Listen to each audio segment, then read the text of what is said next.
11. I'm so excited. It's group stages. It's day one. It is the best time of the year. There's Slark. He's in though. He's onto Arteezy. BK beat up his Quid, but he's dying so fast. He's almost dead already. Down he goes. The arena not up in time. Static Storm at least might allow him to catch Arteezy here. He's still silenced up, but he's still fighting by. Gets the 4-step off. Gets the Sunder now as he continues to eat alive. The rest of Sonics retreating back into their base, but they're going to throw in the towel. This one's over, Pi. They made it look so easy. They're still holding that BKB on Som. This to the hook shot, going into the duel, but we'll throw back here now as Som is stuck in the middle of everything. His Snapfire Kiss is doing so much damage on the losing box. They lose Insane, but the Atu trying to run away cannot manage to get out of all of the damage. And they call GG. Team Liquid realizing that RNG is just too powerful with this momentum.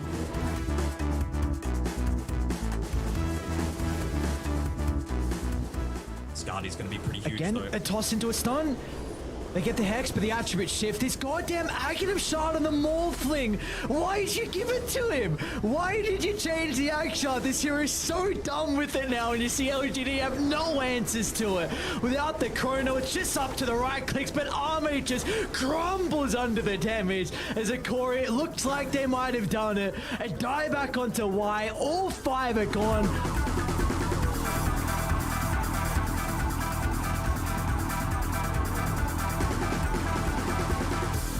OG could go for the killing blow here if they want to buy back on Invoker. It's a, a small risk to it, but Boomer forcing this. He's going to need it. Amar's in with a 3-man stun. They've killed off Yopaj. No buyback, dead for 2 minutes, and Terrorblade just evaporates under the damage that OG bring. They've got every kill they needed it's now. Over. The buyback victory won by OG in this back and forth game.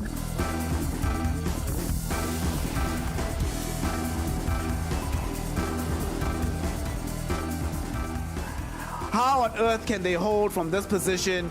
Tier 4s are falling. There's a Primal Roar just for posterity's sake, but it's not really gonna matter. Hex up though. Okay, Ace is gonna die. He has buyback though. Soneko dies as well. Here comes Diraicho inside of the fountain. Tahak is gonna die. Diraicho, fountain farming them. He gets a triple kill. Doesn't even lose half of his HP in the process. And with all of Betboom being dead, all their hopes being shattered, they will throw in the towel, call GG, and grant Gaming Gladiators the win in game number 2.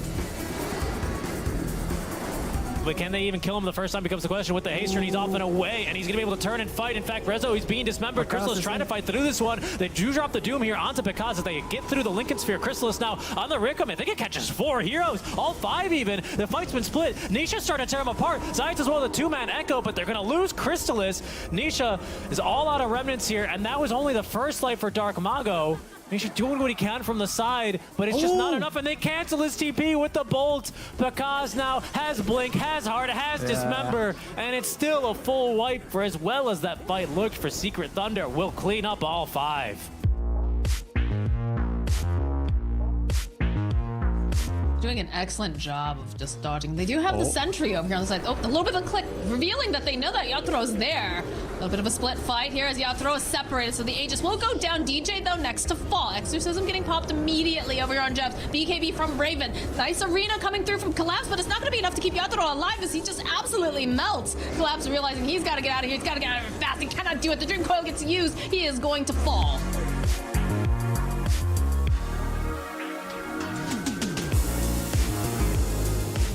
Trying to get the jump in there. Know that BKB was used prior on K1, so they want to try and commit to deal with this Sven. Static Storm's going to be laid down as well with a long Requiem, but it's just there's no synergy at the moment.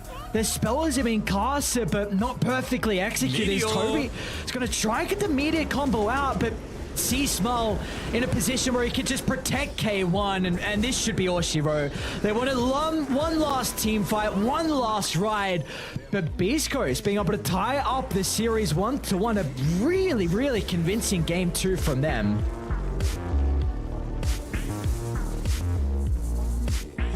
Because I'm guessing they'll just go throne here, right? Yeah. Looks like it. LGD Putting the he's wave going in there. for the He's creeps. Two more almost creeps. nuked the wave, and the coil is going to connect Side though. onto 3. Oh, but he's been caught. And a Hex, he has Aegis, though, but no buyback. This is almost truly it for LGD here. 2 seconds to respawn, but the Chrono beautiful. awaits him. Arteezy mercilessly makes the jump, and even though I think there was an Andis active in there, hold on, he's still alive. Can he get out? No. Creeps, though, are about to kick in this back door as Ame makes the jump in. Okay, that might be something onto Arteezy. The Chain Frost might falls in with the BKB, and he's caught Ame with this one. Arteezy back into the fight. Chain Frost bouncing around, but not doing enough. Ame throws his body on the line, trying to stop this game from ending, but EG, it's just a bit too much. Arteezy now with the Chrono in the fountain, and that's all 5 dead, and that's GG. Well played.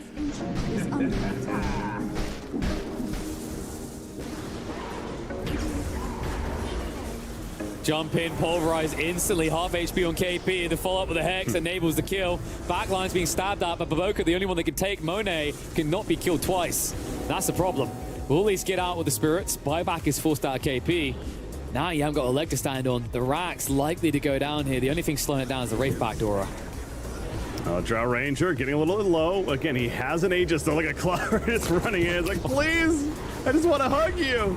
Hug of death. It's going to be his death. Pulverize in the back. GG. That's it. Master will take a him hug filled with tears. Team Aster victory.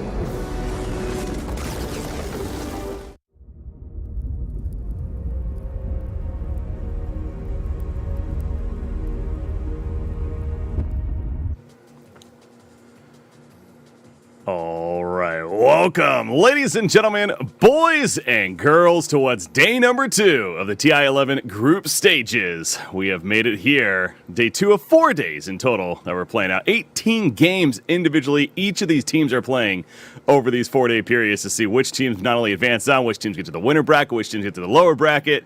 And then, of course, those bottom 2 teams being officially eliminated. Day 1 in the books. What a day it was. Excited to be ready for day number 2. I'm Breaky CPK. Joining me is Denog. How's it going, man? I'm doing good. I'm doing real good, and I'm really excited to see if some of these teams are able to turn around their fortunes a little bit. You know, we had Tundra, then you've got Beast Coast as well in this first series, who didn't have the greatest record coming out of the first day. Tundra 2-2, Beast Coast 1-3. SA actually had a better record overall than I'm sure a lot of people were expecting, but a lot of them had Beast Coast at the very top, myself included. Well, speaking of all these records that we're talking about, let's go ahead and give a visual on screen to remind those out there. If there was a lot of matches, to say the least, so it's understandable if you want to be caught up as far as how day 1 officially played out. But you get a great look right there, and there's very noticeable things off the bat, in my opinion. The first ones being the undefeated and then the winless. Of course, EG at the top, a very, very successful day number 1, including a 2-0 over OG. They went 6-0 overall. Then at the bottom, Bet Boom. The struggles are real, unfortunately. Now, I will say at least 4 of those games, if not even all 6 of them, they had leads in at points. They just simply could not close it out. So I definitely expect better from them today as far as results. We'll see if that's able to. But overall, you know, it's been a very interesting day number 1. What stands out to you from these results, though, Denog? I mean, yeah, exactly what you're just saying, right? The potential for throws to happen. Not throws, but like giving away a lead and not being able to close out a game. You mentioned Bet Boom.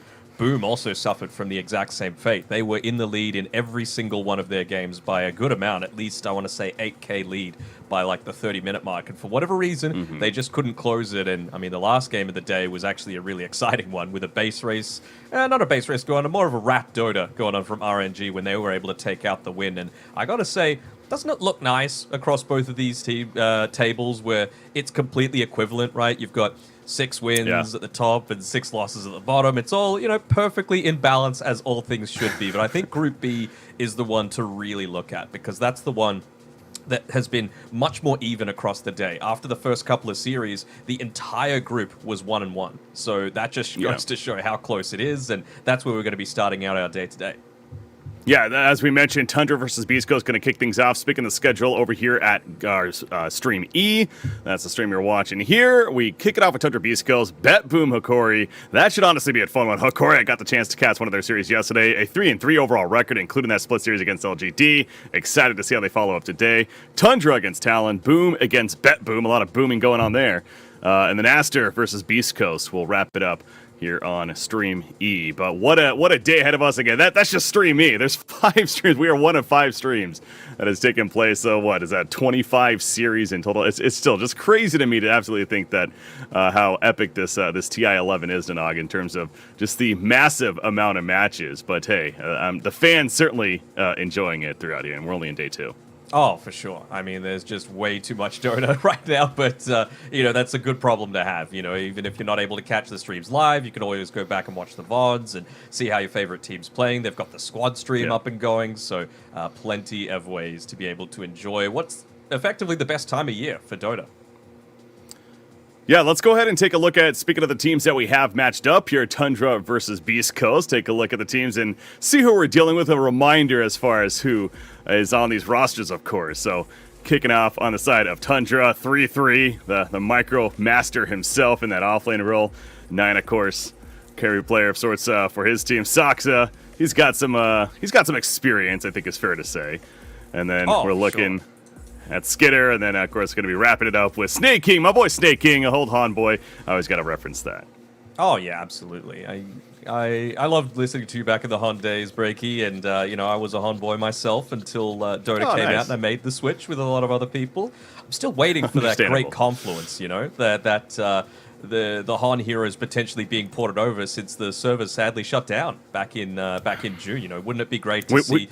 some Bombardier, some Chipper, some of these styles. Some Puppet Master. Puppet Master, yeah, absolutely. I mean, I'd be keen to see some new heroes, and if we could... Imagine if, 10 heroes all dropped at once. How hype would that be? I love it. Every time I hear about that, I mean, yes, it would be fun. I don't want to make this too much of a... Hey, I could talk about Han for a long time, obviously, but no. Let's focus on the Dota 2, though, as epic as that would be. And speaking of that, of course, their challengers, we got Beast Coast over here on the other side, K1. Legendary player himself in his own right in the South American region. Speaking of that Whisper, I mean, this Beast Coast squad is certainly one of the teams, especially coming out of South America now for several years, right, has been one of the expected teams to perhaps represent South America very well at these TI events. Oh, for sure. I mean, at the past 2 majors, they've finished top 5, top 6. So, they've got the LAN records there on their win streaks, and so it just. They weren't able to put it all together in day 1, right? Even in their series against Secret, they just got morphlinged. And they're basically never going to want to play against morphling ever again because C-Smile could not have played a better game on his puck. He was dominant all throughout the game. And honestly, the entire team didn't make too many mistakes. But then you just reach this timing on the morphling where he becomes mega busted. He got the Aghanim Scepter. If it's really effective against your position 1, then good luck because you're not going to be able to out-carry him. It's certainly going to be a bit of a challenge for them, but I think they're just going to, if they don't have first pick, going to look to ban it out the majority of the time. Well, speaking of the bans and picks, on our screen we see our first pick has happened, and we are going to be seeing that Enigma coming out for Tundra. This is a hero, I mean, we keep reiterating, as usual with these TI events especially, they're kind of, there's several of those heroes that stand out as really that first pick potential across the board, and Enigma is basically at the top of the list, and then the reactions usually come out, whether or not there's definitely discussion to be had there, but I mean, starting with the Enigma, thoughts on that, Nanog?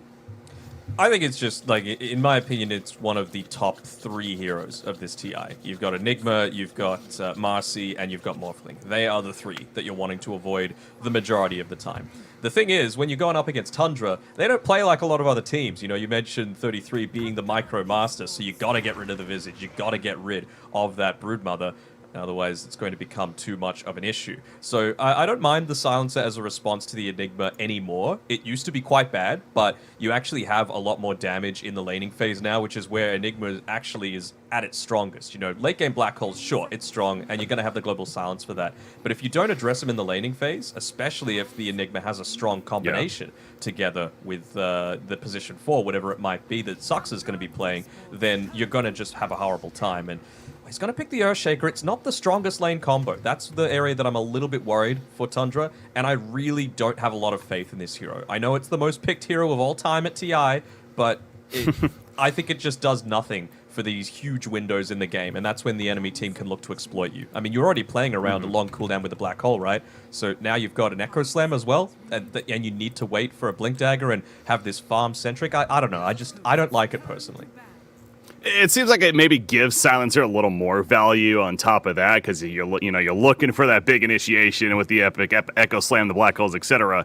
But that Global Silence comes out and it just completely screws up any of that combination, right? So it's definitely see what you're saying right there. Is a popular hero, and yeah, really one of the most popular of all time, even in TI's history. And I mean, from a biased caster's point of view, hey, I love to see me some Earthshaker Enigma, of course. Great to make calls with, but certainly see the points being made right there. But yeah, going back to the Enigma real quickly too, and the idea that these counter picks, Silencer of course up there on the list. To me, it does seem like we see teams sometimes overthink that concept, because yeah, to your point, he's great with the Black Hole. That is such an epic, iconic ability, but he really does so much more, specifically starting with the laning phase, getting that farm, getting the Wraith Pact, getting these heavy R items, and then even still, we've seen many cases where when they have that quote-unquote counter, he's able to get these Black Holes off with a Wyvern, a Rubik, a Silencer on the other side. So, not that Silencer's a bad pick, it's just don't overdo it, as we've seen some teams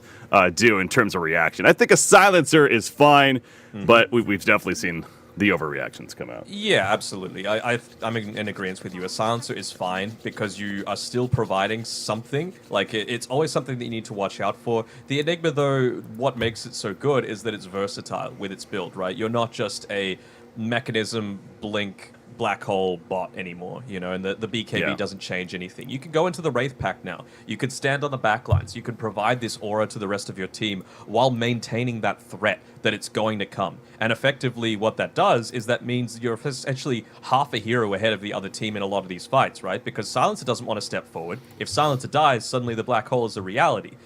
So you're providing the aura, you're providing the Wraith Pact active, and potentially even some Eidolons that are giving vision and harassing heroes, all these sorts of things, just from standing in on the back lines. I know it's giving up a call for a support, but it's still super valuable.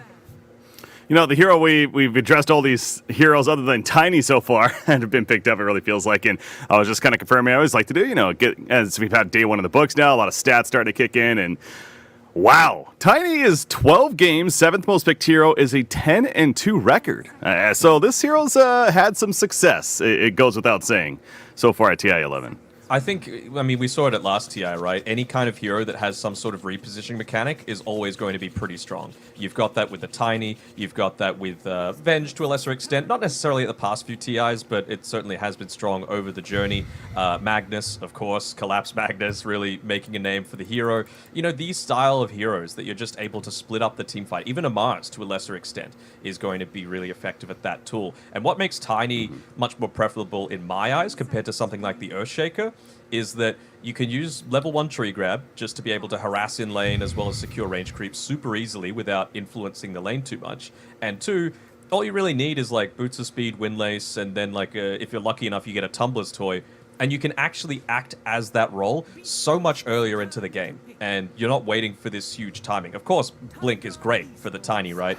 But if you have just these couple of basic items, you could still be super active. You could still have your influence early on. Now, you were listing off these 3 heroes. I think it was, Enigma, Marcy, and Morphling as kind of like the key 3. Honestly, when I thought instead of Morphling, I thought you maybe going Primal Beast, because obviously he's had high impact as well, and I think he could be up there, maybe the top 5 list, if anything. I'm surprised to see Primal Beast was even left open for a 3rd pick here for Beast Coast, but sure enough, they're able to snatch it up. Yeah, I wonder what Beast Coast are going to put in response to this. I mean, K1, for his Position 1 heroes, doesn't really like to play Bloodseeker and that sort, and that's what's really good against the Primal Beast, because of course you're wanting to be running at people. You need something with magic immunity as well, and he really doesn't like the Lifestealer. So I'm wondering what they're actually going to feel is valid against this, because if Beast Coast don't feel like it's strong, they probably don't feel like you think it's strong. And I actually really like this response here with the Oracle. So that's the strongest point about Primal Beast, is that he does a ton of magic damage in the laning phase, and I've been waiting to see which team is going to pick up the Oracle as a direct counter to that, because Oracle can just put the Fate's Edict onto you for 100% magic immunity, and then suddenly the Trample is useless. So I want to see how this pans out. Maybe it means that they're going to switch this Primal Beast to being more of a mid laner, so it's not quite as much of a laning counter, but it's still going to be a game counter. Yeah, speaking of counters, a hero that we have seen a reaction quite a bit is that Shadow Demon, but you look at what Beast Coast did with that 5th ban there of the Shadow Demon, then they pick up the Primal Beast. So, but I haven't personally seen the Oracle interaction yet, and I'm excited to see that as you're referencing. And I was kind of just checking the numbers right there. Only has been seen 3 times as Oracle so far in the tournament with a 2-1 record, though. But you could also, 2 of those games were in reaction to a Primal Beast, worth pointing out. Yeah, you could also be... Like, if you're next level, this is a play that Insania popularized from Team Liquid, is that if you're playing against a silencer, you can actually start channeling your Q on the Oracle, and then if he silences, it automatically stops the channeling, but you purge yourself, and so you're instantly out of the global silence, and then you can still cast spells. It needs some, like, next-level game reactions to be able to make it happen, but I think yeah, they've got the stuff. Snake King is a pretty damn good player as well. Oh, yeah, no, and that's a great point. You know, the idea, well, in this case, because when are they going to use global silence, right? Well, it's when Enigma goes in for a black hole. So as long as you're communicating that, I'm going in for the black hole. Oracle cues it up himself, gets out of the silence. That's the idea. But, yeah, hey, it's easier for us to sit back. Like, that's all you need to do. I mean, just press a couple of buttons, just talk, and you'll be fine. I mean, it's certainly reacting in the moment is a bit more difficult. But maybe they'll change their strategy on Beast Coast, right? Maybe this global silence isn't going to be used for the black hole anymore. Maybe they now need to use it whenever Primal Beast goes in onto the Oracle, right? So that you're not able to get that instant reaction there. You're not able to save multiple heroes with a Fate's Edict and an ultimate. So who's going to be keeping eyes on Enigma? That's my big issue, right? So are they going to go for something that provides a little bit of vision with their position 1? There's not exactly that many heroes in the pool that do it outside of like a Spectre. Well, a hero that we do see picked up is that Snapfire over there for Beast Coast. And it's interesting looking at Beast Coast lineup because all 4 of those heroes have potential to be certainly ran in, dare I say, flex positions. Yep. Yeah, even Silencer you could potentially see as a bit of a core if you really want to run it that way. So yeah, I don't know. More often, like he is a Snapfire mid player, but so is Whisper on the off lane, right? So I think the main 2 that they're just keeping as flex here are going to be the Primal and the Snapfire. If I had to guess, just because it's not great running 2 melees together, it's probably going to be mid lane Primal Beast, position 3 Snapfire, position 4 Tiny, and a position 5 Silencer. So we're still waiting for K1's hero to come out here. And I'm just trying to think what is actually going to be the good response. Yeah, see, they're banning out the Lifestealer because that's very good against the Trample aspect for the Primal Beast. Again, really solid response. Maybe they get rid of the Juggernaut. Not sure. But they just need something that's going to be able to have, again, a decent time in this lane. And I really feel like you should be able to. You know, previously, Enigma Eidolons gave, at level 1, 60% magic resistance on themselves. And now it's only 30. And previously, Silencer, his like damage ramp up in the lane was really bad, but now you actually have a little bit of a burst with your Q in addition to the damage over time. So Silencer's become a much better laner against the Enigma, but you still need someone else that's going to be able to exploit that advantage. And if I'm them, I'm probably going for something with some sort of jump. I mean, did they just Morphling on Beast Coast? You're up against an Earthshaker, so it feels really good once you get the Aghanim Scepter. And Morphling is someone that only really suffers when you have a horrendous laning stage and you're able to target him specifically. And I really don't feel like Oracle, Shaker, Ember Spirit do that. Like, Shaker is a really weak laner in my eyes. And if he's got mobility through the Morphling to just be able to get to the other side of the fissure, he's going to be totally fine. Yeah, no, that's one of those things when you say the Morphling, I'm looking over at the bans. I'm like, wait, there was really no Morphling ban? Interesting, okay. And sure enough, there is none. So there's a Bloodseeker finally coming out from Beast Coast. But yeah, that's a possibility. I will say Juggernaut is really one of the most picked cores, kind of going back to that as far as Beast Coast is potentially concerned. Maybe Tundra could run themselves as well. I know that you're suggesting, but perhaps could be a core that is contested here with these 2 final picks.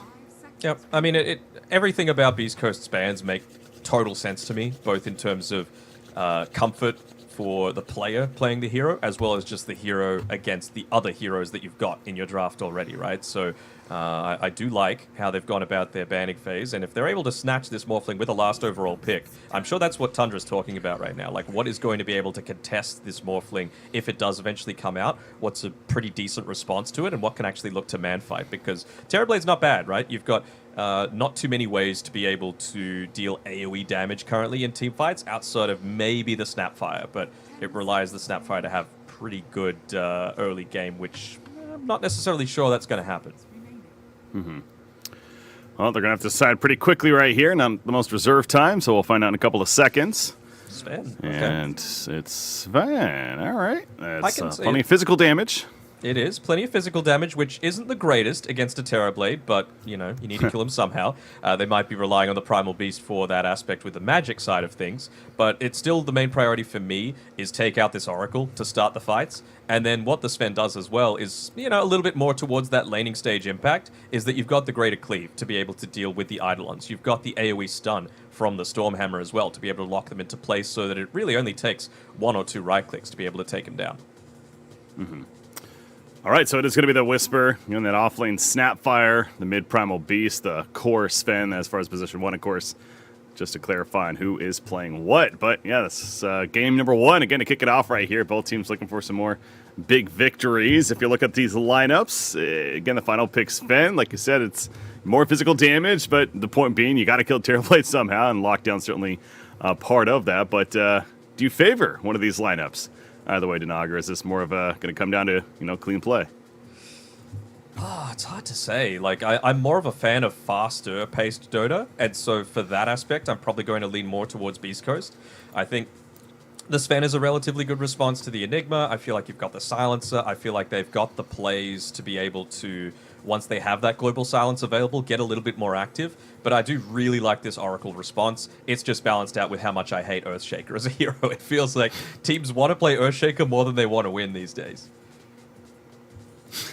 That's an interesting point to make right there. But, hey, Soxa's comfortable with the Earthshaker. He can make some big plays, and looking to make some big plays this time around. But certainly ain't going to be easy.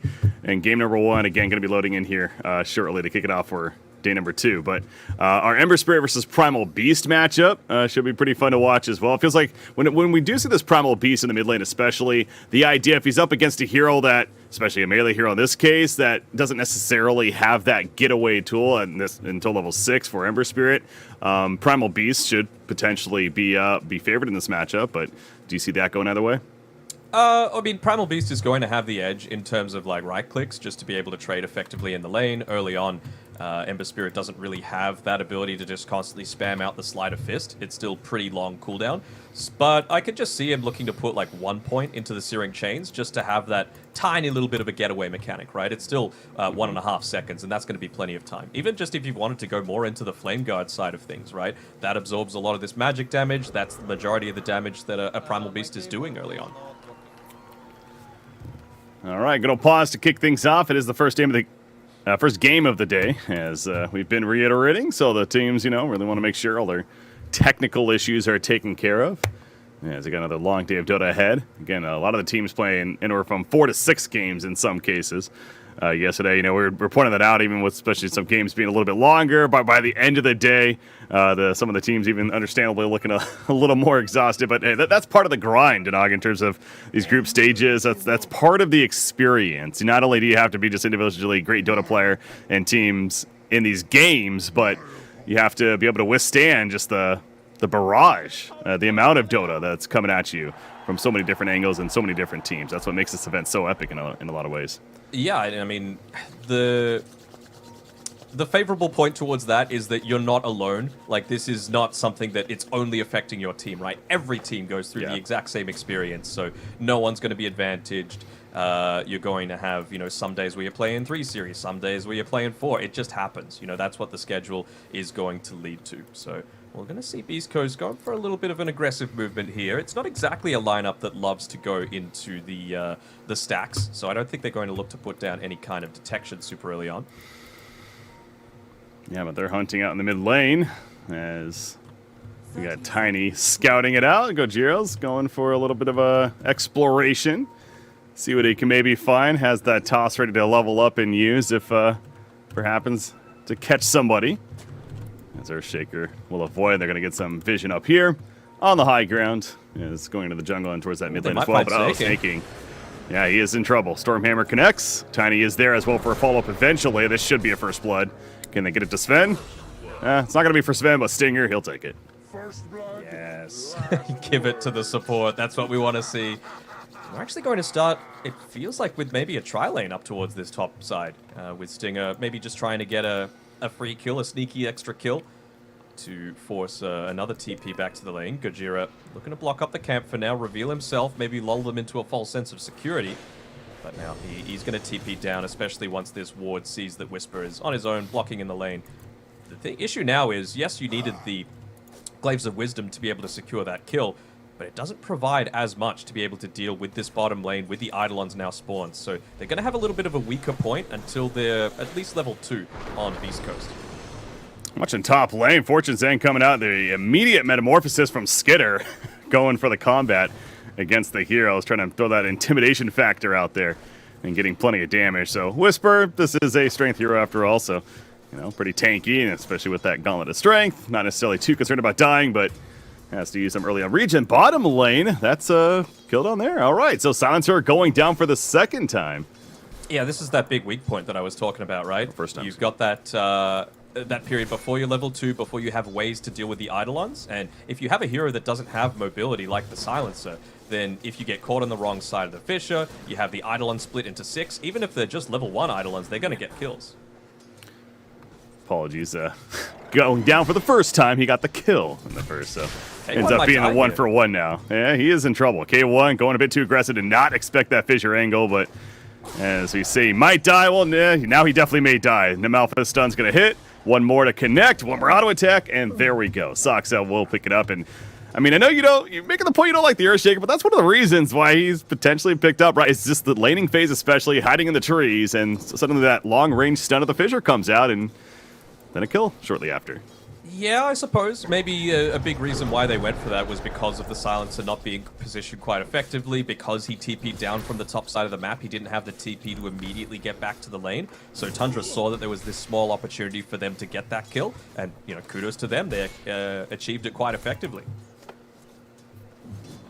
Got to make sure that Sucks doesn't get this pull off. Oh. Yeah.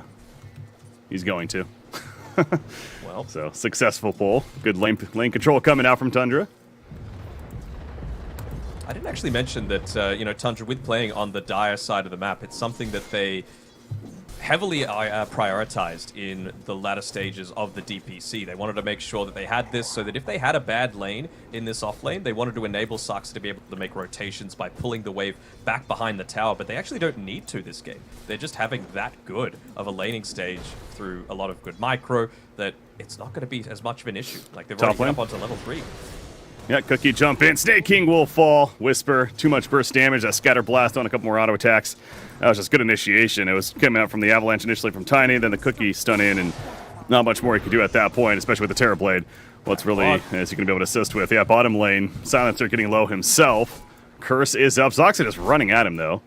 Has the Enchant Totem, but no Aftershock, of course. Nice little splits coming through there from 3-3 as well, but yeah, there we go. K1 instantly just stuns it up, cleaves it down, and now you're starting to even out the lane a little bit more. You're always going to be a bit behind because of getting those denies onto the range creeps, but if you're able to clean up the Eidolons, it actually goes a little bit more in your favor, both in terms of gold and experience. Mm-hmm. All right, now those Sven 23 and 4. Talk about, you know, a fair amount of those are those Eidolon kills. You look at the net worth, and you know, it's not necessarily reflecting having the top CS in the game, understandably, but he's up there. He's doing pretty well. Still very early on, though, as we're coming up to 4 minutes into this game. And speaking of that, Primal Beast mid lane is looking to go for some rune control, standing around, and he'll pick up the water rune up at the top as 9 goes to the bottom one. But yeah, so far the laning phase seems like it is definitely a favor for Beast Coast, as all 3 of their cores happening to do pretty well. But bottom lane, Sven, there's again that fissure. The Malphite started the Eidolon damage, adding up. Where is Silencer? He's off to the left. He's not here, and Soxa's going to keep running at him, but Fissure's still a 10-second cooldown. So K1 avoiding death. They're going to need to ferry out some more regen. That was the very last piece. Oh, actually, never mind. The Silencer's got it on the courier, so should be able to keep Soxa away. But he might actually end up falling himself down here, Stinger. Yeah, I'm not sure about that positioning, as Soxa just easily wraps around with those boots of speed, and Silencer ends up going down. So that seemed like overconfidence, and speaking of overconfidence, now K1's in trouble. No regen. He's got some wand charges, only 4 though. Yeah, the regen's not there, and he's going to pop a war cry, and hopefully he can run away out of this. No, the Fissure put the wrong side, so he's good. It happens sometimes. C-Smile actually making the rotation down towards the bottom side of the map, realizing that there's no Fissure, but you still got the Malefice. Yeah, they're not killing the beast, though. Yeah, well, what is happening? Stinger's going they in. really realize they need to get aggressive onto this Enigma. He's having far too good of a game. It's not necessarily showing on the net worth, but in terms of levels, he's in a really healthy spot. Yeah, I suppose. Yeah, they are really playing aggressive at the tower. Of course, that's what the creep wave happens to be. And right now, it is the Radiant side that actually has the health advantage. So a little more understandable there, I suppose. We did see 9 go for that 1 point into the Searing Chains just to make that mid lane look a little bit better for himself. He's now level 6 as well. Oh, he gets the bump back, so he's not going to get the TP back to base as well. Really nicely done by C Smile to be able to interrupt that. Might put a little bit more emphasis onto these power runes that are about to spawn in about 10 seconds as well, but you can see the person making the rotation first is Saksa. No assistance being given to C Smile by his supports. Let's see how lucky he is. Yeah, just happens to avoid, and he's not lucky enough. 9 will pick up the invis, and he'll even pop it right away. He just wants the man on the health. He's not too concerned about using the invis rune for anything else at that point. Top lane, Gojira going deep into the, going to toss the illusion over to Skitter. But Gojira still in a pretty awkward spot. Avalanche on Snaking. Snaking. No Fate's Edict yet. And no one's going to die, but just plenty of back and forth there at the top lane. Yeah, he's been holding on to a point for quite some time. Now he's got the Fate's Edict. Level 4 is pretty natural time for you to get it anyway. But I think they've just had really good communication about where exactly that Primal Beast is going. We've seen in the past at like 3 minutes, maybe 4, Primal Beast with the bounty rune that they pick up from the enemy side of the map has... Oh, actually, speaking of Primal, mid lane. They're going to get the kill. Onto the Earthshaker now. Ember Spirit, he could be in trouble. No Pulverize with the curse. He's got enough mana. He'll get out of there. Close call, though. Yeah, I think he popped a mango just to be able to get away there. So nicely done by 9, making sure he had that remnant available for himself. But yeah, we've seen Primal Beasts make rotations up towards top. Like, speaking of top, Snaking. He's trying to live. The auto attack is not enough damage. I believe maybe the sticker or the fairy fire or something of sorts keeping Snaking alive. But now Gojira just walks right up and throws out an auto attack to secure the kill. The courier's even coming in. But now he needs to be careful himself. Going to toss Skitter away, and then Metaform ends up getting the courier kill. But at what cost for him? He's in a bad spot. Here comes C Smile. Smashes his face into the ground with the Pulverize and makes the kill happen on a Terror Blade. So Beast Kill is happy about that exchange. yeah, so that's the kill that I've been wanting to see for quite some time, but maybe they just didn't feel confident in going for it with the Oracle alive previously, right? Because of the reason that I mentioned during the draft, the Fate's Edict. If you have that 100% magic immunity and C-Smile makes that rotation to kill a Terrorblade, who's pretty damn squishy, especially to magic damage, then it feels so wasted, right? You would get so much more out of the map by 9, and I mean, he's such a quality mid laner that you can't leave him alone. Ooh, yeah, you see Earthshaker. C-Smile, he's got an Arcane Rune, he's heading up top again. They're going to want to prioritize the Oracle first, and then if they can use that to converge in onto the Terrorblade, who just TP'd back to the lane and showed that he just TP'd back, that'd be a big accomplishment for them. He pops the uproar. Meanwhile, Gojira catches the Oracle, tosses him into both of them. Pulverized being used onto the Earthshaker. Saksa, he's one in trouble. Oracle using the Fate's Edict on himself. Reflection, trying to help keep them away. The Winter's Kiss is from afar, though, and C-Smile on that killing spree now as he'll take out the support Oracle. Now they're going to go back up to the Tier 1 top lane and try to push that in. But Skitter, definitely finding himself in a pretty difficult spot for early farm, is going to, as we usually see, have to find himself in the jungle, using those illusions, getting that farm. As Stingerex mid lane, by the way. Don't think he's living through this one. Sleight of fist. And 9 makes that kill happen, at least. Yeah, they're making pretty decent trades happen out of it on Tundra, 9 especially, but you just can't come back up towards this top lane. You know, Beast Coast have won this top lane pretty handedly, and I think they've just gotten a little bit too caught out by a couple of positionings. Like I mentioned, Oracle is good against the Primal Beast, but I feel like they really thought it was going to be thrown into the off lane instead of being mid. So the fact that C-Smile's had such a good early game, second on the net worth, really goes to show what a quality player he is. Yep. Snaking sees a Primal Beast in the jungle, immediately turns around. It's like, team, we kind of want to deal with this guy. What do we do? Just going to kind of go back and forth, and not much he can do by himself, of course. But C-Smile will respect that enough, and he starts falling back and going to head back towards the mid lane now. Speaking of mid lane, 9 is the one kind of shining star of sorts for Tundra, right? He's up there with net worth with the course on the other side. He's going to be working on a Maelstrom, already has an Orbit Corrosion. How impactful does 9 need to be in this game? Oh, massively, right? Like, he is the one creating a lot of the havoc on the backlines. He's the one that's going to prevent this Tiny from getting these big, avalanche toss combos off eventually. And I mean, if you can take out a silencer to start the team fight, then, how much is opened up for the rest of your team. You could suddenly feel like you could use all of these spell casting ultimates much more effectively, both from the Oracle, Enigma, and the Earthshaker. So that's going to be Nine's main priority once these team fights start to break out. Vlad's just finished by 3-3. He's in trouble. Onslaught, and he thought about casting a black hole, it almost looked like right there, but either way, he is going to get easily killed, and no chance for an escape at that point. Oh, he did? Oh my gosh, yeah, he did. Okay, well. The shortest black hole in existence. That's how I didn't even appear on my just screen. An instant black hole that wipes me out. No pain, nothing like that. That's how I want to go. That was something. Yeah, that was all right, that's going to be on cooldown now for a bit. Again, you can tell it's just one of those things in the heat of the moment. You're just trying to make the big play, have some TP support come in and do the big turn. Would have been epic, but not to be. It was a very, very risky rotation one. from Tundra. They're going to be looking to go for K1. They're going to try and bait out some sort of movement towards the tower, and they're going to see K1 farming this. This would be a big pickoff. They're getting it. Yeah, Snake King's like kill secured. Pops a Purifying Flames. I mean, yeah, Ember Spirit, he probably had that kill, but yeah, good. Kill secured. We'll call it that. And now he hits level 6 as well as he gets the tome delivered, I believe. So False Promise now online for the Oracle. Of course, an important ability to keep in mind. This Ember Spirit, he is going to farm, especially now with that happening. He is very well on his way to that Maelstrom. It kind of goes back to your point that it's exactly what Tundra needs. They need him to have it big, especially early to mid-game. Create that presence, buy the time for the Terrorblade to pick up his farm. Oh, absolutely. And it's just the things that they did beforehand, right? That's where I feel like Tundra have put a lot of work into a lot of their priorities, a lot of their shot calling. It's like, all right, we have to... You're going to move here in about 30 seconds, you're going to shove the lane out, and then we're going to go for this play, because they're going to need to show some sort of information that's going to lead us to be able to have that opportunity. Fight towards the bottom rune. Not really, just a little bit of a back and forth. Oh, this one's a little more than a back and forth. Stinger gonna pop a global silence for this. Buying time as the onslaught's coming in. It's not gonna connect though, and Ember Spirit, but it gets the pulverize off. And down falls Ember Spirit. Talk about a very critical kill for Beast Coast. Stinger even credit for it, but that's some nice intelligence gain for himself. But yeah, that's a huge turnaround. A very good use of the global silence there. Yeah, and now you've got K1 who's able to sit down on here on the bottom side and do what K1 does best. He is one of the best farmers in the world, and I mean, you can just see what he does on a hero like the Sven, right? He's just able to accelerate that incredibly quickly. You know, occasionally he gets caught out from plays like we saw previously from that rotation, but if you've got teams like Beast Coast backing you up like this movement towards the top side, that's going to pick him off really easily. Yeah, no chance. He's got Sunder, but zero chance to use it right there. Just way too much lockdown, and he's not necessarily the tankiest at this point, especially against all that magic damage burst coming out. So good kill on a Terrorblade, and I mean, Beast Coast is moving. They're moving around, especially, I go back to the kill on Ember Spirit. That's the one critical one.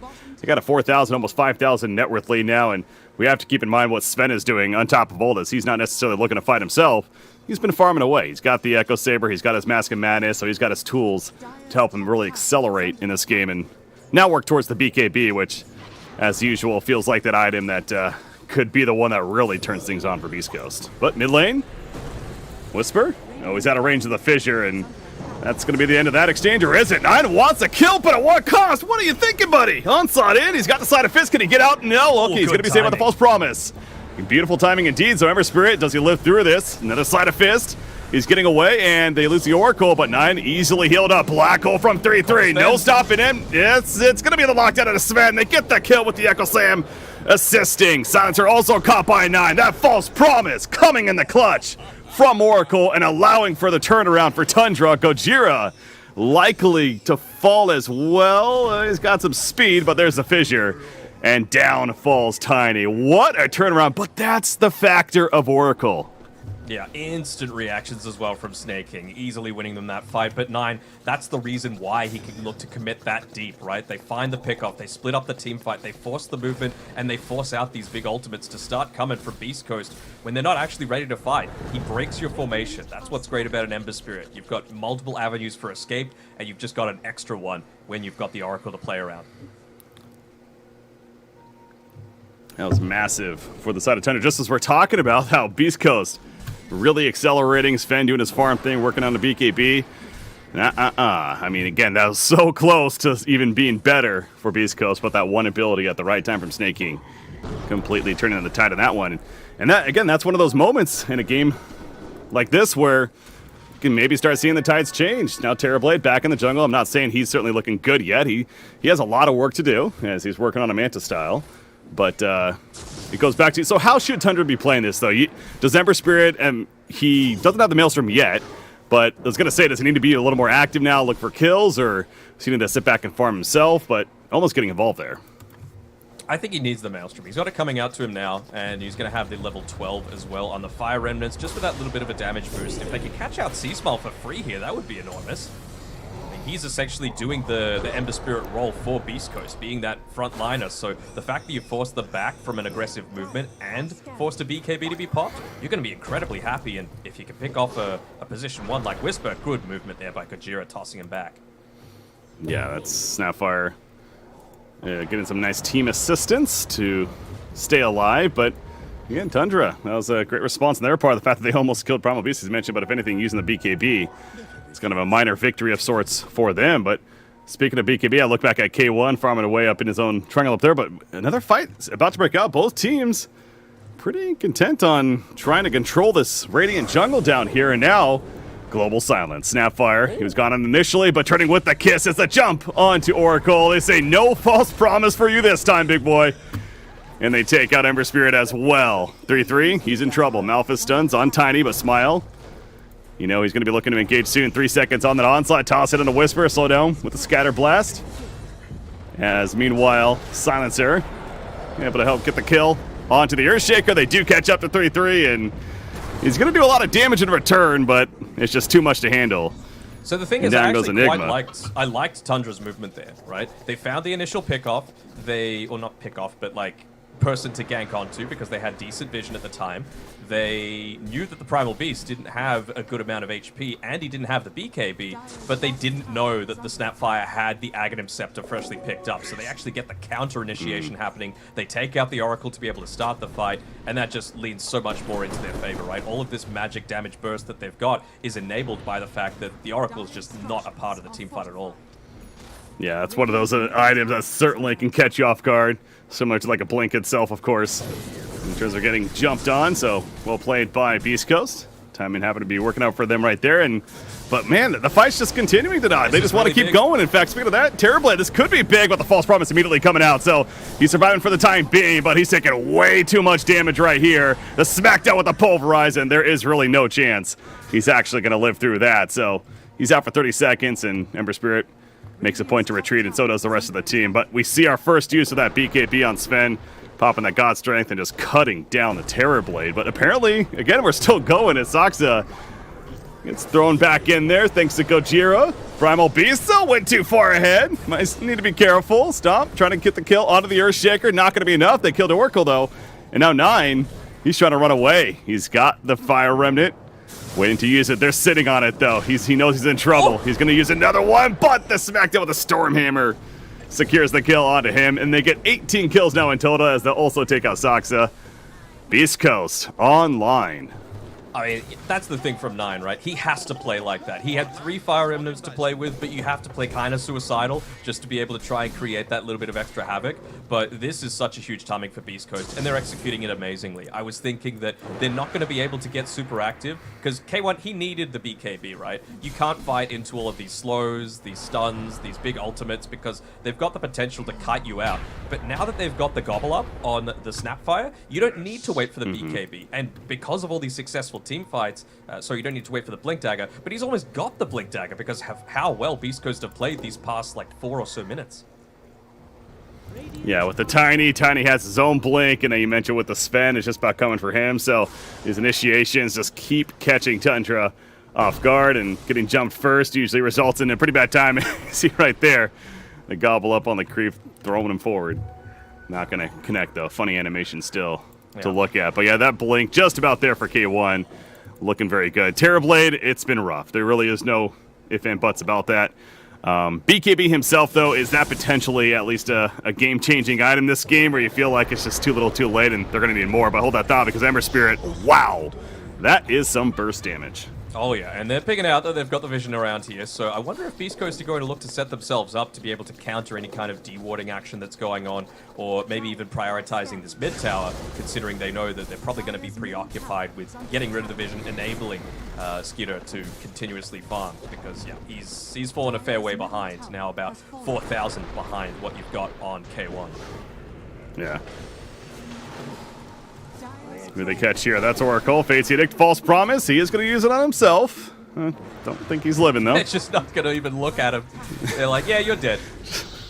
He's like, what's the point? Yeah, just that, you know, the explosion's going off, turn around, he's got to look cool. That's what K1 doing right there. So, knew the kill was successful. Gets away. He's just pushing out the bottom lane by himself. Mid lane, Ember Spirit doing what he can. But you see this Primal Beast. He's ready to engage once again. He's got a haste bottled up, and this is definitely a team. I mean, yes, there's global silence, but overall this is a team cooldown wise where Beast Coast can just keep going. I mean, that's a big stop on Enigma. Yeah, stopping the TP, and now he is likely dead as well. They're not going to go in to give him a free black hole. As I say that, Primal Beast charges in, gets a kill. Saxa, he's not going to be able to TP out. Good attempt there. It's just too much firepower. This again, Beast Coast just looking impressive, playing fast, and there's no way to stop this at this point, it seems like, for Tundra. Yeah, I think for Beast Coast, the big thing for mine is the difference between the position fours, not necessarily in terms of player quality, but in terms of what the heroes are able to do. You know, I highlighted in the draft the difference between what a Tiny can provide versus what an Earthshaker can. And you can just see it on the kill feed, right? 6, 1, and 9, the old Rey Mysterio score for Kajira, and then you've got 2, 4, and 5 for Saxa. He's just not able to have as much impact because he's not able to get these repositions off. You're not able to consistently stun for as long from as long range, right? And you're even tanky enough now with the single point in the grow to go onto the front lines and like put a little bit more aggressive wards up on Gajira, and I don't know, it just feels so much more comfortable playing around a Tiny versus an Earthshaker right now, unless you're truly an Earthshaker specialist. Yeah. Well, it's going to be a Roshan time now, our first one of the game. East Coast, they've got enough hero kills at 22 minutes into the game. They want to kill this big boy Roshan, get that Aegis. I assume we're going to see it in the hands of Sven. And this is not going to be contested by Tundra. So I go back to this Terrorblade again. He's finally got the BKB now. I know the answer, Danag, is this BKB, it's not like the, okay, now they're going to be fine. But how realistic is this now, at least with the BKB? Does it give them a fighting chance, or is it still he's got to farm way more? You know, against a lot of carries, I would be like, you know what, this is actually fine. It's going to allow him to farm a little bit more aggressively and be able to recover that net worth. But even with the Terrorblade, who's a really good farmer, plus the illusions, you're up against a Sven, and a K1 Sven at that. So it's not like it's going to bridge the gap all that much unless Tundra take a few effective team fights. So I almost feel like they have to fight relatively soon around all of these ultimates, but it's going to need to be on Saxa and his Blink Dagger. He's a 500 gold away. You've got to give him a little bit more space to get his own farm here. Sure. That certainly seems like the key item. That, and maybe a BKB on Ember Spirit who just needs the recipe. That's another one of those. Okay, maybe let's get him that, and then we can feel comfortable, you know, trying something. Because you don't want to get caught in that one more item symptom, right, of they're behind 12,000 net worth right now. It's just, well, wait a second. Now I want this big damage item on Terrorblade or Ember Spirit to follow. Like, you eventually have to try to make some sort of play, because you're losing that map control. The other side just gaining. Look at this, though. He's hunting Saxa. He's wanting to make sure that he doesn't get that BKB, gets it delayed, that little bit of extra timing. Good thing is, like, Beast Coast recognize that they've got this period where they're ahead. They've got the Aegis to be able to play around. They actually see the fact that C-Smile's standing here on the bottom side because of the Sentry Ward, and they're still going to catch out Saxa. No. Oh, maybe not. That was pretty deep, so yeah, Smile's thinking better of that. It's, you know, you have a massive lead. You don't want to necessarily just throw yourselves to the tier 4 towers at that point, so. But the thing is, Tundra also played that pretty well too, right? You just toss out the Fate's Edict. It's enough to be able to make him back off. You can see he's actually leveling it up this time, as opposed to the Fortune's End, which has a little bit more priority in a lot of games, but not this one. The magic damage output coming through from Tiny, Snapfire, Primal Beast is way too much to ignore. And I even like how 33 played that one. While this push was happening on the top side, you might think, oh, they gave up a tier 2 tower for free, but you got a tier 2 of your own. So That's a big benefit. You were able to pick up the Blink Dagger for Saxa because of that tower going down with the Team Gold. So now they go for a smoke up. They really want to try and get that key pick off. If they could burst down Hector from 100 to 0, this would be such a big win for Tundra to get back into this game. Yeah, the timing is still a little bit awkward because he's 20 gold away from the BKB on 9. So think getting that. In fact, there we go. He purchases it. Now it's being delivered. And so now in the next 20 to 30 seconds, okay, they'll be actually good to go in the sense of that's another really big item pickup for them. And from the looks of it on the map, that's not necessarily going to be happening anyways. So he's fine there. Mid. They're trying to bring someone towards mid to be able to kill them off to the side here. They know they want to potentially fix these lanes. Doesn't seem like they're going to be able to, though. They're just too split up, and Beast Coast, again, recognize, hey, we got God Strength. They don't have Glyph. Let's just push top. Yeah. Why not? Push into the base. Let's go. 33. That's 33. He's going to be tossed back in. The Global Silence. The Fate's Edict. But Sven is like, yeah, I don't care about this ability. Just shreds right through it. Skitter's got Metamorphosis, though. 9 is in. Sven is very low. They gave the Aegis to the Primal Beast, so Sven is killed. Gojira also in trouble. He's dead. 40 seconds out for. Buyback is ready on to Sven if they wanted it, but of course not necessarily in the position for that would matter. Enigma did use his, but yeah, worth reiterating there that they chose to give the Aegis to Primal Beast over the Sven, and Sven ends up dying there. It makes total sense if you're playing the Primal Beast onto the front lines, right? To be that havoc causer, to force BKBs to be popped inside of your own base defensively, but I mean, he was just able to move on forward and use that to effectively kill the Sven without any damage turnaround coming through on Skitter. So despite the fact that he was, and still is, about 6,000 gold behind him, Terrorblade is very, very strong at this stage of the game.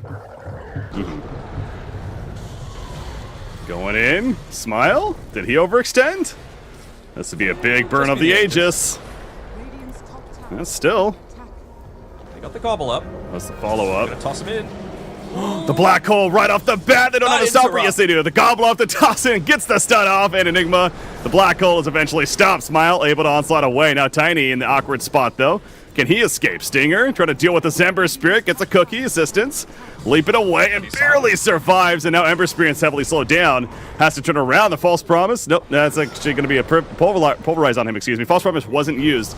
That was just the Edict right there. But the onslaught back in. And Earthshaker to bad spot. Here comes a God Strength BKB from K1. He shreds to the Earthshaker. Gets attention to 9, but 9 with his own BKB. At least able to avoid the stun for the time being, but that's going to be wearing off. The False Promise is now used, realizing by Snake King that Ember Spirit's in a lot of trouble. Another slight, but he's in a very bad spot, and that False Promise not going to save him, and also goes down. So a very successful fight for Beast Coast. Yeah, it started with that gobble up. Yeah, he just wasn't able to get that same amount of impact out of that fight, and it's all on the back of Whisper. He is godlike now, and I mean, this is the reason why he's viewed as one of the best players in all of the SA region. That gobble up to be able to interrupt the black hole was so on point, just able to completely break Tundra's formation, and I even love the way that K1 looked to play around his vision. They knew that Saxa wanted to get that great value out of the Blink Echo. He might even try to do it now. He'll end up backing off. Will he get back in time? Well, buyback from the Ember Spirit. Here we go. Skitter running at them. Doesn't use more Metamorphosis yet, finally. Okay, he's going to use it now. And now Smile. You see the red numbers coming out. He's walking away. He's got BKB in 2 seconds. The onslaught. No, it's not going to be enough. 9 secures a kill, and the immediate smoke coming out. They're hunting. Poor Saxa, he whiffed his Echo right there as well. He tried to go for the TPing out silencer, but just wasn't able to land it. So this smoke, which they might have been able to use to try and claim a kill onto K1 off the back of a relatively successful team fight, isn't going to result in that. Yep. TP's all the way back down towards the bottom side, so K1 knows that they're not going to have the time to be able to path their way all across the map. What Tundra can do, though, is set up some deep vision, which they do in the lead up to this potential for the next Roshan. But with revealing the fact that they just killed the courier for K1, yeah, it'll slow down his satanic timing a little bit, but he didn't actually have anything on the courier at the time. So it means that he's going to be able to still just potentially go to the Dire outpost, pick that one up, and still be fighting fit, ready for this next Rosh, which could be up in about a minute and a half. Yeah. Yeah, I see the red timer right there. About a minute 10 remaining, so keep an eye as far as when it switches over. BKB just purchased on Snapfire. I go back to this Terrorblade, though. Again, I believe he's got the full data list now going to be coming out as well, so that's that's an upgrade. We saw the Chrysalis alone. He was starting to pump out some decent damage. Now the data list on top, and I know he's potentially still a little fragile, but when it comes to his damage output, he's certainly getting a bit more intimidating. And Beast Coast, a 12,000 net worth lead, yes. But I guess where I'm getting at, it feels like Tundra has kind of kept this game in check enough. They still have all their racks up. That they're giving themselves some pretty good hope, at least. Yeah, and I think Beast Coast still need to play off the pick-off side. Tundra really don't have a pick-off-oriented lineup because you need to commit something like the Metamorphosis to have an effective team fight. You've got these spells like the Echo Slam, the Black Hole, and Oracle really doesn't do much damage in these team fights, right? He's needing to be playing super defensively. So I think, honestly, the only way that I see Tundra truly coming back into this game is off of a bad pick-off or a bad choice for a team fight from Beast Coast. All right, now Beast Coast 4 players smoked. Yep, right around that Roche timer. K1 goes in a couple of seconds too early, but it's not going to matter anyway. Still 2.5 minutes away from it respawning. Yeah, it's a very long Roche on respawn, unfortunately, for more so Beast Coast. Like, if it's a quick one, you know, who knows? They can maybe just get in here quickly and take it out, but not going to be the case, so they'll have to figure something else out. Oh, Skeeter knows someone else is here other than Whisper. They saw the Cloak of Flames burn from his neutral item onto the creep wave, so Skeeter's going to back off. He's going to back off a little bit. Let's see if he backs off enough. Maybe they're actually baiting him a little bit with Saksa coming in here with the smoke. Yep, exactly. The smoke. They're going to go on a Whisper. He's tanky, though. This is a tanky Snapfire. The BKB, the Lotus Orb coming out, the Global Silence as well preemptively. But 3-3, he has opportunity now for a Black Hole. Not going to necessarily find it, though, as the kisses. Hitting Oracle. Fate's Edict up, but now he's in trouble. There's the couple of tossin. Immediately, he's dead, and they do catch it 3. He's got a Black Hole, remember, but he's just taking way too much damage. A double kill coming out for K1 and Beast Coast. They're going to keep pushing now. 70 seconds, no buyback for the Enigma. Yeah, and there's that one soul range creep up on the top side, making sure that this backdoor protection isn't going to be an issue. K1 looking to hit in onto the racks. They have no tier 2 towers as well, so with a good 50 seconds on the Enigma's death timer, they're just going to feel totally free. I mean, by the time he's back up, that Global Silence will be as well. I think That's K1 true, can just yeah, need to stick around. He's got the Warcry, he's got the Satanic, he's got the BKB. Plenty of ways to siege this base, but, well, they're still going to pay respect to Tundra. They're going to back off. Nice. He's Skitter, meanwhile, doing what he can, just pushing out the bottom lane, working towards an Eye of Scotty next. He's got an Ultimate Orb, so at least one of them, but still so much more to be had as see even some more Tier 3 items popping out, but a little bit of ways before those Tier 4 items. Maybe that's Tundra's potential help with the comeback, too, if they can wait a little bit longer, get 38 minutes plus, and start farming some of those, I suppose. But, yeah, the game plan has become increasingly more difficult for Tundra in terms of how to truly win this game at this point. Smile, he's going to push out bottom now, but the illusion pushes of Terrorblade is certainly keeping hope alive again for Tundra as well. Yeah. See, Smile, he's almost got up to his level 20 as well, so he's going to get a little bit of a damage boost there, or even survivability. I mean, I'm not sure how much of that is going to be relevant, because I would imagine that it's probably going to be the Sven that takes the Aghanim Shard from Roshan, just because providing that extra passive armor against a Terrorblade is going to enable him to be just even more of that frontline menace on top of the Assault Cuirass that he's got. Stinger just staying inside the Roche pit consistently, making sure to know exactly when it pops. It's clear how much they're looking to prioritize this, but for Tundra, they've been able to hold out long enough, and they've got the vision that they see K1 moving towards it. I just don't think they're going to be able to move fast enough, though, not with a Sven, with the God Strength committed. Yeah, I know. It's they're not even really making their way over, and I don't blame them. It's their positioning currently was just too far away. Go for it, you know, farm elsewhere, pushing that bottom lane more. It's exactly what they're doing, but K1 does secure the Aegis right there. He also has the shard, by the way, for that Warcry. It's now being undispellable, the buffed up there. So, again, I feel like they have avenues back into this for Tundra. It's a lot more difficult with the Aegis, especially with the Aegis being given over to the core this time on K1 instead of onto C-Smile, just because he is your main building sieger.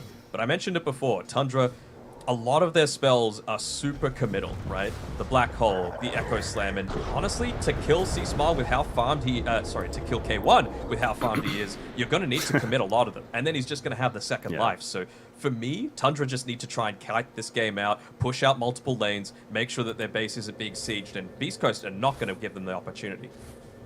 Yeah, and the 20,000 overall net worth lead on top of that. You just see Sven specifically, K1, how massive he is, man. That is ridiculous, the farm that he does have, that overwhelming blink constantly being used as well, but seems like Beast Coast may be comfortable to start pushing out the bottom lane now. Somewhat together as a team with K1 leading the way. I mentioned that Aegis still 3 minutes 45 seconds remaining on it, so plenty of time. Terrorblade did get his Eye of Scotty. He immediately queues up a Sage for a Sage and Yasha, so again, he's still trying, but another overwhelming blink as this one's picked up by the Primal Beast now. 33 does have the BKB now, though, and the way that Beast Coast have been taking these team fights is using the Global Silence a lot more aggressively, just to make sure that, for example, the Earthshaker doesn't get the counter initiation. So if he's on point, he's the one that could carry Tundra in these fights, but again, it's going to be so rough. K1 just immediately uses God Strength. He is rooted in place, the fissure also making it awkward, so he doesn't really get any tower damage out initially, but eventually starts happening. 3-3, you can tell he wants to, but look at Smile, he doesn't care. Pops the shield, the overwhelming blink in, gets the jump on to the Oracle, who's going to buy back immediately, by the way. BKB from Skitter, using his Metamorphosis as well. They're returning damage on his Sven. Sven needing that team assistance, and it's not going to be enough damage to get the kill. Sven will survive the Force Staff, etc. The Lotus Orb even thrown in there. Manages to keep him alive, so they still have the Aegis. Yeah, and I'm sure that was the call as well from the team. Have a look at Tundra and their ultimate status. They've still got everything, with the exception of the Metamorphosis. So if they were able to take out K1, especially with that Aegis, by the time you switch in your BKB, it's not going to be off cooldown as well, once the Aegis is reclaimed. They could have made that counter initiation come back. They didn't have the Global Silence to be able to play around with. That was potentially Tundra's option to be able to get back into this game, but K1 getting out in about 100 HP just completely ruins that. Yeah, I see both Silencer and Tiny with the Forest Staff, and both of those came out of the Tiny with that Lotus Orb as well, just doing everything possible to save. So certainly, thanks to the support there, manages to stay alive. But you're right, I mean, 3-3 still with that Black Hole. Global Silence on cooldown for 24 seconds, but again, another case where it just doesn't seem like he's going to get the chance to use it without the Global Silence being ready to be so. They're occupying themselves at the top lane currently as Tundra. Again, having to play very safe, very scared of sorts, pushing out the top, of course, with their racks being destroyed up there. But the reset is here for Beast Coast. God Strength, they have pretty much everything up once again. Now in a couple seconds, and they're going to go right back to the bottom lane. What else we got on the Terrorblade? No evasion yet, but it seems like, yeah, K1's going into the Bloodthorn, so that's going to provide him with a little bit more safety against a lot of that magic damage coming out, of course, the passive. Oh, Terrorblade. Terrorblade gets jumped. Yeah, they have a save for him. They're going to try the false promises up, so Terrorblade pop in the Sunder as well. Going to stay alive for the time being. K1, though, he's feeling confident. He's feeling pretty good. The Satanic, the God Strength, the BKB, now the beatdown up to Terrorblade. They killed Enigma already. The Global Silence now comes out, and Terrorblade's just going to be too much damage to handle. He's out for 70 seconds. K1 getting low, but he's got an Aegis. So at this point, he doesn't care. He's coming right back up, full life, full mana. So yes, a kill for Tundra, but can they kill him a second time without the Terrorblade and the Enigma? That seems like a near impossible task. He's just waiting for him to clump up on someone else to get good value out of the Echo, but they're never doing it. This is great discipline coming through from Beast Coast. Echo Slam solo on a Smile. They might get now the Gobble Up, gonna keep alive, tosses it back in and says, "Go get him, boy!" They get the kill on Earthshaker, the smackdown on Ember Spirit. He buys back immediately, but all is said but done. Snake King will also fall. Triple kill for Smile. What a Gobble Up! That really has been the MVP item. It feels like with the Axe. Pick up on Snapfire. Absolute beast. Well worth the tip coming through there. A GG is called. I mean, what a performance coming out from Beast Coast. I really feel like they didn't address this bottom lane long enough. And honestly, I love them as players. 33, Saxa, fantastic across the board. But I saw in that last team fight, 3-3, he was trying to Black Hole 3 separate times, and he kept pump faking it. He was trying to bait out a bunch of other abilities from the enemy team, but if you just don't use the Black Hole, it's all well and good to have the surprise factor, the fear factor of the Black Hole, but Beast Coast, they're a team that play without fear. They don't really care. They're happy to run at you. They're happy to toss back in a gobbled up ally on about 10% HP because they've got the confidence that they got the stuff to be able to take the W. Well, to that more, yeah, they were using their Global Silence preemptively in a lot of those fights later about the whole reaction idea to the Black Hole, and that almost made me through it. It's like, wait a second, I thought you were supposed to hold that ability. Wait, you used it, but that got a kill. Now, do I actually go now? But no, it's definitely some mind games going on right there. It seems like that benefited Beast Coast certainly. But yeah, that fast-paced action, that seems like that's going to be difficult for really any teams to deal with let alone here for the side of Tundra. But yeah, hell of a performance by them just overall. Again, supporting cast. I don't know who we're technically going to give the MVP to, but I am leaning towards Whisper. Not only did he have a great record, 12-0-10, but yeah. Yeah, it has to be him. Like, I mean, everyone did their role, to be fair. I think the Stinger Global Silence timings were perfect. I thought K1 farmed amazingly. I thought C-Smile got out of the laning stage really well and made a lot of good rotations. Gojira was on point, but Whisper was just that step above. If everyone was like an 8 out of 10, he was 10, easily. So, to me, fantastic performance coming through. Not too much you would look to change out of how Beast Coast played this one. And as for Tundra, maybe they just need to go back to the drawing board a little bit with what's going to be successful. You know, they've tried Earthshaker, I believe, 5 times maybe now. Maybe it's 4 throughout this group stage so far, and they've only won on it once. I think it's just a little bit too slow. I know Saksa prefers that spellcaster type of position 4, but I really feel like they could be in a much better spot if they paired together the Enigma with someone like, I don't know, a Clockwork or a Marcy or a Tusk or a Tiny. If they were looking to prioritize that a little bit more, then I would feel so much more confident in Tundra's chances. Yeah, and to that even more, Gabe, too, like, I wouldn't feel deterred about going like the Enigma specifically if I'm Tundra. He's still a very, very powerful hero. And the banning Silencer doesn't seem like it necessarily would even do a whole lot, as we kind of talked about there. Anyways, but the point is, you know, still feel confident to pick up that hero. But yeah, again, around the Enigma, perhaps a different directions to go. But yeah, officially on your screen, it is deservingly so Whisper. And there's so much more that he did that reflects on just the stats alone right there in that game 1. So, oh, damn, I forgot to do my fantasy predictions. I would have put Whisper at the top. Oh, well. It happens, it happens. So, yeah, I got a couple of supports in there. It's fine. I'll still get 1 point for it for the day. But, yeah, I mean, as for game 2, do you think Tundra are going to look to double down on this? Because, you know, going into this series, they were slightly ahead of Beast Coast in terms of their game record. Do they think they've got the confidence in their strategy, or do you think it's going to be something completely different from them in game number 2? Yeah, I mean, the confidence in their strategy, like I was saying, it's kind of starting with that Enigma specifically. I don't think they need to be deterred, like, and just throw everything out of the, you know, from the book in the trash and just be like, oh, we gotta really figure out something completely different. They had some points there that felt pretty good, but in terms of just playing at the level of Beast Coast, maybe that's the adjustment to make, that realizing and knowing now, especially if you didn't know before, Beast Coast is going to play fast no matter what lineup it feels like that they're going with. That's just kind of their mentality and their style of play. So adapt a little bit more, maybe not relying on these big, longer abilities of Metamorphosis, Black Hole, Echo Slam, etc.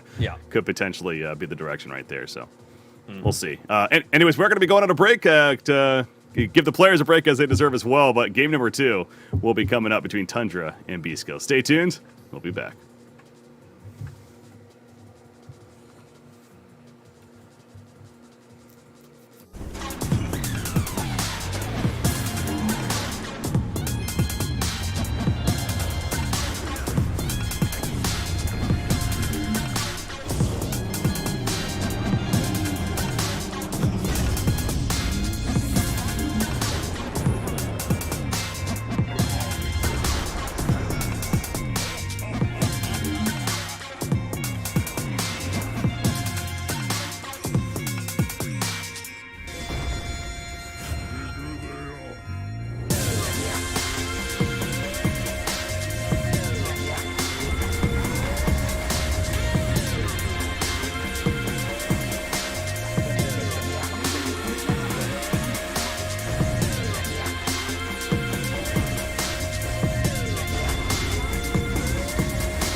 With our shields and our swords, we temper our courage. With our shields and our swords, we're making history. With those who make the game a reality, we're the Vanguard. We're with the best. Let's raise our shields.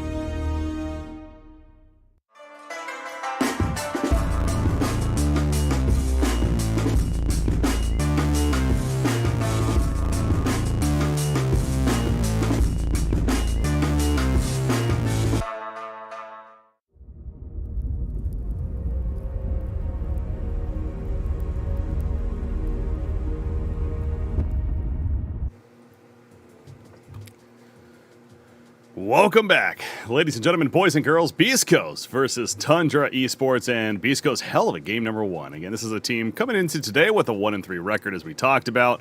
It's still a lot of matches to be played, but hey, if they play like that, and Tundra a very solid team themselves, 2-2 record overall coming into today themselves, then definitely a better day two ahead for Beast Coast, I think, is the ultimate point to be made there. But Brick CBK joined by Denog once again, and you were asking, Denog, as far as what can Tundra do, what's their strategy? Talk about maybe lesser reliant on these big ultimate cooldowns, because you're facing a team in Beast Coast that just loves to play fast and loves to play aggressive.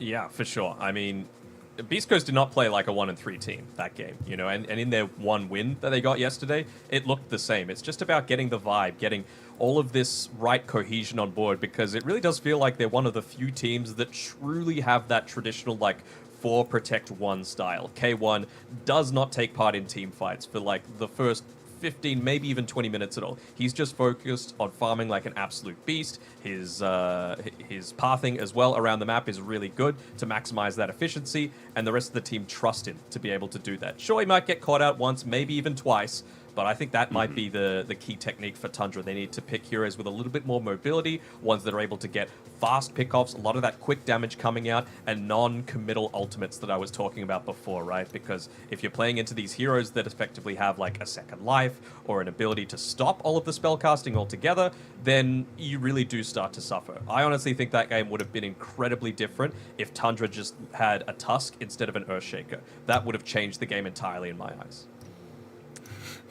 You're not a fan of this Earthshaker, and I love it. I absolutely love it, though. 'Cause, you're backing it up with some solid points, and that's fair. But yeah, and it definitely right there. Perhaps it didn't necessarily do the greatest for Tundra. So one direction they could go. Another direction I would say is, we mentioned the Morphling was available. They chose to go Terrorblade in the end over the Morphling, and you're speaking of mobility in general. Morphling certainly fits that. So almost like an obvious idea, right? It's easy to say in hindsight now, sure, but somewhere that perhaps Tundra could look for. If the draft allows for it, of course. Yeah, a lot of people might think I'm being harsh on the old Earthshaker, but a lot of teams, they see if a hero's got 55% win probability in pubs, and they're like, oh god, it's better than average, let's go. Let's look to pick that. Let's prioritize around that. Let's learn that hero. Earthshaker has a 25% win rate at TI in the qualifiers so far. Come on. It's not a good hero right now. I think, again, you need to be a specialist Earthshaker player if you're going to be able to pick it up. And Well, unfortunately, I don't think Saksa, as skilled as he is on many heroes, Earthshaker is not the pinnacle of his Dota performance. I gotta get some Earth Spirit Saksa up in here. Some Rubik, some Hoodwink, some Monkey King. You know, give me a lot of these style of heroes, but unfortunately, that doesn't really feel like the meta right now. Even his Tusk is really solid, right? So his Clockwork is really solid. Give me those. Like, I think he is going to be able to dominate on those sorts of heroes. It's just not the Earthshaker. Please, no Earthshaker. I just don't want to see it. Coach Denog over here is giving instructions at Tundra. This is what you need to do. All right, well, we'll see if they're listening to Nog or not, or if they have their own idea. But Broodmother ban is going to kick things off as we now officially are into the picks and bans right here. So the Broodmother coming out. There's the early Enigma ban from Tundra. So again, kind of interesting there. Now it's worth pointing out, Beast Coast has the first pick this time, whereas Tundra had the first pick in the first game, and that's where they went Enigma. They don't want to give it up, though. That's the reason, I think. Marcy's still in the pool. You gotta ban it if you're Tundra. Like, Marcy is incredibly busted, more so than the Morphling. There are ways to be able to beat the Morphling. You just need to up the tempo a little bit. So it's a little worrying. If Beast Coast were wanting to pick Morphling for themselves, they actually keep the Marcy in the pool. You have to pick it. There's just so few counters to it, and you can put it into a multitude of different positions. Yep, there's just no question there. It really does feel like it. Definitely in agreement there. What we've seen out of this hero, even just very recently, from the qualifiers in the LCQ and now into early TI-11. So the eyebrows being raised, like, there's Marcy. What do we do? No. Yeah.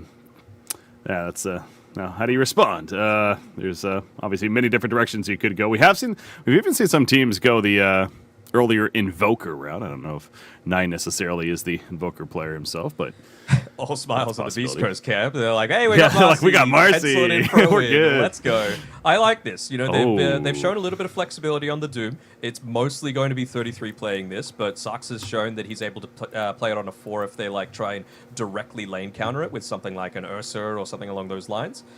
The thing is, you can't specifically ban against a Marcy assuming it's going to be a support, right? Because then you could just throw it into being a core role. And you can't specifically ban against some of the better pairings for it, like the, well, you can ban for the Enigma, but you can't ban for like Shadow Fiend, for example, which a lot of people like doing with this last pick of the first phase. They might be expecting for this to be a Morphling. I mean, Crystal Maiden is a hero that gets active super early on, right? If you don't win your laning stage, you're going to be in a really rough spot. So by picking the CM, it means that you're able to continuously be active, try and beat Beast Coast at their own game, and if you pick Morphling, you got to win in 30 minutes. Kind of similar thing with the Shadow Fiend, right? All of these kills that are much less committal, you know, Crystal Nova, Frostbite, you could use them pretty frequently, and everyone can use their abilities pretty frequently because of the mana regen coming through from the Arcane Aura. It just means that if they go onto the Shadow Fiend, all you need to do is kill him a few times, and then suddenly he's way behind the 8 ball. He's going to be coming back from a pretty big net worth deficit, especially playing against a Doom. Yeah, excuse me, very interesting right there with the idea that, again, a Marcy Morphling would certainly be a very powerful pickup, of course, for Beast Coast if they were to do that. So I definitely think there's a lot of validity into that, inside that Tundra. Prepping for that even at this point, but it ain't going to be the Morphling. Instead, it's going to be a Chaos Knight, which I personally have not seen yet. Not to say it hasn't been seen at all, but I'm actually going to look at the stats real quickly. Well, honestly, these are probably the two teams, plus Boom, that actually really like playing the Chaos Knight. Skeeter plays it. I think he's played it twice so far. I might be wrong. But it's something that K1, it's an absolute staple for him as well. And it really does enable a ton of that burst damage, right? You put the sidekick on, you get your Reality Rift combo off.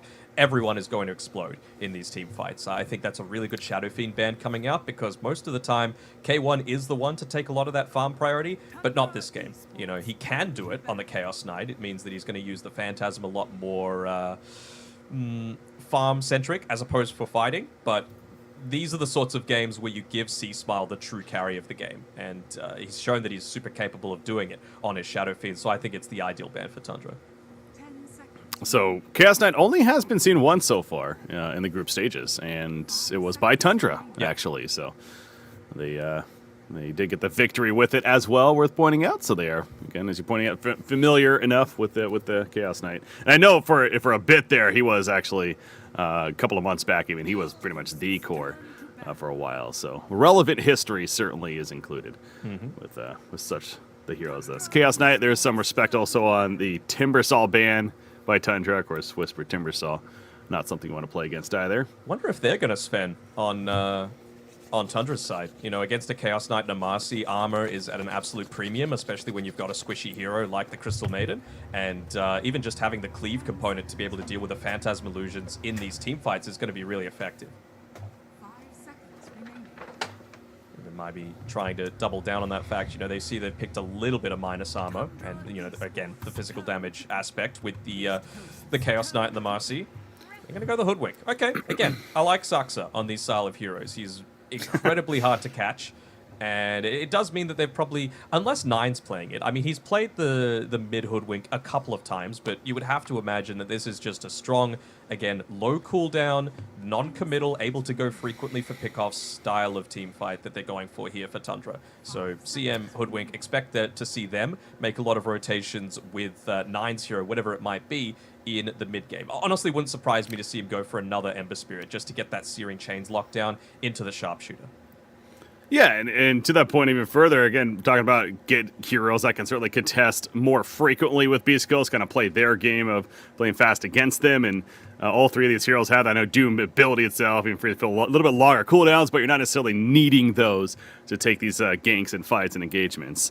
You could definitely still get plenty of damage and ability usage out of that. I gotta say, to make kills happen. Do you feel like Snake King looks like they seem a bit happier with how this draft has been going so far, which is kind of surprising considering you're into a Marcy. But I feel like this feels much more like, okay, this is Tundra Dota. We're not trying to respond to, you know, this Primal Beast pick that came out that forced us into going for the Oracle that really didn't work out. But I mean, talk about strong early game and strong lanes. This is another one that they're just going to have for Beast Coast.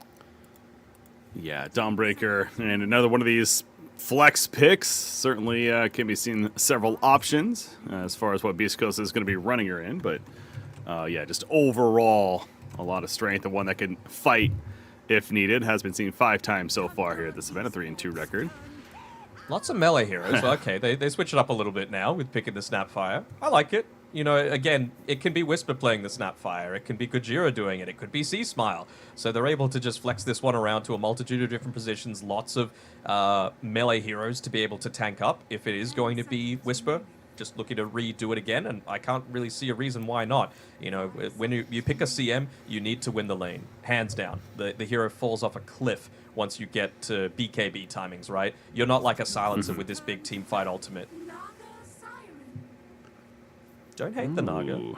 Able to split up the lane a little bit. They are a little single target focused right now. You know, the Chaos Knight, the Dawnbreaker does some good AoE damage as well as the Snapfire, so maybe this will lead one of them to be bit more inclined towards being that core this game. Although Marcy as well, now that your main farming tool and the main thing that you level up is the rebound, since you need the levels to actually give the speed boost and all that other stuff, might also work as a core. I'm just kind of thinking maybe they were going down the route of just wanting something with pretty solid armor for the laning stages as well. Nagasarian is one of those.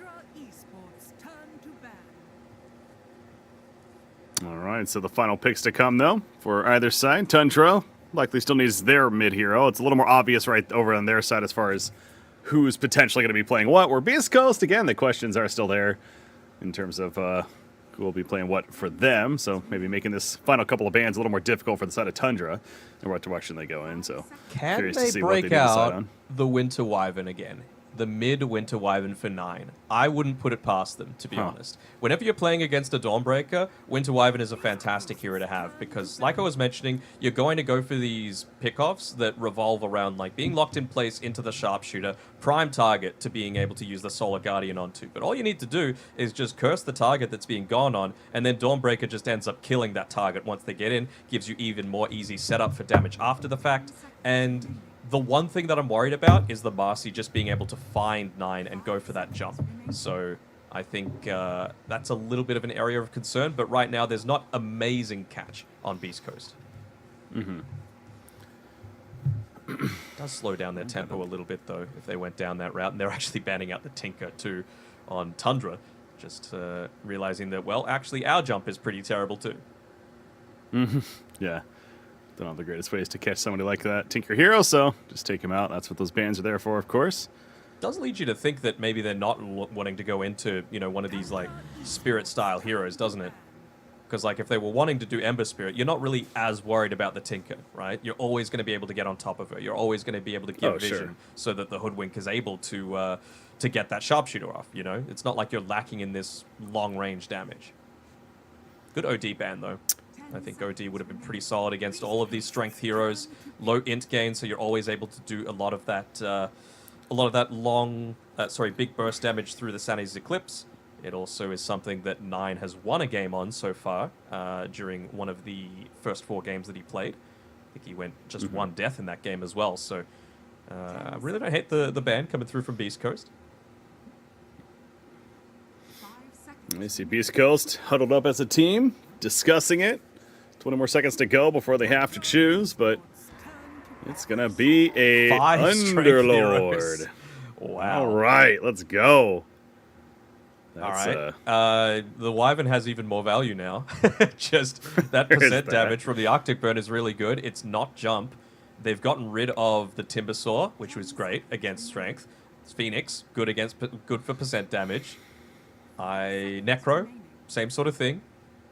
I'm kind of feeling it. It would slow down their tempo a lot, but it's really good if you can get to that Aghanim Scepter. Off the top of my head, but even before that pick, though, I was like a Lena pick mid. I know she's been fairly popular and does bring even more aggressive play style for the side of Tundra potentially, and kind of that 4-1 strategy around the Naga Siren. Even like a Quap comes to mind.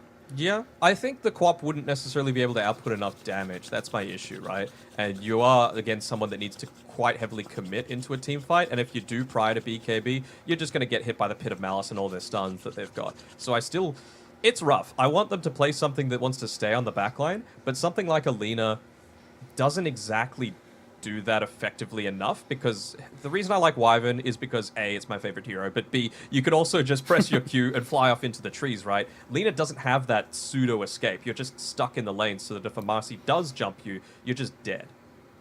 Well, there's Invoker then, maybe a little more traditional. Yeah. Seems to fit that a bit better. I think they're just suffering damage issues, which is why I really want that percent damage. So whatever they pick, if it's going to have high damage output, especially if it's something that's able to, again, be a bit more of that pace setter, it's going to be really solid in my books. But I'm just not seeing too many other heroes that are available in the pool still. Tiny. Okay. So is this a Hoodwink mid now?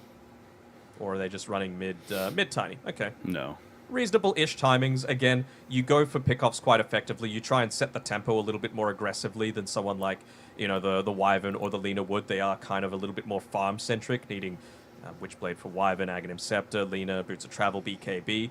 But Tiny, all he really needs is that Blink Dagger. So to me, it feels like they're going super all-in onto this. You're going to have Nine playing much more of a sacrificial game, where if he's not getting kills, he's not getting farm. And he's going to really need a lot of help coming through from Snaking and Saxa, because 33 and Skira, they are going to be sitting back, and they are just going to look to try and accelerate their farm ahead of K1, because it's not a Sven, it's a Chaos Knight. You don't have as many of those farming accelerants. Yeah, and that's where, like, again, the ultimate point being maybe you want to see Tundra going into this draft in this game of play a little more aggressive, build a lineup that's not as heavy, cooldown reliant. And it seems like that they definitely answered that, or more so they adapted to that. But I am leaning towards Beast Coast a little bit more, though, in the sense that they didn't counter this idea, but you go back to the old 5 strength heroes. I mean, these old 5 are going to be pretty difficult heroes to kill. Several of them have decent getaways, of course, on top of that. So as great as that idea is on paper and in theory going into this matchup, I think Beast Coast perhaps appropriately responded. So I don't know. At the top of my head, I feel like Beast Coast definitely has a pretty good shot here of taking a 2-0 if you had to put me on the spot and ask for a prediction. So yeah, I think if Skeeter is able to get enough space to be able to, you know, get the farm, I think there aren't amazing answers to the Naga Siren, right? It's a mid Underlord as well, by the way, which is pretty solid against a Tiny. Oh yeah, for that strength hero aspect. So the Firestorm is going to be very effective. You're going to constantly be shoving the lane in as well. So a lot of these rotations that Nine is eventually going to be looking to go for are going to become really obvious, because every single time that there are just creeps hitting into a tower, it's because the enemy team's making a move. This isn't a pub. This is TI. And teams just don't let a lot of that valuable golden experience just go by the wayside unless they're getting something in exchange for it. Mm-hmm. It is TI indeed. It's day number 2 here, the group stages, and we are now going to be entering into game number 2 of this series. Of course, Beast Coast up 1-0 in this one, and obviously a hell of a start for them as far as looking very strong in that first game. But there was plenty of parity in Group B throughout day number 1. I remember looking at the standings after the first set of series happened, and I want to say like everyone was actually 1-1, if I'm not mistaken. Yep. It was actually ridiculous seeing that on paper. So, and it still is, fairly even across the board. So, hey, if that trend continues, I suppose that's to the benefit of Tundra if you want to look at it that way. But no, we got game 2 and excited now for another fun one ahead of us. Mm-hmm. Just trying to think, like a lot of these builds, a lot of this itemization that might be looking to come out. I'm still think they're going to suffer from damage issues on Tundra's side. Gojira is going to play such a big part in this game. I'm not sure if it's necessarily going to be the Aghanim Scepter game that you're playing on this position for Dawnbreaker. I think it's just someone solid that you wanted to be able to win the lane, to be able to stand in front of Whisper, who's shown that he could deliver when he's playing this position 3 Snapfire. So a lot of that AoE damage that's going to come out, it's going to be on the back of Whisper's gameplay, and you're going to need it against this Naga Siren. The 1% damage that they do have on Tundra's side is 33 with the Doom. So if he can get into the Infernal Blade, if he can look to level that one up, probably... Well, he won't be leveling it up earlier than what you normally would, but it just goes to show how much 9, Saxa, and Snaking need to make space, because 33 and Skita, they're going to be splitting up the map as much as they can. They are going to be going full farm mode and just trying to be able to come back into this game at like the 25 minutes. Is Saxa in trouble? Yeah, we're going to see a Celestial Hammer's ready to go. He's going to go in with it. Needs a couple more auto attacks, and they get it. Whisper. I didn't think the Scatter Blast was necessary. First blood going the way of Beastkill. Saxa, he was not ready for that. Had his bushwhack, but it didn't matter. Yeah, he even had the Observer Ward to be able to play with, so a little surprised that he got caught out there. They're actually making a long walk down here as well from Whisper. Just making sure that the lanes are set up in the way that they want. Lots of AoE damage needed to be able to pair against these mirror images from the Naga Siren. Gojira, of course, going to save that one as much as possible. Even just giving him the tip there as he blocks up the camp. I was going to say, so this is more Beast Coast responding to Tundra trying to avoid in terms of the laning phase, right? Yeah, I would say so. I mean, they just want AoE damage, essentially, against the Naga Siren, and CK provides 0. Well, they also want kill potential against the Crystal Maiden, which they have plenty of with this combo. Yeah, I think CM might need to go... I mean, of course, Mangoes is the build that you need to be going for, but I think he might have benefited from having one less set of Tangos to start with, and, well, you can't buy raindrops that early, but he's going to need to buy the raindrops pretty soon. Top side, a little bit of action happening up here. Yeah, he'll be fine. He's got even a wand, already starting to add up some charges, but taking plenty of damage. Yeah, this is, I mean, all 3 lanes honestly feel like they could potentially be pretty good for Beast Coast. And I kind of go back to the Underlord being mid. And I noticed that Beast Coast was taking a little bit of time to have the players select their heroes. And something tells me, point is, was this always going to be an Underlord mid? I don't know if I could say that. They saw the tiny pick, and I kind of wonder if they, made some adaptations as a result. I'm sure they were just having a big stretch, you get time to be able to pick your heroes up, but, C-Smile, he's delivered in so many games so far that I feel like he's really confident on this one. I suppose looking at it, who else would they have had mid? I mean, maybe the Snapfire. Yeah. It could have been a potential, but, yeah, in the end, Underlord does end up there, and yeah, really excited to see how he performs. But yeah, with this Firestorm, in a melee matchup in general, it just goes without saying, right? It is very annoying to fight into that. Oh, yeah. It kind of goes away from C-Smile's style of playing on every hero, essentially, except for the Shadow Fiend. Like, at least he's got that in his repertoire, right? Even just nice little plays to be able to get denies on range creeps in the lane. What's happening up top here? Are they going to be able to get any kills? But, oh, maybe. Oh, boy. Chaos Knight lands the Chaos Bolt. Saxa using the Acorn shot, trying to go the other direction. And Marcy, which got disposed in 1 second, pops the Mango, disposed back in, and nope, now he goes the other way. Okay, Saxa doing his best to get out of here. The Chaos Bolt hits, though, and needs one more auto attack. Gets the kill. Trying to get denied, but ain't gonna happen. Nearly finds that, he lands the Acorn shot, the creeps, the Warpine Raiders have the Seed shot, so he was like, come on, brother, help me out, just to a seed brother to a seed brother, but doesn't seem like he's going to be able to be the case. They're actually making a rotation towards mid for the bottle refill. Nine, of course, having to consistently try and outshove the Underlord in terms of what he's able to do. Of course, from the tree grab, does that AoE damage, as well as constantly looking to use that avalanche toss just to secure the farm, because this is not an easy lane for a Tiny to go into with all of that % damage from the Firestorm, especially now that he's level 2. A lot of the times, what makes a Tiny really good in the lane is just being able to out right-click other heroes, and right now, Underlord is sitting on the exact same right-click damage as him. Top lane, K1, that's a lot of damage, and it's going to be enough. 3-3 taking advantage of this chain lightning big time, and they're going to get a second kill as well, and the courier might even go down. Soxa hunting that, but yeah, 3-3, that chain lightning doing so much damage in both of those kills to make them happen. Of course, Soxa getting in there at the right time as well, so well played by 3-3 and Soxa. Yeah, I mean, Gojira, when they made that initial kill happen on, was it Soxa? Yeah, before the horn happened, or rather just after, they placed down a sentry ward inside of that small camp to prevent that sort of situation happening. But, you know, good presence of mind by Tundra, realizing how important this Doom is to be able to find a decent time in this laning stage. They let him get his farm. Oh, they're going on different targets, though, up on the top side, so not much is going to happen here. They might actually get a kill in response. Marcy, she is. She doesn't have rebound. You're right. She already used it aggressively, using to dispose onto 3-3, but another chain lightning. It's such a low cooldown, only 4 seconds. She's able to spam it over and over and over again.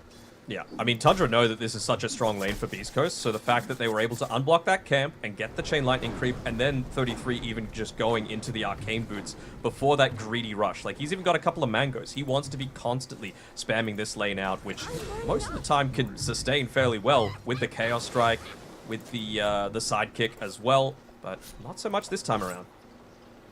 There's a call on the Crystal Maiden. They dove the tower pretty heavily right there. Not much more Nagasiren could do. She doesn't have her in snare yet, choosing not to level it up, of course.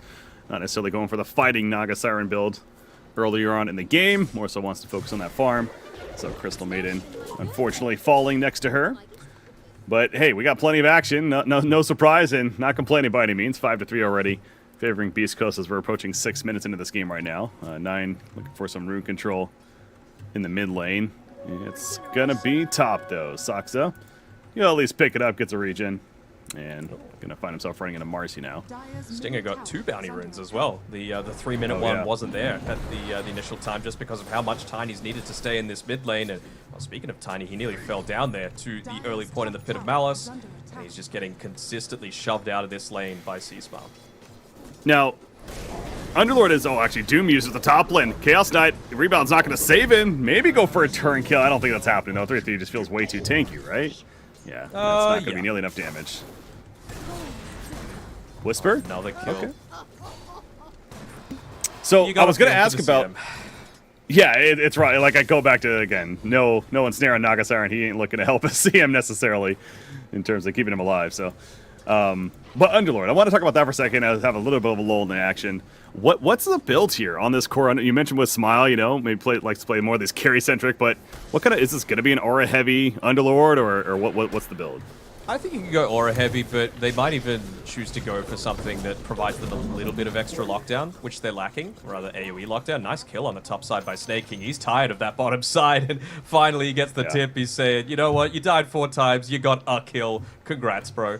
But I wouldn't mind seeing him go, you know, a little bit of that AoE, like maybe a pipe, but I kind of want to see him go into an Atos and maybe even the Gleipnir after the fact, just so that you're able to control the Nagasiren, all the Nagasirens, and honestly all of the heroes, because again, the Firestorm is going to give you a good amount of value this game.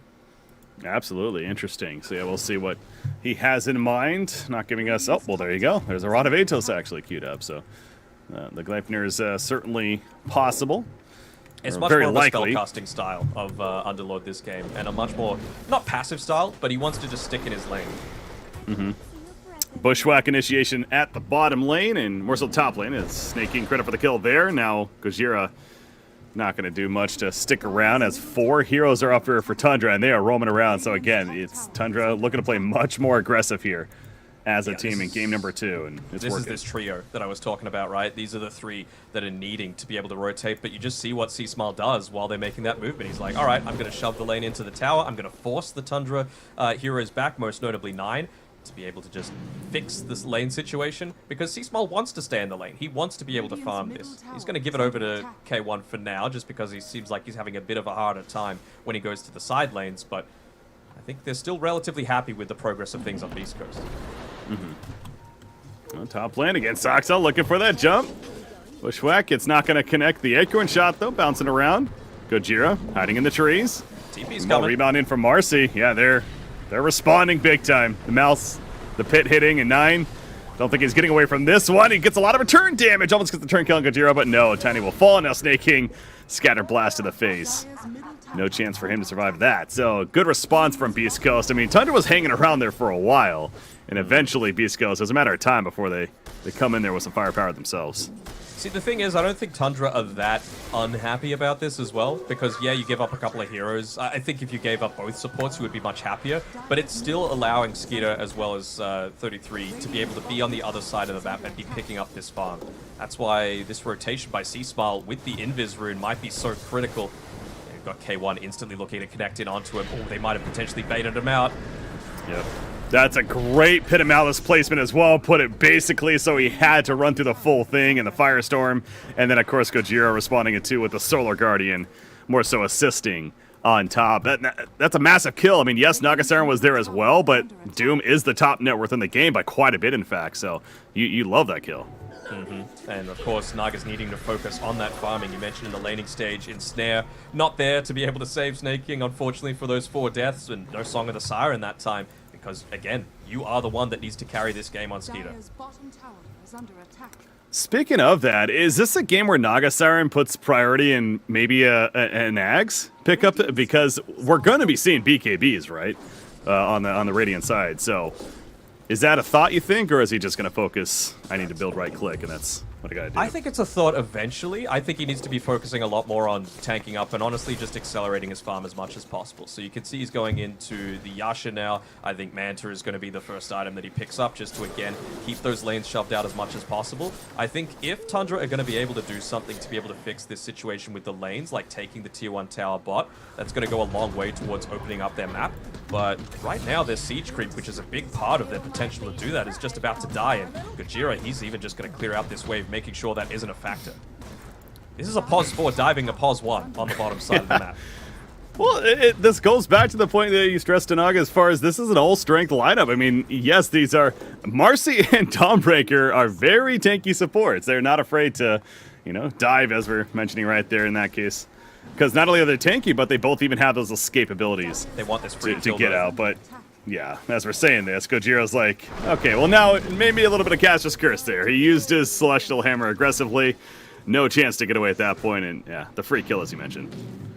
He actually had 2 raindrops at the time, so he lost a charge out of both of them. So that was a little unfortunate there, not getting full value out of it, but it's an important kill.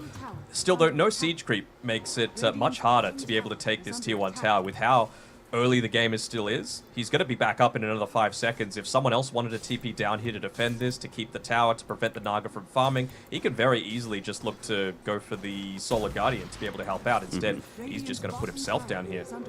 Another quick pick-off from 9 would be huge, but I don't think 9 plus Snaking are going to be able to do it alone. Well, yeah, you'd have to be really confident and at the tower with TPs ready to go.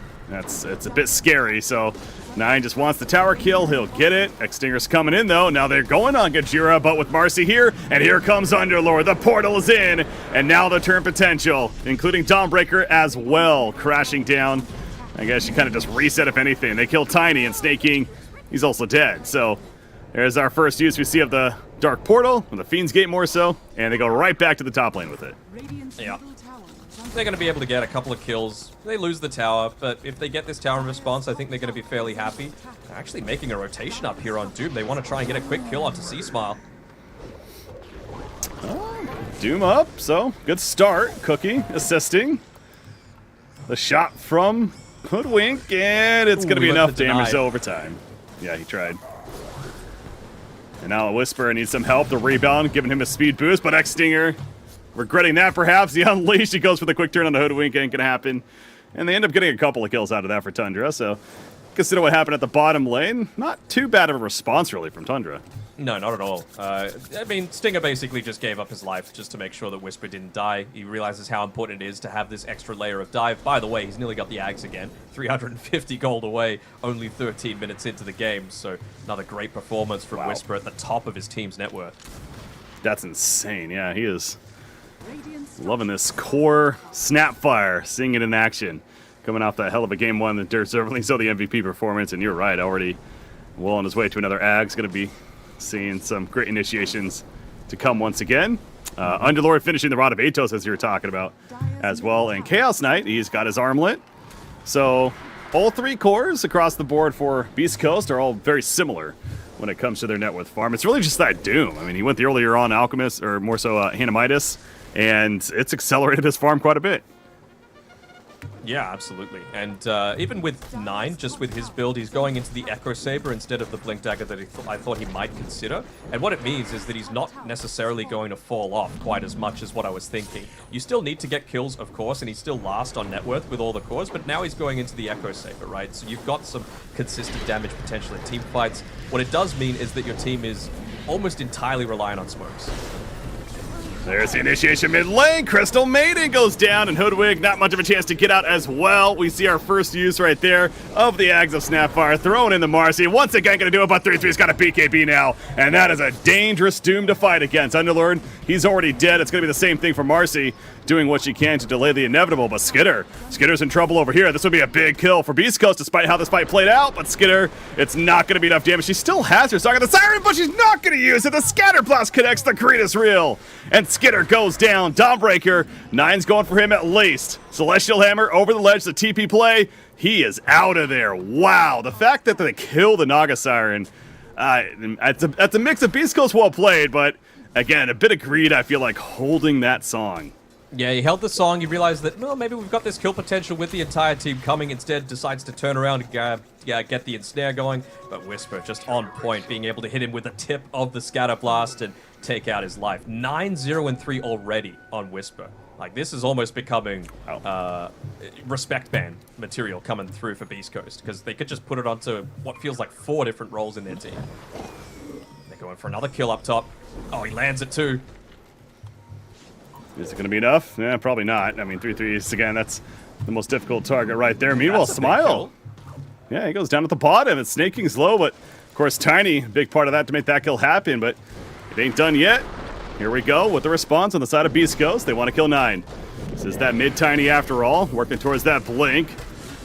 But they have plenty of damage to make it happen, the Phantasm included, from K1, and Chaos Knight secures that one back to the top lane. Yeah, Marcy just checking things out. And they committed the freezing field for that kill onto the Underlord as well. Not going as much into the aura style. I still feel like magic damage is such a big component of what Tundra is going to be able to output, right? Because the Riptide from all the illusions, magic damage. The Scorched Earth, magic damage. The Infernal Blade, magic damage. CM, Hoodwig, almost entirely magic damage. So I do want to see, like, BKBs are a response, but I feel like you need to enable this 5-strength lineup where only one of them is ranged right now, right? The rest of the 4 want to be in there on the front lines, and Pipe's just going to give them a lot of value. Again, throwing in the Marcy. Immediately gets stunned, though, and the Cookie's going to have to help save him. So Whisper, Fiend's Gate coming in. They know, though. They've got it watered up. It's going to be out there for 15 more seconds. Yeah, see it, so. And then that'll be the end of that. So Fiend's Gate going to be on cooldown.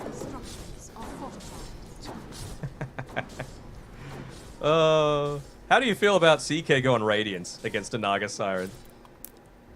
Oh, yeah. Not something you super commonly see. I mean, maybe it's a bit of a meme. He's buying into the BKB first, but, you know, could happen. We've seen crazier stuff, and K1 is a bit of an innovator. Well, it is a illusion-based anti-hero, right? It is, in theory, it makes sense, so I don't think it's necessarily the most ridiculous thing if he wants to go that direction. Because that is the end game result, right, for Tundra as far as their win condition. Just rely on the farm and Naga Siren to eventually take over and win the game, so. Oh, sleep. I feel like they can maybe turn this one around.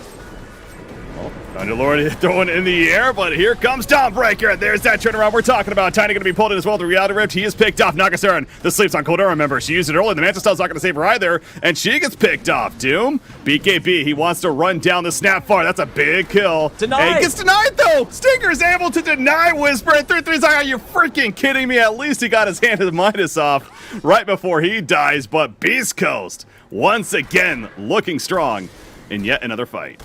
All 3 cores dying on Tundra as well for absolutely nothing. You know, they made these big commitments, the Song of the Siren, the Doom as well. So we mentioned before how Beast Coast, when they feel like they've got their timings, they like to press their foot on the accelerator. And this is exactly one of those. I mean, C-Smile, they're going to look to play a lot more aggressive, keep these lanes shoved out, and try and play on Tundra's side of the map now, because they know that that's where they're looking to try and farm with these 2... I don't want to say greedy, but the Nagasaran and the Doom still need... They haven't hit their critical mass, essentially. And, I mean, how often do you see a Nagasaran go into a BKB? That's how defensive Skeeter is going to be forced out here. And this is where we're going to start to see as top... That's a free kill onto the Hoodwink. To what else? Talk the draft showing that I feel like we're really going to start to see the lack of just damage output from Tundra in these fights. They're going to have trouble with these BKBs now coming out. As you were mentioning, Underlord's got his just about finished. Chaos Knight already has his. Dawnbreaker is going to be going in Ags, actually, so that buffed up Solar Guardian is going to be coming up to see a shard on her. Plus the Holy Locket, yeah, this, again, and we're going to say this word a lot, but they are tanky over here on the Radiant side. So, yeah, point is, I don't know. The damage lacking. And I don't know what the answer is. 9 to actually become like a damage-dealing mid-hero more than just burst. I feel like he's got the right idea with the item build that he's got queued up with the Blink Dagger and the Aghanim Scepter after that, but it's still going to be quite some time until you get to that point, right? And I feel like Beast Coast have the answers for you in the meantime. We're just going to go into the Roche. One of those answers. Exactly. No big ultimates, why not? They're not the craziest, quickest killing Roshan team necessarily, but yeah, it's hey, if Tundra wants to take a fight, they'll take one, so they know what's happening. They're gonna slowly but surely do it. Yeah. They've got heroes split out completely around the map. Bottom lane's pushed in. They've actually found out Gojira here, who's trying to be a little bit cheeky with... Oh, actually, does he live? No way. No. Well, he finally died, but Nagasaran gonna have to pop a sleep to make sure to get out of here. No way. Okay. No, they're getting out. They were tempted. They're going back. That would have been fun to see, but no. It's Nagasaran sleep on cool for another 140 plus seconds.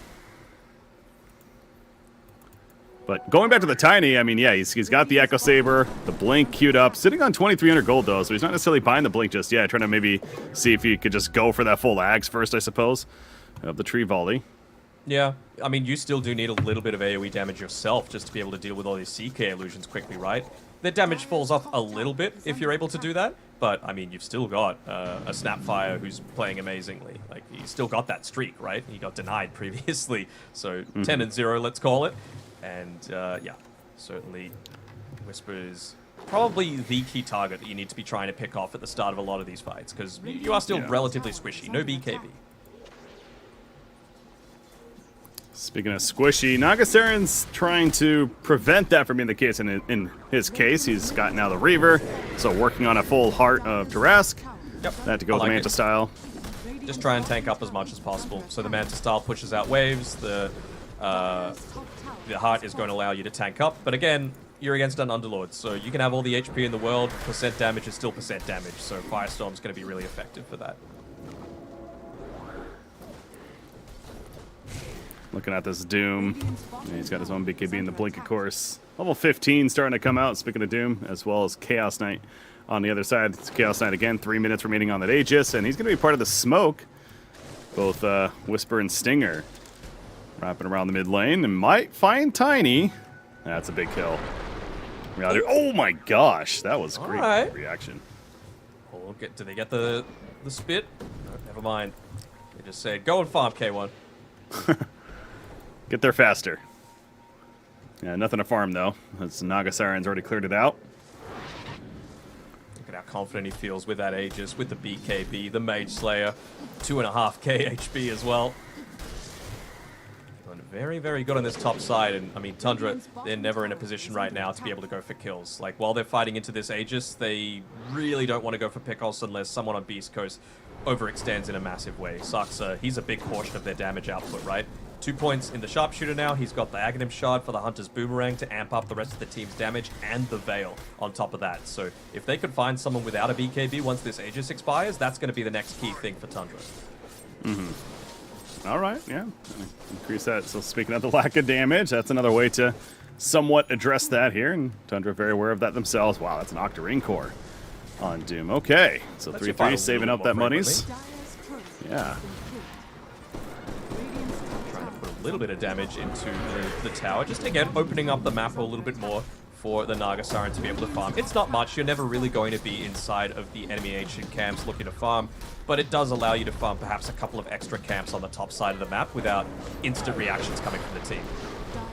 Sharpshooter, speaking of reactions, there's the reactions, but the burst is real. Here's the Fiend's Gate, though, and now can they catch up to 9? He can, but do they have a stopper? Yes, they do. So Tiny, he's dead, and Chaos Knight's like, I'll take the kill, guys, don't worry. Oh, they're going to go in. They're going to get right back in there, trying to push into the mid tower. Why not? I mean, he is still a big part of your front line on the Tiny. Kobe! Throwing in the Underlord, catches up to Snake King. That's what they're reporting back for. They wanted that Crystal Maiden. And they get the Crystal Maiden. Now that mid push, as you're referring to as well, going to be happening. So the heart is finally finished on Naga Siren. We see that pop up as the fight just ends right there. But Naga Siren losing teammates around her. Quietly doing her thing, though. Yeah, even has the regen on Underlord as well, so he's able to just stand here. I said he wasn't really a right-clicker, but with all those team fights going so well, he's got that bonus 162 damage, so these towers actually take a big hitting from all of these beefy heroes. Do they keep pushing? 30 seconds on the Aegis, so probably not. Yeah, they're going to fall back with that. You got to fix the lanes. Naga's still done a pretty good job of pushing out the bottom side. Maybe now she can, with the heart, afford to play a little bit more aggressively. But again, when you don't have any tier 2s, how's the rest of the team meant to get to you? So it's a rough situation to be in for Tundra. I know it's pretty damn even on the net worth charts. Basically, 0 net worth difference right now. But to me, it still feels like Beast Coast are really in the driver's seat. Yeah, it's definitely agree with you there. It's one of those games where, yeah, exactly, the net worth says even, but the feeling certainly going one way over the other. But this could definitely change things. Then the Whisper, remember, he technically hasn't died yet. He got denied for the one death. He's trying to get away. He is dead, though, and there's no deny this time. 3-3 says, thank you very much. They also kill the Dawnbreaker, and the chase continues. Why would they stop? Stinger, toss back into the freeze. Here's that crowd control coming into play, and they may not, have... Well, they have a lot of damage, I suppose. That's what they're showing right here, as tanky as they may be. 3-3, he's going to have to pop his BKB, though. But Tiny jumps in onto K1, and K1, now he's in trouble. He finally gets his BKB off, but it was very late right here. He has a heart, so he is beefy as well. Tiny trying to kite. 9 gets a big hit off right there, and Stinger will finish the job over here. Skidder still has the song. It's going to have to be used here. To try to reset now. Do they reset or do they run? Looks like they're going for a reset. Skidder wants to make a play. All the illusions. 3-3. Of course, no Doom, but he's got Infernal Blade. He brings some damage in. The Reality Rift pulling, though, and Nagas aren't able to shred through Stinger, and now it's just Chaos Knight right here in this fight. Whisper spits him out. Back to base. Let's get out of here, buddy. I got you. Whisper's going to die, but he saves his teammate. Where are the tips?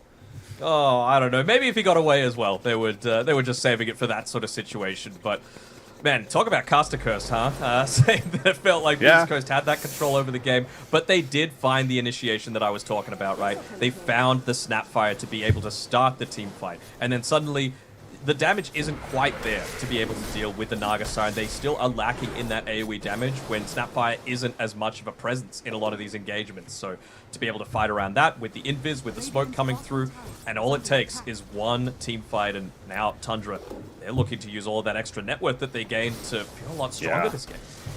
Well, yeah, it's supposed to be looking at this Ron the whole time, sitting here saying that, wondering if Tundra is going to have enough damage. I suppose now it's, does Beast Coast have enough damage? As we certainly saw in that last fight, to the point you're making of especially this Naga Siren. She has really peaked on her farm now. In fact, she also gets a butterfly. So, of course, that mix coming into play of nice damage assistance, but also even that evasion, etc., kicking in. So, yeah, this Naga Siren clearly going to be an issue now for Beast Coast. And this is what they've been waiting for, right? Like, with the... We were talking about the Doom plus the Naga Siren. They are going to be farming. They're going to be sitting back. They're going to be passive. It's going to rely heavily on 9 to be able to sacrifice his own game. And, I mean, he's done that. He's sacrificed his own game. He's sitting last on the core net worth, but it doesn't matter as long as you find that initial jump to kill the tempo setters on Beast Coast. And last time around, he found the Snapfire. I mean, Snapfire has just died, what, 3 times in a row now? One was the deny, but the other 2, one was to give over that big kill streak, and the other was the one to be able to give the kill back. Yeah, there's one after the other right there, but smoke play. Beast Coast, they want to get the jump first themselves, and certainly a better shot if they do. They toss in the Underlord. Doesn't find anybody initially, though, and Hoodwink is going to be able to TP out before a catch happens. So certainly that's going to play a big role. If Snapfire can get it good, gobble up, and spit out, then perhaps that's going to be what Beast Coast needs to win these engagements. I will say Dawnbreaker also gets the Solar Guardian upgrade thanks to that Axe pickup. So yeah, talk about making priority on that to go with the Holy Locket. As Even his just position 4. the talent as well. So he's got an extra 20 seconds less on the cooldown for it. Oh, yeah. So that's nice to be able to respond to it. And now it's just all about beefing up a little bit. I still really do feel like the AC is going to help somewhat. You need some kind of magic resistance coming through here because the burst potential, we saw what it's capable of. Maybe even a Wraith Pact, honestly, on some of these heroes. But who's the one that's going to buy it? That's my issue. The AC? The Wraith Pact or the Pipe. I mean, you're going into a Lotus Orb on Gajira, but I'm not sure if that's the item or not. I mean, it gets you out of the Bushwhack, it gets you out of the Freeze, it gets you out of the Ensnare. So actually, maybe it is pretty damn good, this game. Yeah. I was going to say, so yeah. We mentioned Underlord has the AC coming, so in fact, it's going to be delivered now to him, so at least they have that. But maybe the Radiance, man, it goes back to that for K1. It's seems like, potentially still a pretty good tool that could go for it. That's why he's keeping it on that queue up as an option. You just see how much more confident they are of being able to shove out lanes, right? They've taken control over the Radiant jungle on Tundra, and even just the Illusions are able to push out these lanes much more effectively. It's a deceptive impact spike coming through from a Naga Siren, right? You think, oh, it's only one team fight, but one extra item actually means so much more because of how much she plays around those illusions. It means you fall behind in experience a lot because you're not there in the center of things and getting a lot of that experience, but the illusions just do so much in terms of how the map can be controlled in your favor. Can we sit back and appreciate how, even with Naga Siren, especially after the last fight, and really just accelerating her farm. Forced above the BKB. Sorry, go ahead. Oh, yeah, getting close. Yeah, no, that was a close call for him, but BKB and run. But I was going to say how Doom is just still top net worth by quite a bit, over 2,000 even more than the Naga Siren still. So 3-3, definitely deserving credit there. I know he has a hand of Midas, but still, very, very efficient farm for him. And now he has a full refresher orb picked up. And the Octarine, right? So even that's not going to be as big of a deal. I wonder what item he gets rid of first. Like, is he going to go maybe Overwhelming Blink as his next item? Yeah, that seems pretty good. Yeah, I mean, Scythe is always solid as well. It is, but the question is, what item do you drop?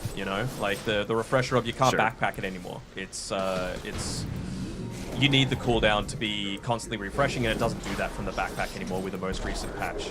Even just playing so heavily around 3-3 with the Infernal Blade, he's gone into the Aghanim Shard for it, realizing how important that's going to be against these tanky heroes, right? 5 strength, Infernal Blade, it's what you gotta have. They're just going in. They get the Doom up off that bow. They find the pick chance on Underlord, but here comes Dawnbreaker. Trying to keep him alive. It's not going to happen. Eventually goes down. And back here, Snapfire doomed up.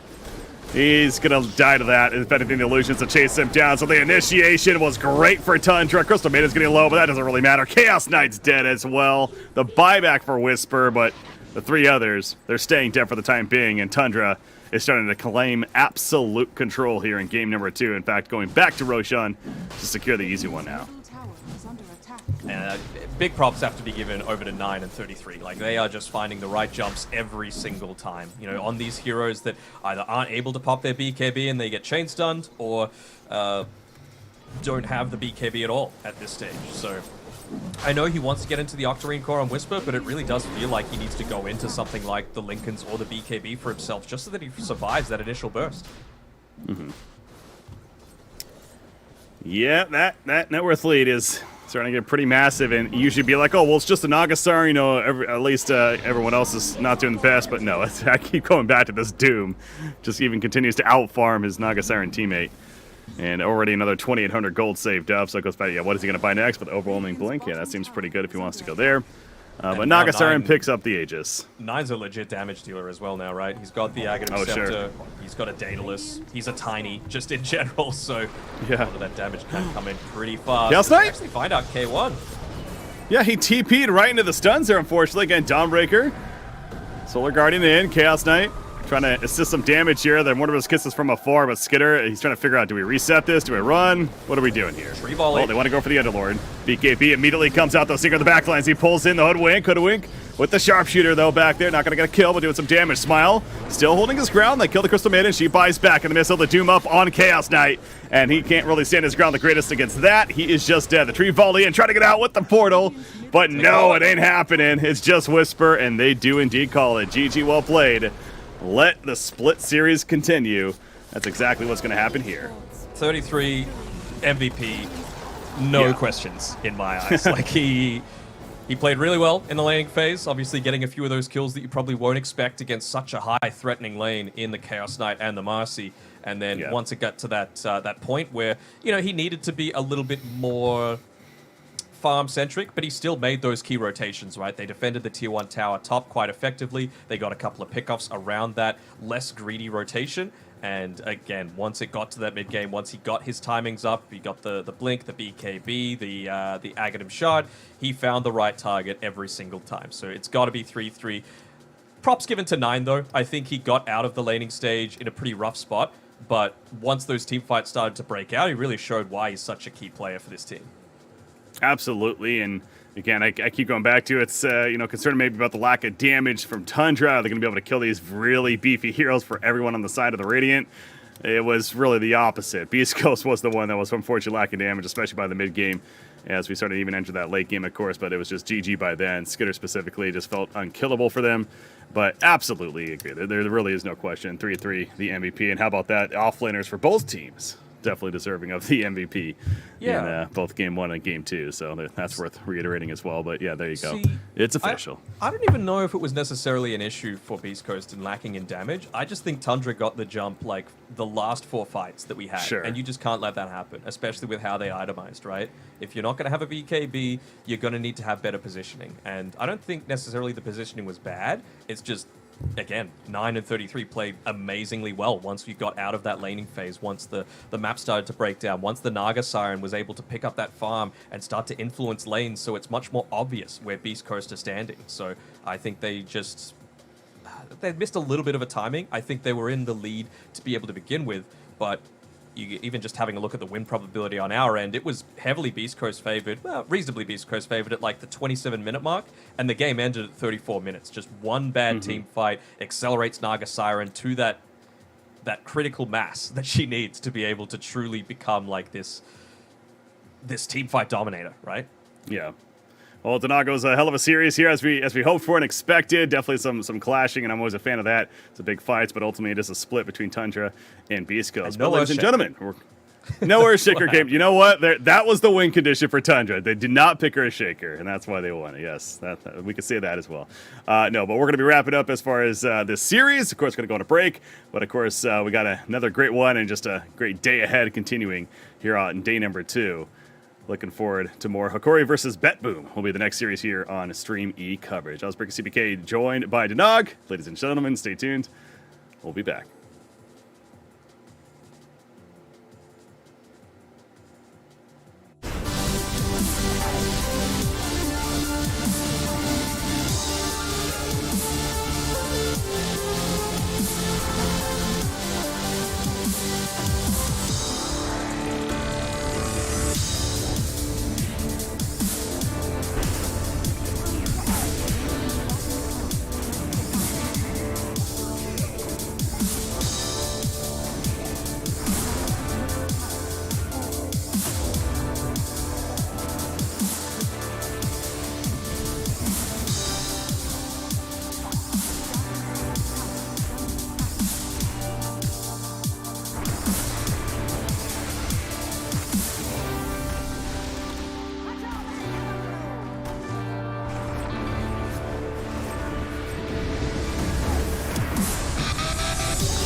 With our shields and our swords, we pave the path to victory. With our shields and our swords, we temper our courage. With our shields and our swords, we're making history. With those who make the game a reality, we're the Vanguard. We're with the best. Let's raise our shields.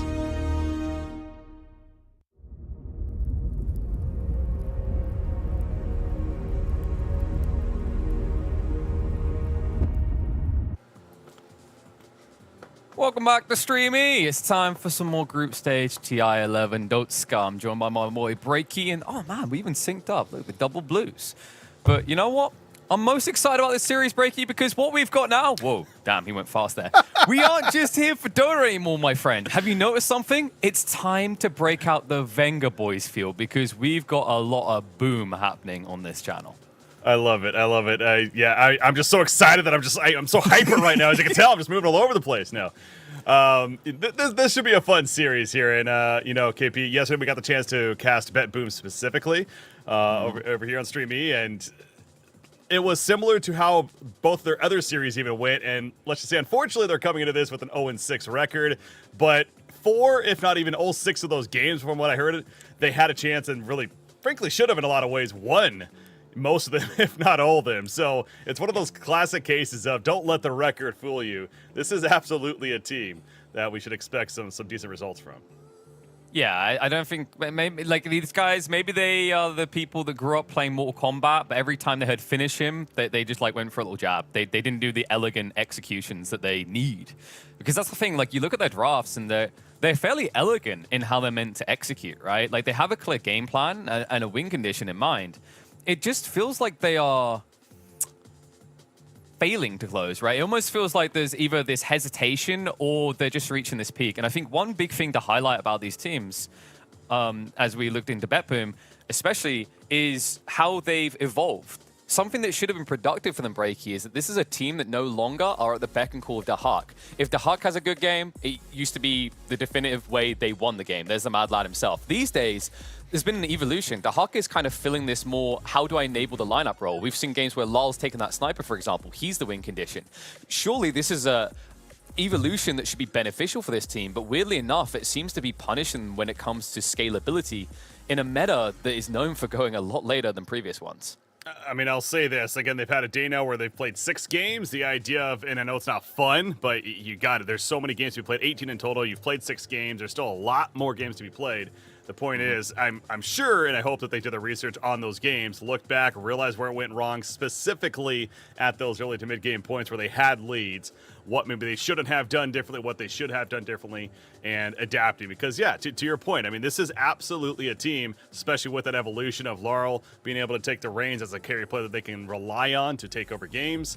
They should be winning games. As far as the team they're going up against, we haven't really mentioned much of yet, but Hakori, I got the chance to cast them in the final series last night, and they finished with a 3-3 record themselves, splitting all of their series. They were fun. And just like these, really South America region in general, they play fast. They play fast, they play aggressive, and I'm expecting that here once again. Yeah, so you can see the Mad Lads here, and Mad is actually appropriate. This team fights a lot. They are ruthless. They embody the kind of stereotypical perspective on SA Dota, right? This whole idea that it's non-stop fighting, they just don't stop brawling non-stop. They do this. They do die a lot in the process, but it also tends to lend towards what they play towards, which is quick end game states. These guys usually draft lineups that are focused around the carry, but it's focused around a carry that can quickly get involved in the game. And I think that's been working wonders for Corey. The interesting detail is when I saw the end results of day one, I thought maybe something that was happening here, the element in play was that they were getting wins at the start of the series by catching their opponents off guard, and then their opponents were adjusting. And this was going to be a recipe for disaster for Hikori. But no, because when I looked at the results, here's a kind of baffling one. Outside of one series, the win came in the second game of each series. So it's not a case of people like, nice try with the aggression, we're adjusting. They're the ones adjusting, and they're the ones starting to come out ahead. Definitely the pop-out performance. I think Hikori might be a surprising dark horse, at least judging by how this group stage has begun. Yeah, again, I'm coming off just casting the previous series with Beast Coast. Now, Hikori, the South America region really is starting to grow on me. I see where Moxie's certainly coming from, being a fan of that region, and definitely becoming much more of a fan myself, as I'm sure many out there as well. And specifically a matchup that I am really looking forward to in this one is the mid matchup. Analog going up against Laurel. You know, you have some of these younger players, Laurel especially, in terms of being lesser experienced. Analog has had a little bit, but still, you know, fairly newer amongst a lot of these other names that we're seeing in this game. But yeah, that mid matchup, it's going to be a good one. And that's the standout for me. But we got a draft underway, KP, and that's an Undying to kick it off. Oh, yeah. Got to be opening up with whatever doesn't get banned is atypical to come out. And you know what is an atypical ban that hasn't occurred yet? Marcy. Marcy is still, of course, on the table. As they chose to prioritize the Morphling, which is kind of intriguing to me because I don't feel like I've been seeing BetBoom do much Morphling, if any.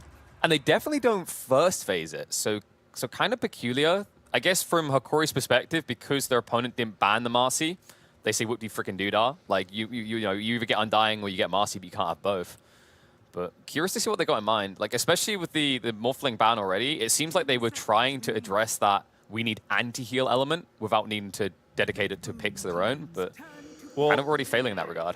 Yeah, a couple of directions. Ooh, it's a DP opening, interesting. But a couple of directions I could think where they maybe were going with that is one, if they wanted to go maybe that Earthshaker. We've seen Morphling a lot to response to the Earthshaker.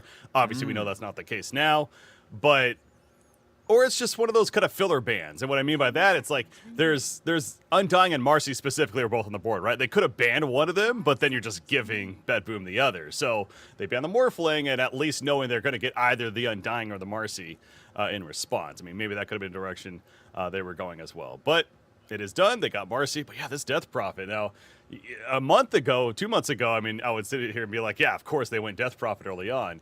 Not one we're seeing a lot lately, though. No, I think it's just kind of been subtly there, though. It's weird to see that this is the first game I believe we've cast with the DP. I think there's been a decent amount of practicing going on, and when you look on kind of like a regional level, especially for Asia and South America, there's been a desire to pick this. I think China, especially, in fact, when you look at the regional metas, Europe and China, this is the first most picked for China, and then second most picked for both West and Eastern Europe. So it's definitely been in play, but the weird part is it hasn't been in play as much for SA outside of this team. Because when you look at Hikori specifically, the interesting thing is that this is Vitaly's most played hero in competitive. He's got 11 games played, 8 wins, 3 losses. So seems to be working for them as an offlaner, whereas I think most people expected this hero to arrive back in the meta as a mid again. I was wondering with that Pango pick, maybe response to the Death Prophet good mid matchup, but as you're pointing out, I mean, Vitaly is playing Death Prophet a lot, and he's their offlane player, of course, so if that is the case, maybe an oversight, I don't know, but just some reaction there. To what you're saying, by the way, about Death Prophet, stat-wise in this tournament, has been seen 6 times, 4-2. 4 of those 6 games were actually by Southeast Asian teams, from Boom and Fnatic. Sonics and TSM ran here as well a couple times each, so interesting insight there as far as the DP coming out. But yeah, Pango, second pick for BetBoom. Yeah, it's interesting actually, because I think from Asia, like, it was, I believe, the 6th most popular hero in the regional meta. But then I think that's where the Chinese influence comes in, because we've seen some tournaments where there's been a bit of cross-pollination there. The teams have played against each other, so maybe that kind of informed the desire to keep picking this hero. It's just a solid one though, right? Usually it's reliable in the lane. It also gives you push in a lot of drafts where, you know, we're getting 4 picks in, we're going, well, where's the push if you haven't got Zoo? This is one of the classic ones, and kind of feels fitting that we see some DP starting to appear again at TI. There's the sniper ban. Yeah, Again, Pango certainly could be mid, but it's just we just do not want to risk it. Is basically what Hikori's saying right there. Again, very comfortable for Laurel. We've seen it a couple times. He played it at least 2 times yesterday. I don't know if more than that. I haven't checked into it specifically, but yeah, they like to run it, so not going to give them that option. Yeah, and I think this is like a comfortable hero for someone like Roger to potentially take. Also, I believe Notice plays quite a bit of Pango for the team, so it's possible that this is just being flexed everywhere. We have been seeing a lot of Pango mid, but I don't know about you. To me, that feels like something we see more frequently out of the American teams compared to the Europeans. Most European teams, I'd say, kind of lean this towards more of a pos free role, if anything. 5 seconds remaining. Yeah, potential's there to run it offlane if calls for it, certainly. So we'll see again what it ends up running here for Bet Boom. If anything, it is that flex. So whether or not they're even sure where it's going to be, doesn't really matter. That's some appropriate respect given by Bet Boom. Of course, the puck would be great against the Pango, so this might lean them towards the core role again. But this could also just be respect towards Analog. This would have been his most picked hero. I believe Pucky has 17 games played in competitive, 11 wins, 6 losses. So very comfortable pick for him. What I'm intrigued towards is what the Dahak hero is going to be. Because looking at these bans, part of what Dahak loves to do has been addressed. The Visage has been removed, but there's still things like the Nature's Prophet to think about. And we have also seen him running that POS 1 Bat Rider that can be pretty effective. Mm-hmm. Yeah, usually paired up, though, with a core mid that could be your carry, right? I don't think Pango's that, but again, that goes back to that could be an offlane Pango, so yeah, I suppose that option is still there to run that safe lane Bat Rider now. Now, this previous, we got to see Snapfire in the hands of Whisper over there for Beast Coast, both in that offlane role a couple times, and he showed us some things specifically with that Ags effect that was entertaining as hell, so normally we're seeing the support Snapfire, though, being played. Yeah, so it's an interesting thought here is, like, I just mentioned Vitaly likes to play a lot of the DP, and it's usually the way they lean this DP pick. What if this Snapfire isn't a support, but is like a mid? I mean, that's something I was thinking about watching that series, is we saw it work as an offlaner, but in theory, this hero is still decent in the mid. Got nerfed compared to where it used to be when it was just full meta mid. But I think you still have that flexi. The cool thing as well about Hikori's picks is they tend to be a little bit more off-meta, a little bit more unexpected. I think that speaks volumes to the SA region. We've seen things with Ember Spirit support before, and it makes their drafts less predictable, which is why like the Bet Boom are focusing on kind of just broadening their own draft and giving themselves a clear win condition. Bet Boom so far have played aggressive off of the lanes, and you can see from these picks that is their intent again. Beastmaster, Shadow Shaman, Pango, Undying. These are all brawler types. And also, those 2 additional picks give them a hell of a lot of push. Yeah, the first 2 picks for Bet Boom, Undying, Pango, not necessarily a lot of objective taking with those 2 heroes, so they certainly answer that with the Beastmaster and the Rasta with their next 2. So they got that taken care of. They got plenty of crowd control, team fight, etc. You'd figure leaning more towards that final pick of a true carry now, perhaps in the hands of Dahak. If I had to guess, this is lining up to also be that Pango mid now with these 2 picks coming out as well. But Pudge for Hikori. Okay, the safe lane Pudge, I assume. Yeah, Pudge done pretty well, right? I think, if I'm not mistaken, the last chance qualifier stats, like he was the best performing carry with 10 wins and 2 losses. That's still funny to hear. It is, right? Like, so I think for years, many of us like, when will Pudge make a return? I know Dendy was always like, someone pick Pudge, someone bring it back. No one ever imagined it come back in this way. And I think the cool thing is like how it's kind of evolved into something toxic with the Ags, but it's still an improvement on when it was last meta, which was when he used to be an offlaner, and it was basically all about his passive because the HP regen was absurd. So it's coming back to me now, KP. It was the final series last night with again we casted Hikori, or I did at least with Gods over there, and Lumi played Pudge in that series in their actual game 1 victory. So I will say what stood out about that specifically was he was a hook master. I mean, he was landing hooks left and right from before the bounty runes even spawned to well into the laning phase. So. And I remember being pointed out that a lot of these Pudges, just simply rely on that raw to just CS and not necessarily looking for some hook plays, but he was very aggressive with this, so I'm looking forward to that again. Yeah, I'm looking forward to seeing what Hikori's kind of win condition is. Like, what's the hero to carry them here? Are they just going to flex that DP? They can stick it in the mid lane and say, this is the hero we're going to back, and this is the hero that's going to win us the game? Or are they now going to go for something that scales phenomenally well, just in a consistent department out of the mid lane? Because one of the big issues of DP, very powerful when the ultimate's off cooldown, not so much when it's unavailable, right? So maybe you lean towards those TA type heroes, someone that can carry out that mid. But first of all, we need to see the Betboom pick. Interestingly enough, they ban one of Dahak's potential heroes. They get rid of the Batrider. Wonder if we're going to get something traditional with scalability out of Betboom here, as opposed to what most of their drafts have been recently, which is our POS 1 is more like a POS 2 or 3. Yeah, that's what I was assuming for sure. It's, again, the Batrider, if they went Batrider with their final pick, it would have been like we need a win fast, win early, and certainly possible, but that would have been an all-in strategy of sorts. So I think leaning more towards that traditional carry that they can fall back on, like the Terrorblade we're talking about, a Naga Siren we've seen a bit of, Phantom Lancer, things like this. There it you is. know what? Let's just go to Hawk Nature's Prophet. Why not? Yeah, I wondered if this was coming. I mentioned that it didn't get banned. They banned the Visage, but it's almost like they kind of slept on the Nature's Prophet. I don't think Dahak has got to play much of this so far. In fact, in the group stage, I don't think he's got a single chance to whip this out. But make no mistake, folks, this is a specialist hero for him. Dahak loves playing Nature's Prophet. 13 games. The only hero that he's played more in competitive since July is Visage on 14. But he has a 76% win rate on this Nature's Prophet.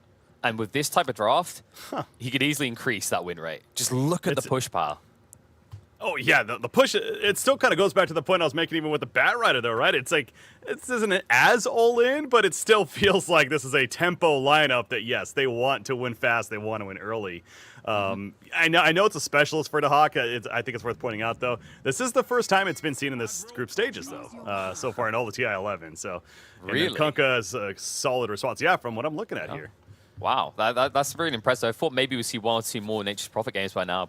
Dahak was the front runner to do it, though, and I think it has been banned out multiple times in series against him. This Kunkka rounds out Hikori's draft really well. I mentioned that idea of a hero that can plow through from the mid lane. Kunkka has some builds that allow that to happen, and also he has a great sync-up in timings around the 15-20 minute mark when Pudge wants to get active. Great counter also to Dahak directly. If Nature's Prophet tries these split push shenanigans, before he's got a BKB, X comes out, he's royally screwed. Yeah, the Kunkka pickup, final pick, I can tell Hikori doing that with confidence, absolutely. Analog, of course, going to be queuing it up, and will be the one to play it in that mid lane. He is going to be matched up against Pango, and certainly a matchup that he can do fine in. And yeah, to your point, again, it's between the Beast Smasher and the Nature's Prophet. Maybe they were lacking a little bit on counter, creep push. I mean, they had already Pudge, Snapfire, etc., but Kunkka secures that, if anything, that's not as concerning anymore. Hold up, we've got an unexpected switcheroo here. Vitaly is not going to be playing the DP. Vitaly is playing Marcy. He's on Marcy, yeah. Yeah, so they're running a support Death Prophet here. Interesting choice. A POS 5 Death Prophet at that. Now, this used to be pretty popular, but has since fallen off. You remember the days, I think it was like, last year especially, it was everywhere. It was being picked everywhere. I think China kicked it off and everyone just hopped on the bandwagon. But since then, it's kind of fallen off the side of a cliff. Intrigued to see what they can do with it here, making a return, especially considering that Gardick's basically going to be the tower push. No other hero on the side of Hikori hits tower as well. It's all the DP. Yeah, that's true. Yeah, definitely. I think a lot of it maybe comes down to they were lacking on single target damage, right? And that's where the Marcy as the offlane role, it's certainly going to prioritize a bit more farm at her levels, etc. She will be able to become more of that single target threat, even as a position 5 support. We've seen many of games in the mid to late where she's actually able to withstand and stand up against some of these carries in some cases. So yeah, I can only imagine her with some more farm, the earlier BKB, etc., that she's going to be able to do that more efficiently. So that's the one line of logic that I would go to that Hikori is leaning on here towards putting the Marcy in the offlane. Well, the worst idea is, POS 4, POS 5 Marcy seem to win a decent amount of their games, and that's absurd. So what if we just injected more farm into her as we hop into game 1? Let's find out, as Vitaly is going to be running some POS 3 Marcy. It almost feels like we forget this hero can be flexed more or less anywhere, just because of how frequently it is a support. So curious to see what the type of build is going to be, what kind of impact he can have. And it is going to be a hard lineup to fight into, though. Like, if you look at Betboom's lineup, they have the ability to split push, but also group as 5 very early on. Mm-hmm. Again, yeah, this lineup is a all-in win early strategy. It really is. Now, both sides, to be fair, because it goes back to the Kunkka final pick on the side of Hikori, neither one has that traditional sit back and farm wait to get that and then carry the game. So I guess both teams have been on a clock, and that's maybe where Hikori is almost matching that idea against BetBoom and factoring in that they feel even more confident that they're going to have a stronger earlier mid-game anyways, which I do see the reasoning. They have a ton of counter push with this lineup. 4 to the 5 heroes bring quite a bit to the table in terms of pushing out these Treants, the army of Beastmaster, etc. So I don't think this push for BetBoom is going to be as strong as they hoped for, basically. I think there is one element to consider in that push that's hard for Hikori to answer, and that's the Shadow Shaman. They don't have a great Serpent Ward clearer. Like, the best thing you have is Snapfire with a quick little shredder to pop a few of them, but outside that, DP doesn't attack very quickly, Marcy has to get close, and... Wait, what did... Oh, did he just begin the observer catching it, I love it. Yeah, the courier getting sniped in the base thanks to the tree, and that's just some clever stuff there. Oh, speaking of clever stuff, great hook, Roger. Wow. He's in a bad spot. This is what I'm talking about, KP. Lumi is a hook master.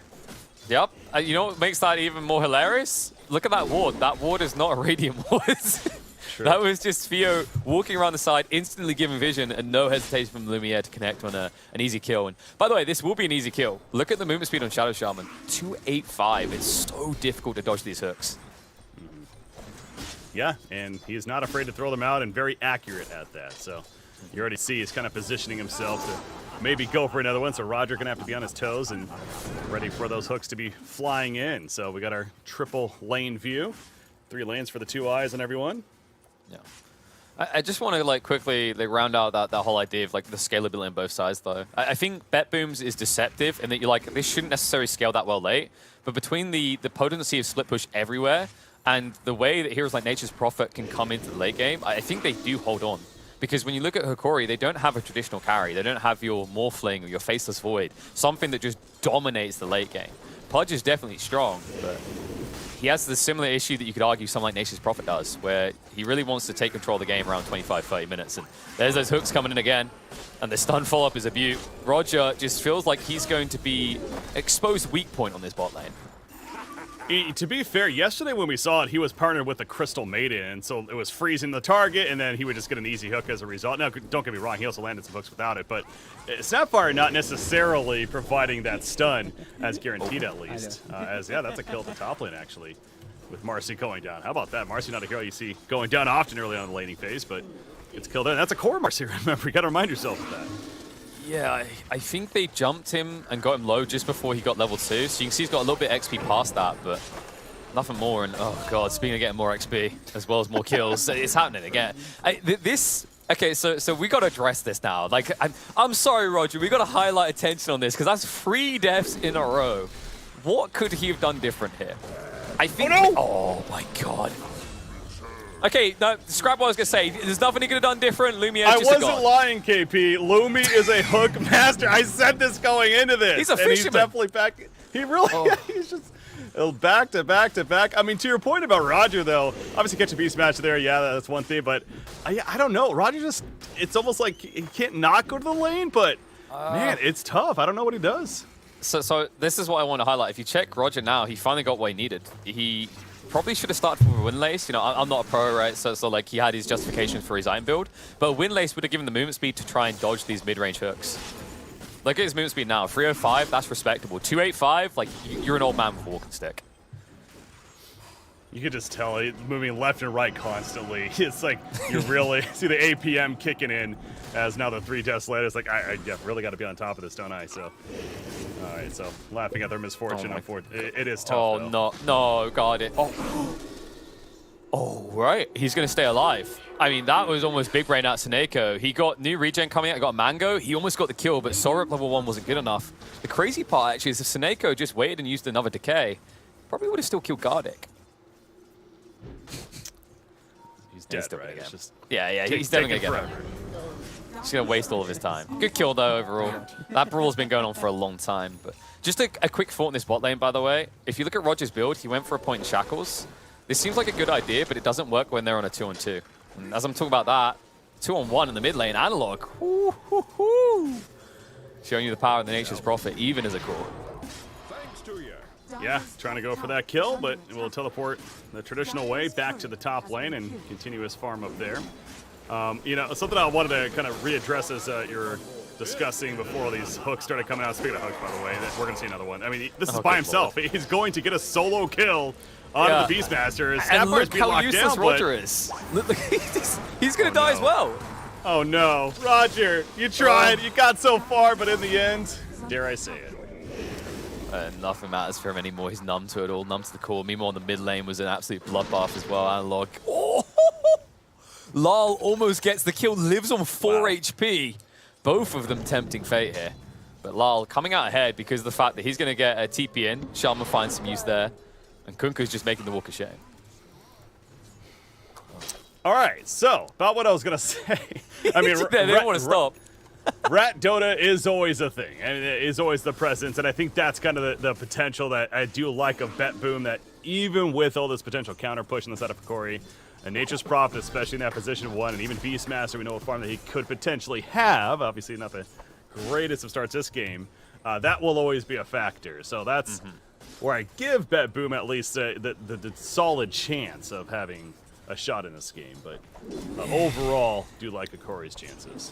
Yeah, it's a tough one because usually you look at Bet Boom's lineup, you go, okay, they don't really need that much gold to do things, right? Like take towers, so they can get gold back that way. They have decent spells to go and get objectives. Problem is, Corey have decent spells as well to do things.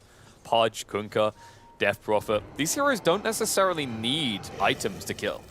Their skills alone are designed to find kills early on in the game. So what is about Analog as well, and again, looking forward to the Analog versus Laurel matchup mid, as I was talking about, and right now Analog is winning that 34-4 against 29-3, so not dominating, but slight advantage for the Kunkka. Yeah, you'd expect this as well. It's just the easy harassment of the Tidebringer, and then you can always torrent to interrupt. But it looks like there's going to be a fight bot. Pangolier rotating in. Lumiere, a little bit ambitious this time. Dove the tower, used the Dismember. And after building a healthy lead here, now begins to feed it back. That's big. Yeah, Laurel, he will love that, especially as we're just talking about. He's slightly behind in that mid lane, maybe not so much anymore. Big kill. And he catches up a little bit closer to the Kunkka when it comes to that net worth, thanks to that kill happening. Back to the mid lane, so making great use of that Rolling Thunder. Yeah, not really a kill you'd expect to happen, but you're seeing what comes with this type of confidence is your typical Pudge, like, man, I'm doing it all, I'm baller, watch these hooks. All of a sudden, you find yourself diving a tier 1 tower, and it's kind of that pause moment in the film where it's like, you're probably wondering how I got here. And the grim reality is that overconfidence is a slow and insipidous killer. Oh, Analog. Up here, so he smoked in for this, actually. He's going to go for the kill on Undying. Ship is out. Here's Marcy assisting, and they'll make it happen together. So free kill for Analog in the end. It's the support on Dying, not the biggest in the world, but hey, it's a free kill. Okay, that might be a free kill. Nice save there, though. Dahak arrives just in time, and Roger now finding some value out there, Shaman. Good kill for NP. He's building that Desolator. Going to pick up the Blightstone at least, so a lot of work to be done, but he'll have some very strong right click with that item choice. I do like the Shaman start to rotate, though. He's finally getting value. I think that bot lane was just a bait, because the issue that we never got to address is, like, you have shackles, so you're stunning yourself. Whenever you're stunning yourself, you're just setting up for a hook, right? So if you don't address the Pudge, you can't come and do anything in the bot lane. But this Pudge is almost just unaddressable. He's got Vanguard already, and this hook, come on! Dahak next on the hit list. What an absolute beautiful start to this game out of Lumiere. Yeah, this is, no matter how this game finishes, KP, you think about respect banning the Pudge, honestly, in game number 2. I don't know, maybe in the first 2, but definitely in the next set of bans. It's I would put that up there as a high potential. I think they definitely have wiggle room for it, considering they prioritized a Morphling ban in the first phase of this game. So yeah, maybe switch that around. I mean, I know Morphling can be spooky. I don't believe BetBoom have picked it at all so far, though. I don't think it fits with their playstyle. Like, if you can see it here again. Like, every time they make these drafts, the heroes they're given to Dahak are present and able carries. Morphling can participate if he's forced to, but doesn't want to usually. While things like Visage, Nature's Prophet, Batrider, of course, are going to show up early. How about Marcy? Can't forget about, again, being the off lane, Vitaly. as the phase boots and working on the BKB. So again, usually what you'd see at a support Marcy, but just gets it much faster is the idea. And she is well on her way to building a BKB now. It feels more or less like Tusk, right? It's the same logic. Like, yeah, you can play at pos 4, but if you play at pos 3, I mean, we can get these items quicker. We can get the Blink Dagger, we can get the Ags at a decent time. And the impact is definitely going to be felt. I think the difference is the same with Primal Beast. You're seeing with all these heroes, they have more or less the same build in a pos 4 versus 3 or 2 role. The difference is they get it so much earlier that they almost become unassailable. Yeah, she's just pushing out that top lane pretty freely right now. It's just Undying up there. That's trying to deter her, but not doing a good job at that, unfortunately. Laurel trying to farm a Diffusal Blade on the Pango. It is also kind of interesting, again, seeing this Death Prophet in that support. Maxing out the screen. Oh, top lane. Well, that Marcy may have been a bit gluttonous with where she was farming. Seneko even hangs around to help out the kill, not even phased by the threat Marcy presents. Good kill, though. And, it's this Nature's Prophet, man. Like, I think people kind of forget how active this hero can be when they don't see it for a long time. Well, and that's the absolute strength of Bet Boom. I mean, sure, the push is great. There is that counter push on the other side, so it weakens it a little bit, but it's the gank. It's the out of nowhere, that global presence, going back to the Hawk on the Nature's Prophet. He has that teleport, the reach of Beastmaster once he gets more involved. Of course, Shadow Shaman, especially if he gets an Aether Lens, etc., right? And Pango certainly brings that to the table as well. So it's that if they're going to be isolated on Hikori's side, Bet Boom needs to capitalize and make kills like that happen on Marcy. It's also cool the way that Bet Boom is splitting the map. You've essentially got Roger babysitting Lal at all times, and then you've got Beastmaster on his lonesome. This is done intentionally because now what happens is if one of these two positions takes a kill and gets in position to push a lane, the Hack can show up and enable that push. So there's a very big threat for Hikori that if they don't posture correctly, they're going to forfeit a lot of towers. And at that point, this big net worth lead they've built up will start to just fade away. Curious where Analog was going to go with his build as mid lane. Rolling Thunder, they're going in, KP. Yeah, got it. He'll find his way to the high ground. Nice little maneuver there, courtesy of the Tumbler's toy, but you can only use that once, and you get to die. Again, a support Death Prophet, but still. Oh, yeah, bottom lane. Death Prophet, or excuse me, he's one that's dead. Notice it's going down here. Dismember locking him in place. Beastmaster dead. Seneko. He's going to get pulled back in for the X-ship combo. The hook just whiffing Roger right there. Very close call, but they'll easily take the tombstone kill on top of that. So ends up being really, in the big picture, a 2 for 2. Yeah, they're feeling themselves here for good reason. Like these fights are good out of Hikori. They're answering in kind every time Bet Boom makes a maneuver, and they should be able to. We mentioned this in the draft. Their heroes don't require items either. And actually, like the big issue for Bet Booms is Bet Booms, they've got this kind of saturation of together we all do great things. But it almost feels like you more or less have to finally intertwine their elements, right? Like if you can only choose 2, you're going to choose 2 select members for Bet Boom.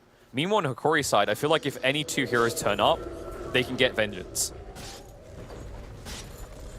They're going to get vengeance on this tower in the mid lane. Popping the Exorcism. I think it's the first time we've seen it this game so far. Again, support Death Prophet. But wait, they're going Roche. 7 now. Yeah, they're going to follow up Roche. This is a really good play, actually.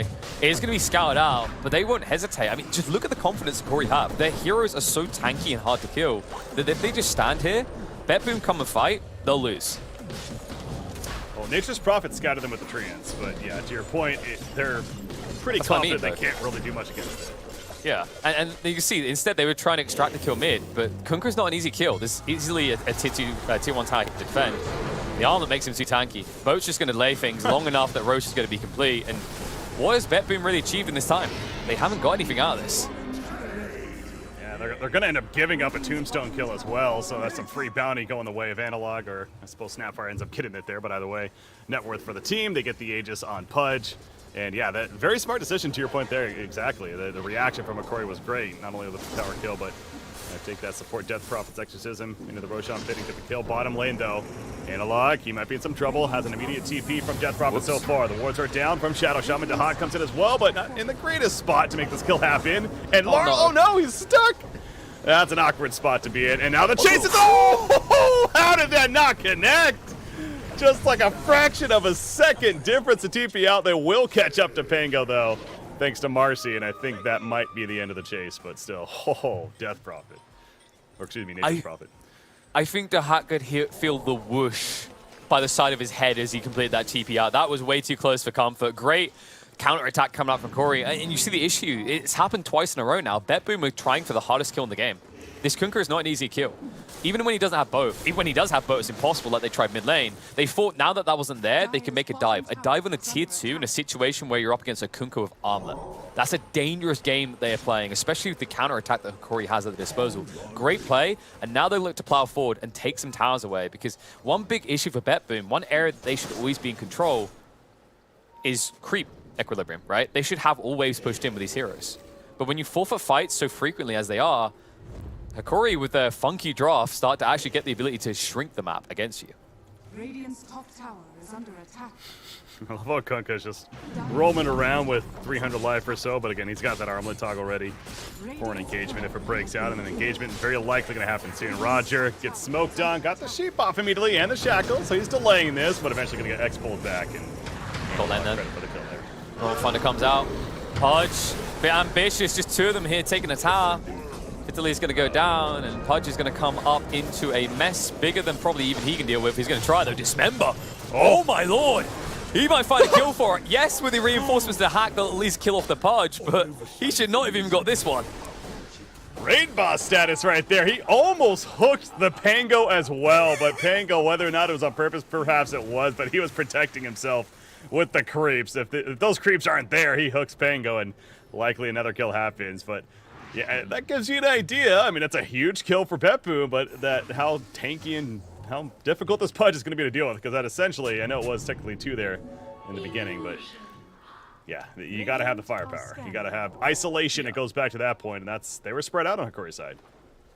And that's something that the Hack exploits really well. They're going to do it again. Rotates towards top. Roger gets the lockdown on the Kunkka. Stunt's going to come out. Boat is going to be thrown out as well. Exorcism also committed. The Hack now needs to get out of dodge, but he TP'd up here. It's not easy to leave. Not with Guardic on your tail, but he's going to try the TP out. Torrent, a little bit too late. And Analog, he didn't have the level 4 X, so he couldn't get in range to stop him. Radiant's middle tower is under attack. Gardic still wants more, and Marcy's like, I got you, boo.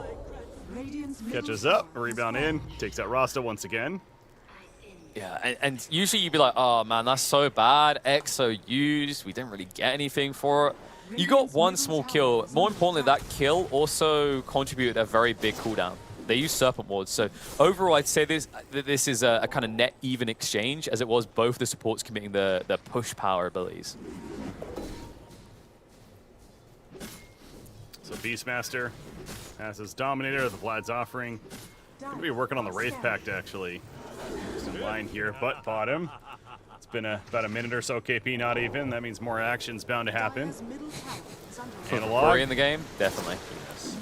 Yeah. Gonna miss that chance right there, though. Nature's Prophet TP's out, he's good to go. Blink now on Pudge, though. Another big item pickup to reference. Going bottom. The funny part about these drafts, by the way, is if Hakori had their way, there'd be even more fights going on. You can see that they're constantly hunting. The funky part is like that push that happened bot where they lost the Aegis and lost the Pudge was because they were still hunting for heroes at all times. And it's happening again. Top lane, there's going to be a reaction coming out. Blink in from Lumiere, instantly the Dismember forces out the Primal Roar, and Lal will just have to run away.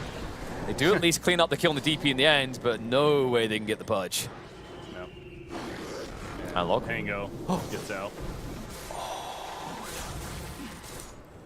Okay, that little bear there saved his master, because if it wasn't for the clap, Analog would have gotten in range for the X that time. So, good little job there to get out. But man, overall, I think BetBoom, although there's a lead for Hakori, BetBoom are doing a good job of avoiding the biggest casualties, which I think is important because of what I just mentioned, that Hakori are full-on hunter kill mode.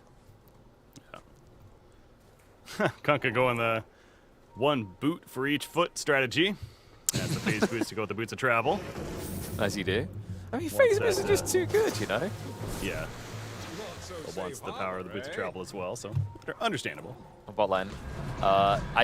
Now, this is a weird one, because Roger looked like he wanted that. He was hanging around here looking for a kill on Marcy. I think he was going to Hex into Serpent Ward and Shackles to try and kill her quick enough, but Ambitious playing near a tier 2. Oh my god. Okay, Lumiere, you said Raid Boss, that's appropriate. Look at him go. Snapfire's coming. He's got a cookie if need be. Yeah, he's fine. All right, just a free kill and he leaves. Well, you know, and I've also been looking at the stack over here, by the way, on the Radiant jungle. The Radiant Ancients, that is, in the triangle. That's a big stack. Oh, and lordy. I assume Corey's going to go do that soon, whether it's Pudge or Kunkka, etc. It's a big farm. I can see the Kunkka taking it. I think it would be really good for his progression. He's going towards an AC next, which enables a lot of the team. Just buffs you up further. They are still hunting, though. I mentioned it. They, you know, Hikori came looking for blood consistently, and BetBoom want to oblige this time. Kisses are going to be thrown out. They ignored the Snapfire. Lumiere will make his escape.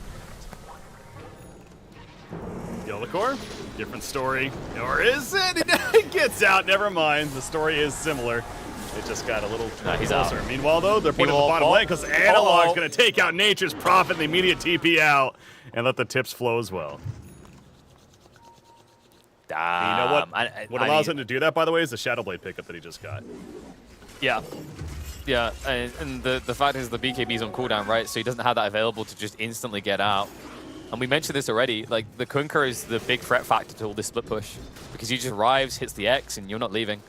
And BKB can't always be a reliable tool. The only hero that can actually get away with these more aggressive posturings is the Pangolier, because if he gets X'd, he can roll up and just roll in Thunder away. Swing that Shadowblade. Okay, come and play again. Well, Analog may have... He'll still get the kill. Nope. No? Okay. Not worth it. And You'd that's a say smart not worth decision, it. right? You forced two cores. Yeah, and the Roll and Thunder. But, okay, here's the awkward part about that. Analog should have had the kill, but I'm pretty sure he X'd himself. Okay. I didn't notice that. Oh, unfortunate. It was just Undying, so yeah, it's definitely not worth overcommitting for that kill. It's not the biggest in the world, but it's surviving is important there. So It's one of those moments where if it was a core you'd done that to and you'd X yourself, you're like, okay, I'm just going to leave. But you're like, it's an Undying. I can kill him quick enough. Luckily, he didn't bait himself into his death, as many people have after uttering the words, it's only an Undying. I can definitely kill him. Rasta is sitting down here at the bottom. He's got the vision up and trying to make sense of what they should be doing down He did it here, before. Yeah, he keeps doing this. He's playing under vision as well. Because he keeps, like, I think he just shoot himself slightly on the Radiant Cliff Ward on the bot side. Like, Roger's just trying to hunt for solo kills. He doesn't feel like he can contribute to what the other heroes are doing. And it makes sense, really. Because Dahak just wants to TP rotate everywhere. And a Pangolier doesn't need guarding on his lane because he's either definitely dead or he's getting out himself. Bot lane. Uh-oh. What is this? This fight. Looks like quite a scrap is coming. Bo's going to come through to try and assist, but a little bit too late. Pudge goes down. Sharm's going to be traded out. Analog, a little bit too confident here, I'm afraid. Primal Roll will lock him on the spot, and 2 cores of Hikori go down.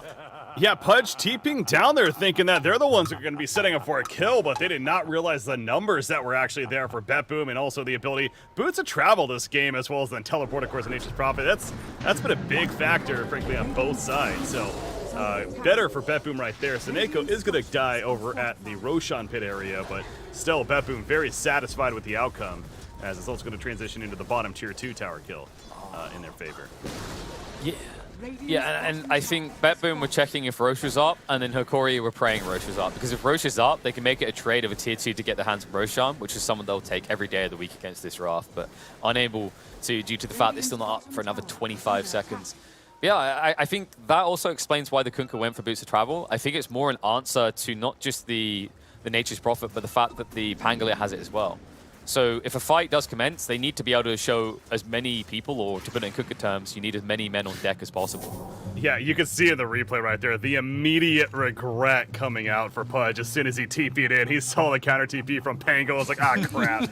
He tried to blink away, and it was just too late. The Hex came out from Rasta, and no chance to actually get away in the end. So yeah, very good execution from BetBoom, and this goes back to the point, you know, if they happen to get the isolation, and they certainly have the jump and the burst, etc., to be able to get these kills, and they're able to do enough so far to get themselves a great fighting chance and keep this one very close for the time being, at least. The seeds of fortune. And speaking of fighters, you'd expect to see this Marcy participate more, and that's kind of the weird part for me about the itemization. I like it, but so far Hikori have been just gank and spank attempting with the 2 Boots of Travelers. Imagine if they connect with a Marcy as well. I think that's the next goal, and I imagine Hikori's identified this, is like right now, we're not bringing our full firepower to a fight. We're just bringing the boots of Travelers. So let's get our hands on Roche. Let's probably prop that Aegis onto Vitaly, and let's play around the Marcy. Interesting. So you think Marcy, but oh, they're not committing. No, they're paranoid. Because everyone just went missing. Like, if you check their vision, they don't see a single die here right now. So instead, they're going to try to make sure that they're safe to go back in by finding a kill on Pango if they can. Yeah, so I understand how as a spectator, you know, we have that God vision, so it's easy for us to just say, what are you doing? Just kill the Roshan. But yeah, they are playing scared to ride in for good reason. Again, BetBoom has that ability to just jump you and catch you off guard. But they realize, okay, maybe we are good to go. They're going to go back in, and it's going to be a very long Roshan kill, but eventually they are going to make it happen. So they'll get that shard to go with the axe as well. And it's going to be on Pudge. Both, in fact. Yeah, so part one, of this situation was my statement. Like, they were like, oh, we don't see any heroes, we're kind of freaked. Then they noticed Pango top, and I think what happened there is Hikori are actually secretly vampires, and they got thirsty. Because they instantly beeline towards Lal. Like, these guys are always looking to murder, and they might murder again. Lal. Uh-oh. Dismember's going to lock him on the spot. No way he can escape quick enough. Great kill from Hikori. Yeah, Dismember keeping him in place. Again, he also just got that shard, so now has the ability to target allies. We'll see if that comes into play as well. But the decreased cooldown in itself is pretty nice. Now a 15-second cooldown, already back up, good to go, and they're going to push top tier 2. But there is a pretty big bottom push, but yeah, you see right there. Yeah, Kunkka just opens with an auto attack, and see ya, all those treants. So he alone is enough to kind of keep this push from being too effective. Yeah, I didn't really mention it before, but now this Axe pickup on the Pudge, it becomes truly apparent. There is an absurd amount of sustain on Hikori's side. You know, you've got this DP that can self-sustain with the Spirit Siphon. You've got Kunkka with the Rum buff, which is still insanely powerful even to this day after all the nerfs is encountered. And then you've now got a Pudge that can just save a low HP hero, not to mention the Marcy that can lifesteal back up. Like, this lineup is designed to sustain, and crazy detail on the other side, BetBoom don't have a Spirit Vessel builder. They don't have a natural Skadi builder. Unless you're talking about Nature's Prophet being like 6 slotted, which is still some way off. They don't have a solution to all this sustain. Yeah. That's very fair. Speaking of Nature's Prophet, he's got his Shadow Blade. He's working on Nullifier, actually. Got that Desolator as well. So again, a lot more right-click damage than Nullifier. Be a great tool to take advantage of as well. But now he's going to have to go up against the BKB of Kunkka that was just purchased. And going to be flying out to him at least. And we see Hikari starting to get pretty aggressive now. Moving together, going fast as a team. Marcy's really in. Can't catch, though. They're beelining for that Undying. She just wants to participate, you know? Yeah, she even went for a blink instead of just rushing that bash that was originally queued up. So just trying to find a way of opening these fights up to enable the second layer. Oh, Rasta! Okay, the funny top part, lane. Yeah, He gets away. So the funny part to me is actually, like, something we didn't mention is that in the end, they gave the Aegis to the Pudge. I really did expect them to give it to the Marcy, just so that she can go in. Because it feels like if your Pudge dies, like, you know, the fight, everyone else is already dead, right? This should be the last guy to fall. Yeah, it's a natural idea, I think, that he is your frontliner, though, technically. So you kind of, if you're going to be sieging, especially, then, you know, having him in the front. But I do see what you're saying, that Marcy is more of your true initiator, though, and giving her the reset capabilities, too, etc. But, oh, bottom lane, an analog. There's the pull back in, and again, as we say, just Undying, but still, they will take out these trees. It's like Death Prophet's like, get them off me. Oh, big one top, though. The hack. Okay, he dodges. Leave me not able to find the hook. Counter-attack coming in. Lal trying to respond here. BKB activated with Vitaly. Those going to stand the ground up against Roger, who did commit the Serpent Wards. Won't get any value for it, considering how many heroes BetBoom rotated here as well. Yeah. Support's going down either side as Kardik is dealing trouble mid lane. Hook! Okay, he dodged that miraculously so, and Vitaly's out of mana. I actually think Lal might get away with this. Nope. Psych! He spoke too soon. The blink comes up, and pretty easy kill for Lumi in the end. But it was a hell of an escape initially. Definitely credit deserved there for the initial dodge. But yeah, he's porting now up here. He got to a point where it's like, this. he might make it out, and then he's out of mana. Does he hook? Oh, I thought Pudge was going to go for a blind hook there. No, so credit to him. I think Beastmaster was by a fraction out of vision. If you look, you can Actually, no, I don't think they actually have any vision here. Yeah, so that would have been... No, they do. I'm right. Don't doubt yourself, KP. He had it on the high ground, but if you look at the vision, it's just out of range. He was just behind the tree to the right side. So dodges death more than he realizes. Dire's middle tower. I just love how like it's gotten to that point like where people always get their wards right on top of each other. So sometimes you have to take a second glance to make sure you definitely saw vision there. You're like, is it just a sentry? Yeah. So it's got a double click in, and it's really a sentry, right? Undying, by the way, is going Axe, and it is getting pretty close. He already has 2 components, including the point booster, so another 1,500 gold he'll have it, and it kind of makes sense this game, especially against the Kunkka and really the Pudge. Yep. So interesting choice, but he is getting there. I mean, it makes sense against basically every hero in Hikori.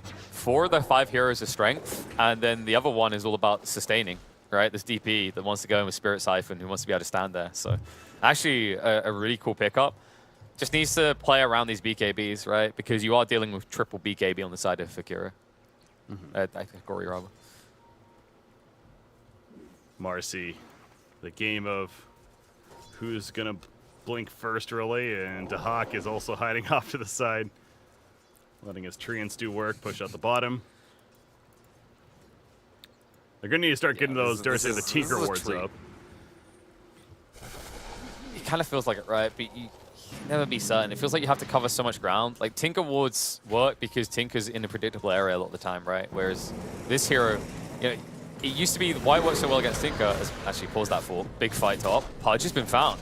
And he got overconfident here. I mean, this is kind of a bounce back to the lane where he dove the tower thinking he couldn't be killed. He needs to show a bit more respect to how strong BetBoom can be. Kunkka's also caught. The Dust. Pango initially going to be forced into BKB, but the Primal Roar immediately after means he's still locked down, and he is dead. So Pudge into the Kunkka kill. And BetBoom, all the momentum in the world right now. This, I mean, you see how where the positioning is. Like, Hikori continues to get killed when they're isolated. I mean, Pudge was completely by himself top lane. Kunkka was in there with the Silver Edge. Scouting, and there's more. Even Pango's coming in now. Roger's going to lock down. Finally dies. It's not going to be enough to save the Marcy, though. And Theolacor also still in some trouble. Going to be spotted by Dahak thanks to the trees, but now blocking himself. Although Laura wants the kill. He's not going to get it, though. No bash. Okay, yeah, he had his RNG for that battle. That bash came through, that saved the day, that gave the counterattack onto the Marcy. Otherwise, the Shaman, he's going to lock them down long enough that Marcy dies. There's not a fight you can take. Just great reaction in that situation from BetBoom to make sure that the Marcy can come out ahead in a situation where she would have otherwise dumped everyone. And now look at the knock-on effect. BetBoom, they're looking different today. I mean, they are being forced to play aggressive, but when that aggression backfires in Hikori, the difference is that BetBoom are getting key objectives. I think the biggest glaring weakness for Hikori is their objective taking is weak. We knew that going in. Obviously, they have the exorcism, but on a support death prophet, she's very vulnerable to dying. And you can't just rely on her just sitting up there in the front like you could maybe if it was a mid-death prophet and having the exorcism taking away the damage. So I'm sitting here thinking to myself, like, why aren't they just grouping up and pushing? Because the reason that they're losing these couple of deaths here and there and allowing BetBoom to climb back into this game is because they keep getting isolated and they die that way. So, but I feel like that's probably the one thing that makes sense. That's why Hikori is not confident grouping up together. Yeah, I think what we're seeing here is a mismatch of playstyles to the disadvantage of Hikori. Because BetBoom, like what we've usually seen is they reach this stage where the enemy team formulates a 5-man play that they kind of get overwhelmed by, right? They reach their peak, they can't do anything. In this game, though, the issue with Hikori is they started off looking for blood, blood everywhere as much as possible. But then they reached a stage where they were like, okay, this isn't winning us the game, though. We need to go get objectives, and they started split pushing. And BetBoom took full advantage of that because they forced that originally with this lineup, with the Nature's Prophet, with the Beastmaster. There was always going to come this inevitable point where Hikori had to split up to address lanes. And BetBoom had done a phenomenal job of exploiting that.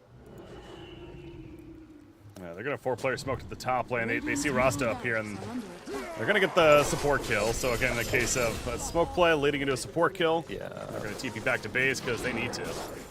That's almost down here. Yeah, that's the tough part, right? You get this kill, it's like, great, but now what do we do with this kill? Well, you lose heroes who got left behind. Theolacor, no easy way out of this. 4-staff won't work, Curse to the Nullifier.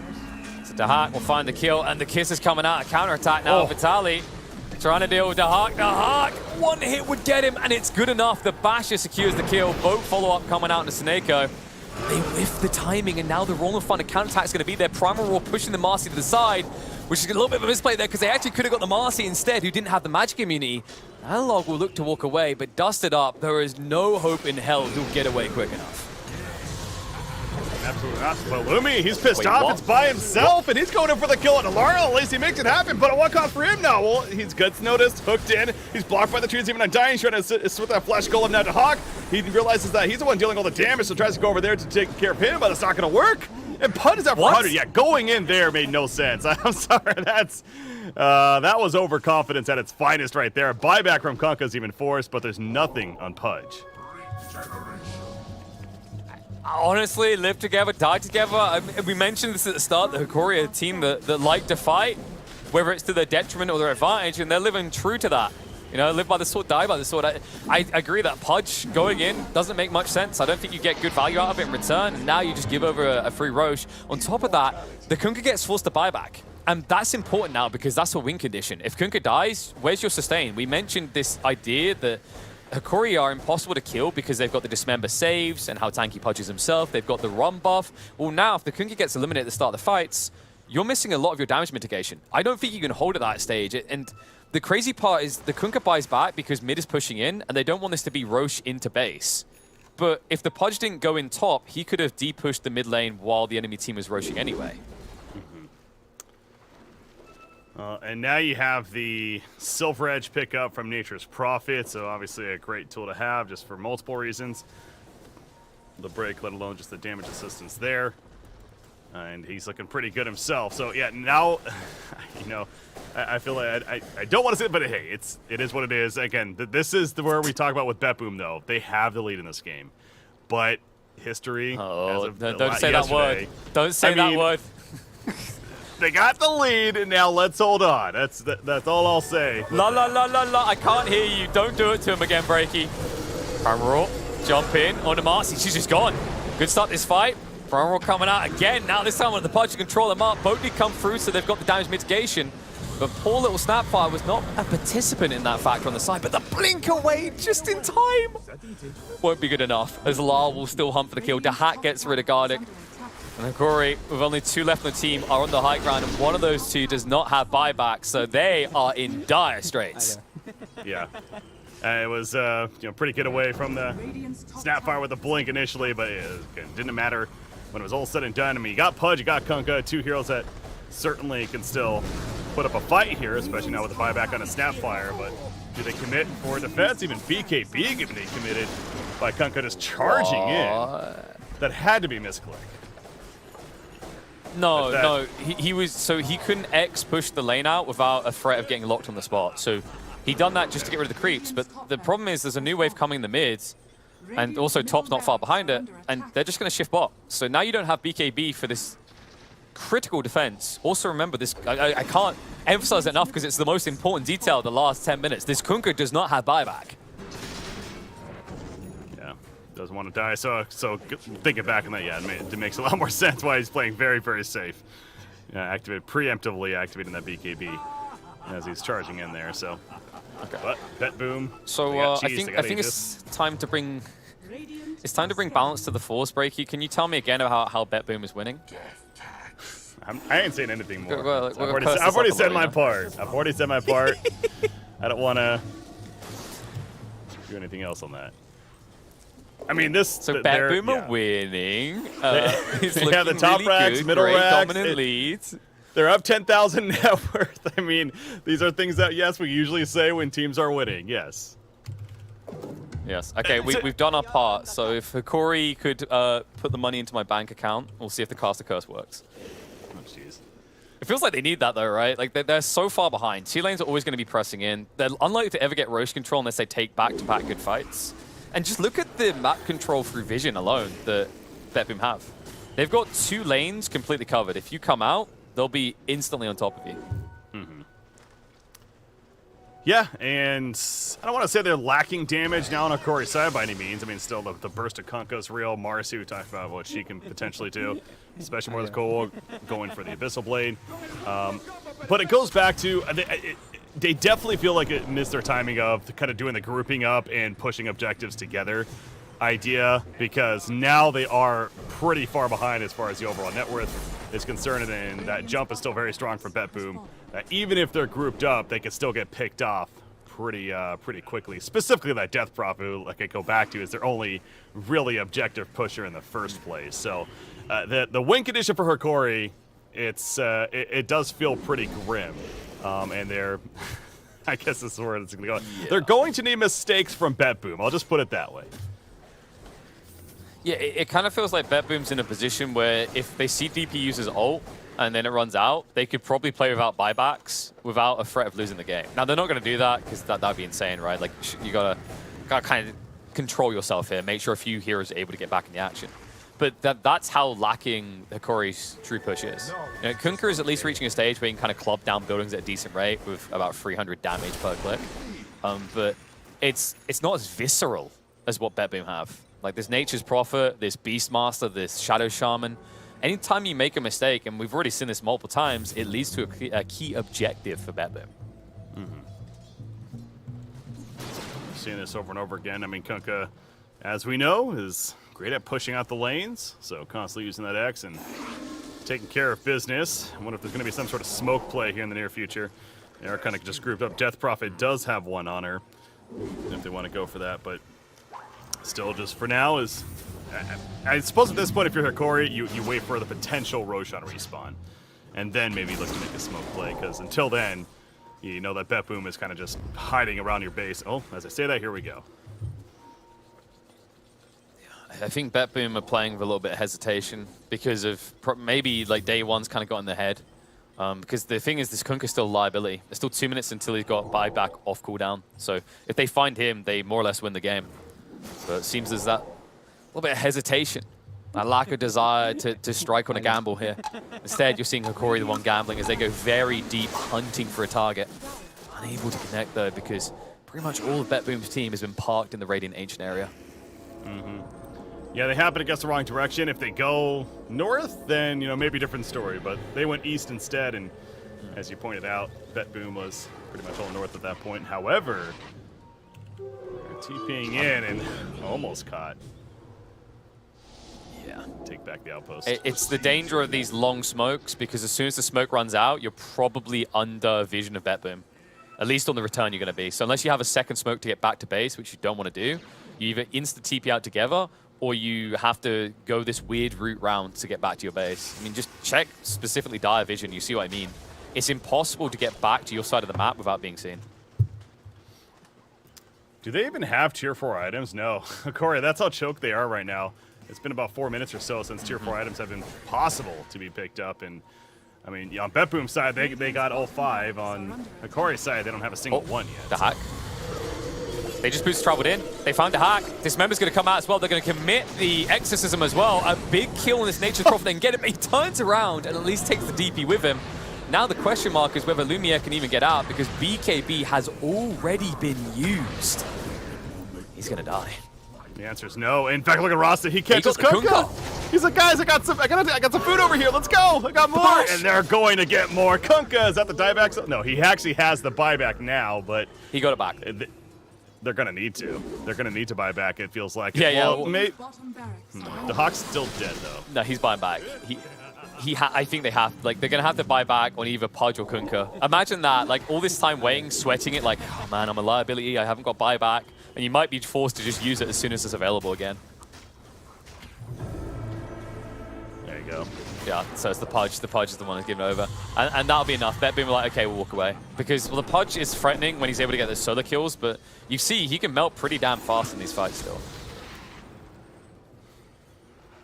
Also, Hikori continuing to play on their back foot. So Dahak, he's dead for another minute, but Roshan still has over 2 minutes remaining. So really that death not the biggest deal.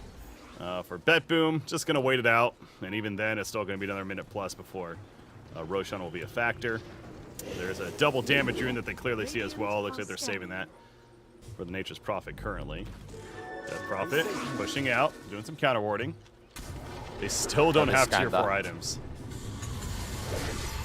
Yeah. Oh, they're going to jump in. Notice BKB goes off in time. Lumiere commits to dismember though. And looks like Vitali's going to move in. Hook back to bring in Roger as well. Primal Roar has had to be committed here, but now Lyle comes in with a Royal Thunder combo follow-up.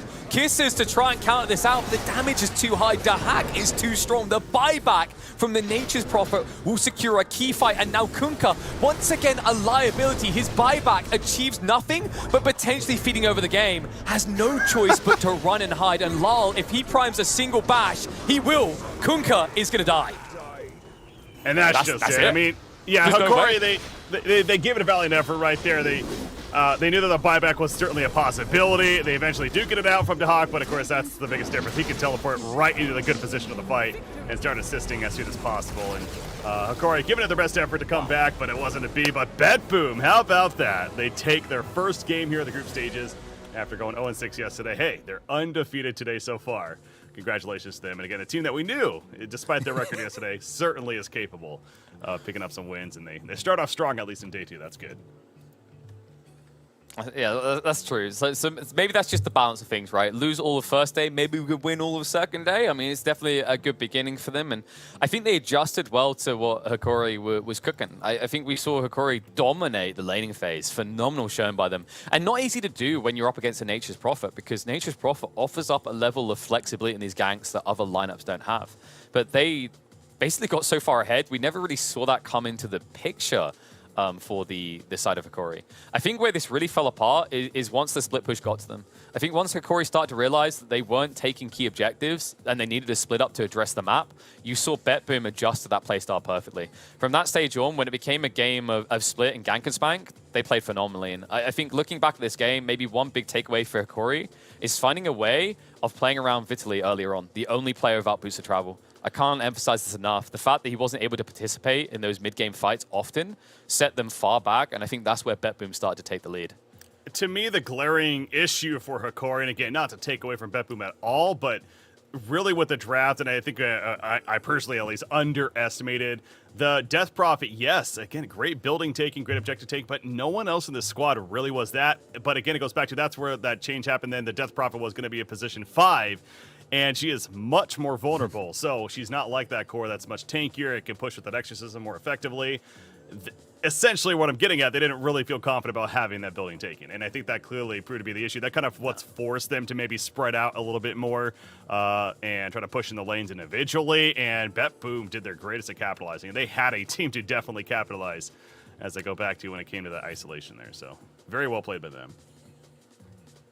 Yeah, I'm glad to see this team able to lock out a win. You know, no offense to Corey, I don't cheer for them to lose, but this is starting to look grim. Bet Boom had gone 0-6 so far, and I mentioned it in the draft, in the game rather, that something changed. This was a very different looking squad to what we saw yesterday. There was more conviction. There was a clear way of trying to end the game, and they end the game in a brilliant fashion there, just forcing too much pressure on Corey and overwhelming. But of course, MVP of the map has to be Dahak. Like, this is one of his signature heroes, and he showed you exactly why. Everywhere and anywhere needed to be. Even when he's dying, he's forcing so much attention onto him that it turns into counter-attack kills, like we saw around his ancient area in his own jungle. But I think we won't waste too much time. What we're going to do now is let's hop into a break, because, of course, we're only beginning, folks. These are best of 2s. This is only the first game. If you're an SA fan, you better start cheering, because your boys at Corey could still recover this.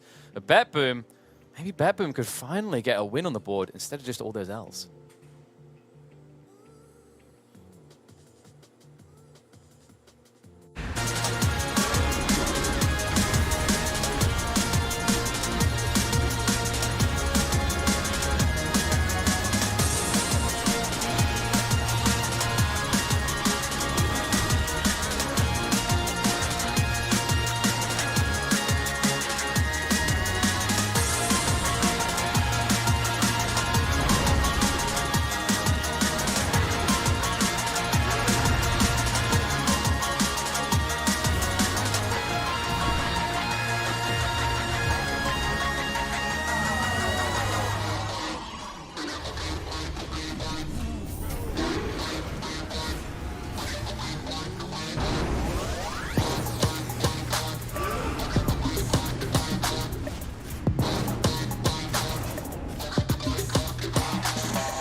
our shields and our swords, we pave the path to victory. With our shields and our swords, we temper our courage. With our shields and our swords, we're making history. With those who make the game a reality, we're the vanguard. We're with the best. Let's raise our shields.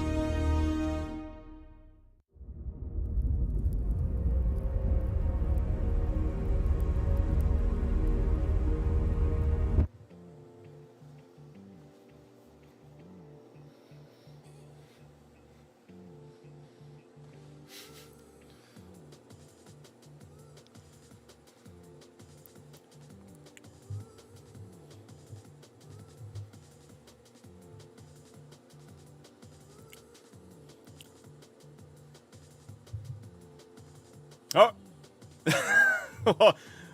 Were people able to maybe read what you were saying through the voice? Apparently you might have been muted, but as we were saying, are we good now? I think we might be good now. Well, anyways, we got BetBoom versus Hakori, game number 2. I'll take over just in case till we confirm that. Of course, BetBoom getting their first victory of the group stages right here. And to that point, again, it's still, I know I keep using this, but it's still early on. There's 6 games yesterday. They get out the 7th game. There's 18 in total that these teams are playing throughout the whole group stages. So, in fact, you take a look at the schedule right here, and what a match that they're going to be playing later on today is Boom against Boom. There's a lot of boomage going on here. So there is potential. Now, there is still a tough road ahead. We were kind of looking at the schedule for them, that they still have teams like OG, EG, LGD. I mean, this is not going to be easy, but welcome to TI-11. But still, it's getting that first win under your belt that at least it's got to feel good and maybe build up some momentum moving forward when it comes to their psyche, etc. So, all right. We got the draft, though. It looks like it's getting started right here. But Hakori, on the other hand, they've split all their series. So, as far as I'm concerned, they're the favorites here in Game 2. Yeah, but like that was what I was trying to get to, right? It's like this is just part of the course. This is a pattern just coming out. Hakori, like everyone's huffing their copium right now for SA. You know, they could still just turn this around. They can make it 1-1. I mean, we made an argument that, you know, you need to win some of these series. You can't just draw them all. But in fairness, you know, of how some of the other teams are doing here, if you just drew all your series, you could be comfortably probably 5th or 6th in the groups. Yeah, but I don't see why. I mean, if Hakori draws all of their series with teams like EG and OG, etc., I mean, again, they've already done it against LGD. I think that's a very, very good, successful group stages, especially in their case. So absolutely agree there. And just looking at how we're going to open up here, this time the Marcy is not going to make an appearance. Oh no, despite the fact BetBoom were able to overwhelm at the end. They won't allow it. But that crafty demon got through. Shadow Fiend, that has been banned quite frequently, I think almost always banned against the SA teams, otherwise picked, is going to make an appearance in the hands of an SA team again. Shadow Fiend has been, again, I don't know if it's necessarily been surprising, but is the 4th most picked hero at these group stages. 16 games, 10-6, and when not picked, has proven to be one of the most banned heroes. I'm kind of looking through right now. Yeah, he's up there as far as the top 5 banned hero, I want to say. So Shadow Fiend is basically a TI-11 hero that we should expect to see here throughout the group stages, whether it's picked or banned, and definitely into the playoff stage. I will, on top of that, in Hakori series yesterday that I had the chance to cover, Analog played one of the best Shadow Fiend games I've seen in a very long time. The dude is a freak of nature, at least from my 1 game sample size that I saw. So I am looking forward to seeing more Analog Shadow Fiend here in this one. Oh god, and speaking of freaks of nature, and they're going to make an appearance, the Proud Beast is going to come out. But just quickly round out that 4 in the Shadow Fiend, I think it has been a big surprise. Not a surprise now, but leading in. Because when you look at regional meadows, the only region that had this in some of their top picks at all was China with 22 games. And it had a subpar 50% win rate. Apart from that, this hero has been heavily neglected until you look at pre-TI pub stats, where it is the most played hero at the highest level in people's pubs around the world. So in some ways, we should have kind of sensed this. Like looking at the data as well, by the way, other heroes that were picked a lot in those pubs. Shaker, no surprise there. We've seen loads of teams try to make that work. Tusk, of course, has been an effective solution. Silencer has been a hit and miss. Nature's Prophet, a heavy amount of games, but not actually picked that much. Ember Spirit is the surprise to me. Not that many Ember Spirit games, considering that it was the 4th or 5th most picked in pub games. I think the surprising one to me on top of that, though, is that Mirana was incredibly popular. But I don't think we've seen any Mirana games whatsoever. We haven't ourselves. Yeah, I'd be curious. Now that you mention that, I'm curious to check it real quickly. 4 times a 3-1 record, so has been seen again 4 times. Okay. Not a lot in comparison to all the heroes. A top 50 hero, but again, only means so much. Yeah, interesting point there. But how about Pango though to go with the Shadow Fiend and perhaps it also keeps you guessing now as who's going to be where. I mean, Shadow Fiend safe lane is something we have seen plenty as well. So. Yeah, I'm thinking that this could easily be an SF safe lane, especially when you pick it this early. Then again, like that's the interesting part about Hikori. So Hikori, compared to a lot of other teams here, aren't afraid to just throw out the carry pick very early on, because the way that they draft, it's not about like necessarily the carry having the best matchup. It's about them having a carry that can 5-man Dota, because this is an aggressive team. I mean, you saw it with their picks last game. They just want to fight. I mentioned early on in game 1, no matter how it ended, that the Pudge ban certainly has to be thought about as a respect ban. Now, obviously, they ended up losing, but I still think that it's at least got to be on the table. Granted, with this opening, maybe it's not as likely anyways in the first place, so I suppose I could be fine if BetBoom goes without the Pudge respect ban here, but just want to reiterate that. Yeah, I think this time around, maybe not as threatened by it. Primal Beast and Silencer are decent heroes to kind of counter-initiate. That being said, for me, BetBoom, I don't think really any team has been seeing that great of a success with the Silencer. And I think one of the big issues is that a lot of the time we see these drafts where it comes out and it's more like it's a reset.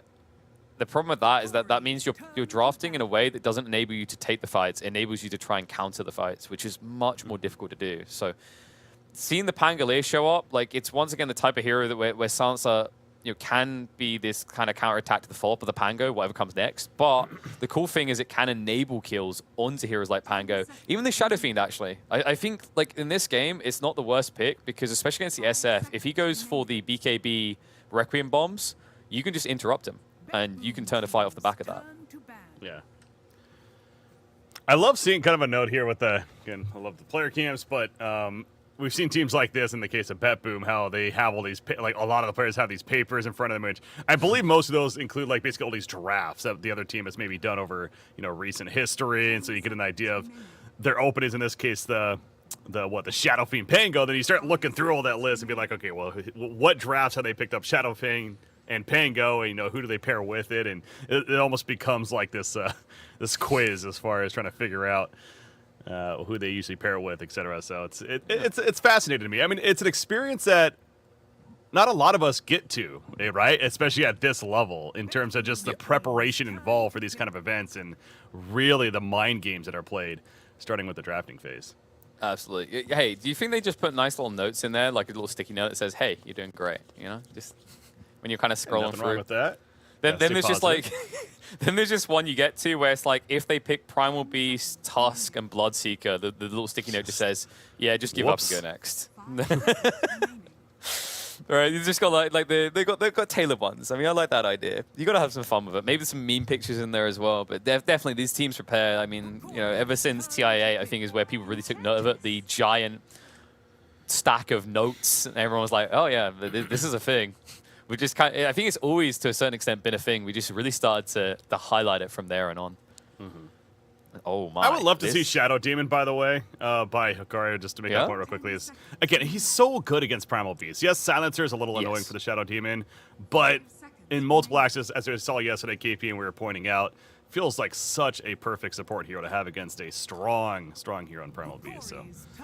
The only problem... Hey, here we go. We get some Mirana. I just mentioned earlier in the draft. It's going to come out now. Like this does make sense to me. I think it's 320 games played in pre-TI pubs. For comparison, Shadow Fiend was the highest with about 720. So it is actually a fairly regular pick coming out in the pubs. So glad to see it appear here. Glad to see it in the hands of an SA team, actually, because I think this is a a hero that resonates with this region. Like when I think Mirana, outside of like this cookie cutter idea, we've had metas like that. I think SA is one of the most consistent regions for it. This also could play into the Shadow Demon idea you had. My only thoughts about why I wouldn't want to see an SD here is there is a silencer. So if you try to aggressively set up for disruptions, there's going to be a global silence. And if you try to save someone in the middle of the fight, there's going to be a global silence.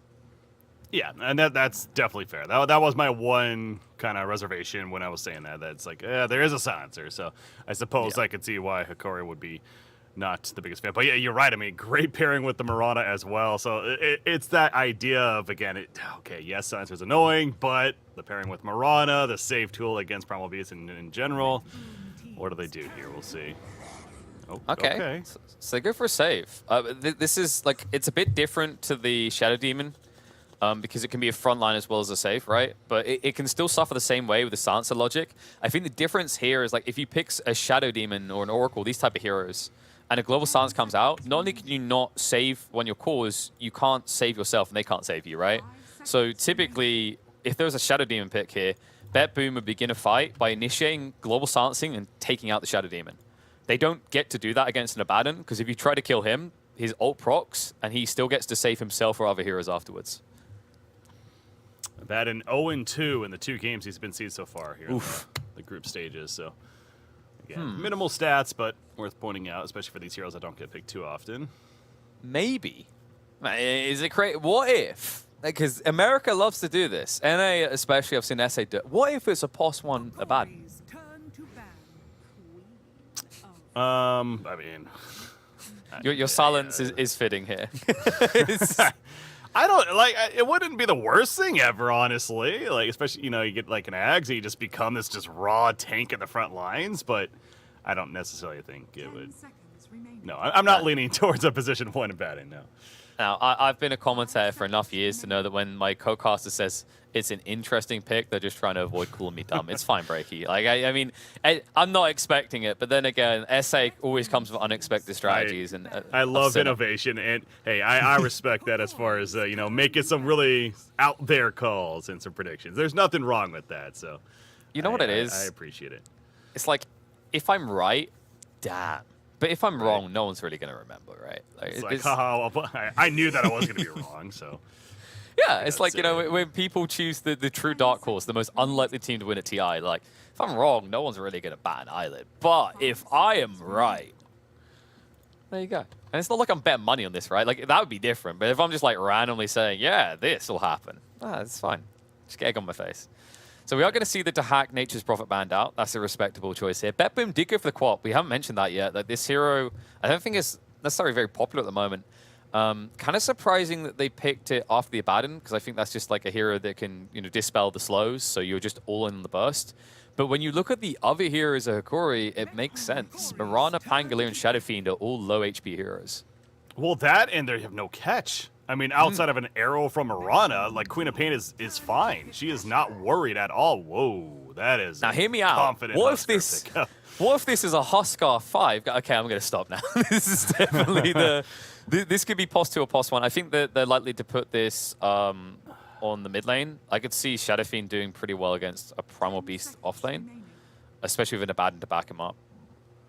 But to the point I was just making, Huskar doesn't necessarily answer the lockdown issue that Hikari seems to be lacking. So I really feel like this Queen of Pain and even the Primal Beast, they're going to have a lot of rain this game to be pretty free as far as their mobility goes. And I love the Ursa pick to top that off. Yeah, I think it's all going to come down to this cheese Huskar pick, right? As it usually does, and they were confident with the Huskar. So and it's going to be analog playing at mid, as you were pointing out. I'm impressed with this player in general, but outside of all of that being said, I love Bet Boom's lineup overall. Yeah, it's kind of rough because, like, you're like, Hikari, they got some good ones because no lockdown. But they on the other side, like, Bet Boom also got some good ones because no lockdown. Because, like, the thing is, like, Bet Boom, they have this Primal Beast, and it's great and all, but, like, you've got to deal with the Huskar, you've got to deal with the Shadow Fiend. I think lane is going to be very important here. If Huskar gets a great start, I'm not sure if they're going to have enough to burst through him. I think the Hack's lane should be okay, but not great right? Because he's going to be up against a Pango plus a Mirana. This is a lane that in the early levels maybe doesn't pressure as much, but they can scale towards it, which usually feels weird for an Ursa because Ursa's the type of hero that level 1, 2 doesn't feel like he can do much. Level 3, 4 is where he starts to really kick ass. So I think there's going to be a stalemate in that bot lane, followed up by kind of just a potential for a kill hero there, but overall both cores should get their farm. And where that's going to matter a lot is looking at this Ursa pick, there's a lot of disarm. You know, you got to consider the Huskar as well as the Pangolier that he's up against. That could really ruin his fights. I think Primal Beast is going to have his work cut off for him in this game for BetBoom, but I could definitely see either draft taking this, which I'm happy to say. You know, I hate it when we just get into games and we say, oh, that was a raw outdraft. Finally, we just get to say no one has the clear lead. KP, I don't know if I'm as confident as you. I really don't. I love Really? this BetBoom lineup over Hikari. I think the Ursa final pick, and I understand the idea of the disarm possibility there. Sure, that's going to be annoying, but the lanes are setting up to be decent enough. And not only the Ursa final pick, but still, I go back to the Quap. They do not have an answer for Quap. They just don't. So the Queen of Pain is going to potentially have a game where at least that's what BetBoom needs. And make sure she gets out of the laning phase good. And then Laurel is setting up to have a hell of a time here in game number 2. So one more thing on Hikari's lineup as we're developing here in the initial part of the game. Again, stats only mean so much, yada yada, but 3 of these heroes have been seen 4 times to no times. Like Mirana was seen 4 times so far. It was Abaddon's only seen twice, as I mentioned before, and Huskar, this is the first pick of the group stages. So Hikari really just going completely different away from the meta in this game number 2. I think that's part of what gives me like hope for it, is that if you look at BetBoom's lineup, you can kind of make more sense of it, right? And sometimes in the Anarchy, you can find success. And I think one thing that Hikari have going for them, and I swear I'm not huffing copium here, is that they love the chaos, right? Is when things are unpredictable and fighting is consistent, that they feel like they thrive. And one thing I'll give them credit for, you know, lack of stuns from Mirana set up aside, and lack of stuns in general aside, they have the ability to 5-man brawl from about 12 to 15 minutes onwards. Yeah. Yeah, no, absolutely. I'm not saying there's 0 chance for Hikari at all, but it's they better get out of the laning phase at least, you know, even if not having the lead. Is how I suppose I'll put it from my perspective at least. But that's a fair way of putting it, because like the Ursa, I mentioned the disarms, they're going to be annoying until he has a BKB. Once he has a BKB, he's free to just dominate the fights. I do love this switch up though. Hikari intentionally go for the Ursa versus SF matchup, which means the Pangolier should get a better start to the game. And more importantly, it means that the SF can't be ran down by the Primal Beast. We've seen what this guy can do against immobile heroes. yeah, I love the switch up, exactly, the innovation here for Hikari. And he got the raises already coming out, so Ursa trying his best to run away from the Shadow Fiend, not take too much damage in the process, but mid lane, wow. Yeah, Queen of Pain. That's what I was expecting. It's annoying because you walk in range for Shadow Strike, which means you're in range to be burnt. And it wasn't even the burn there, it was just the inner fire. So he's just baiting you in, pushing you back, and then using that extra attack speed to outright click you. Oh, Queen of Pain. Cool.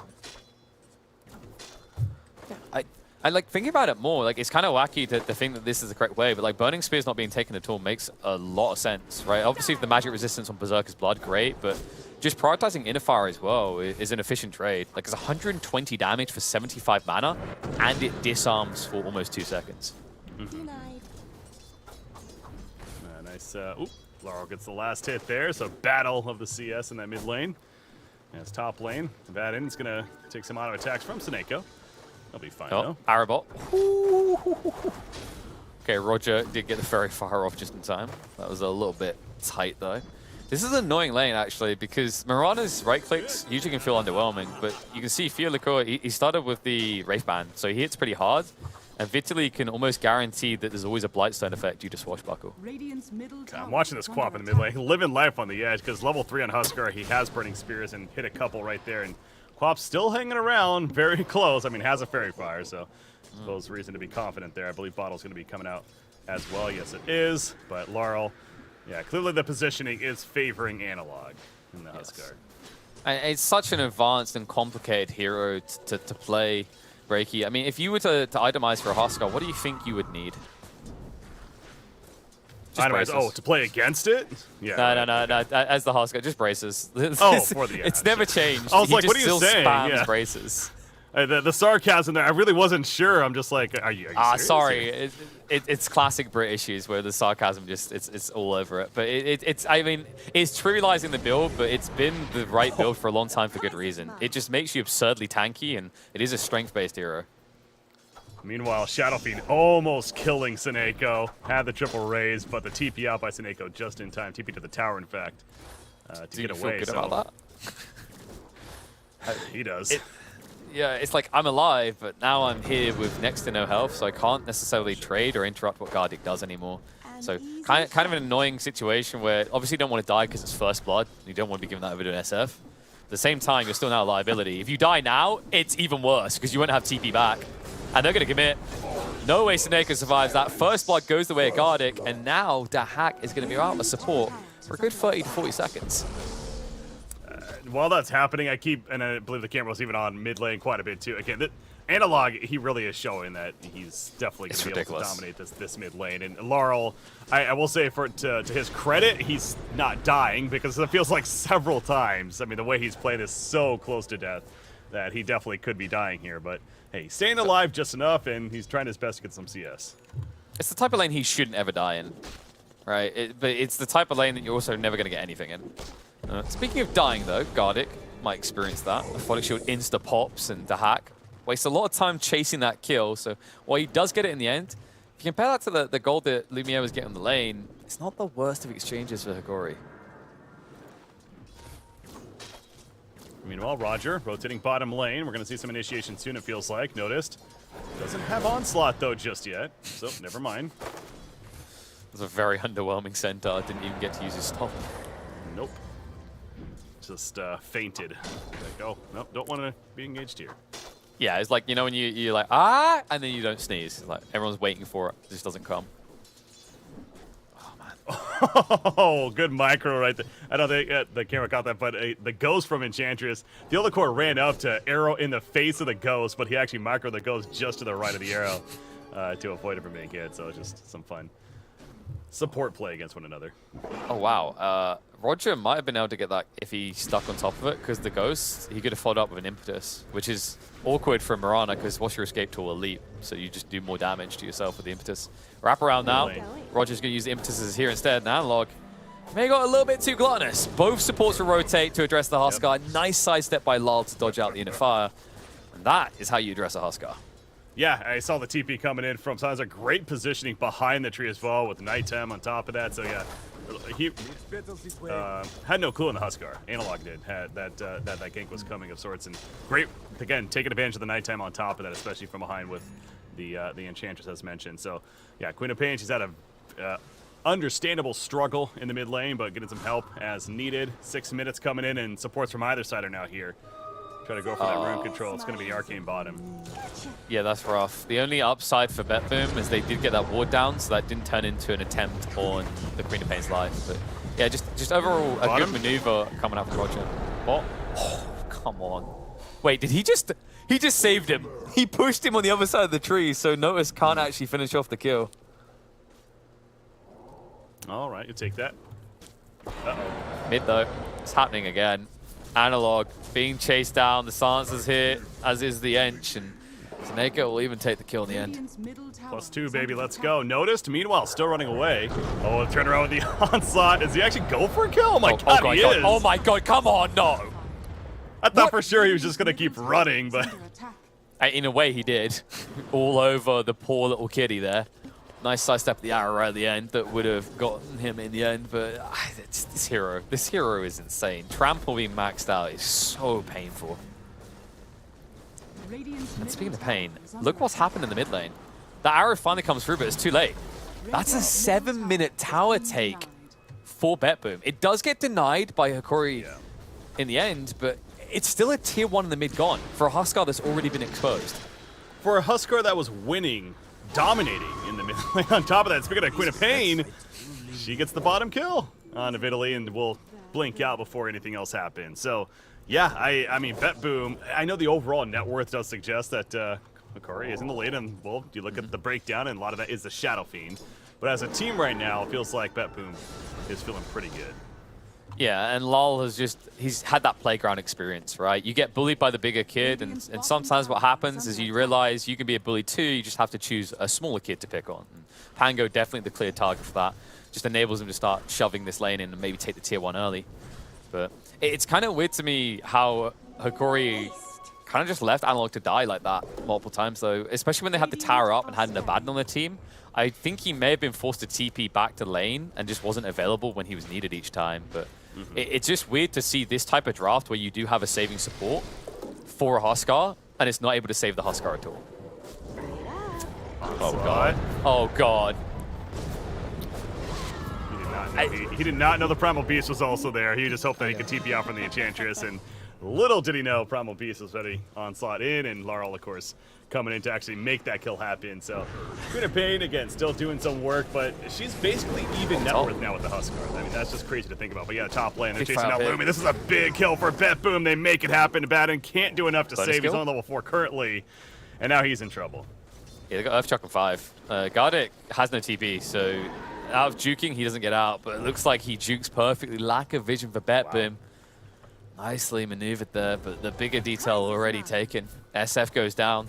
So it begins with your Huskar crumbling, and now the ripple effect is going to be the suffering of the outer lanes. Abaddon's dead. Wait. Probably. No, maybe not. Gardic just sat there and he didn't go to pick up a bounty rune that Roger had dug up. He was that scared. That's how hesitant he is. They're able to find a big kill into Lal, though. Roger might be punished as well because Huskar has arrived for the party. Now that the Queen of Pain is gone, he'll take the easier picking. Gets it. Yeah, that was interesting. I thought for sure, I mean, they could have got the easy kill on Abaddon, but then they saw Shadow Fiend, them being Queen of Pain and Enchantress, so they got a little distracted there, I suppose, as bottom lane pulverized of Italy, but now Primal Beast in trouble. Zero connects, Rolling Thunder out, and notice he's got to run. He's in the uproar. Run fast. Oh, Vitaly, he looks the wrong way. Tries to make up with the Tumble Toy a little bit too late, so Noticed will be able to get out unnoticed in the situation. Mid lane, though, Analog is in trouble. He wishes he had that tier 1 tower because that was the difference between life and death. Back to the bottom. Primal Beast back in, and the leap forward gets the kill. Making use of the Tumbler's Toy. And that's the second time we've seen that where he's low on life. He sees Barada, is like, all right, let's fight. And this time he actually gets the kill. Yeah, I mean, I don't really think Primal Beast looks like a dog, but he seems to have the same fascination they have with cats. It just seems to be working out for him, though, because someone I was going to say is I think the Mirana pick was about this Primal Beast. It was about countering him out, but nothing is carrying this Primal Beast. No. He'll pick off another one. Is anything going the way of Hikori right now? Because outside of Lumiere's farm, there's nothing good to speak of here. Yeah, Shadow Fiend he is very farmed. He's got the Falcon Blade. He's going to be going for that Mask of Madness, and he's going to be really that traditional carry now. They're going to have to run almost that 4-1 strategy, just allow him to be that right-click threat throughout the game. But again, as I was saying from the beginning, this is a lineup that needed to have a good game coming out of the laning phase, and early on that was somewhat the case, but with the Huskar back-to-back deaths especially, now 4 by the way, he's 0-4-1. He is very minimal threat at this point, it feels like, and Bet Boom certainly seems like that they're feeling much better about the situation. But Hikori is going to group up and push the top tower. Definitely want to group up here. Global comes out, SF can't react at all. Stacked on top of him is the Primal Beast. He'll even commit the ultimate to ensure the kill. A nice bodyguard against the arrow.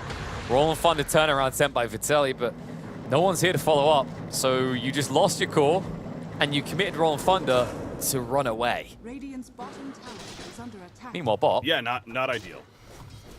Oh my. Man, Bet Boom are feeling themselves today. This is getting a bit absurd. Uh-oh. Huskar. Oh no, that would be awkward. The two supports are diving in tier 2. We're 12 minutes into the game. They're diving a Huskar tier 2. Well, that should not be happening. Now, to be fair, it is going to backfire. Roger going to die for this. So, something about that just feels really off. And it was. Yeah, there are rules you should not break. That was one of them. That was kind of absurd. However, Sonic wave from Lal.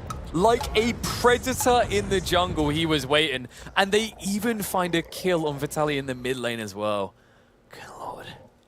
By they, it was, yeah, noticed. Solo kill from the Primal Beast. And apparently not even a Pulverize needed. Holy crap. No, he's saving that for the kitty. Oh my god, if he actually sees Fury, he's insta-dead. Good scan, though. Oh, he scanned, actually, but he's going to turn around. Yeah, I think he realizes that's a bridge too far. Like, this ancient area is still somewhat dangerous to go into. Because one of the big issues for Primal Beast, is trying to say earlier, is that the Mirana, like, her use of this game is to wait for Primal Beast to Pulverize and then arrow. It is an underwhelming usage, though, I'll say that. Like, usually you want some reliable combo through the game. The problem with that being your goal in this game is this Primal Beast is popping off on the farm. He's going to get BKB first, at which stage I don't actually feel like the Mirana does anything in this game. Yeah, I mean, Mirana's one thing. Again, I continue to look at this Huskar and trying to figure out where Analyze is going to fit now in this game, especially with the start that he's had. And that's going to be the Hawk picking up the Roshan.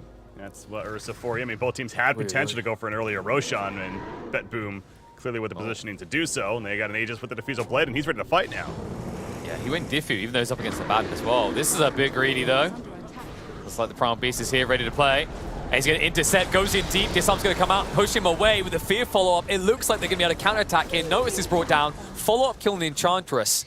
Mirana is killed in return, but Bet Boom looking worse for wear here. Well, that was, again, props to Hikori in terms of fighting and sitting their ground, but Bet Boom got way overconfident. Especially the Hawk jumping in when he did. He was by himself at the time. It took a little bit for Enchantress to make her way up there, and then Primal Beast was TPing in.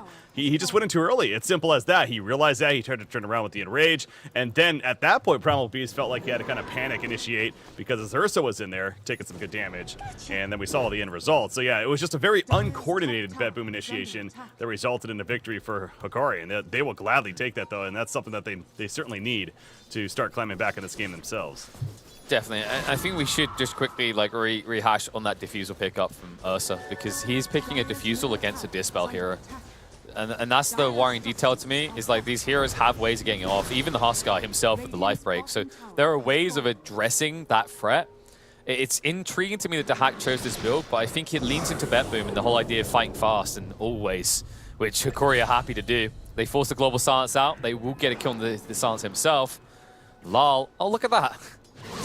The Mirana arrow not so effective when you don't have a setup. Instead, Lal will be the one walking away with a kill on the Pussycat. Yeah, they cannot, and exactly, what do they have to actually lock down this Queen of Pain other than the arrow? It's just nothing is the answer. And of course, they can get items to help with that eventually later on. But I mean, the fact that Queen of Pain was basically 1v5 down there in the bottom jungle, gets a kill and gets out, is just evident with enough. Global Silence being used. With Global Silence. Yeah, well, to be fair, his teammate there, but the point is, it's he's slippery. Yeah, but that's my point. It's like Global Silence is all they need, because then he gets to do anything. Oh, sure. Sorry, I should have clarified. Like at that point, like there's no point where he's too deep because of that lack of lockdown you mentioned, and I don't know who's going to bring that lockdown. Like Pangolier kind of with the Blink Dagger build, but it's not instantaneous. It's not an instant reaction, and you're not going to be able to bash her in a rush, not as a pos-free Pango in this game. So, like, overall, Yules is the go point, and Hikori is walking towards it. But, I don't know. I feel like at that point, Queen of Pain could be halfway towards a BKB.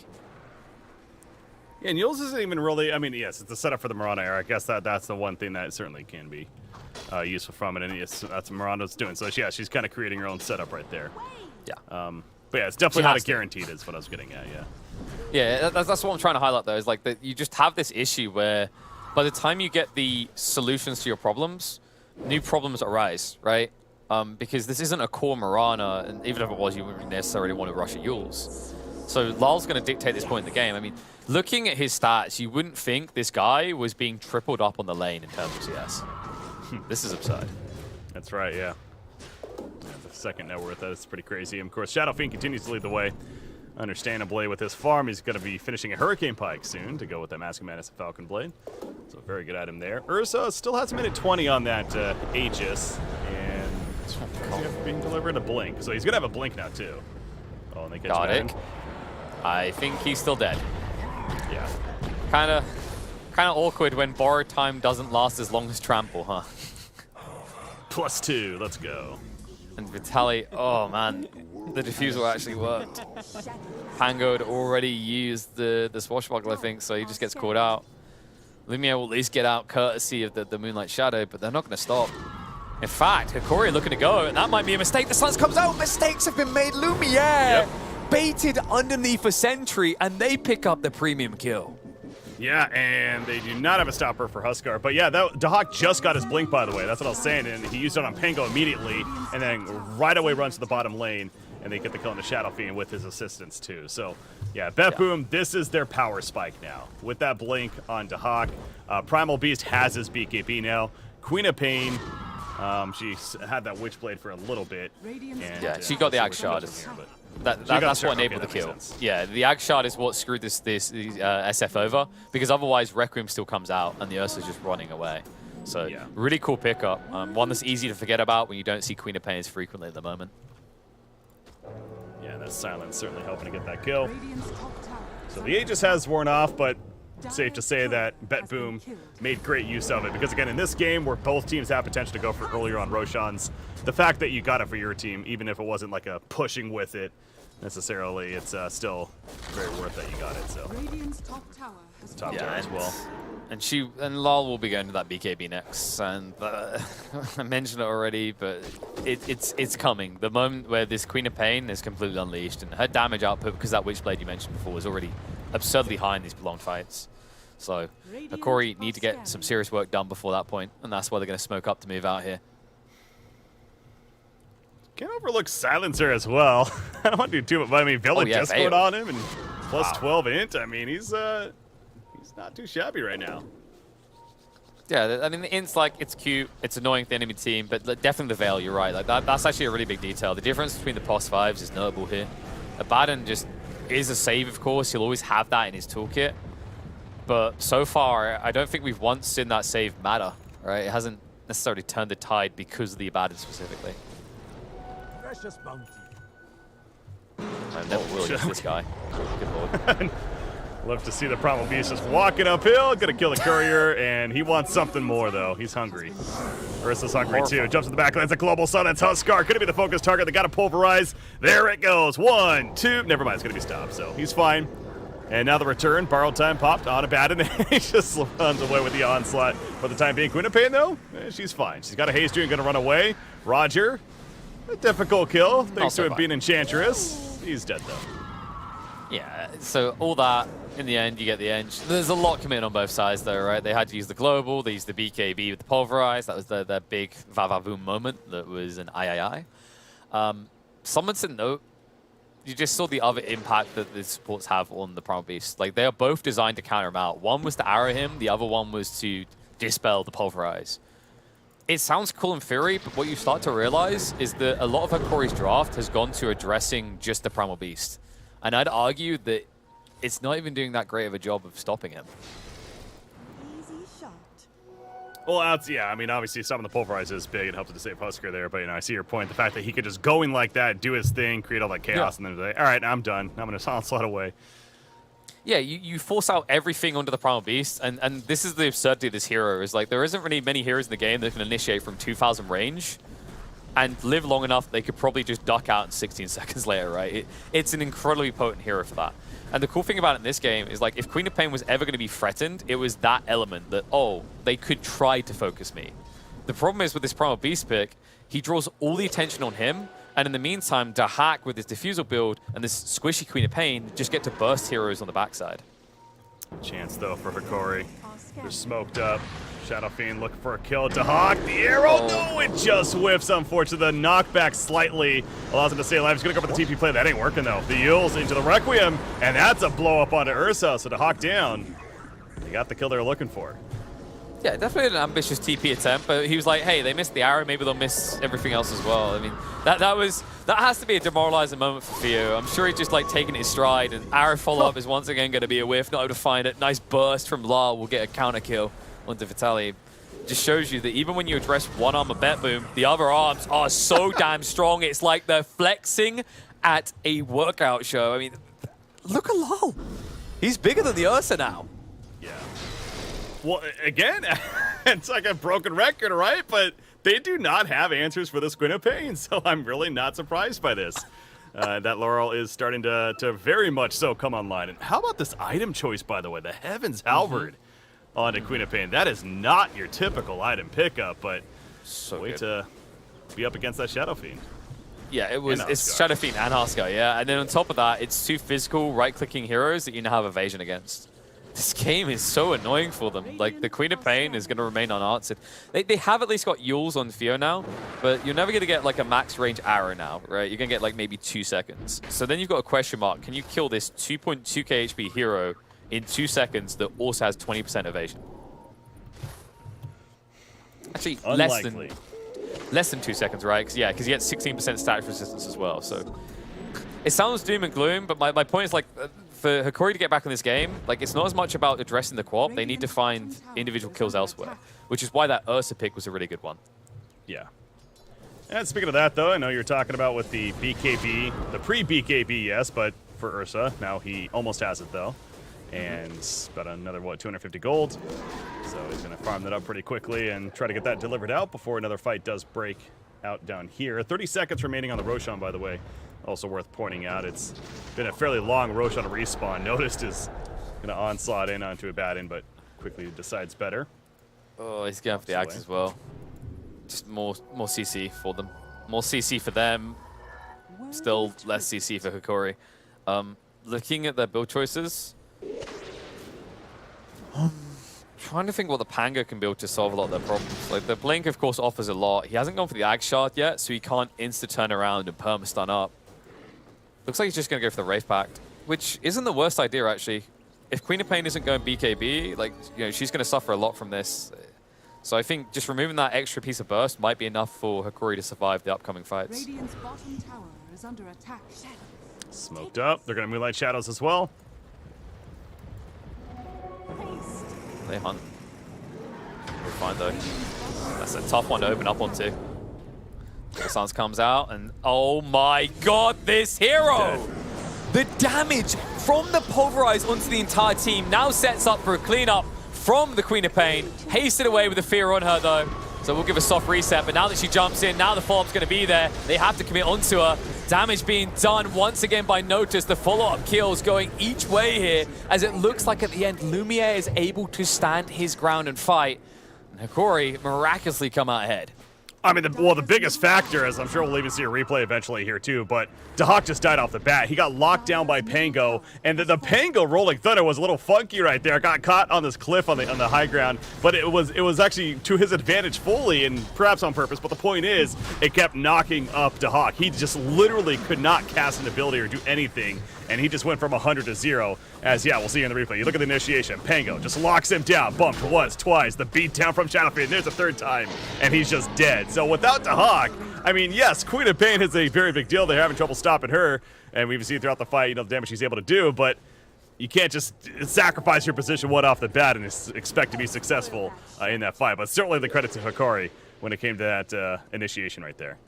Yeah, absolutely. I mean, it speaks to their ability to bounce back in what looks like very difficult fights. When even on that opening, even with how good the Pulverize was, like you said, they just catch the bend in the cliff, they shut him out, and they show you that, although they've had a rough start, especially that Huskar, they're not in this game at all. They don't have an answer necessarily for the Primal Beast still, but everything around them, they can find answers for. And that Primal Beast initiating, once again, the Gardic, but learning that with some scalability, this Abaddon isn't a solo kill for him anymore. Batboom meeting up in the jungle, so yes, that last fight didn't necessarily go their way, but again, if Ursa, ideally that won't happen again to him. So, still feeling confident that they can make a fight happen, even with the Shadow Fiend now having the Aegis, and I believe he did pick up the Shard as well from the Roshan. So thus the Necromastery upgrade there, pretty big for him. Also level 18, again, level 20 is that really big power spike as well, the +3 damage per soul. So keep an eye on that for Shadow Fiend. Yeah, lol. You see, you can confidently step up because of that Heaven's Halberd build. If it wasn't for that, he wouldn't even dream of going anywhere close. And yeah, no, notice this. Someone on the team said, no, bad Primal Beast. Don't do it. Keep them tamed. Yeah, it's that temptation, right? He's like, man, I'm Primal Beast. I can beat anything in the world. It's like, yeah, but the rest of us can't. there's a very big issue with us surviving in these fights. We don't worry about you. No, And they understand that the positioning is pretty appropriate there from Hikari in terms of protecting that Shadow Fiend for any engagement. And I don't think they have enough for the immediate blow up, especially with the Abaddon certainly going to be there for at his ready to protect him. But the other core is going to get picked off. That was up at the top lane. They did find him. So by they, I mean Laurel. Yep, isn't it always? It just feels like a lot of what Petboom have been able to do is more or less lull. Obviously, of course, Notice has had some pop-off moments, but lull is still the God King for them. The problem I see is like the God King has been overtaken by the God Emperor, right? This Shadow Fiend, just look at his net worth.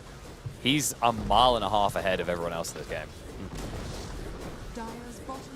And I love how this hero is developed into even like a safe lane as well potential. So, like I said, I was excited to see initially Analog play it, but Lumi doing just fine on the hero from the safe lane role too. Yeah, Roger's got some big dreams here as well. So they saw the butterfly and they need an answer, and apparently the Phosphor Enchantress is the one to do it. She's going towards an MKB. Go dream big. Ursa had one queued up earlier, but he's going to go the Nullifier route instead. Yeah, I think it makes sense. I think you do need a Nullifier in this game. Just more raw damage as well. It's like not as much of like a be-all end-all for you because Overpower's just so many attacks anyway. It would be nice to always guarantee the strikes though. Okay, yeah, the Shadow Fiend though is massive, 20,000 plus net worth now, and they're just going to go right on the uphill. A minute and a half on the Aegis. Here's that jump though. Did he go too far? The Moonlight Shadows, what's the save like? The shield and everything, the staff pushing away to Hawk, trying to chase down this Rolling Thunder now. Knocking people up in the air. Primal Beast, he gets away. We see the Axe effect coming out from the Uproar. And the fortification. Like an Axe Labyrinth all over again. Yep. Definitely an annoying ability, but yeah, good hold.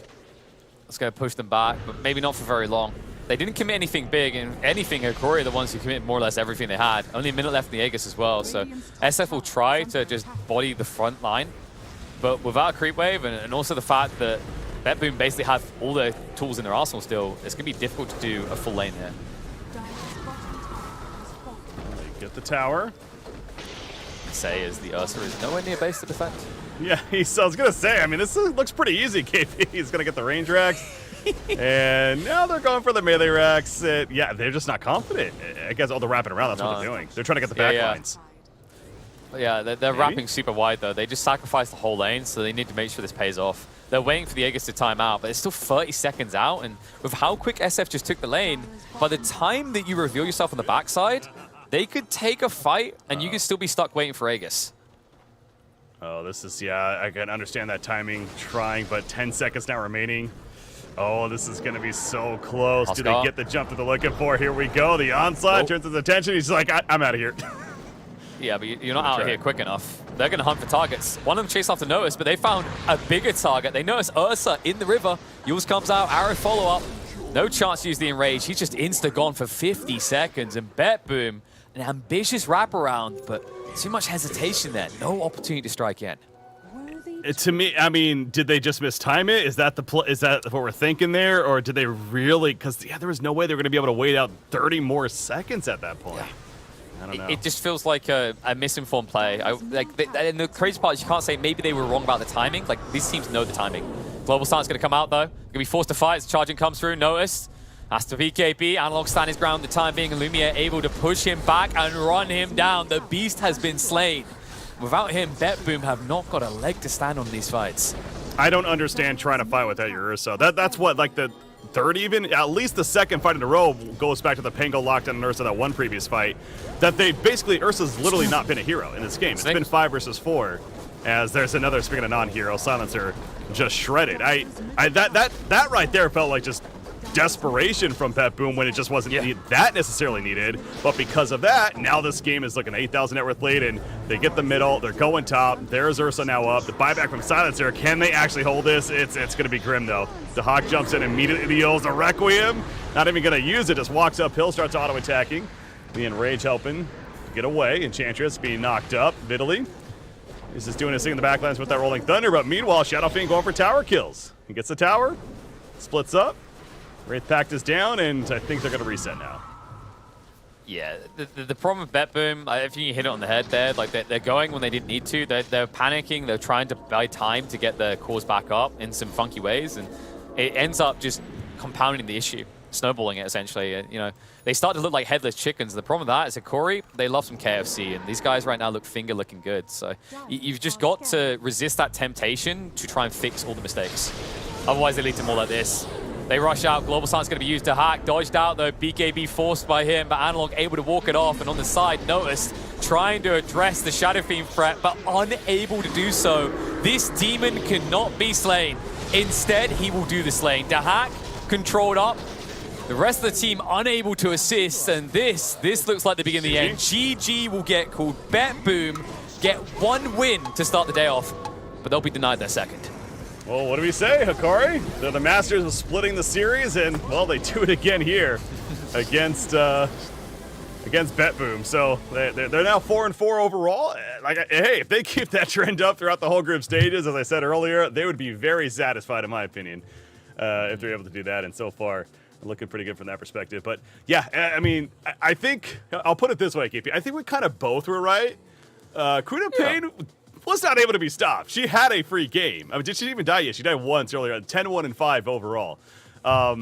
It was the Ursa, though, as you pointed out, that he did have issues, even despite being that final pick there, which is the most interesting thing to me, right? When you do look at the draft, where yes, I was confident with the lineup, but a last pick hero that clearly wasn't able to do much, if anything, that game, always feels bad, unfortunately. Yeah, it's kind of weird, and like the Ursa pick, like you see it after the Huskar pick, and you can stick that in its own vacuum. You're like, oh yeah, wow, great counter to the Huskar. He's gonna lose long term the Ursa. Doesn't really matter when the Huskar doesn't have a game, right? There was no issue there. Like, imagine this game if Huskar actually popped off, if the supports were able to rotate quick enough to counter the ganks, he survives and continues to dominate the CS. Then that Ursa always being targeted out early on becomes a problem, right? Then it becomes a huge threat. But in the end, despite the fact that the Queen of Pain was unleashed upon the map, despite the fact that she was not stopped, you know, this Huskar was irrelevant in the face of Lumiere. I'm sure he's the MVP in this game because the amount of gold he found, like the farm he found in this game was absolutely phenomenal. It was just a key point, a key sticking point actually, is that maybe this is the trick. Maybe, I'm not going to say this was intentional, like, they intentionally fed the Huskar. But if you think about this game, so much attention went into the bot lane and the mid lane. Lumiere just got to exist. I never felt like he was out of this game. And you can see what an SF and that +1 role can do if he gets the freedom to farm for the first 20 minutes. From what I've seen from Hikari these couple of series now, Shadow Fiend is a top-tier absolute ban against them. Because whether it's Analog or Lumi playing it, you are going to fear for your lives if they get this hero. So I think the teams that do have to play Hikari, moving forward, they should keep that in mind. And yeah, no surprise here. We do see the match MVP Lumi, 10 kills, 7 assists, 25.8k net worth, but well beyond the stats of what he was able to accomplish that game, certainly. So great supporting cast as well. Definitely deserves the credit there. But yeah, again, Hikari, they're now 4-4. Bet Boom 1-7. So yes, good to see them getting a victory, and I keep standing by. I mean, this is a team that, and I hope it's not coming across, in a negative light, but the facts are facts, right? They've unfortunately had leads in so many of these games that just simply aren't able to close it out. I don't think this game 2 necessarily was that, to be fair. This was much more even than a lot of the previous ones, but the expectations are higher than this, frankly. It's what it comes down to, right? For a team like BetBoo, we know that they can definitely be better, especially when it comes to reflecting that record. And there is still matches to be played. This is now 8 down for them, but hey, 10 more to go. So you're not even halfway done playing all your games. Yeah, but only 1 win so far. It has to be emphasized. They've had a rough start to this group stage. We saw signs of life in that first game, but this second one is just, cracks in the armor again. It almost feels like once the panic sets in, they need that mental reset. They need that voice of reason. Maybe that's what they're lacking here. Bit hard to say without being in on the comms, but either way, as you said, the Corey, true to form, continue to just draw after draw after draw. I don't think we have to necessarily worry about a draw next, though. I think the TNT matchup offers up a little bit of a bloodbath, because after a short break, we're going to return for our next best of 2. That's right, we're only really getting started. We're like halfway almost through the day. Because up next, we've got series number 3, Tundra versus Talon, after a short break.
shields and our swords, we pave the path to victory.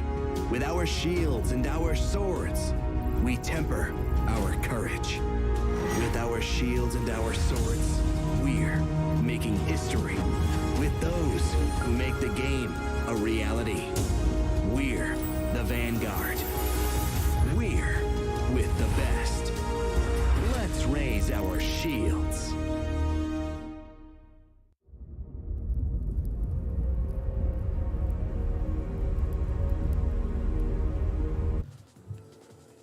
Welcome back to streaming. I told you it wouldn't be too long of a wait.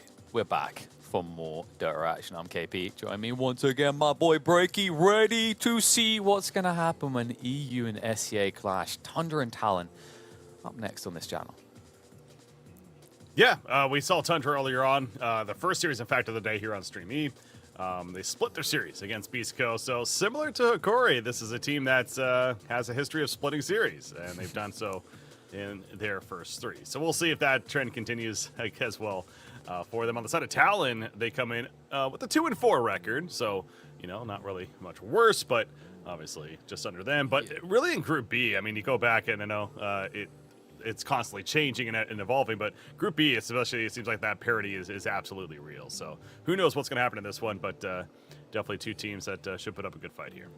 Yeah, and let's start with Tundra, because you mentioned them a little bit there. They're making a little bit of a recovery. They're scraping by. They're doing not too bad themselves. They're basically following the pattern that we've seen Hikori do, draw after draw after draw. Some of them against formidable teams. So I believe we watched Asta at the beginning of their journey. They were able to take a game back from them. And one thing I got to highlight about this team is their ability to play around multiple heroes, multiple players, in fact. It used to be, it came down to 33. If you had a great lane, they had a great game. But since then, you really start to see a lot more bearing of the flag being waved, shall we say, being carried by 9, right? He's able to frontline that. He's able to lead the way. And, well, speaking of him, there he is, the big yawn coming out. It's like, it's too early for this. I'll see what I can do to carry the games. But even outside of that, we've seen pop-off performances from Skidder. I think he played one of his best games I've seen him competitive play in a long time yesterday. I believe it was the Ursa game, where he was stacked to the brim with items towards the end of the series. Yeah, I was kind of looking back, referencing that, and yeah, that was him on the Ursa right there. And I'll say, you know, a bit more aggressive playstyle, not necessarily in that game, but especially against Beast Coast. That was the thing I remember we're kind of referencing earlier, is that in the first game against Beast Coast, they went more for a longer cooldown, team fight, you know, Skidder playing the Terror Blade. Not that they can't do that, but they just seemed much more comfortable the following game with the more upbeat tempo lineup. Granted, it did have a Naga Siren, so that was the one thing. But the 4-1 strategy around that Naga Siren was pretty powerful. So ultimately, I guess what I'm getting at is I'm just curious what lineups that Tundra decides to run with here against Talon now. Are they going to go for that aggressive playstyle or more of a defensive posture? But on the side of Talon, their opponents, of course, out of Southeast Asia, 23 Savage, certainly one of the more star players from the region, let alone on this team. KP, he's also another one, and he brings the experience, I think it's fair to say. Yeah, and to add to that experience behind the scenes, of course, they brought in Always Wanna Fly at the beginning of their TI journey through the regional qualifiers. Definitely seems to have led to some improvements, but Talon's still lacking what it takes to kind of, you know, punch blow for blow with the bigger teams, right? I think they went 2 games won and 4 lost overall. So while I believe that was through draws as well. So they drew 2 series, lost 1. So they're sitting at the bottom of the group. In fact, for any SEA fans who were tuning in at the beginning of day 2, they were probably crying because all of the SEA teams were in the red. Since then, they're starting to recover a little bit. Fnatic and Boom are at least crawling up to lower bracket potential. But I think people were having some high hopes for Talon. They were hoping that they were going to maybe see a little bit more, especially with the likes of 23 Savage, as you mentioned, on the team, just being the god carry in the eyes of many SEA fans. Well, yeah, I mean, right, Talon, their story is they won out of Southeast Asia in the qualifiers. And, you know, similar to a Bet Boom, their expectations were very real, especially with that success throughout those recent qualifiers from their respective regions. But, you know, Talon, it's fair to say, you know, maybe not as good of a performance as they want overall with that overall record of 2-4. But one of those series was a split against Team Spirit. So, yeah. There's still a lot to be played. I feel like I constantly am saying that as we're only in day number 2, but that continues to truly be the case, and it continues on here to that point. And I guess something to look at that from that perspective is that both of these teams probably feel like that they should have a 2-0 here. Right, I think that's a good way to think about this one, where there isn't the obvious where one team is certainly, more favored than the other. It's just both. It feels like that they should be getting a 2-0, and you need to have those 2-0s against the teams you feel like you really should be able to have a good shot at getting that top 4 in your group. Yeah, and I think what really comes to mind for Talon to succeed is they're always looking to enable 23 Savage. A lot of their drafts are focused around him and how he comes into the game plan to win them the game. And most of the work of the other 4 is creating space and buying time for that key transition in the game. Another cool thing actually about the way they draft is it's all about the lane pressure to enable that for Savage.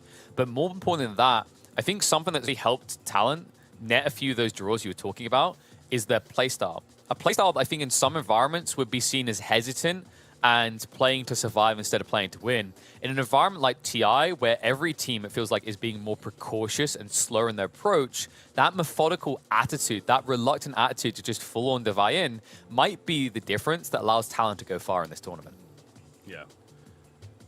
So while we're still waiting for them to start the game here, they should be getting started here shortly. It's just 1 minute we're waiting on something real quickly. Obviously, there's a lot of games going on, and I've been noticing some results, and a couple that stand out today is my boys Team Liquid, dare I say, and it's a little biased there, but they 2-0 over EG, and EG went 6-0 yesterday, in Group A to start off day 1, so looking hot, looking good, but Liquid, talk about looking good, they go 2-0 against EG in their series today, and LGD over OG 2-0 as well, worth pointing out, so a couple of big results there. And also, another cool one was actually Fnatic, another SEA team, right? Big up for them, is that they managed to draw with Secret. Secret, who were looking on fire after the way they managed to blitz their way through the LCQs and the performance on day 1 here in the groups. Great to see them getting some points on the board and giving SEA fans something less to sweat about, because I can't emphasize this enough. When you looked at the results at the end of day 1, you're like, is SEA even going to have a team in the playoffs? That would be heartbreaking to see happen. I want to see at least one team from every single region. And hopefully we'll still get that. No, especially with him being in Singapore, of course, he would hope that that's not the case, just from an overall point of view.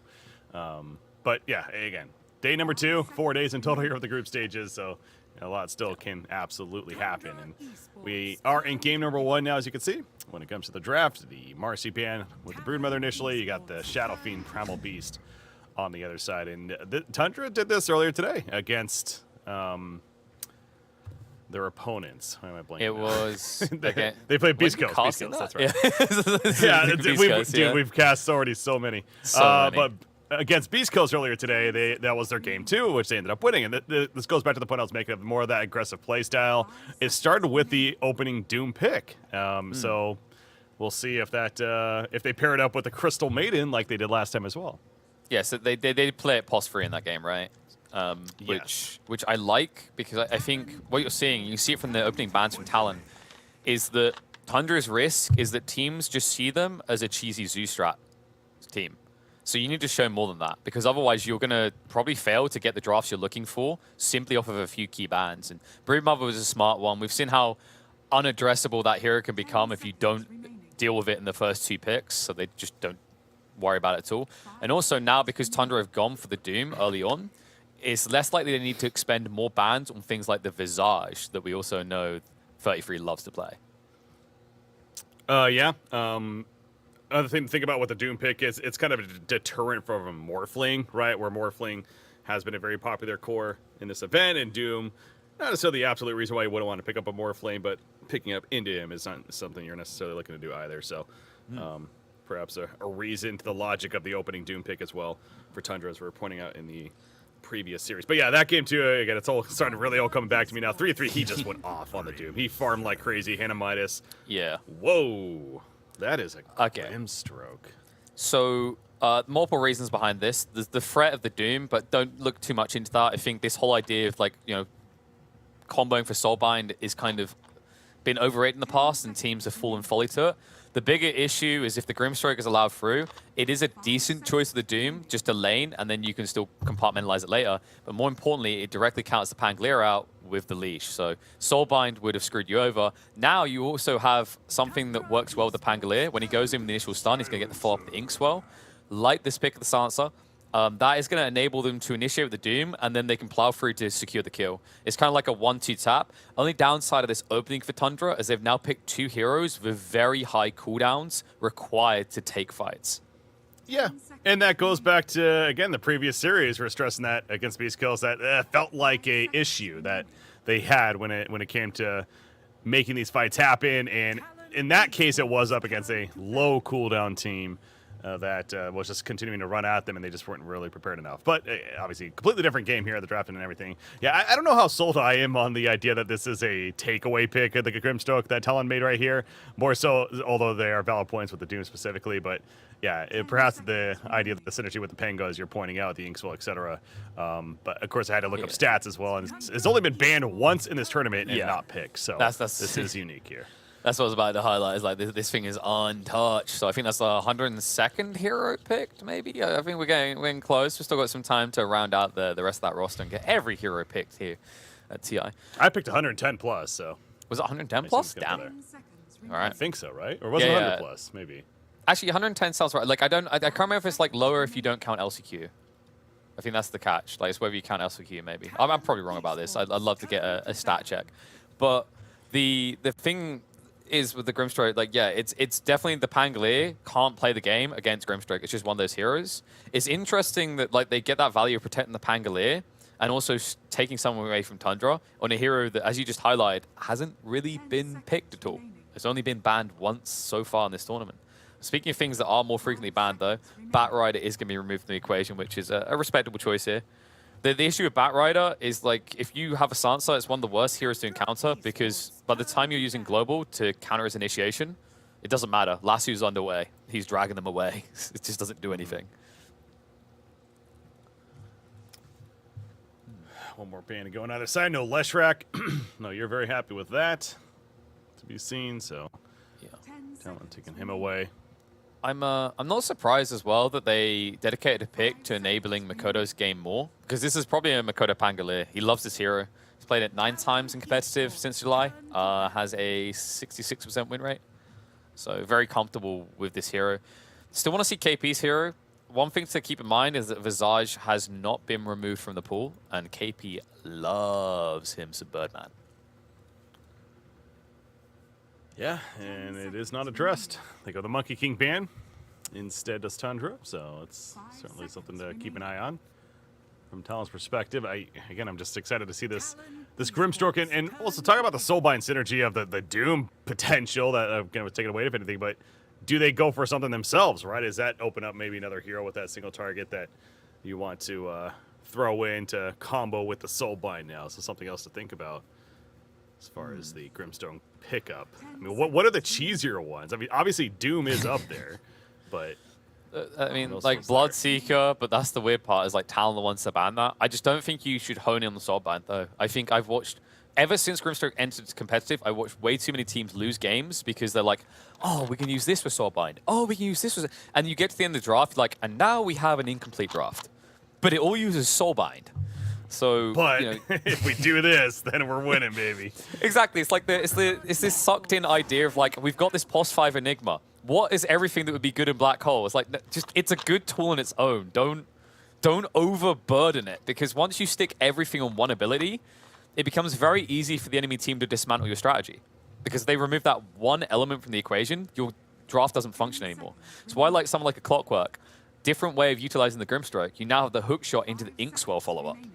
That's pretty impactful, especially against this back line that needs to hide like the Silencer. Kunkka, and an instant response of the Hoodwink as well. Saw this early day out of Saxa. I'm not sure I've been convinced of the Hoodwink here, but as a Hoodwink fan, the good news is if it does lose, we're looking more likely like it's going to get buffed after TI. No, but to your point, yeah, he won earlier with it for Tundra and certainly played it well in that aggressive nature playstyle that they brought to the table. He got that shard effect as well, the boomerang, I believe it is, that, buffing the damage for the team. So I wouldn't be surprised to see that once again coming out from him. But yeah, clearly a comfortable hero for Saxa over there. Yeah, he loves playing this hero. I think, like, Saxa, it fits his playstyle as well. He likes to frustrate and he likes to draw attention. Hoodwink is great at that. As a proficient Hoodwink fiend, I do love this hero. And the reason I love it is what you do really well is you distract. You absorb attention and you waste time. It's absurd compared to most other pulse falls in this game, how much time you can waste at the enemy team, unless they have specific counters to you that will instantly find you. I think in the previous game where we saw him play this, it was something like I believe there was a Snapfire and a Marcy, which is good later on in the game to hunt you. But looking at Talon's lineup right now, outside of the clockwork, they don't have an insta way of catching the Hoodwink. Yeah, it's always fun seeing the facial reaction sometimes, and again, right there is more like snaking as that Lone Druid pick came out and seemed a little uncertain about. It was hard to tell if that was a what are they like, WTF are they thinking, or was it a oh man, we didn't maybe see that one coming. But either way, this is a Lone Druid 4th pick for Talon as their carry. It's a good Position pick. 1. Yeah. It's actually a really good pick because Doom, like, what do you do now? Like, you Doom Lone Druid, the bear's still active, and the bear can save the Lone Druid. Global Silence, Lone Druid doesn't really care about that either. Like, they've just done a good job of finding a pick that should do well on the lane against this combo that Tundra open up with, and then also not care about them later on in the game. Now, there is still things like the Kunkka that can find you the back line and set up for kills, so it's not a 100% free game, but I think Tundra has a big box to tick with this final pick, and it looks like it's going to have to be a Skitter hero. Yeah, they banned the Visage themselves. Of course, at this point, wouldn't be running it. And as you mentioned, KP, it's definitely a popular hero for him, so not going to give them that option. Whatever KP picks is going to be something to enable Savage's game more. So you're probably looking at a hero that can rotate, be active, or push towers. Doesn't necessarily have to have infinite scaling itself, which is why I think like Visage is a really good thing for Tundra to remove. They didn't have the best solutions against the bird anyway.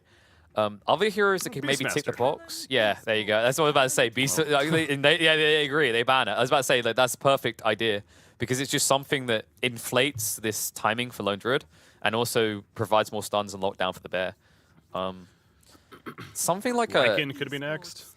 Lycan's not the worst of the Kunkka's a bit annoying, but it's not the worst of ideas. I was thinking maybe something like an Underlord, just something that can kind of stand there and brawl down the lane. Sure. I don't know if Talon play much Underlord though. I feel like that's an SA thing right now. Yeah, Beast Coast running it earlier in the mid even. Well, that was fun to watch right there. It wasn't a losing effort, but still, in theory, it made sense. So it's a good hero to stop the Doom from just sticking on top of targets. It also is an easy way of catching the Hoodwink out, and it gives you some global presence, but it doesn't necessarily give you many stuns. I'm just trying to think like what a good stunner is left in the pool for them.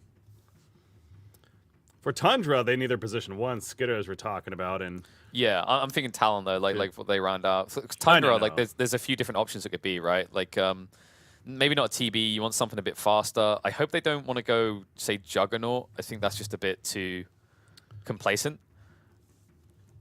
I mean, Naga worked for them earlier with kind of a similar lineup to this. Honestly, it was pretty similar to that the 4-1 strategy. So it does feel slow. Actually, maybe a CK. It is slower.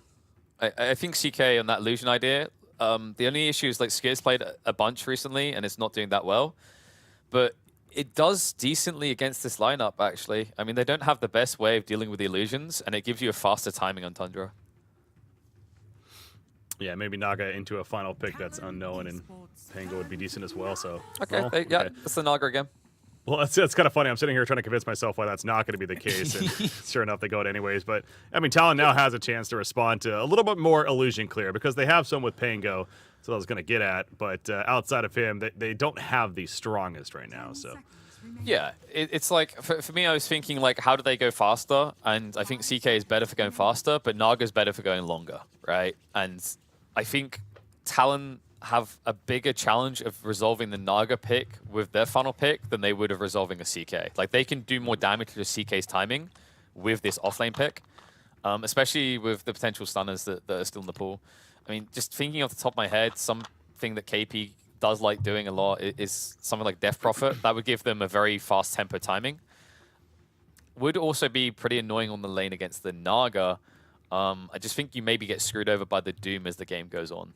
I like Underlord still. I kind of goes back to that. I honestly feels like Underlord potentially pretty good here. It makes sense. It's like it's good for clearing the illusions, and I really love it against the Hoodwink and Doom. But they go for the Dorkseer. Okay. I mean, this is a classic combo, right? You pick a Darkseer and then you either get an Earth Spirit or Clockwork. there's a good way of slowly harassing down the illusions on the lane of Naga. It's a fairly chunky hero, so not easy to kill off. I think this is actually a really frustrating lane for Silencer to try and guard.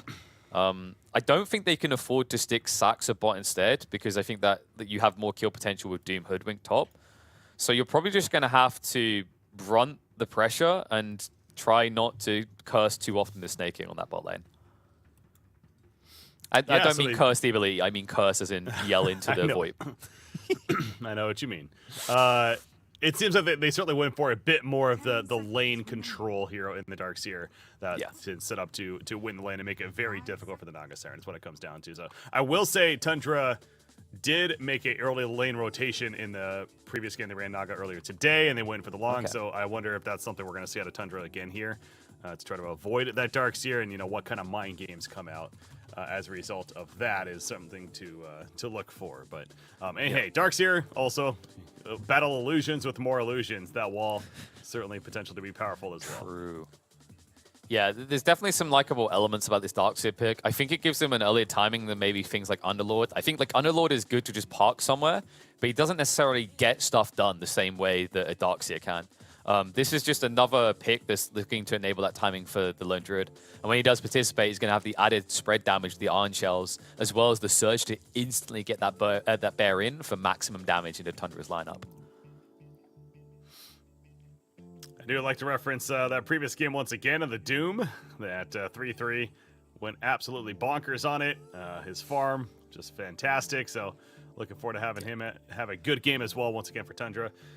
But yeah, let's remind ourselves we're early back in the draft, and I almost had to do a double take there again. That's right, we have a Grimstoke in this game. Yeah. They never really did do the Soulbind synergy.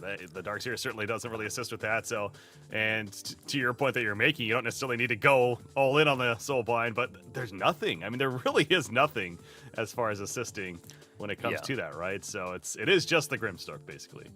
Complete your draft, don't complete your wombo combo. The dream of that is kind of long past. Teams are more sophisticated than that, and I'm sure we're going to see some sophistication here as we hop into game one between Talon and Tundra. And just to kind of like quickly hit on your point, like while the Grimstroke doesn't have great Soulbind combos, he has great Inkswell combos. In fact, if you just think about this Clockwork in this game, usually Clockworks eventually reach this role where they're just the suicidal initiator. He can be the killer initiator here. Inkswell plus Iron Shell, and then you hookshot in. Not many heroes are going to survive that. Yeah, that sounds pretty crazy, actually. Having them dive in after both of those applied, so some good synergy potentially to come out there. Yeah, you're right. I mean, Grimstoke certainly has his validity as far as being picked up. And there is the fact that the thing we can't overlook, it shouldn't, frankly, is Soulbind. Yes, the idea that single target double target is pretty cool. The binding itself is also potentially useful. Definitely. Against in these fights, and kind of helping to kind of create that chaos further as far as trying to respond if you're Tundra in this case. So yeah, looking forward to see the Grimstoke though. Again, hero number apparently, as people are saying, 102. That's now being played in group stages. I need to double confirm that. I definitely didn't just read someone into 100 plus. Yeah, we were definitely over 100, which feels good, man. Like, any TI where almost all the heroes getting picked feels right. Like, you want to feel like every hero is viable. There's definitely standout ones that are kind of absurd at the moment. Leshrac and Marcy. But some of them are, at least fortunately, getting banned all the time, so we get a bit of diversification. A little bit of a back and forth brawl with some of the runes, but ultimately it's 2 for 2, right? Yeah, 2 for 2 runes for either team, and into the laning phase we go. And yeah, as I was saying, Skitter, he's at the bottom lane. Oh, he dodged out. Down here, he dodges out, and so we'll see if we got a rotation from Talon or if they just commit to this. And right now they're just committing. You can't rotate now unless you kill, which by the way, they almost killed 23 Savage. He's on 80 HP. If he goes down, like that's double bad, because all the heroes that die, like you don't want to be the Lone Druid dying, because you have to summon the bear. That's on cooldown for 120 seconds. Then you have to TP, at which point Tundra can get favorable lane matchups. So very important that he doesn't die early here. Top lane is a funky lane over here. It's in the middle of the jungle, but that just happens to be where it is. The Ion Shell on one of the creeps, and Doom will say, "Get over here." Darkseer doing the same. Yeah, well, finally reconnect the waves, but 33, it's an interesting pick of what you can do with this Devour on this lane, actually, is if you see the Iron Shells early, you can just insta-snatch one of those away. Long term, it just doesn't work, though, due to the cooldown. You're waiting 60 seconds, and if you look, KP has addressed the lack of mana long term by going double Sage Mask opening. That's interesting. All right. That plus you can do this, right? Instead of Iron Shell and creeps, Iron Shell the bigger creep. And then watch him die. Yeah, that's the risky part. He is going to live. Never mind. That was just enough damage. So, first blood. Going to Snaky. You wanted to just make sure you cursed it appropriately, right? It's pretty vicious. The only upside, of course, is that he's not going to lose int for that yet.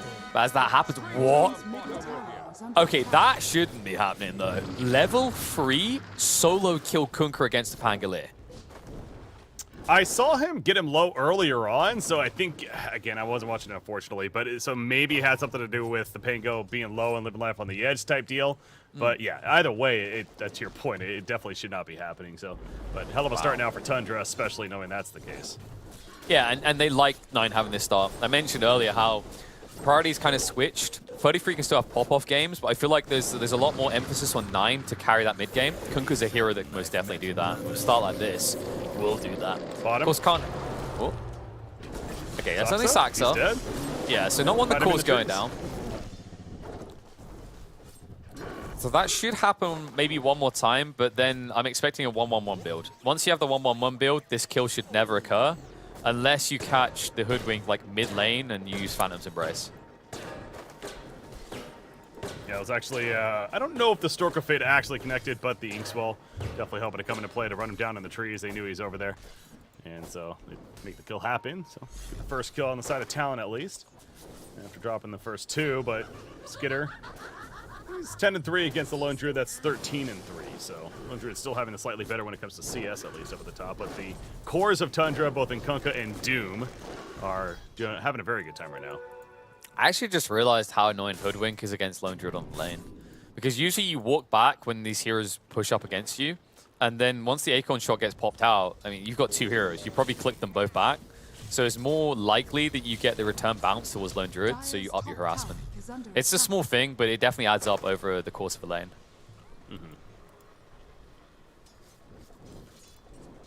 Oh. He gets the bushwhack shot up on the bear. They found snaking. Luckily, 33 came across. A little bit surprising that doesn't convert to a kill. Then again, Hyde is only level 2. If that was level 2 Barrier Assault, Snaking's dead every day of the week. 3-3 did pick up that Midas in the previous game I was mentioning earlier, in the earlier series, so I assume he's going to go the similar direction this game. Oh, he's running the Darks here, almost getting a kill. In fact, Hyde might be in trouble now. What? No, Hyde just stands his ground. 33. Oh! Hey, you really wish KP could come back in, but on 100 HP, no chance. So great edge of the... Like, what's the word? Edge of the best play, I guess you could say, for 33. And yeah, that Midas seems more and more likely. When you get a start like this, it becomes a free game very fast. Yeah. Nine playing so aggressive in this mid lane. Yeah, even gonna get some more damage right there with the auto attack on the creep of that Tidebringer. But Makoto constantly having to play at his tower, it seems like, and in the lane pushed up. And of course with that death from earlier, so Kunkka continues to win that mid matchup for Tundra. Yeah, and I think Tundra have set themselves up for great like laning potential because of the way this played out. Like the way that lanes got dodged, and now in conjunction with how mid's going, Tundra have a very comfortable start to this game. You can even see it already. 2k net worth up at 5.5 minutes. And likely to extend it in the coming minutes due to how quickly the Kunkka and the Doom farm. Speaking of that Kunkka, looks like he wants to spill some blood. Has got the X. Hyde. No easy way of surviving this. Way too much damage coming his way. Yeah, that's where you just say, all right, I am dead. Let's go. Get this over with. Clockwork, no chance of surviving there. Another 10 seconds, he'll be back up and coming back. But yeah, more to the point that 9 on Kunkka's continuing to accelerate very well. Double bracer already picked up. He gets an infused raindrop as well. And he is Gonna just keep getting bigger and better as the time goes on here. So, yeah, this idea of running the Darkseer, you figure we kind of talking about how it's to match up against the Naga Siren, if anything, in the laning phase. Well, that didn't even happen because of the early lane swap or the decision by Tundra to send Naga to the bottom lane, and now Darkseer is very underfarmed, and Naga's doing pretty good at the bottom lane. And Tundra are doing a good job of stripping away any small element that Talon could try to latch onto. Like, for example, when Kunkka finished that kill, he's rotating mid. Pangolier knows he gets rune control because it's 6 minutes coming up. So he'll look to contest on the northern one just in case and then move to the south. But because he done that, Hoodwink moved from the southern lane and denied the rune. Even though it was only a regen rune, it's still something that would give an opportunity for that Pangolier. And speaking of opportunities, bot lane sees exactly that. Hoodwink, a little bit too far forward. Inkswell able to punish, and they do get a kill into Saxa. Yeah, it's going to come at the cost, though, of his own life. So we end up seeing the eye for the eye trade. Grimstroke goes down for the Hoodwink in the end. There's, once again, to that point, more of the rotation from Kunkka. Top lane, Hyde. He's just dead. Trapped up himself with the Doom, and not the opponent you want to face off against.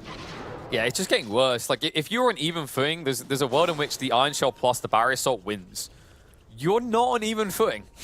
That's a level 6 Doom and a poor little level 3 Clockwork. So you can't even really front line for KP anymore. And I think that's why they're now rotating up additional support here. They need to try and address this problem. Well, easier said than done. I mean, Grimstroke here, but Freebie. Doesn't do much if he's hiding by his tower. Poor little Silencer is at least going to waste the time of Makoto, but no way he was getting out of that. While that's happening, 33 is now finally going to be punished. Great rotation from Q, netting them probably the best kill they can actually achieve right now.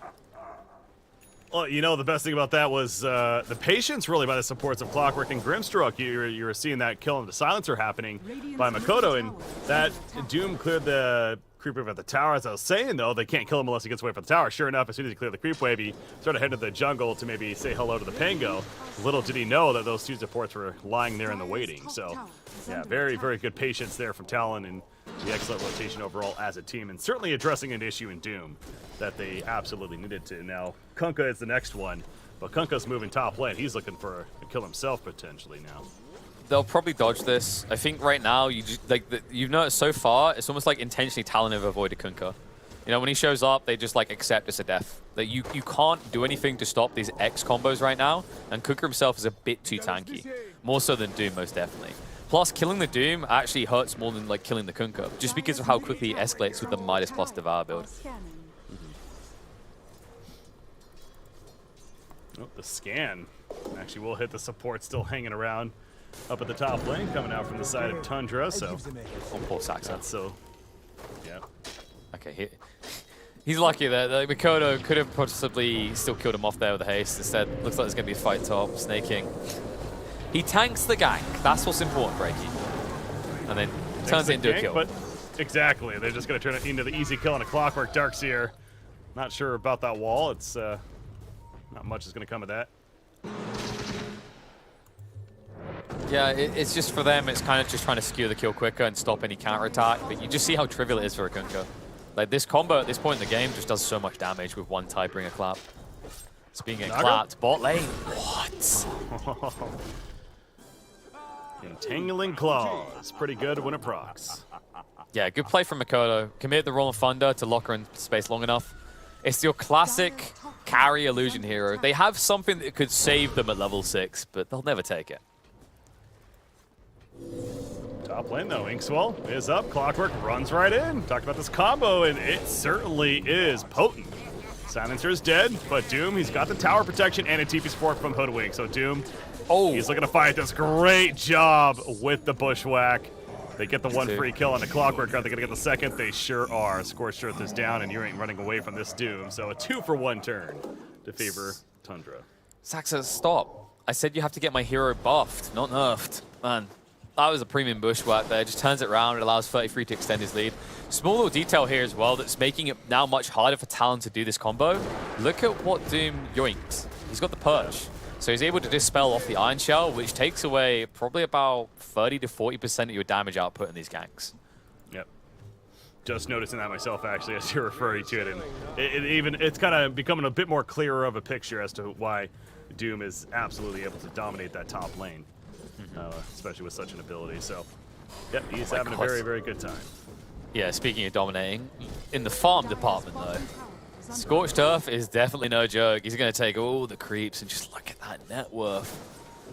Escalating. They're going to try to now deal with it, but a little bit too late. Makoto's going to move in. Maybe they'll be able to find a kill on 33. Global Silence comes out before the Doom, but the Bushwhack saves the day. 33.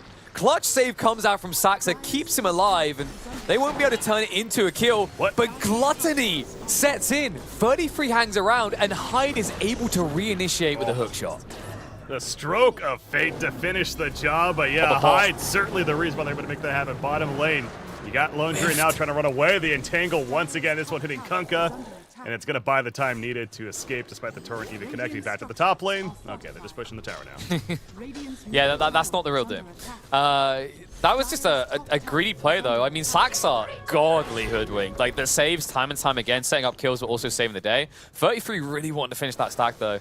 I think it's one of those annoying feelings where you've had to commit Doom. You're like, well, I should now be able to do something then, right? Wrong. In this situation, there's no turnaround opportunity there. And the fact that he hesitates and maybe thinks he can at least hang around the farm leads to his inevitable death and still gives Talon the cheddar they're looking for. What makes it even worse is bot lane, where I don't think X was actually used on 23 Savage. It looked like he was moving slow enough without boots that the boat would connect, and looks like 9 was wrong on that estimate. And 23 Savage, looking at his net worth, he's starting to keep up with the Doom and even the Kunkka to an extent. He's going to get that Mithril Hammer delivered, so trying to finish the Desolator for his bear, who already has that Mask of Madness. Definitely keeping an eye on the Lone Druid, just like we should certainly be keeping an eye, and so should Talon of Skitter playing this Naga Siren. Got the Yasha, managed to back to the bottom lane, KP. Yeah, 9 is going to try to get the bow out to protect him, but too little too late. Damage reduction is nice, but not when you've already been reduced to 25% health. And Roland Thunder follow-up will connect on the snaking. Reinforcements are on the way, but Makoto misses the swashbuckle, so snaking gets to tell the tale of what happened to Kunkka.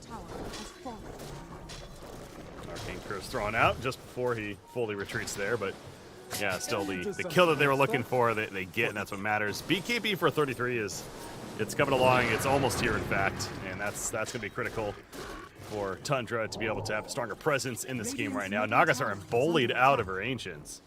Able to get a couple there, it looked like, but again, clearly to the point that they need to not forget about this Naga Siren. They certainly aren't. The fact that they're able to go in and kind of bully her away. Yeah, Naga needs space, and that space, like, she's putting in an order, but this is an Amazon next day delivery. You need to wait 2 minutes. Double BKB is on the way. 9 only needs the recipe, and as we mentioned with 33, he's already there. So with double BKB, they can take these fights and create the space, but in the meantime, that space was needed sooner.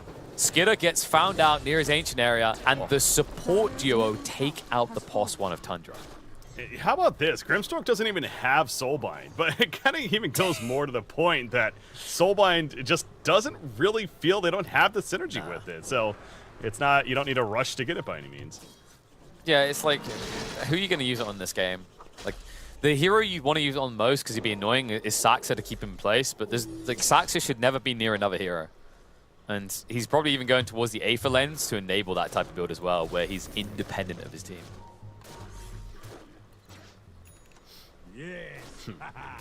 There's a Deso finish now on Lone Druid. Meanwhile, 3 players are smoked. More around them on the side of Talon. They are playing very aggressive right now. Looking to pick off somebody as nighttime hits as we hit 15 minutes into the game. Silencer, likely to be that somebody at this point. Hookshot in 2 seconds. You don't dive. No, Yep, okay, he's going to try for it. The Kunkka's here, though. Snaking's going to go down, but there will be a return kill. Reinforcements have arrived. 33 gets in as well. Soulbind is going to be committed here. Roland Thunder will force out the BKB, and Makoto will be happy for that exchange, as long as it doesn't lead to more deaths. But it looks like last on the chopping block is going to be Q. Yeah, so to your point, it's on paper it seemed like probably shouldn't have gone right there, and that was correct. The bear, it's fine, but yeah, 2 for 1. Quick math suggests that Tundra certainly has the favorite in that return, that response even. BKB committed by Doom, so his first use there, but making good use of it, and he's well on his way to that Blink Dagger now next in line. Like, you are diving a tier 2 at the end of the day. There is going to be TP responses, especially if it's not an instantaneous kill, which it's never going to be, not even on Silencer like that. But you can see what Talon are trying to do. They have lower cooldowns. So they're trying to play between Tundra's fat cooldowns, with the global silence being 130 seconds and that Doom being 145.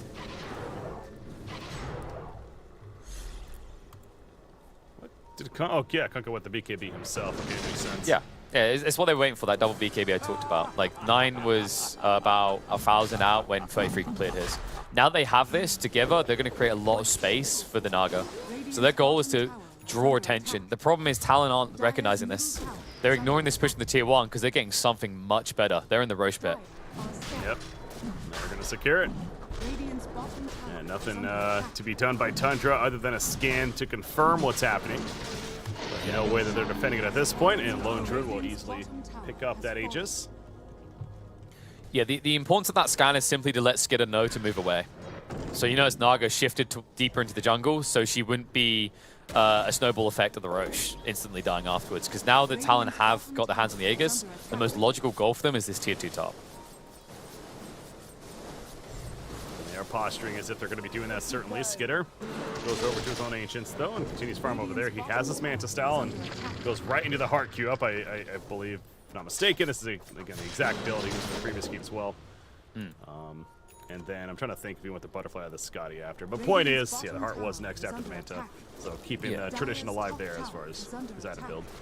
We have seen some Nagas going for a Blood Fawn at this point, so they have that solid pickoff potential. But I think for Skidder, he's just more interested in unlocking the late game as fast as possible.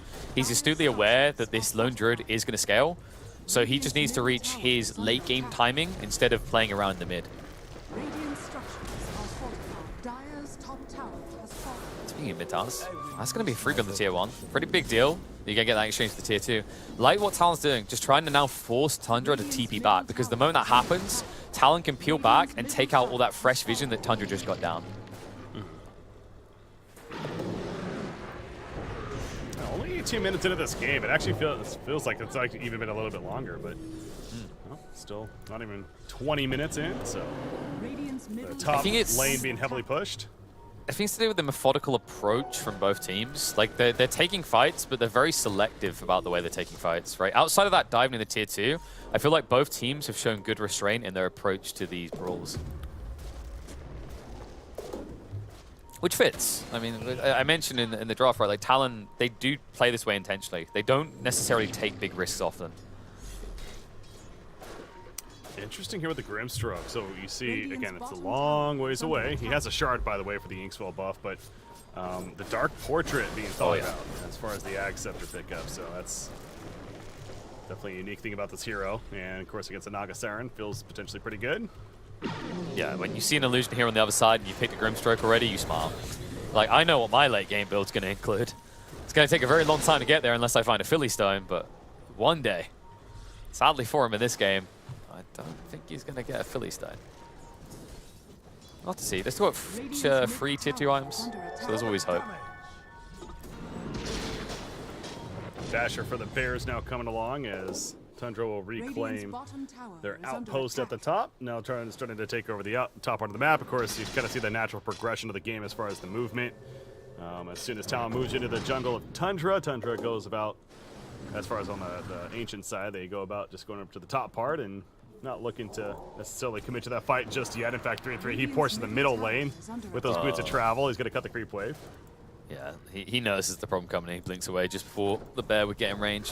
Just need to be always astutely aware, because it's not just the bear, it's the clockwork. The clockwork can easily punish you for these greedy farming locations. But I do like the 33's playing towards this ability to stretch the map. And the cool thing about these boots of travel, you know, usually when we see boots of travel, we feel like, oh, he just wants to split push. This just ensures that 33 can show up to the fight every time. As he is the biggest net worth hero on the team, you feel like you have to be present at this stage for your Naga to get more space. Oh, that's a TP into the trees. Top lane, by the way, high goes in, but the BKB reaction from 9 immediately. Out comes the ship, and the turret on a clockwork as Kunkka's going to keep running, but nope. Hook shot in. Going to keep him still at bay. The Inkswell not going to connect, though, thanks to the BKB still being on. Global silence. Trying to allow 9 to keep on running right here. So far, it's working. He gets Fear the other towards his base, so he doesn't think very much. But the Entangle eventually connects. And down goes Kunkka, so they were right to chase was Talon as they inevitably get the kill on a Kunkka. Yeah, that was a taste of sadness right there. You saw him BKB, and he wanted to TP. But the hook shot threat. I'm kind of surprised Global Silence wasn't popped soon. I'm pretty sure they had it available. Like, that would have at least allowed the Kunkka to get out, but in the end, he does get popped and dropped, and now Talon still having that Aegis. Might look to just poke high ground again. Bear doesn't take long to munch through these towers. Yeah, it's definitely one of the benefits when you saw the lone drift pick up for Talon and kind of answering their lack of objective pushing. Well, he's pretty good for that, specifically the towers. And the Bear is back, the Basher online with that Deso. And we're going to see this tower start melting away. So if you're Tundra, you definitely have to defend this, and they already have TPs coming in. Specifically Tundra. Looks like Doom's going to follow up, and they're ready to initiate, but Savage. Yeah, there's the X. Pulls him back. He is tanky in that true form. And speaking of, his Bear is in the front line trying to deal with the Nagasara, but now Savage. He gets jumped on by Doom, but Doom actually getting locked down. Out comes the Soul Bind. The Sleep's going to be used by Skidder. Trying to reset this fight. Sharpshooter. It's not going to kill anybody. Being launched out, but the reset, and now they have no sleep. Yeah, they've used a lot. Global Silence still not available for 40 seconds. Boat now on cooldown for 40. And Talon could try to push in, but I think they're going to hesitate because now they don't have an Aegis anymore, so they will just back away, even keeping the Bear alive. But key detail there, Doom tried to initiate. Great reaction coming out from Talon. The hook shot from Hyde saved the day. That stopped him from waving his arms and casting Doom quick enough, and from that point on, Tundra had to retreat. Yeah, I'm glad you pointed that out because I know something stopped him. I think you could tell with the animation going off, but got stunned in that attempt of doing so, and the hook shot from Clockwork being the one to do it. But Skidder, he went immediately back to farm as soon as that sleep wore off, and they started to retreat. He went right back to the bottom of the map and started to jungle down here. That is, continued that farm, and I believe he just finished his heart. So.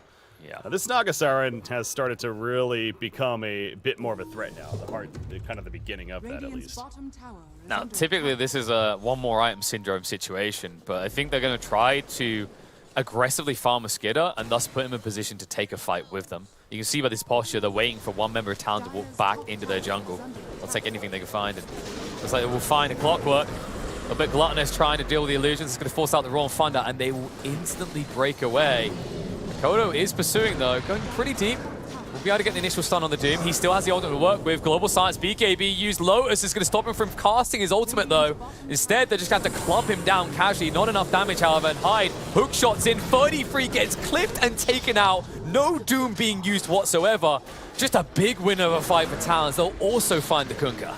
Yeah, oh, he almost potentially gets another one, but not going to connect. Yeah, just the insistency on countering there and pushing out. I mean, it seemed like it was going to be, honestly, a pretty good decision by Tundra to retreat as they did with the Rolling Thunder threatening the back lines, but they were not able to retreat enough, specifically that Doom. And you know what did it? Speaking of Clockwork, the rocket hit him right as Penga was coming in to jump him as well, which deactivated his blink. So he was unable to blink away, and thus the save your teammate syndrome kicked in for Tundra and it clearly backfired on them. So the rocket connecting, I think, really is what allowed that fight to be so successful for Talon, or else Tundra would have likely fully retreated there. Yeah, and just great way that Talon formulate around these fights. Like, their formation is perfect. They send the Pangolier in, who has got the Lotus Orb to protect himself against the Doom, and then they follow it up every time with the Bear. Even KP is staying further back so that 33 doesn't get to play his game. It's just a great example of how you can utilize the formation to take a win in these fights. I mean, it's something that usually gets glanced over. Like, we hear teams talk about keep formation all the time. But in these type of games with high-value heroes like Doom, you can see what it means to keep formation. Mm-hmm. Yeah, and Doom continues to be this case of, yes, he's getting a lot of farm, but really doesn't seem the most impactful. Got to be frank about that. He hasn't really been able to get good Doom casts off himself this game, and that last fight, no different. So ideally for 3-3, you need to be able to at least get that off and, you know, not be the target focus. Of course, that comes down to being the ones to jump yourselves. That's where it really starts if you're Tundra, so finding that initiation. And 33 is now trying to diversify away from just being a Doom. I like these going for the Ag Shard, just get that club, make it a nice stun. One thing I have always hated about this is this obsession with making Doom a hero that requires me to do maths. You can respect where I'm coming from, Breaky, right? Like, I don't open up a game of Dota to calculate. And I brought this up to Gods earlier as well, when I was commentating with him on a previous series. Did you play Dota 1? No, unfortunately I came in to be in Dota 2. Not he's in trouble, by the way.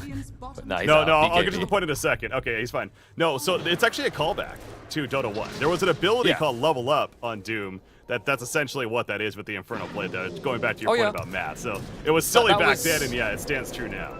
That was in Dota 2. Like, they had that originally for him. He used, I think it's level death it used to be called. Yeah, it was level death. Okay. And it was like you done more damage to a person based on their level. I was like, I don't want to do maths. Yeah, just they brought it back, though, for some reason. Apparently, Dota's trying to teach us things. Maybe they're trying to teach Skitter a lesson here. Down to half HP, no chance to get the song out just yet.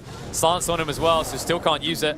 And it looks like Doom is going to come out. Pango turned around upon, but Bear stands his ground. 33 the BKB, but forced to retreat. Nice bodyguard and come out from 23 Savage, but Skitter deeper in, looking for a target. Bear is finally going to be addressed, and 23 Savage now low himself with a resummon. Naga's going to try to chase the vacuum, turn around. KP now trying to counterattack. This song will stop them in their steps, though. No way to retreat. An aggressive song leads to an aggressive win in this fight for Tundra. Yeah, and you look at Nagasaran, full life, still much of a threat. The Riptide's continuing to cut through. 2 heroes are dead, and it looks like that'll be all they get, but I say all they get the Lone Druid. That is the biggest factor, of course, for Tundra. So yes, the racks are destroyed, but clearly coming at a cost for Talon. And, I mean, yeah, Lone Druid, he was tanky as hell. Clearly a factor, but even with the wall combo from Darkseer, it didn't matter. And the sleep being used to make that happen. 3-3, did he overstep?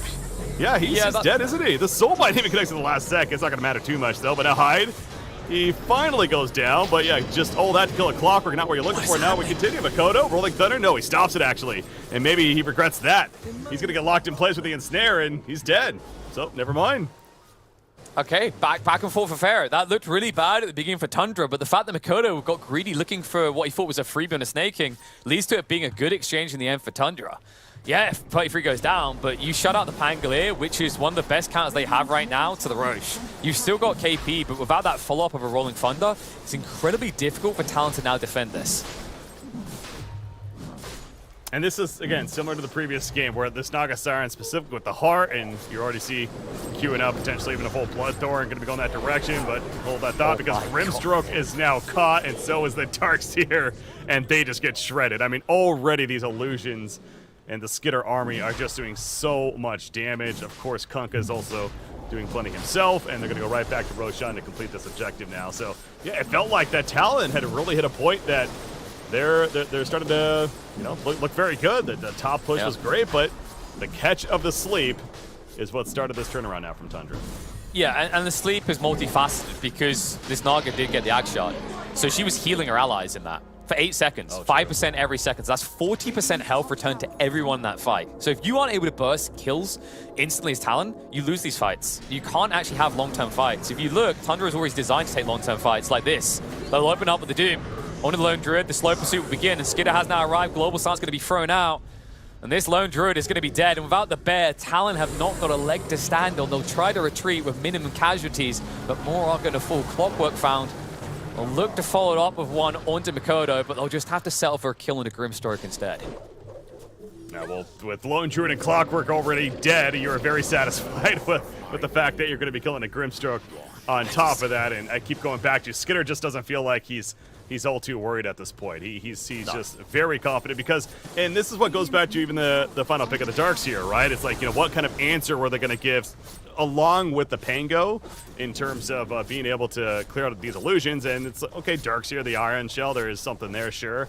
But we're at a point of this game now where the Iron Shell, he couldn't care less. Like, it's just not going to be a factor. So that will now be the biggest thing to overcome some way, somehow, if you're Talon, in terms of how do you address this Nagasaran. Now, in the previous game, the idea of the Radiance talk happened. I mean, you do have a Lone Druid, but I don't know if he's going to be able to commit to anything like a Radiance right now. It looks like he does have a Mjolnir, in fact, almost finished.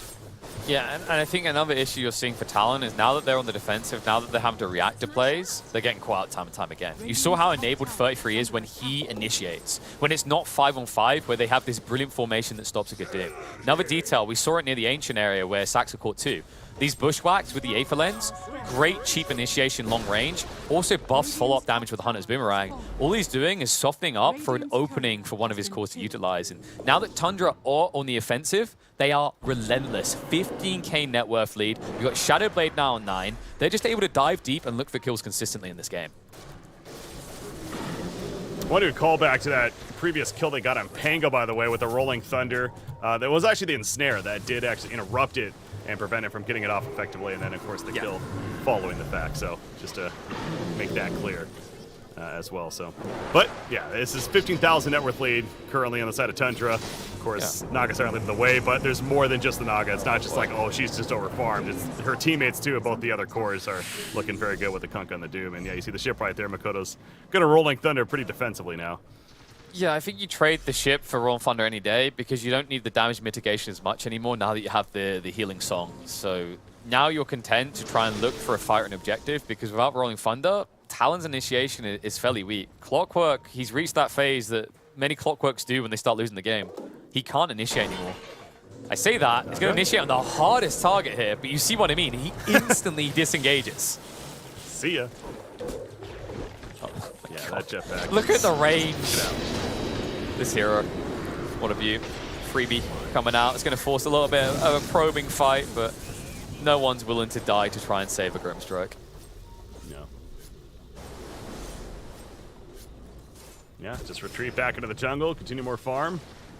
We got the Aegis for another minute and a half on Nagasaran. The BKB currently on cooldown for 70 seconds, so perhaps going to wait for that at the very least. 3,200 gold saved up. The Butterfly has now been queued up as well. There really doesn't seem like there's going to be an answer to that anytime soon if you're Talon on the other side. So, yeah, this Nagasaran continues to be just not unaddressed. It's just simply they can't. They're having troubles, understandably, being able to effectively address the Nagasaran. And yeah, Doom 3-3 again, going the Octarine core. Like I said, this is basically the same exact build he went last time as well. He followed this up with a refresher, if I'm not mistaken.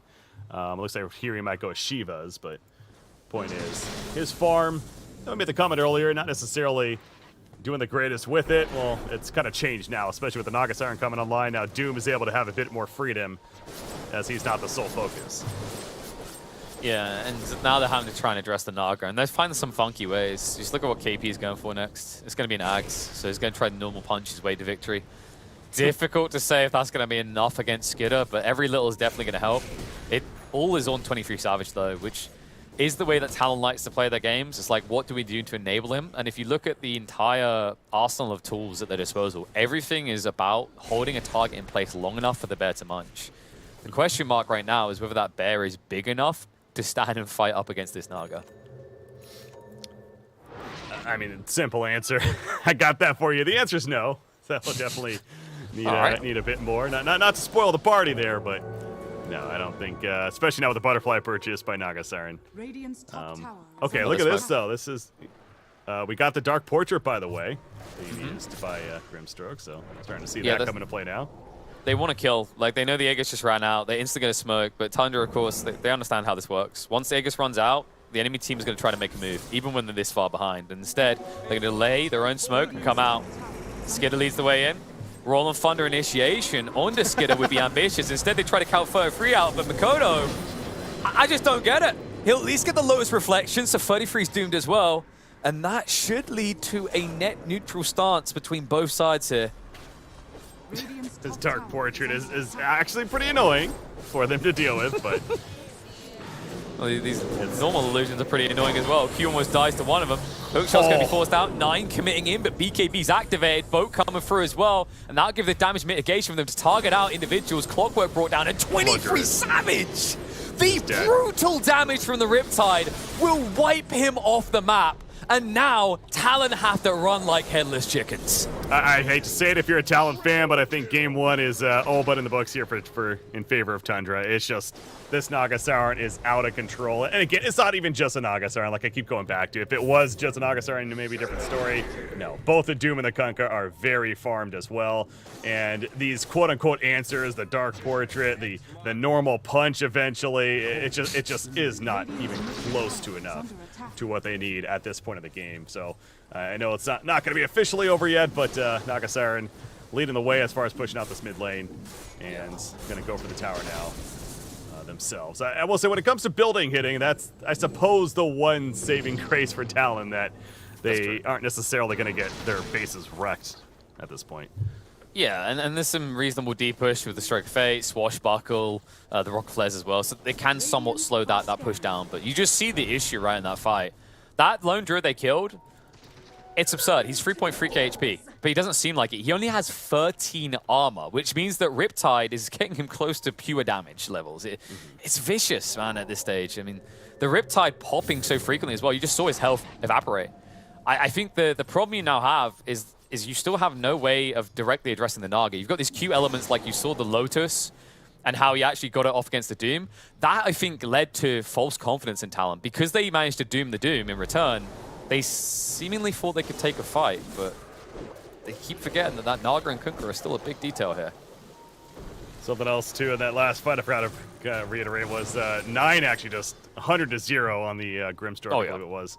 Opened up with a Silver Edge auto attack, so see you later there. And that's, again, it goes back to it really is more than just the Naga as far as the presence in this game. Oh, no, he found him. Grimstroke. Oh, no. On the uphill. Naga's like, I want to help, but okay. They have global silence for it. I'm a little bit surprised that they committed the global silence, but I guess they panicked a little when the Grimstroke survived on 10% HP. That maybe is an opportunity for Talon. Top lane. And he's pushing in, but it's not pushing in hard enough for them to insta-come back. I think they have to, though. Like, it's still catapults getting through your initial buildings. Yeah, and to my point earlier, as far as, you know, saying that this one is all but over, that kind of hit me after the fact, as I said that, then I pointed out that when it comes to building hitting and sieging for Tundra, they really aren't the strongest at it. So unless they just completely wipe Talon in a fight, they're not going to be wrecking the base of Talon in to that point even further. We see what's happening at the top lane. The Rat Dota continuing to kick in. They already have the Rax kill in their favor. They're wrapping around and trying to make a kill happen on Savage, but no, he's out of there, so no chance on him. Yeah, they won't move up towards Darkseer, so Darkseer is going to be safe. I mean, he's surrounded on all sides. It's a miracle he doesn't get spotted out in the end. We'll be able to TP away, so they'll get everyone back. They'll get a few neutral items in the process, which was what they were out there for. And Bear is still around here up top, actually. Oh, this is a very long this. Roshan. Yeah, so this is cool from 23 Savage. Look what he's doing. He's using the Mjolnir, so he doesn't have to attack with the bear. But they doom the bear. And he's coming back in on the TP with the creep wave. The Axe effect. Yeah, that's great. It's cool and all, but he looked the wrong way, so he's not renewing it. It's just going to run out. Nope, catch the bear, catch the bear. Yeah, but you did just rotate the whole team. You did just use Doom, and he does have resummon. Now this is a big deal if you somehow find 23 Savage again. Otherwise, you just threw a Doom out and wasted a lot of time. Doom, it's down to 40-second cooldown remaining now, so... That's true. It's not the longest at this point. Most time. Yeah, he did take the talent, right? Yeah, the 35-second minus. I think like the deal for them, why it's worthwhile, is because of what I've been saying, where it's all on Lone Druid. He either wins the fight or loses the fight. So their logic is like, if we remove one of the bears, like we remove half their ability to fight, if that makes sense. And if you look at the cooldown comparison, Summon Bear's 120 seconds. Doom, 110. So you end up with Doom sooner than he gets Summon Bear again. They really are trying to control this Roshan, but like I said, it was, I want to say it was even like a 3-minute Roshan respawn in total, so it's been a very long time that Tundra is kind of getting antsy about it. It's like, come on, I mean, you should definitely have spawned by now. Tick-tock, still not yet, though. But it will spawn here in a couple of seconds, and go figure it's when Tundra's not necessarily is there, at least at the moment, but another check-in. Go figure it's exactly when the clockwork checks it as well. So Talon know perfectly when this is up, and they'll know that Tundra are going in straight away. The question is whether they can do anything about it. It doesn't feel like they're moving with enough imminence to address this. It's tough. I mean, the illusion's constantly being sent in from the Naga. Now they are using Grimstroke's Dark Portrait to do the same, essentially, kind of being a movable ward. And it's not the fullest commitment by Tundra. Again, dare I say, when it comes to objective taking, Tundra is not going to be killing this quickly. They're trying to bait out Talon. Yes, that's the thing. They understand that they hard commit and they potentially lose the game. But if Talon come and defend, Talon lose the game. Portrait leading the way. As you said, just really freaking annoying. Naga at this stage. Like, yes, have a taste of what you've been doing to us. It's not fun, is it? Yeah, it's kind of funny how this one illusion is. Oh, snaking! Snaking! Luckily dies for to him, this. yeah, it does run out. That was fortunate because this is a fast illusion. Remember, they move quicker than the Normie Naga. Good lord. 30% faster, in fact. I think that was about 512 movement speed Naga illusion. Oh, it does. Wow, yeah. Yeah, look at it now. 550 the ink swell, we won't count that. 517 movement speed on this. Radiant's middle tower is under attack. Zoom, zoom. Yeah, the Kunkka's trying to... Again, it's... The duration, though, you essentially just sort of wear out. It's more of just avoiding it during that whole time. Yeah, like, arguably, this is the best hero to play against as a Grimstroke. Just because of the flexibility. Like, a Naga is always going to push all the lanes, so you can, for free, just walk over and get it, right? Like, there are other heroes that, you know, Juggernaut used to be used as a classic good one, like, to get an illusion off because he's just so strong, great stats. But the Juggernaut has to be there, right? He doesn't push as much with illusions as a hero like Naga does. I don't think any hero in the game does. It is kind of funny that a second pick Grimstroke, the first Grimstroke we've seen all tournament, is essentially the one, like, kind of actual answer that Talon seems to have so far to the last pick Naga Siren. Go figure. I think the spooky part is, like, that isn't a good enough answer in itself anymore when you look at the Doom. I think Doom's getting to a stage where maybe you just think about a refresher. I mean, you've got 4k HP, you've got BKB, you've got overwhelming blink. Double Doom would be God's work for you at this stage. Yeah, he's zooming around himself too with that Scorched Earth and got that overwhelming blink. Pretty good. I mean, Roshan, so Roshan's been up. Again, it's... I guess Tundra's overall net worth is just continuing to accelerate much, much more. So, again, they're satisfied with this.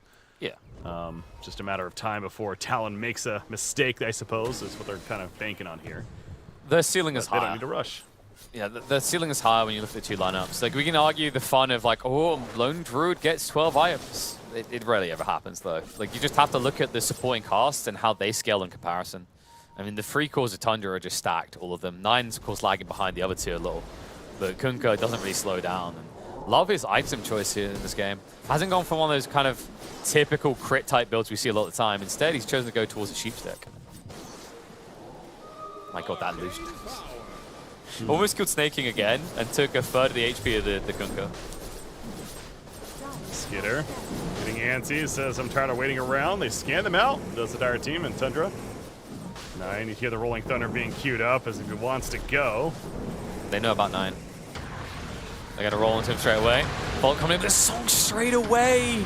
The second layer of initiation isn't there. Talon need to get out. Do they? Yeah, they do.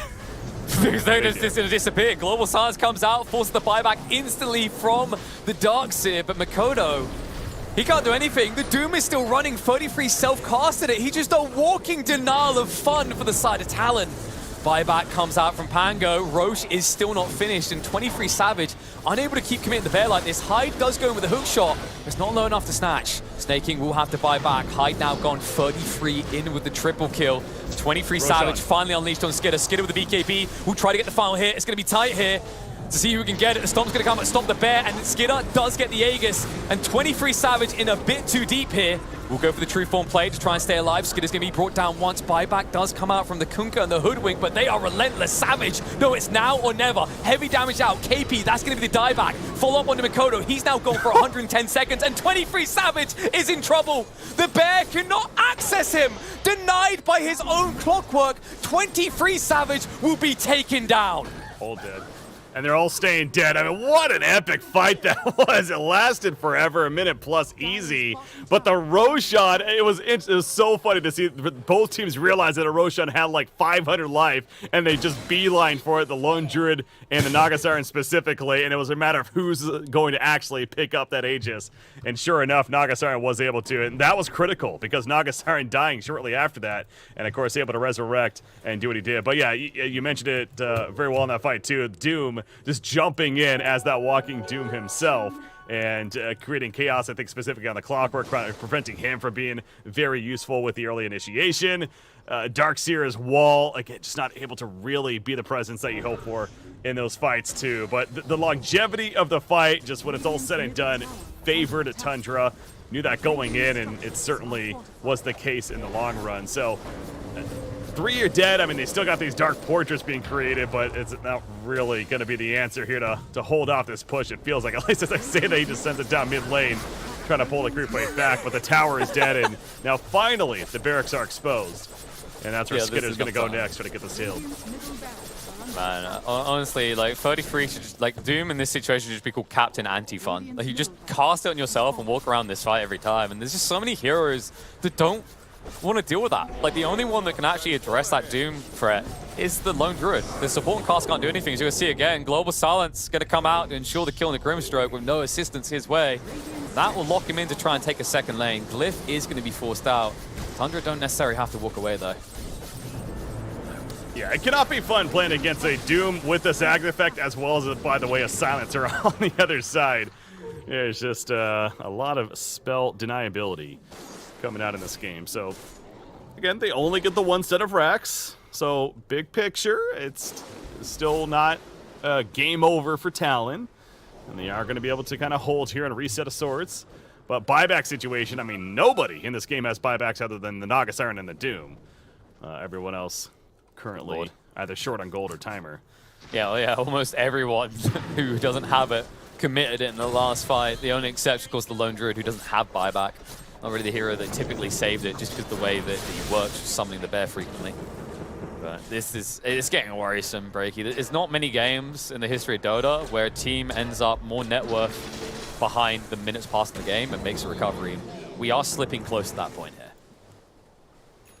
Yeah, that's definitely one way to look at it as to how much of a lead Tundra certainly has in this game. So I go back to what I said earlier with the Dark Portrait, and especially with this bear of Lone Druid. I mean, the Rat Dota is certainly the ideal game-winning potential of Talon. Now, Tundra is doing a good job of making sure the lanes are pushed out. We saw earlier there was a push that happened at the top lane, even getting all the way to the tier 4 towers. I think since then, Tundra has made a valiant effort to make sure that doesn't necessarily just happen. That they're paying attention to that constantly and not going to let that bear just push out a lane and get a successful base presence going. So, yeah, the lead, though, is just completely overwhelming.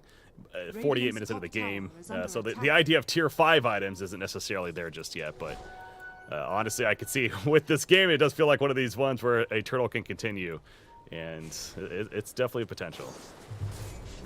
And you can see that the issue with Talon right now is they're playing very blind. They need to get some vision out on the map. They go for some limited, but unlikely to get dewarded wards around their own south side of the map.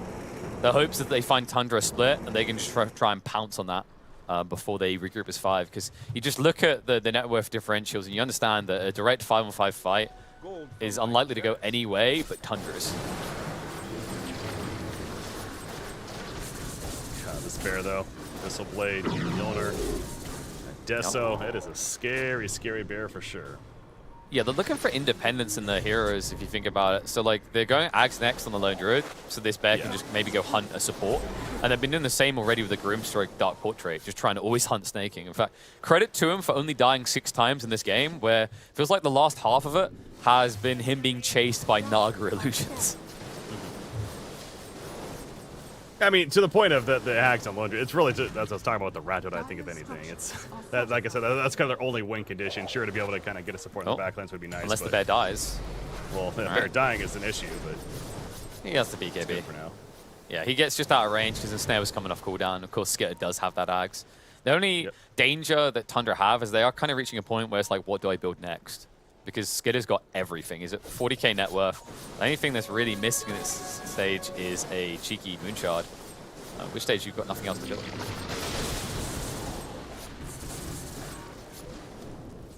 Yeah, I mean, could swap out the boots for the occasion when a fight does break out. You know, put in a. Let's just go Divine Rapier. Why not? Just early in this game. I mean, on an illusion hero, though, right? It just feels like if you do that, you're letting the Lone Druid win the game. But yeah, I get your point. It's like make things interesting, okay, KP? Hey, no. Okay. It's just so you're saying it'd be terrible if he just queued up a second heart and like got rid of his Lincolns, right? Sure. It looks like he's going for MKB instead. Interesting. I wouldn't have necessarily said the MKB was needed, but I guess like if items remaining for a Naga to pick, if you just want to have more damage output in the fight, it does make a lot of sense. I think a Swift Blink would actually be really good on him as a replace for the boots. Talking about that. Yeah, so the only issue is like if you remove your boots, your illusions can't farm wide anymore, right? So like, not that he really needs to farm more, but I guess from his perspective, it's like it's not about me farming more, it's about them farming less because everything's always pushed in. Not to remove the boots, just put it into their back so you create the illusion. Yeah, I get get you. The backpack and swap it in. Yeah. So I mean, we're at that point, right? Where the microing is going to be. Whoa! You want him to do more micro? He's playing an illusion here already, Breaky. Jeez. Yep. The guy's still got more series to play today. Give him a break. You gotta stockpile some of that energy.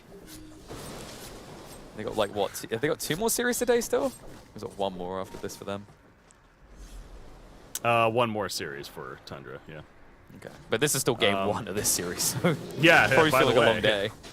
Like I was saying, this one is the turtle is very real. I mean, I actually could see this going 60 minutes, which normally I fear for the team that's way ahead at this point of like, oh, if you let it go to 60 minutes and tier 5 is going to have. I think that's actually going to be the way that Tundra could potentially just finish this game. They farm those tier 5 items and then push with that, but. There's definitely some reluctancy. Talon finally had enough to come out. Hook shot, free kill for them. Global Silence will not save this Hoodwink. Reinforcements are on the way though. 33 with the Doom effect around him. Will move in range on the Pangolier. Soulbind will keep him close by. Makoto able to move away. Vacuum turnaround now. Not good enough to enable the bear to get in range. On the backside, Boat is now coming through into Clockwork. Hyde able to dodge out beautifully with the Stormcrafter. Won't stop him from dying though, and the Hex is going to be there. The drag back. 9 says, get over here. Where do you think you're going, Bear Man? They trap in 23 Savage. He tries to run away with the Savage Roar, but Skid is on top of him and not leaving. Barry is going to be clubbed down. 23 Savage is gone, dead for 90 seconds. No way of getting back into the fight. And Talon looking with no way of getting back in this game. Yeah, I mean, you can't blame Talon there in terms of just trying to make a play, right? This is they have to do something. They can't just literally sit in their base just for the next 20 minutes and just hope for the best.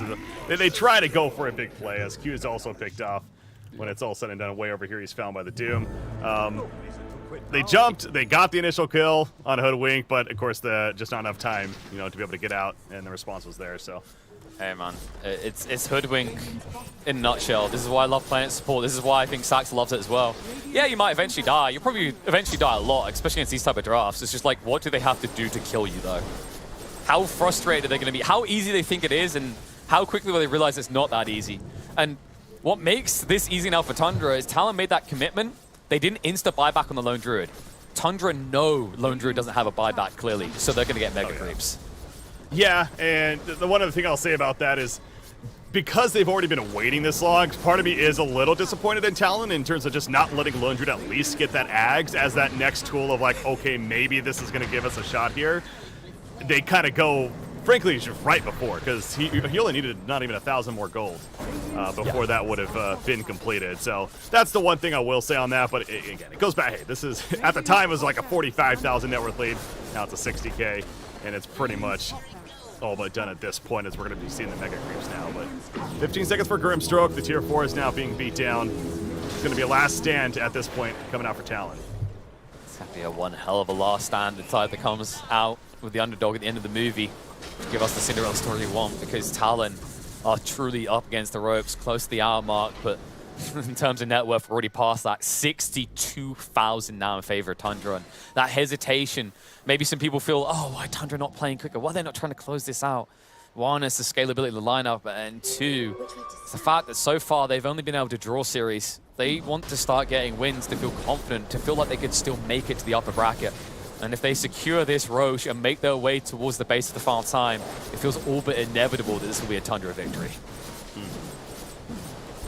Roshan, that should be pretty free. Rocket's going to scout it, but not a big deal. I mean, they have an Axe. It's probably, what, Kunkka? He doesn't have one yet, so Torrent Storm likely to pick it up here. Refresher Shard. God. Yeah, that sounds nice. Oh, Refresher Shard as well. Let's make it free. We just turn this into a water park. He gets the cheese. Refresher Shard. Who picked up the Refresher Shard? Is it Silencer? Yeah. Okay. He's got a Shadow Blade, by the way. I love it. He's sick of those Naga illusions. Like, I keep almost dying. I need a way away from this. And he has 5,000. He actually is going to be able to buy a refresher orb soon, oh too. My. Silencer. Just don't buy out on it. Just don't be that guy. And again, free silences. I mean, how can you lose? Other than, you know, dying straight away. Yeah, I mean, you're up 70,000 net worth. You have many multiple ultimates. You better not lose. Did jump in. 33. Global Start sets them up for the follow-up kill on the Hyde. And they're on to the tier 4s. They're going to protect the fountain. Drag back. 9. It's water park time. I hope you brought your swimming trunks because we're about to dive deep, baby. Let's go. 9 stands his ground. Second Global Science comes out. The bear is dead. Talon are done. No chance to come back into this game. Tundra hesitant to fully commit onto the throne. Instead, they will commit for hero after hero. 33 is still going with these Dooms. And they will turn this into a very brutal beatdown to take game 1. Staying to the bitter end, but in the end, it is Tundra that is victorious here in game number 1. So congratulations to them.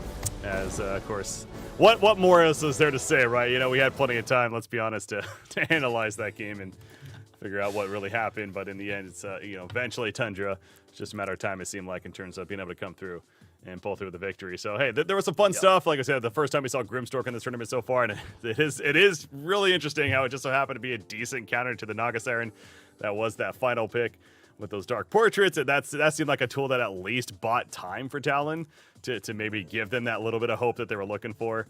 But it clearly wasn't going to be enough. Lone Druid, as farmed as he was, I think the ultimate answer is just they just did not have the ways to deal with the illusion army of Skitter.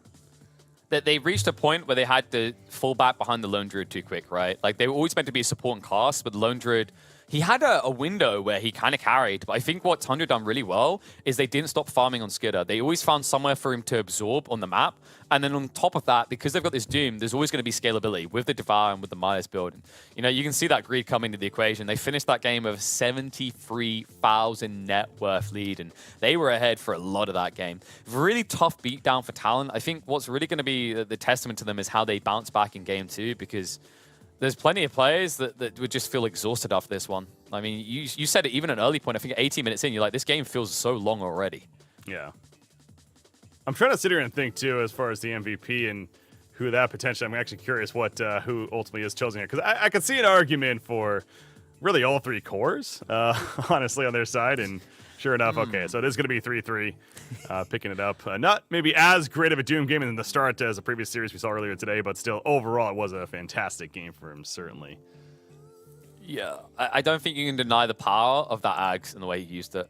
It's just such an obnoxious hero with this new Ags. I think that they've finally done it. They found an Ags that feels, I don't know if I'd outright say balanced. I think it's sort of reasonable. Like, there's a risk associated, but the upside is worth it. Like, I was always a big fan of trying to find a way of making the Infernal Blade Ags work, where it used to be a very long stun and a break, but it never came to fruition due to the itemization. This one works because, you know, you don't have to worry about your slow attack speed. It's just all about the Doom. But the way it's about the Doom is it evolves it. I love actually how so many Agses have evolved across the course of Dota 2. We've gone past the idea of this lasts longer, or if you stay in range, or if you hit them again, it renews. Now we're at this really kind of evolutionary phases of Ags, and Doom definitely has that right now. But yeah, great showing by 33. I think we won't burn too much more time here. It seems like it's going to be a long day, especially if you get games like this, especially with the hesitation to fully commit on either side. We could still be in for a long series, because that's right, Talon aren't out just yet. Far from it. It's only the group stage, but out of this series, no. Because after a short break, game 2 will begin, and Tundra, while they did look hot here, they've still yet to lock up a full series win. Let's see if they can do it after the break.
shields and our swords, we pave the path to victory.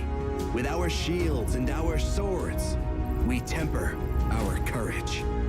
With our shields and our swords, we're making history. With those who make the game a reality, we're the vanguard. We're with the best. Let's raise our shields.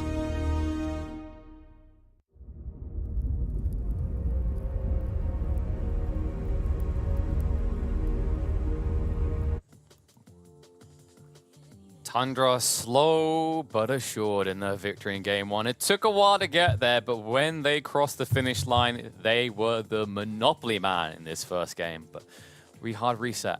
We go game two. Tundra definitely looked formidable in the first breaky, but I don't know. I feel like there were signs of hope for Talon, especially in that earlier phase. There absolutely was. Talon definitely had a shot as you go about in the earlier phase. I mean, 23 Savage, he was starting to get some pretty respectable farm, especially with the Desolator and the Basher online. And again, don't forget that they pushed that top lane, the tier 3 tower, and they got the Rax kill, much earlier on in the game. However, it was that push that then we saw the response of Tundra, the defense that came out, that sleep from Skitter on that Naga Siren, and then set up the big exchange, specifically the kill on the Lone Druid. And from there, it kind of became clear that Naga Sirens was at a point of, okay, she's really dangerous now. We don't really have the greatest answer for her. And we saw some attempts with the Dark Portrait, the normal punch, even the eventual axe for Lone Druid, at least he was attempting to.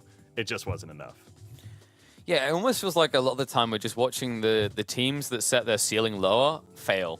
It's almost like this later average game time that I think has been compounded by the fact that teams are more reluctant to end fast, is offering up ways for these drafts that should otherwise be oppressed or out to reinvigorate, to get a second life. So we'd definitely love to see in this next game, Talon give themselves maybe a strong ceiling for more than just one of their heroes.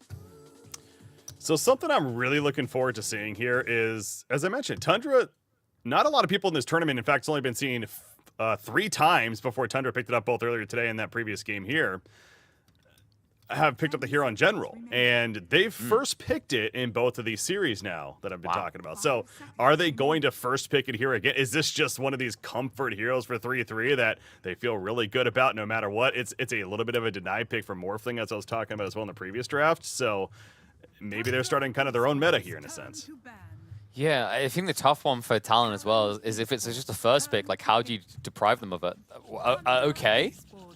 Tundra banned the Doom out. All right, help in hand, I guess. Okay, I will say Talon was one of the other teams to pick at this tournament. So there you go. There is that in play, yeah.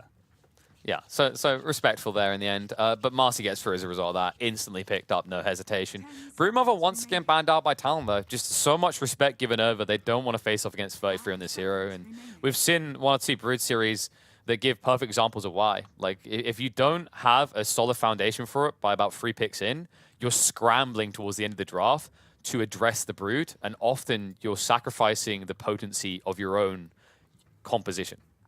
Mm-hmm. Yeah, so God, I'm still stuck on this.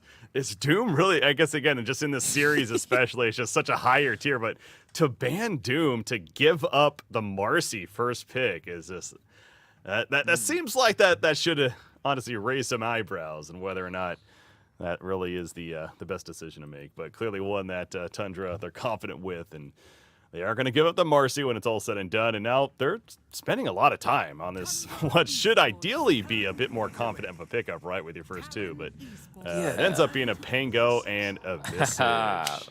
Yes, of course, that's the typical ban we see, right? When you go for this Brood Mother, you're letting someone else through. I like that they just identify with, the Doom already moved by them. They want 33 to have a game where he can vibe. This is definitely the pick. I think this is just a confident opening for Tundra. Likely that this is going to be a 9 here on the Pangolier. There is an argument you could flex it a little bit. I feel like support Pango isn't really as popular these days, which means that Talon should have an ability to counter lanes. And Ember is a decent way of opening up against the Pango. I think this is a hero that can do sufficiently well on the lane and then mirror any movement that the Pangolier makes through the mid game. Mm-hmm. Yeah, so Ember Spirit I'm trying to remember.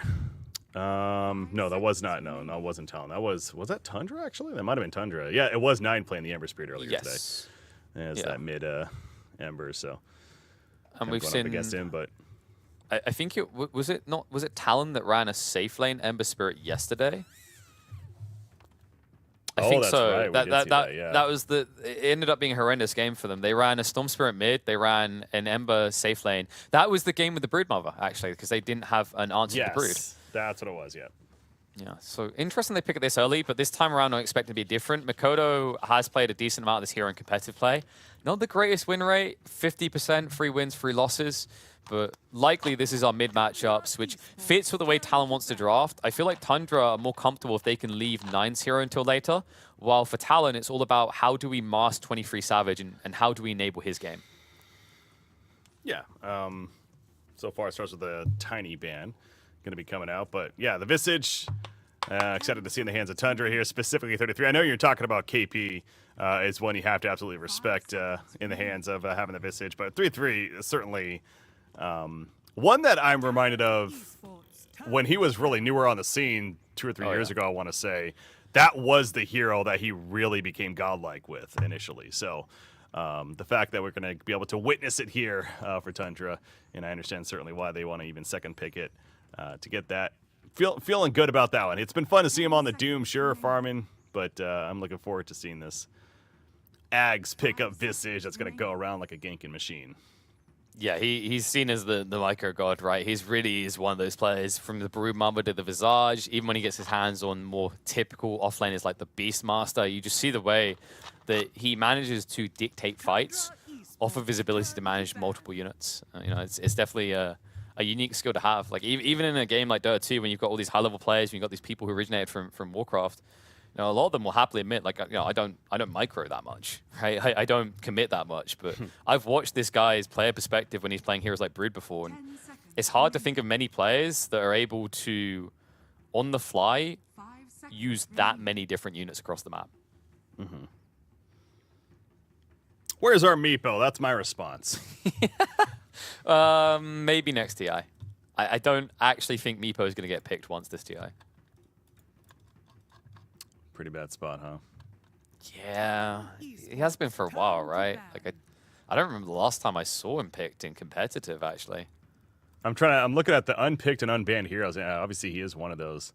That's getting me to look at this list though and be like, oh wait, well, there's some on here actually that I know we've seen. Rasta, Shadow Shaman included. So I don't know how actually updated this is now. Maybe you need to update like the time values, but like okay, so I think since about start of June, Meepo's been seen twice in competitive across all regions.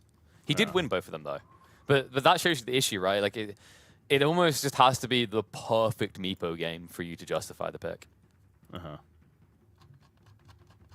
Okay, I think that I might have actually been looking at the wrong tab. There we go. Now I got something a little bit more factual. Actual factual. There you go. Actual factual. Keeper of the Light Io hasn't been seen. Holy, that's actually another one that's interesting. Wait, Io hasn't been seen? But it's been banned, Not picked or banned. Wow. That's surprising because we had quite a few teams in the last chance qualifiers prioritize it. In fact, it was getting picked quite a bit, if I recall correctly. Interesting. I did not expect that. That might change, though. I could see maybe some experimentation coming out. Like, there might be a team or two that are on the ropes. They're like, okay, time to switch scripts. And they might just think, okay, IO is a different way to go. And if it works, other teams will follow suit. Okay, back into the picks. They go their Crystal Maiden. Mentioned they liked that earlier in their draft. And support that. It seems like a lot of teams are actually starting to pick up on it here in these group stages. And Tundra's no different. Yeah, I just think it's pretty bullish on the lane, a lot better than it used to be. Also, the route deters you away from these zoo-type picks. Things like Beastmaster that haven't been banned out become less desirable, not just on the lane, but beyond. Because if you go for a Centaur, once you got your Helmet Dom and you try to do things with it, rooted and more or less dead. 11 games, 8-3 record for Crystal Maiden. Damn. So, yeah, she is pretty good. Top 20 hero so far in the event. Yeah, it's kind of interesting to think as well, because like CM's not traditionally seen as a good scaling hero. It's more about lane dominance, always has been. But I think with a few tweaks around things like the Ag Shard and also the amount of teams that are prioritizing lanes right now, CM gets more bang for buck than she probably did on previous batches. Sure. Morphling we knew to expect. Yeah, we don't need to talk about this guy, right? What's his win percentage? Like, what's he at now? He must be quite high at this stage. Yeah. Careful there. He's 14 games, 6-8 record. Really? Interesting. Yep. Yeah. Not too good, actually.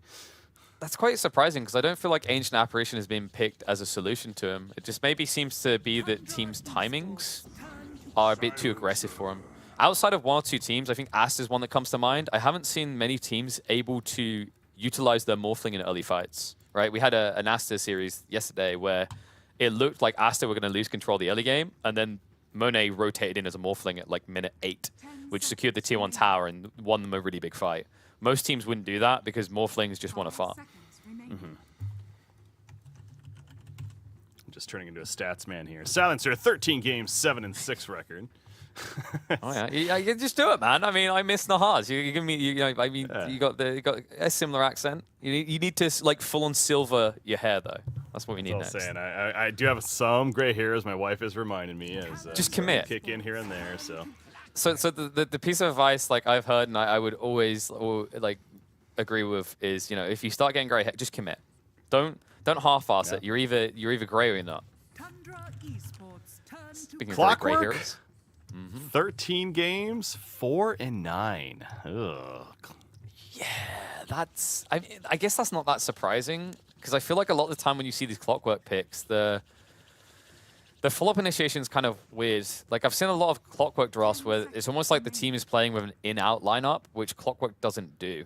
Right, like you can argue once you have 4 staff, but you're playing support, you're not going to get quickly. If you're playing Clockwork with, let's say, you know, a perfect example of in-out hero, the Spirits or Slark, it's going to be very difficult when they disengage and you're left just holding the pile of dung that you just cooked up, right? It's not going to be fun. And there is an interesting combo that's a little bit difficult to execute. I do believe Tundra maybe were the ones to do it earlier on, which is Clockwork Pango, where you hook shot in, then you cogs, and then the Pango, Royal Thunder's in. He jumps into the cogs, but what will happen is if your opponent's near the edge, they'll be pushed out. So the Clockwork then has to quickly deny the cogs so you can go through with them. Okay, yeah, that makes sense. It sounds complicated, right? Like it does. It is really difficult to pull off perfectly in a fight because if you deny the cog too early, there's a risk that your Pango might just roll through. Well, interesting pickup too, in the sense that Morphling doesn't necessarily care about the cog block, and neither does Ember Spirit. So I'm not sure how I really feel about the Clockwork. Honestly, the more I'm looking at this. Yeah, it was the game. It was the game earlier. I don't know if it was Tundra who done it, but like the way you just said cog block reminds me because you have a very like if I'm not paying full attention, Breaky, it doesn't sound like you're saying cog block.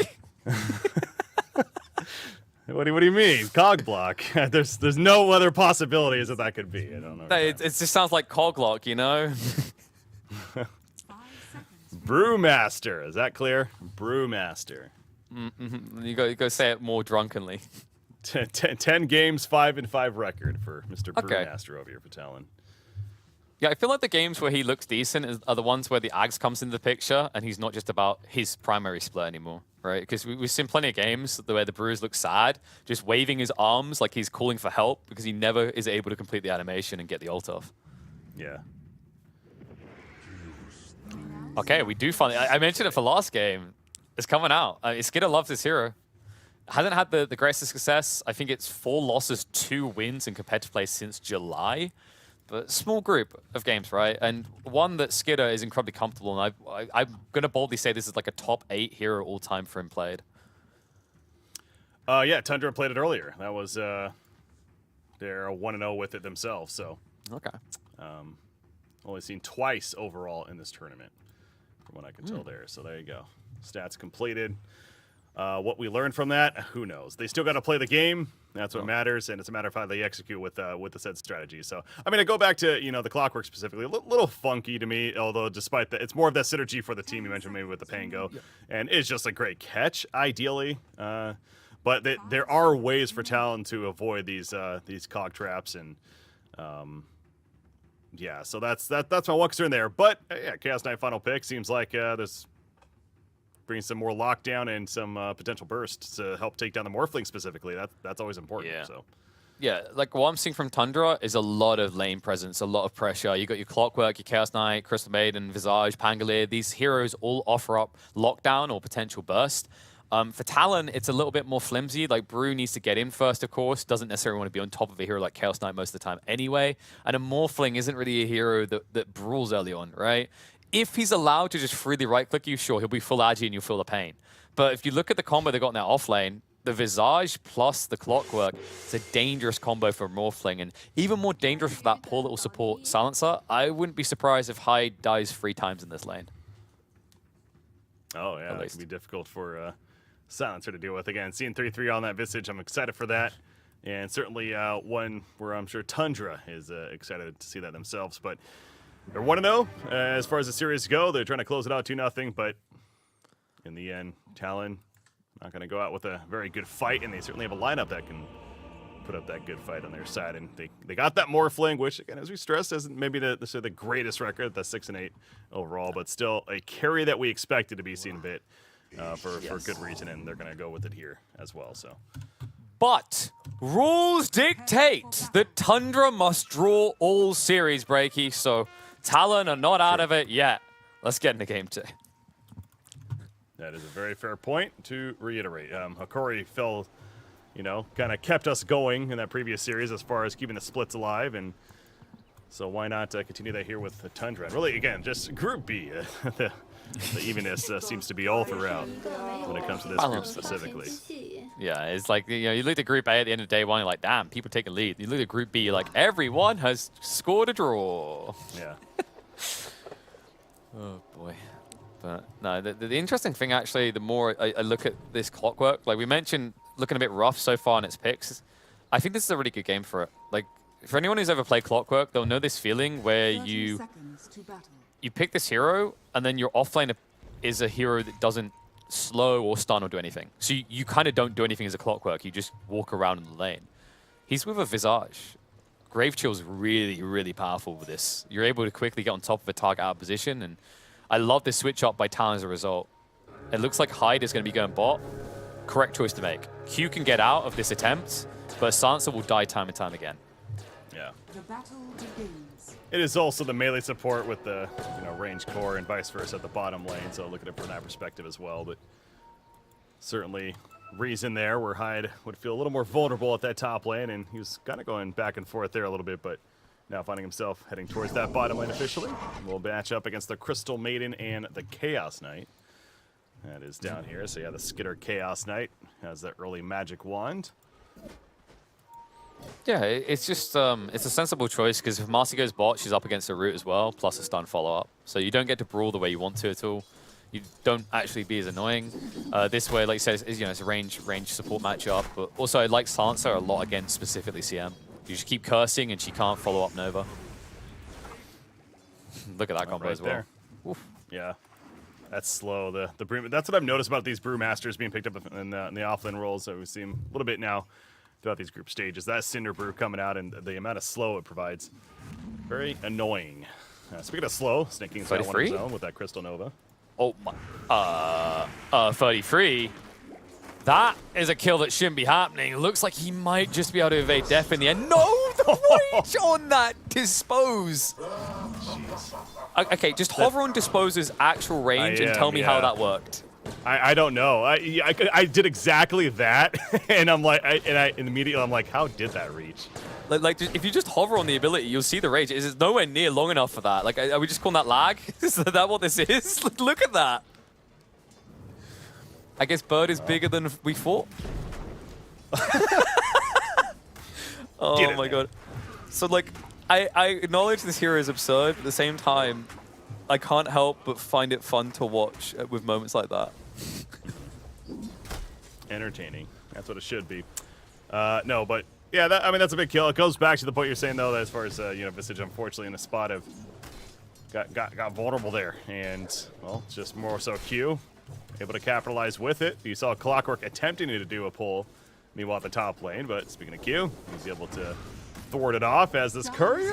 Oh, Saxa's gonna run it down against Savage. At least Savage got his deliverable deliverables, that is, and before the courier died. Deliverables for his edibles. Who's actually munching off the creeps in the lane so far? I think Savage obviously is the big winner in the matchup, mainly because of how KP, not KP, sorry, 33 died to a solo Marcy support. Just put him very far back. It's weird as well, because this was a lane I expected to bully the Marcy out. Just, you know, you run it as 2, you soul assumption her down, but so far, Q's doing a great job of giving Savage a free lane. They're pretty deep behind their tower now with the creep wave, and Q's just gonna run on up and start brawling once again. No surprise there. Gonna go for Saksa. Dispose in. There's a rebound, and Savage will secure the kill. And Savage has done the maths. I mean, well, he's got KP on the team, so KP's probably constantly reminding him, like, these are the numbers for soul assumption, don't forget them. Level 1 soul assumption just can't do enough at that threshold. You saw how close he was as well, about 60 HP remaining after you took the hit. Just great utilization of the Morphling by Savage, and incredibly aggressive start by Talon. I was noticing the mid lane matchup, though, despite everything that's going on the top lane, but this Ember Spirit having a hell of a time. Well, it was, to be fair. 9 has recovered since I noticed it earlier, but it still is actually a pretty good lead for Mikoto at 24-3 compared to the 18-1 on the Pango. Yeah, Mikoto has just chosen to prioritize farm over potential kill. You notice he hasn't got a point Seer and Chains. When you go for Sleight of Fist like this, you can't now sidestep into level 5 chains because he needs to get Flame Guard at equal level to Shield Crash. Otherwise, he loses the damage absorption and instantly gets the Flame Guard turned off. Love seeing the efficiency there by Silencer, by the way. He stacks this camp in the triangle on the dire side while also controlling the water rune at the bottom. So, well played by Hyde. Hoping to carry in the mid. Definitely feels good, and oh god, this doesn't feel good to watch. Actually, maybe it does. Q. Okay, scrap that. This is absurd. Do you ever feel like this is maybe part of the reason we don't see Clockwork looking good? How many of those games was Marcy in as well? That's the deep stat dive I want. Oh my god, this is obnoxious. Alright. What though? Ooh. Okay, they might get a second one.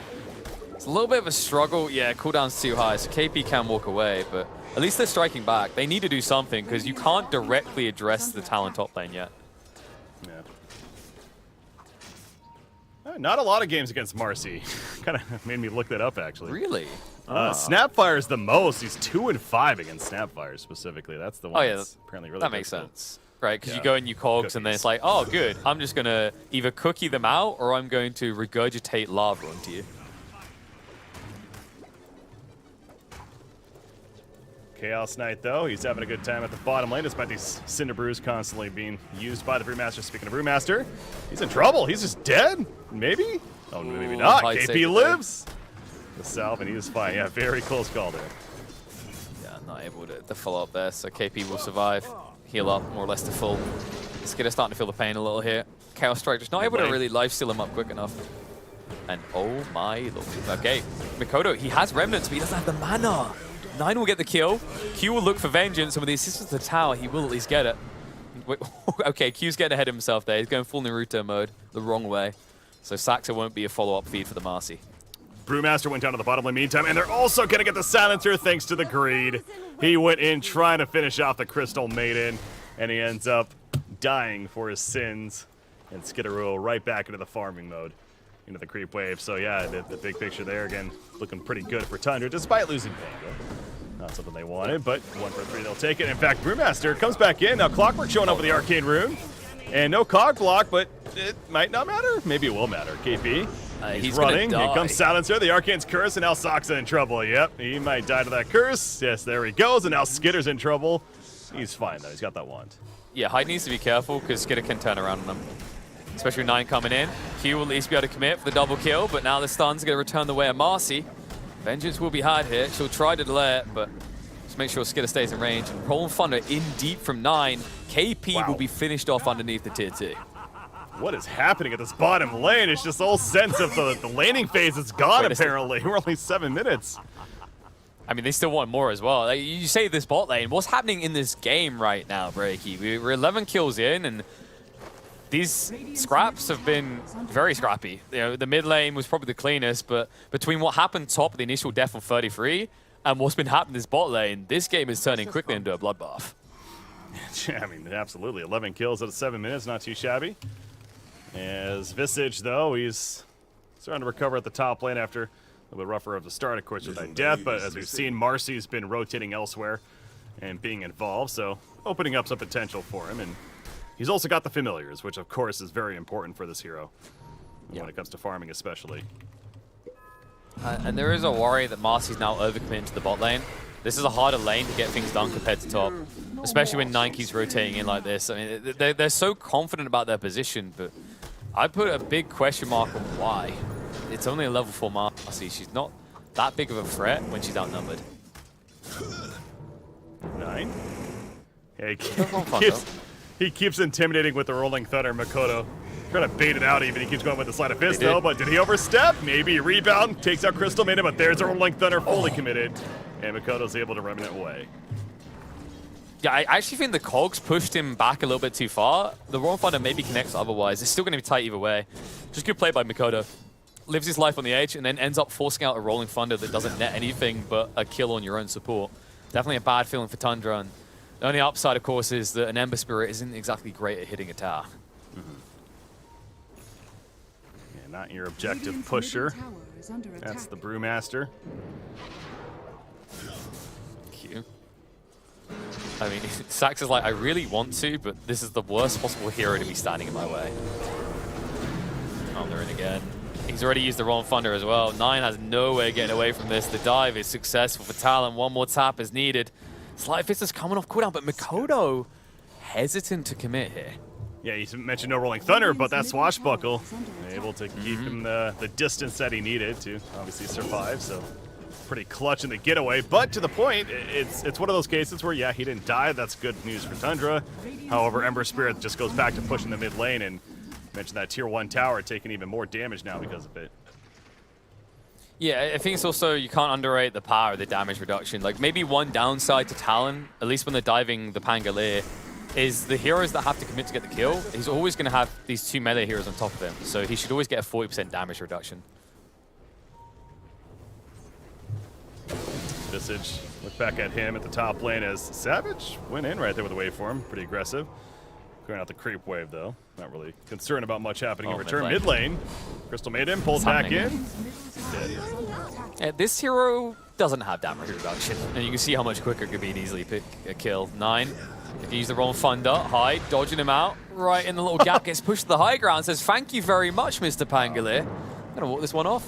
That was very smart positioning. You know that that's what he had in mind right there. Just enough, if anything, to avoid it, get knocked up, and sure enough, he was correct. So excellent escape from Hyde on the silencer, and he'll have to regen, but again, a case of at least he survives. As this Ember Spirit, though, is getting pretty ridiculous. Makoto, or seeming pretty ridiculous, I should say, in this landing phase. They just don't have an answer to address him. Anything they send here, Crystal Maiden, Clockwork, obviously the Pango himself, he just keeps fighting them off. Yeah, there's a big concern that he just goes for a farmy type build with the Maelstrom, and he can just split the map with the Morphling and take a lot away from Talon, from Tundra rather, and force him to always push out the lanes. Wouldn't mind seeing some sort of stat build, or maybe just a quick BKB game, just so he can be present consistently in the fights. It depends what the goal is. I feel like he's leaning more towards what gets him present, because traditionally Talon are just doing anything to enable Savage. Speaking of Savage, he's in trouble. Familiar stun. There's one. Does he go to the second one? He needs it. There's the hook shot in. There's a second stun. Resummons Familiars just in case. Not even needed. Reality Rift pull in. There's the kills. Watching that smoke develop for a while. Coming out from Tundra, and it was a matter of time before 3-3. You saw the first Familiar stun hit, and you knew that Morphling was in trouble. Yeah, the interesting part is that Talon support smoked up, and they're rotating around the back, so they want to fight this. The Brewmaster is now TPing in. 33 stars and taking the tower, and Ember's already here. Visage is not going to get out easily, and you can see the supports are already hunting for a follow-up kill. Snaking will be found first. 33 will be the entree. Solid response. That's a decent kill on the Visage, but Ember Spirit now going to keep moving back towards the mid lane. As Pango. Is Pango dead? He's forced to Rolling Thunder. He should live, but he still had to use Rolling Thunder just to run away here. That was an unexpected move out of a Morphling. Just shows you the power turn into Pango, and it looks like he might still die. Makoto not able to get the tip with the Sleight of Fist, though. That was so close. A hell of an attempt from Makoto. I thought for sure he's out of there, right? But no, he made it very interesting to the very end. But eventually Pango does escape, and yeah, it goes back to, like we said, though, this Ember Spirit. That Orb of Corrosion alone is, that with the phase boots, is already able to do so much work with it, and he is going to have the Mithril Hammer coming out, so it goes back to the idea of the Maelstrom. It's coming along, and now they find the Chaos Knight. Immediately with the chains, puts up the Flame Guard, and the silence up on Chaos Knight as well. He can't do a damn thing. He has an armlet toggle still. Maybe it's not going to work, though. However, yeah, the Ancient's assisting right here, and Ember Spirit going to fall because of it, so that's at least a good turn kill for Tundra. Yeah, unfortunate the way that played out for him, being stuck on the side of the Ancients, and CK just committed to that stage. Skit was like, I'm dying, but I know what's happening behind you. Those things are hurting. So in the end, Tundra are actually able to recover in that area, defend their own Ancients, and although they do lose their carry, they get a big kill onto Kodo, who's top of net worth. And by the way, to that Mithril Hammer pickup, the cool thing about going for that first is it gave him flexibility. He could have been thinking Maelstrom or BKB. Love the fact he's going Maelstrom in this game, though. He has a dominant position, and he wants to extend that lead. 9.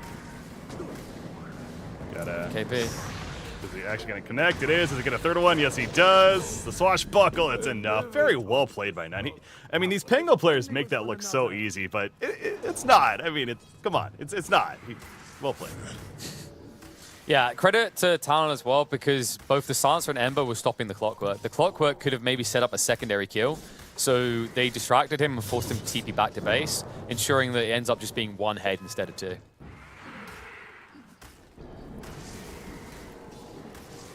We got Crystal Maiden is going to spot Morphling in the jungle, doing some farm. Throws out a Crystal Nova, just going to be harassing. Takes his creep, nice. The problem is, like, from a face value perspective, the Morphling has to assume there's heroes behind that. Speaking of heroes, Bangalore. This is starting to get worrying, actually. The Ember, outside of them jumping in with him not paying attention, so basically a hook shot, there's no easy initiation onto the Ember Spirit this game. Yeah, Talon's feeling really good about how that mid lane is going, that's for sure. Saksa, Curse, he's annoyed. The creep's not there. He says, oh, crap. That means Saksa's going to die. He's annoyed at his own carry. He's like, why did you farm this? How dare you? No chance of him getting away out of that one, though, even if the creep was there. They were ready for it, so... Yeah, Ember Spirit, the Maelstrom, is now just about finished. We're see what he can do. It goes back to the point you're talking about, how the lockdown, not the greatest overall. It will be slippery. They're going to try to deal with that annoying element of the Ember slightly. Diffusal's almost complete on the Pangolier. At that stage, if he doesn't have a Remnant already in place, he's going to be in trouble. Usually at this stage in the game, Embers don't have safe Remnants because they want to use them for aggressive plays. But Makoto might be forced to flex. The plus side of doing that is he has the right build to have defensive spirits, because now he's going to have a lot more poke power with the Sleight of Fist. There you go, the Maelstrom officially delivered. Can't forget about Chaos Knight, though, what he's been able to do. The armlet picked up, Echo Saber in the works. So Skitter, top farm in the game, showing it off there. Fantastic. Going to be coming off cooldown in 10 more seconds. And he's also level 11, worth pointing out as well. But actually, Ember Spirit's level 12. Slightly above him, and they were trying to hunt him as well. That was a nice idea by 33. If one of the familiars connected, they would have had the roll and thunder from the tree line. But someone didn't sense right to Makoto. He's like, nah, this doesn't seem right. Something's up. So he dodges out the familiars, and that stops any attempt by Tundra to get a big kill. Roshan? Pinging it out. It depends how badly you want to get jumped. I think you need a kill before you think about that. Yeah. There's the potential, though, with a Chaos Knight and Disarm. You could.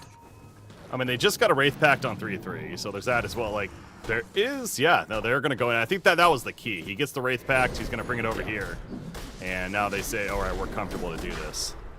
Do they have vision on? No, so they don't know exactly where Talon are. They do have deep vision in the dire jungle, though, which I think is why Tundra is confident with this play, because a wraparound would be a bit too difficult for Tundra to do, or Talon rather to do blind. So actually a good read on the situation by Tundra. Talon, Makoto moving in, but a kill on Roshan, and now Marcy is regretting this decision. Hooked on the backline, the cog push back on Ember Spirit as well. The Rolling Thunder stun perfectly timed. and Ember's spirit just evaporates, and that's the, that's the chef's kiss, we'll say, for Tundra in terms of getting the Roshan kill and immediately transitioning into a couple of hero kills. To put it in Pango terms, c'est la magnifique. It truly was a beautiful setup there, actually. That's why you like the Clockwork combo. Like, when it works, oh my god, it decimates your opponents, because you essentially... One of the issues with Pangos is unless they want to build a Blink Dagger, they're a terrible primary initiator. They're seen coming, they take too long, there's a build-up. Clockwork is instantaneous. Hook shot, and he's just in. And if he manipulates the fights with the cogs correctly, he can easily enable kills to this Pangolier, as you saw there. Oh, good lord. Oh, Marcy's out. Marcy not looking so strong there. Not up against Skidder. He's lethal at this stage. Split's going to be committed, though. Global Silence as well. Chaos Knight is going to have to stand a fight, but the lifesteal is going to last a lot longer than maybe Talon were expecting. Reinforcements have arrived. Talon just have to back away. Yeah, it's, again, only the Aegis. Now, it was just picked up, so it stings a little bit if you're Tundra, but Primal Split and Global Silence committed for it. So yeah, I think Tundra is more than acceptable with the outcome of that fight.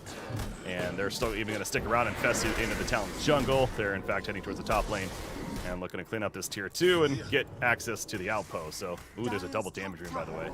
But I don't think either team is aware that is the case. Nah, they got other targets in mind. 33 is just blitzing through this top tower. You're kind of seeing an issue with Talon's draft as well. You know, they don't have an offlane that does the comparative. KP can shove lanes, but he can't take towers quickly. And Ember, honestly, is just terrible for objective taking in general. You know, this guy can't take Roche, he can't push towers. It's all about kills. Yeah. Certainly got the ability to do so. As we've already seen multiple times this game, but this smoke play. Player smoke, trying to catch somebody. The Marcy could have been one in the front lines. The reality of it's Poland. And the blow up after the fact, so Marcy dead, Rolling Thunder activated. They also get Silencer. Nice job. He's evading this pretty well, but can only do so much, can hide. So it's the supports. They do buy time for Ember Spirit to slip on out of there, I suppose. But again, Tundra's continuing to hunt. Still here. Morphling is going to try to wave form away, but the Grave Chill slow is going to keep him in range for 33. 23 Savage. Well, the supports are dead, so you don't actually have anyone to protect you. Oh, no. The rest of Tundra are rotating. They're set up for a hook shot. Nice Morphling will be able to move away with the Manta, but the Bird Follow is going to be there. This is getting dangerous now. Yeah, this is getting very dangerous from Tundra. I think they committed a bit too far. They need to get out. TP comes in. Q, a little bit ambitious coming out from the post for Talon, rather. 33, man, look how deep he's going now. Dragback's going to be there. Nice sleight of fist dodge out by Mikoto. Skidder is being brought low. Armlet told to keep him alive. They bait him in, and they drag the Morphling to his death. Brilliant turnaround by Tundra, but they're not done just yet. Hook shot on the side. Saxa will keep away the Brewmaster reinforcements, and now the rest of Tundra will converge upon the Panda and take him out. Skidder with a great armlet toggles multiple times in that fight, but that's why Morphling was so committed to feel like he could make that kill happen. He dives in for it. Clearly, it backfires. Not the right decision. And with him dead, there was no way that Talon was going to be winning that fight after the fact. But, I mean, you were right. They were ambitious, were Tundra, in terms of diving as far as they did. But obviously, in the end result reflects that, okay, it proves to be the right decision by them. And you take a look, even more of a lead gained from that 8,000 overall net worth. A Lotus Orb just delivered to Pango now after the fact as well. So you get another very valuable tool that they have to work with. And I think BKB is going to be coming out to Chaos Knight as well. So yeah, a lot of nice items now for Tundra as Crystal Maiden. All right, finally Q will get something here. A couple of Ice is not nice in that situation. She's just going to tank the deaths, though. As long as everyone else survives, you're content with that. You accept that's your role. I mean, we talked about Crystal Maiden. She's for the lane bullying. Doesn't usually get much value afterwards, but did with that ult bot. Speaking of ult, Swift on the hook shot, but 9 will secure with a follow-up. KP can't even dream about getting the split off. Not with the battery assault there, but they're going to commit. They're going to try to avenge this. Stun's coming out onto both of the cores. 23 Savage brought low. Soul Assumption is going to burn through Mikoto, and this is the problem. 23 Savage is ready to go, but Ember has to duck and dive away. Global used as well. Yeah, it's not. You see the Global Science, and Talon's trying to run with it, not actually fight with this. Hide. Oh, great Force Staff. That's been useful this game, but it's just not going to matter. The Grave Chill, he's just way too slowed. Just trying to delay this as long as he can. It's a couple more seconds, maybe. Meanwhile, Chaos Knight is hunting. They want to go. If they get the root, they get an insta-kill. And you notice a difference in midway through that fight, right? Like Tundra, they started off trying to attack the Morphling. They're like, maybe we just disarm him. And they're like, wait, why are we making this harder? Ember's just a glass cannon. If we start bursting him down, he has to run away. Just great read. And speaking of that Ember being bursted, good lord. Your jungle is not safe, sir. You ask for burst, they got burst. Yeah, that's showing off right there. That Ember Spirit. This is an Ember Spirit that, you know, really felt powerful coming out of the laning phase, and was, frankly, very powerful out of the laning phase. But it's beyond the laning phase. We're entering that mid game now, and has not been able to develop as they would have liked on the side of Talon. Meanwhile, you have all 3 cores for Tundra now more farmed than the Ember Spirit, and that Morphling we've seen already a couple times here. That he is vulnerable. The burst. It is real, and he's got to be pretty scared of that. I think the real standout performance in this game so far for me is 33. You know, that Marcy led to some whoopsie daisies, but since that point, I think he's been incredibly stable. I dare to say he hasn't lost a single bird. I have not noticed a single bird get killed. He'll resummon them, but they're never feeding gold over. It's just brilliant play out of 33. Shows you exactly why this is considered one of his signature heroes. Yep, and went back to you. Salt picked up in the draft, said excited to see it in his hands, and certainly living up to the expectations, and it might come into play here. Ooh, the familiar stun just not in time. Like a pushback, however, it doesn't matter. It is still stunned and get the kill and Q. Yeah. Like, Marcy's meant to be broken. It doesn't matter. Like, the amount of lockdown they've got for her, she's not able to do anything in these fights. BKB will be a big turning point, but definitely feels like it's been a long crawl towards this. 3-6-6 on the Marcy so far. Just look at the positioning of Tundra and how they just, again, a word I used earlier, infested the dire jungle, specifically this ancient side right now. Chaos Knight, he's got his blink delivered, by the way. He's looking to build that Axe Shard, so the upgraded Chaos Bolt. Trying to get out of there. The positioning of Brewmaster is deep in the Radiant base. He's got his own Wraith Pact. He's working on the Hand of Midas. He's like, all right, we need to start recovering a bit. He's trying to accelerate his farm with that, but it's long. That's not what you want to hear. This is not what you want to hear in this situation. You're like, okay, our Lord and Savior KP, you've got the most experience of TI. What do we do here? Guys, we're going to need more time. Yeah. Oh, boy. I mean, we do have a Morphling. Yeah, we could probably go late game, KP. Although Tundra are itemizing for a very fast 30-minute finish here. Top lane, Clockwork is hunting. 23 Savage, the rocket, it just misses. He's still here, though. Morphling should be fine. He is still here, but... It just came with cooldown. Oh, and look at the position as well. He's just out of breaking smoke, so they didn't know. Damn, that was perfect. I was sitting there like, there's no way he just randomly hook shots it, right? If the smoke breaks, felt like that was yes, right? Sure. Like, because when he ran back to the right side, I was like, if this smoke breaks, Saxon knows exactly where he is, or like not maybe exactly, but like within, you know, a small group of pixels. So you've got like a 60% chance of hitting the hook shot at that point. Very good idea. Oh, no bueno. Visage also with the Lotus Orb. So a couple of Lotus Orb priorities here on Tundra going to be happening. And there is a lot to purge this game in general Reflect. So certainly makes sense. The fact that you have these cores in the Pango and Visage that are able to farm it, and you Chaos Knights one bringing a lot of damage. And hookshot initiation, not going to hit the hero though, just the free play. He's getting ready to hit the hero. At least the CK was, but it looks like they're going to back away after forcing the TPs. That's just what Tundra wants in this situation. Like, okay, you're not going to fight us. You're not going to offer opportunities on the map. We're going to go to your base and force you to come back. Once you do that, we'll take away vision elsewhere. Actually, in this situation with Tundra, they don't necessarily need to flood towards that ancient area, though, simply because Roche is their new objective, and we're about 1 minute and 20 seconds away from that. Radiant structures are fortified. Yeah, just control the map, control the Roshan area. That's certainly what game plan is right now for Tundra. Not really a reason to be scared about that. But the 4-player smoke. Ember Spirit actually farming the mid lane, so now it's just 3 players. They've scanned. They know that Tundra are here, but that makes it more difficult. Like, how do you breach? Look at Clockwork, so confidently sitting here.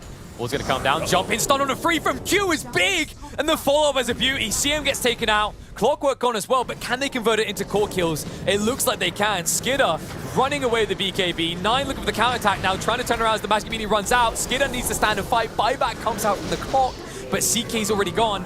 33, can he turn this about? Stuns are going to be there on the Ember Spirit. Hookshot now comes in, but Q not saved. Soul Assumption will finish him off. Visage slowly chased down now by KP. Saxa's going to experience the pain of a dieback. 23 Savage now with the Ultra Kill. Will not be denied his Rampage because there's plenty of heroes left to take. 9, down to half HP. Lotus will at least shift the damage off, but 33 is immobile with nowhere to go. Well, these Lotus Orbs are huge, though. The Lotus Orbs are actually keeping both of these heroes alive right now. You see another one being applied. Oh, he tries to get the swash, but misses. Silencer somehow avoids death. They kill Visage. And 9 is going to just TP out in the very end. So that was something, the fact that Silencer manages to get out with his life some way, somehow. But even if he dies there, which obviously he doesn't, Talon, wow, what a fight for them, though. It all started with that initiation. You mentioned it, Q jumping in. The ward went down behind these trees over here, and within a half a second, Q was like, I'm in. Got the initiation with the rebound, and then the follow-up begun. The global silence immediately after, of course, was a big factor as well, and Talon, that's what they're looking for. You see right here, yeah, the perfect 3-player stun. It just didn't matter after that. The Savage followed it up with his damage. And you can just tell Tundra was in full panic mode at that point. Yeah, and you can see what they're trying to do. They're trying to keep Skidder alive long enough that the BKBs run out, and then 9 reinitiates, but it's just too little too late at that point. Buyback, ambitious coming out from Saxa. He just needs to try and commit what he can to get any kill exchanges, and maybe allow 33 to take 2 more heads with him. But you can see at this stage, like Visage, more a kind of pick you apart type hero. You know, he's all about that utility, that control. He doesn't have the damage follow through to control these fights, and man, I'll go give it to that Silencer. You know, run and hide. If there was any player you asked to do that, it's got to be the one with it in his name. He dodges death against 33 and then follows it up with a sweet backstep like he is Neo dodging bullets. 5-player smoke. They're meeting up at the Roshan pit. We mentioned this is the objective, of course. And now that it's up, both teams very interested, very eager. Morphling, by the way, Chrysalis. He has the Daedalus queued up, so good right click is becoming very real. Not going the Yags route at this point, and we see a lot of the Morphlings doing that, but not Savage. I don't think he really needs it this game. I mean, there's some nice elements to it, right? The idea of turning into Pango and disarming all the illusions is kind of cool, but I think what he's realized is Skidder's a little kiddie at this stage, right? He's not as much a big warhorse as he is a little pony in the face of the Morphling, so he's willing to just fight directly, but these stuns. Ooh, Mikoto. Ever. Comes out. Stun control out under the Visage, bringing him low. Lotus Orbs are doing a lot of work, but not enough here. BKB's now activated, and Talon are willing to commit. They'll find the kill on the Crystal Maiden. 9 is hanging around for the time being. Skidder has now committed the Phantasm, so they need to find a fight. Unable to do so, KP will walk away. Yeah, buyback on a Crystal Maiden, but Visage is dead for 40 seconds. Chaos, and this is risky, going in like this. Now he's got the Lotus Orb. You see the reflect of the Adaptive Strike, but still plenty of damage onto Skidder. Yeah, you got to be careful. Without Visage, I don't know how much confidence Tundra should necessarily be having about taking a fight here. And they will kind of retreat now. But at the same time, it is important to still protect the idea of Roshan. And that's essentially what they're doing right there. So you'll see the familiars of 3-3 are around. And the Visage himself will be up in about 10 seconds. But both teams resetting. It's a matter of how do you go about this? Committing into a Roshan. KP confirming that not actually doing it yet. Skidder will now move in and make it start happening. So Tundra a bit more confident. The biggest key here, of course, is both Global Silence and Primal Split being on cooldown. Those are those big, long cooldown abilities. And that's one of the downsides when you're playing around these. Yeah, you have to poke. You can't fully commit because you haven't got the backup to keep the Morphling alive if he gets overwhelmed here. KP just trying to be a nuisance. Says, I haven't got much more to commit here. Commit his mind, body, and soul. 4-staff will save the day as it gets him to high ground, but now that might just be Roche secured. However, with 9 now not having the Rolling Thunder, maybe an opportunity arises. Going, KP, Cinnabru's down. He's going to get stunned initially by the Clockwork. They kill on to Roshan. Aegis is picked up by Skidder in the midst of it. Skidder may fall here, it looks like. Aegis is going to bring him back up, though. Ember Spirit finally able to get his BKB off after the initial stun. Savage still feeling strong. Skidder, he just blinks out immediately, but Savage wants blood. He wants more. He wants 9, but he's not going to get it. And he gets sucked back into death. He's dead for 70 seconds. Buyback from Brewmaster, but Morphling is not. 9 living life on the edge, trying to help for this kill on Makoto. And there's the Chaos Bolt, the Reality Rift. Double kill for Skitter. So he dies initially, but the Aegis pick up, of course, the clutch play. And now it's Tundra's turn to go marching down the middle lane. Both cores are dead. Yeah, great utilization of the Visage again. I think 33 is doing a lot more work than is at first apparent in these fights. The stuns to kind of be a nuisance towards the commitment that calls from Tundra. And then on top of that, the Lotus saves you did mention, fantastic tools, especially against the Searing Chain control the Ember. But more importantly than that, it's these birds whittling away at the Morphling. You saw he went full agi, he felt like he was confident to his fight, and then all of a sudden he has to start shifting towards strength. Can't burst heroes quick enough, and that leads to this compounded effect where you're not getting through Tundra's lineup, and this Skitter Chaos Knight at this stage will turn around and exploit that. Great plays by Tundra to now move in and secure 2 lanes. Dire structures are fortified. Oh, they Say got that. one. Yeah, they're hesitant. Fortification. I mean, Morphling's up now. Ember in 10. They could go in, but they have so much gold now, right? They've got a lot in the bank to spend. Yeah, Heart has just been completed by the CK. That's what I was going to say. You upgrade your items. I mean, the gold on you is not necessarily, you know, going to transfer into those items, so you actually purchase them and put them in your inventory. So that's what they're going to do. They fall back and going to make sure that's the case. But Makoto, he's in. He's going to catch Snaking, but again, the Lotus Orb, one of the two.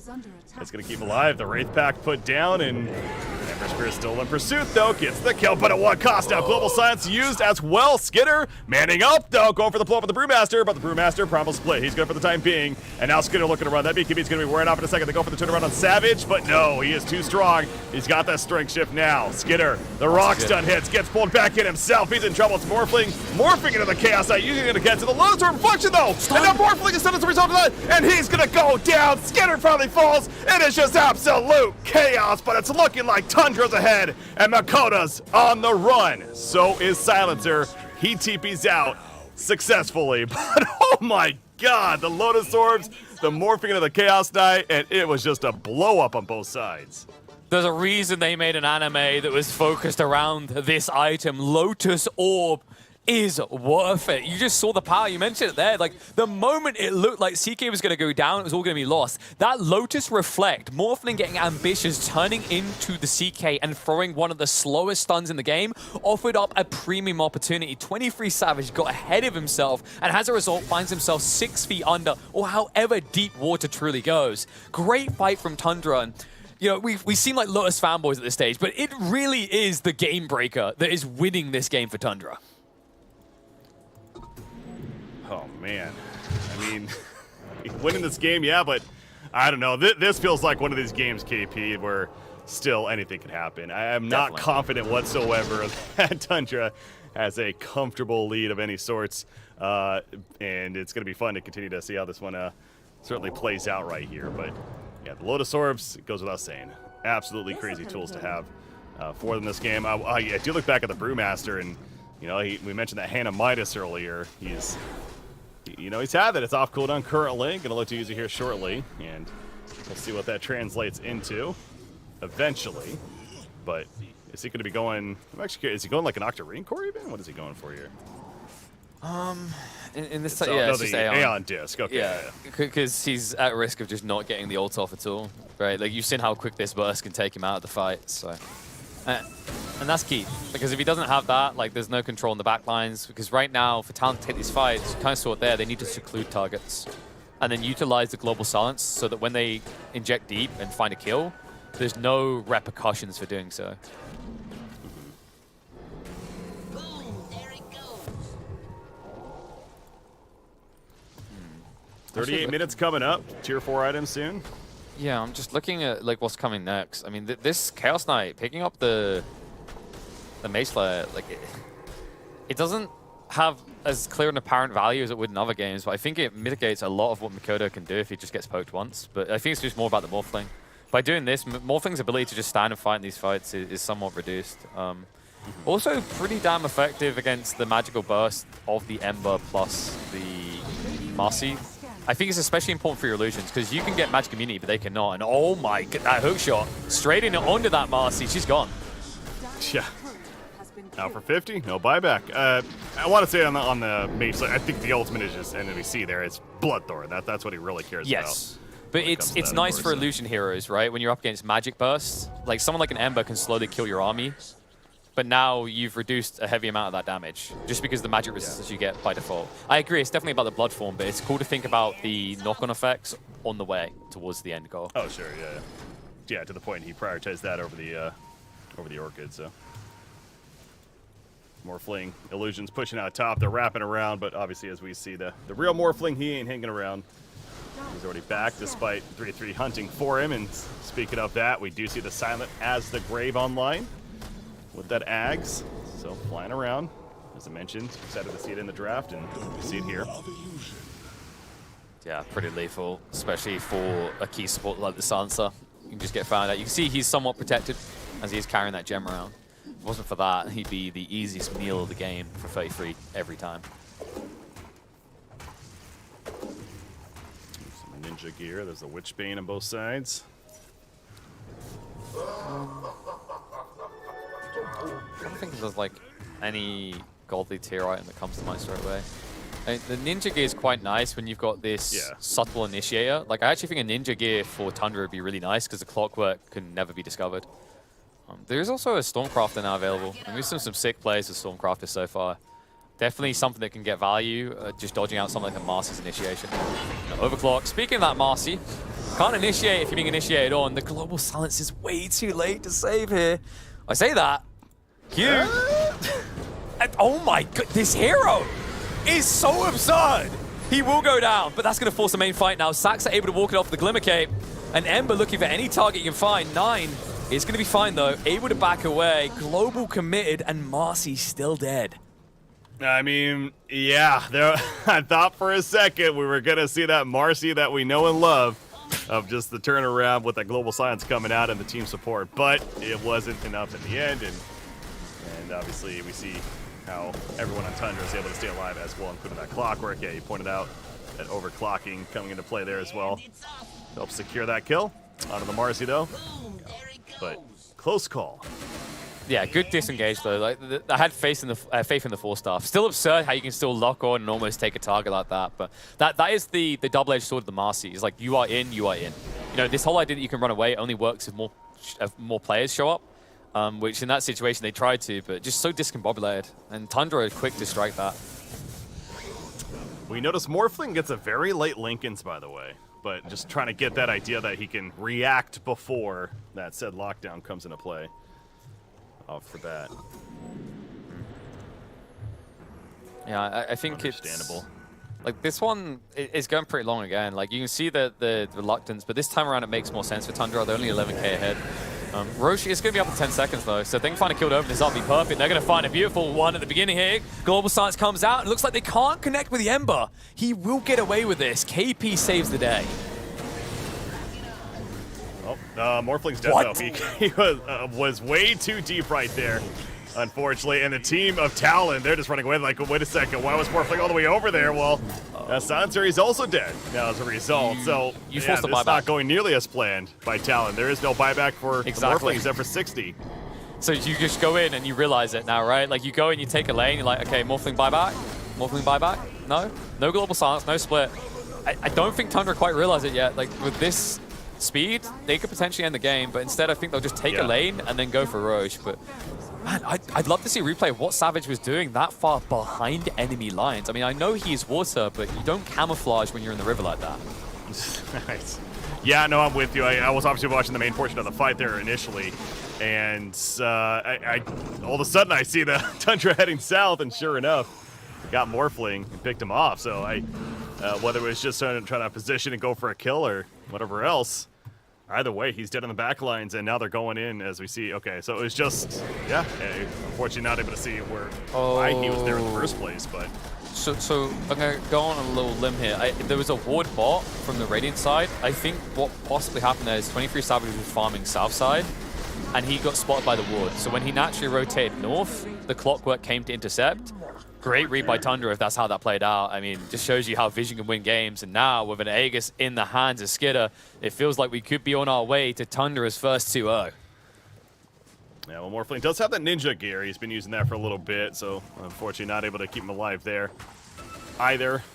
Either way, he's back up. We talk about the Aegis on Chaos Knight, cheese on Visage.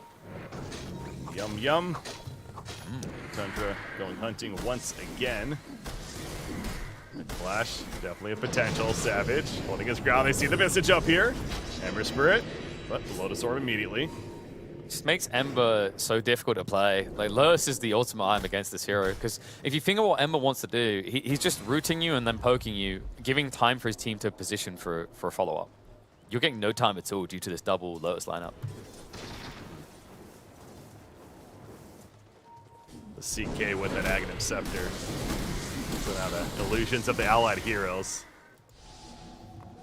And you, by the way, if you time that right, you can use that to dodge global. I heard about that, yeah. Yeah. Because there's a delay, right? You start casting Phantasm, and then there's a small window where it's already locked in and about to complete. Wouldn't that be something? I mean, you just basically free dispel the entire team. What more could you want from a carry? That's pretty good. Pushing bottom, tier 2 still up. They're going to take it right here. And it's just a matter of how does Talon respond to this. The overclocking of Clockwork being annoying as you'd expect. KP going to get Rihanna pulled in, and they're going for the blow up on him. The Ion Disc saves it for the time being. He is going to Primal Split now, so he gets it off in the back lines. Now Silencer's just dead. Yeah, he's dead. No buyback, no Global Silence either. Not what you're looking for if you're Talon. You see Morphling back in the base. Clockwork, he's deep in there. That's who they're chasing. He's got the Halberd, though. I mean, he's pretty tanky himself. Ember Spirit, meanwhile, not a lot of mana to work with. They kill the Clockwork, but Ember makes his way back to the base.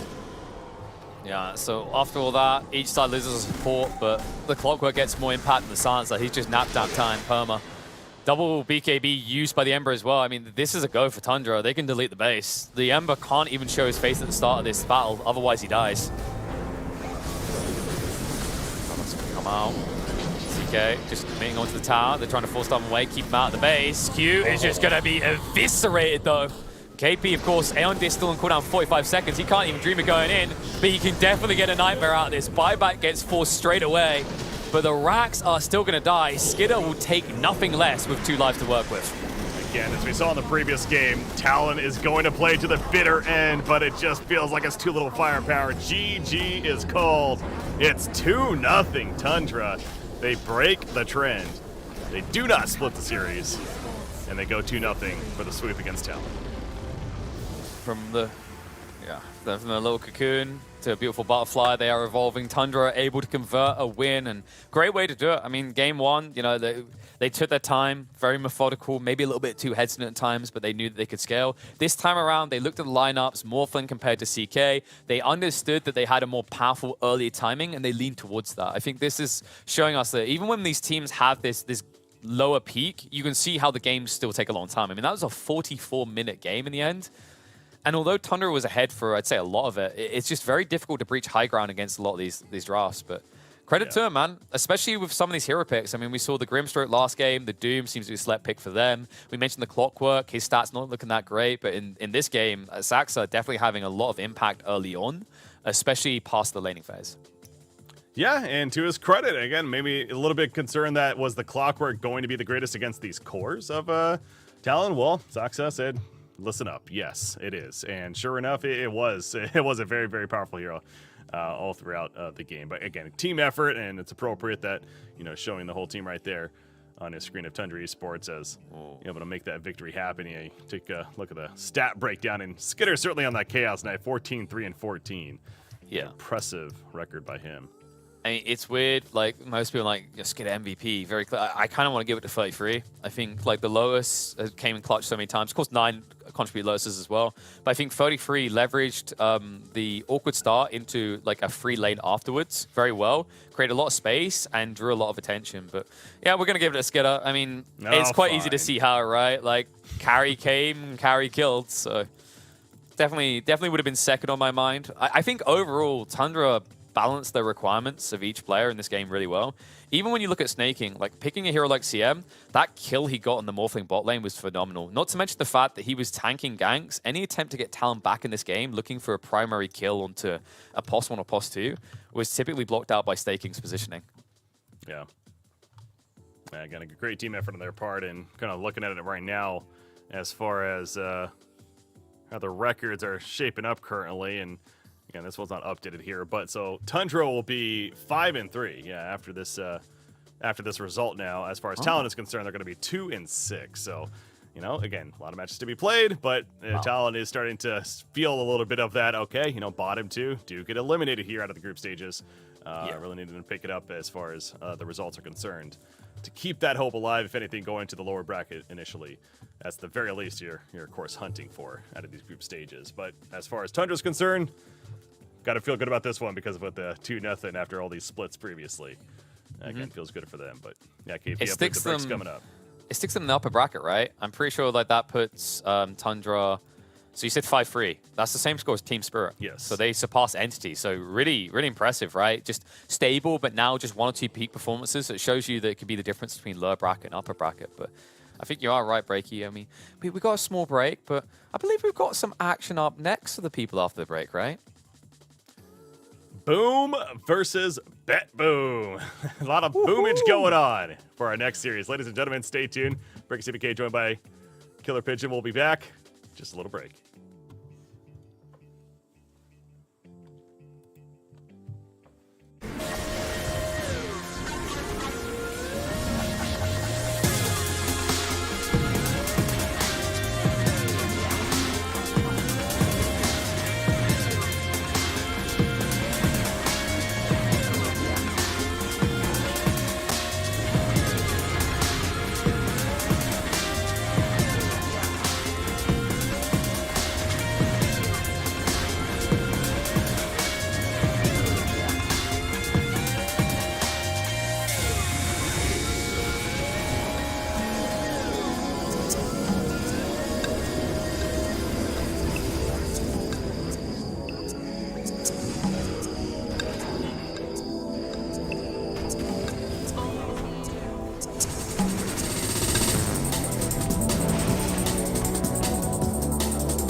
shields and our swords, we pave the path to victory. With our shields and our swords, we temper our courage.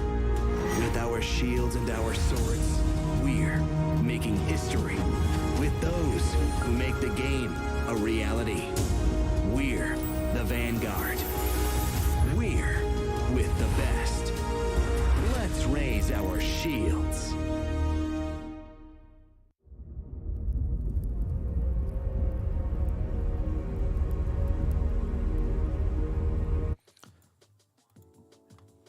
All right, I hope we got some Venga boy fans in the chat because it's time to boom, boom, boom, boom. Okay, I'm going to stop, actually. I just realized that.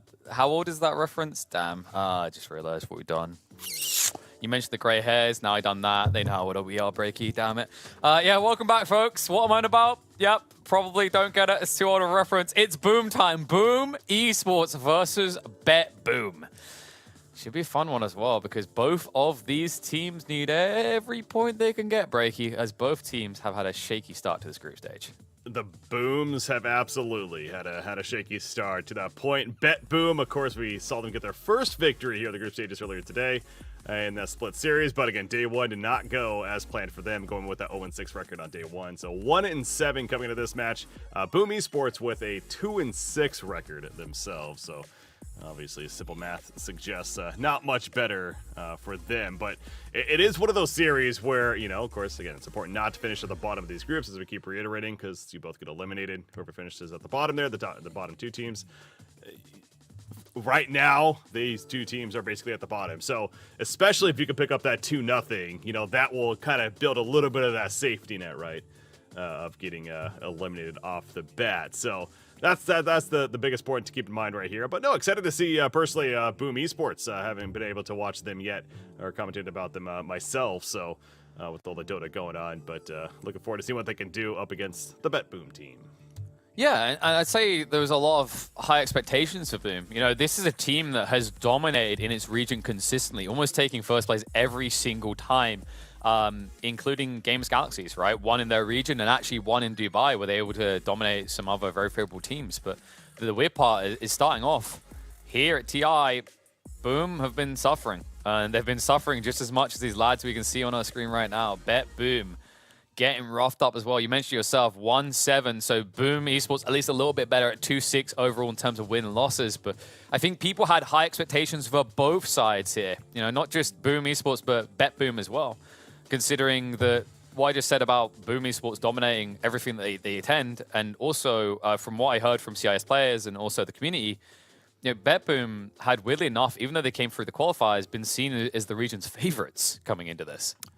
Yeah, I think Boom Esports is definitely a bit more, dare I say, of the surprising in terms of that 2-6 result so far. Nothing against Bet Boom, but, you know, really as far as how they came into this event, they had to go through the qualifiers. Yes, it was a 3-0, you know, grand finals over VP at the time. Certainly impressive. The point is, Boom, this is kind of the, you know, the home ground, right, of being in Southeast Asia. There is that added pressure, though, as a result, too. Right? So you got to wonder maybe if that's kind of played a factor in these group stages, that feeling like they're already having a lot of pressure on themselves, but in terms of being in Singapore in that Southeast Asian region for a TI-11, I'm certainly sure that's a factor as well. But hey, like I said, it's just day two, an important series certainly ahead of us here with these two teams. But yeah, we got to see the side of Bet Boom. How about Boom Esports and who we have on that roster? Because again, haven't had the chance to cover them ourselves, but as a reminder of who they are, we of course are looking at Skem, Tims, Yopaj, FBZ, and Jack Boys. And not to spoil it, but that's their roster and everything that they've done this season. Spoil it right now, as if someone's like not tuned into Boom for a year. They're like, wait, what? They changed who? And it was like, yes, of course, this roster has been dominant though. Like I mentioned, the record speaks for itself. If you open the Wikipedia page, we see what they've been doing in 2022. Pretty formidable. Maybe not the best of performances when it comes to the big international lines like the majors, but they still park themselves about midway through the pack, if I recall correctly. It's just rough to watch this, though. I mean, 1 win, 5 losses after day one. It's kind of nuts from this roster. And what intrigues me more, and I guess we'll get to see it possibly in the way they draft here, is that they're a team that have been drafting to prioritize their carry while also enable invasive 5-man Dota early on. Kind of weird, huh? Because it feels like we've seen a lot of teams find success off of that. What I'm curious to see is what the difference is. Maybe they're going for these carries that kind of reminisce what we've seen out of BetBoom, where it is 5-man Dota, but it's 5-man Dota with a very small ceiling.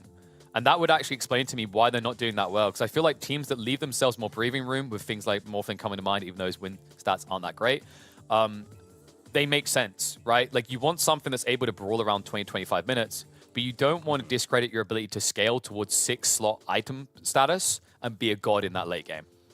Yeah, so very interested to see that strategy side of Boom Esports, and starting with the draft, of course, and I was kind of going through right there and added more of the popular heroes, seeing what Boom perhaps has been running, and the Snapfire comes to mind as far as that top 10 list of heroes, and 0-3 record, though. Again, they're overall 2-6, so maybe a little more understanding there, but Snapfire is certainly a hero that they are perhaps going to be looking out for in terms of the earlier on draft. But speaking of that, draft is underway. Yeah, I think, like, speaking of highlights for the draft, the one that makes most sense is going to be Mars. Like, I think BetBoom are incredible with that hero. Boom, rather, incredible with that hero. See, we're already getting confused. And BetBoom already showing respect that Snapfire you mentioned. I don't know if they necessarily have to get rid of the Mars as well, but definitely feels like something midway through the ban sequence is worth investing a ban in if Boom don't open with their off-lane combo. That's interesting. Yeah, so I'm seeing that now. The Mars... That's both of their wins. Both of their wins were actually with that Mars. So yeah, so they stick on FBZ, and he has 19 games played in competitive since July, with a 73% win rate. So no pushover. Very strong hero for them. Makes sense as well with what I just said about their playstyle. They want to wave 5-man Dota quickly, and it definitely enables that. I think this is a great hero to stop that, by the way. Between the Tombstone and the way he aggresses the lane, Undying is a brilliant pick to open up for BetBoom, and of course it ends up there courtesy of the fact that BetBoom didn't have to invest a ban themselves. They had first pick, and they got away with this Snapfire ban almost unscathed. Yeah, cool. A couple of points to that. So Mars still very possible as I go back to, again, both their wins so far were with that hero for Boom Esports, even despite the Undying. But Shadow Fiend is still on the board, and he has certainly been a very highly contested, some may say the kind of the star hero in a lot of ways of this event as a whole. So I'm very interested to see if Boom Esports will open up with that Shadow Fiend, something like the Shadow Fiend Clockwork classic combo. Shadow Fiend Mars. Have Boom picked it so far, though, is what I'm curious about. All right, that answers that. I was wondering, yes, like, most teams have, at least but I hadn't once. heard of it. Yep, definitely now. And now the Primal Beast as well, so they kind of get unleashed in the opening phase, and BetBoom are like, oh no, what have we done? We've unleashed this toxic combo upon our game. But they've got toxicity of their own. You know, we've seen how vile they can be. That's part of the reason Visage is banned out. Another reason loads of teams just banning it in the opening phase right now. There's still some interesting, weirdly dominant heroes like Sniper that come to mind. I wouldn't necessarily want to see it with this opening. And I don't think it's early enough to pick the Hux hero. Maybe BetBoom just try to secure an offlaner to open this phase, because I don't think you necessarily want to reveal both your supports at the beginning of the draft. Yeah, I think about the offlane they would potentially want to go here off the bat. Of course, the idea that you could be going up against a Shadow Fiend, that's something you got to keep in mind if you are going to be picking up your offlane, and one that can be annoying to deal with. Pango's kind of safe. Like, you can always get away, right? So you can't get burst necessarily. There you go. This makes a lot of sense. Yeah. They can still flex it to mid if required. I don't necessarily think Lyle wants to play this hero, though. I just think this is a solid offlaner. They've got the POS 5. And the cool thing about doing this type of opening is BetBoom are still kind of elusive in what they're doing with their lanes, right? You have one element, but you don't have a full picture. I think when you reveal like an offlaner and a POS 4 or two supports, you reveal a lot of your draft already, and you start to lack flexibility. And then you reach this point where you see a lot of teams, they try to keep it spicy. They're like, oh, this Undying is a free, or, you know, this Pango is like a 4, a 2, and a 3, and they lose the rigidness of their draft in the process. Yeah, flex picks, of course, always going to be very, very high value in those first two picks as you're kind of getting out there. And but don't overflex. Pango and the Primal Beast. Don't overflex, sure. Because, you know, that's how you pull a muscle, man. Come on. Yeah. Don't want to ruin your own muscles there. All right, we got, what, Ember Spirit Morphling bans now happening so far, so going a bit more carry-oriented. Yeah, Ember Band makes a lot of sense. It's one of Yopage's best performing heroes in competitive play right now.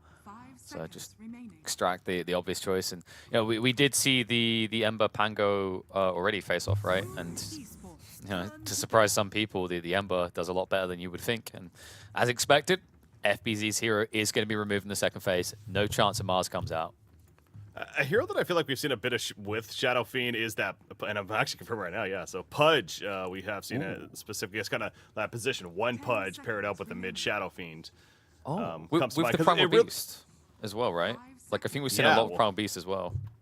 I mean, maybe or with Primal Beast as far as the Shadow Fiend goes. With the Pudge, like Pudge Primal Beast and then Pudge Shadow Fiend. Because like I think especially T1 in the last chance qualifiers were spamming the crap out of it, and it looked really, really scary.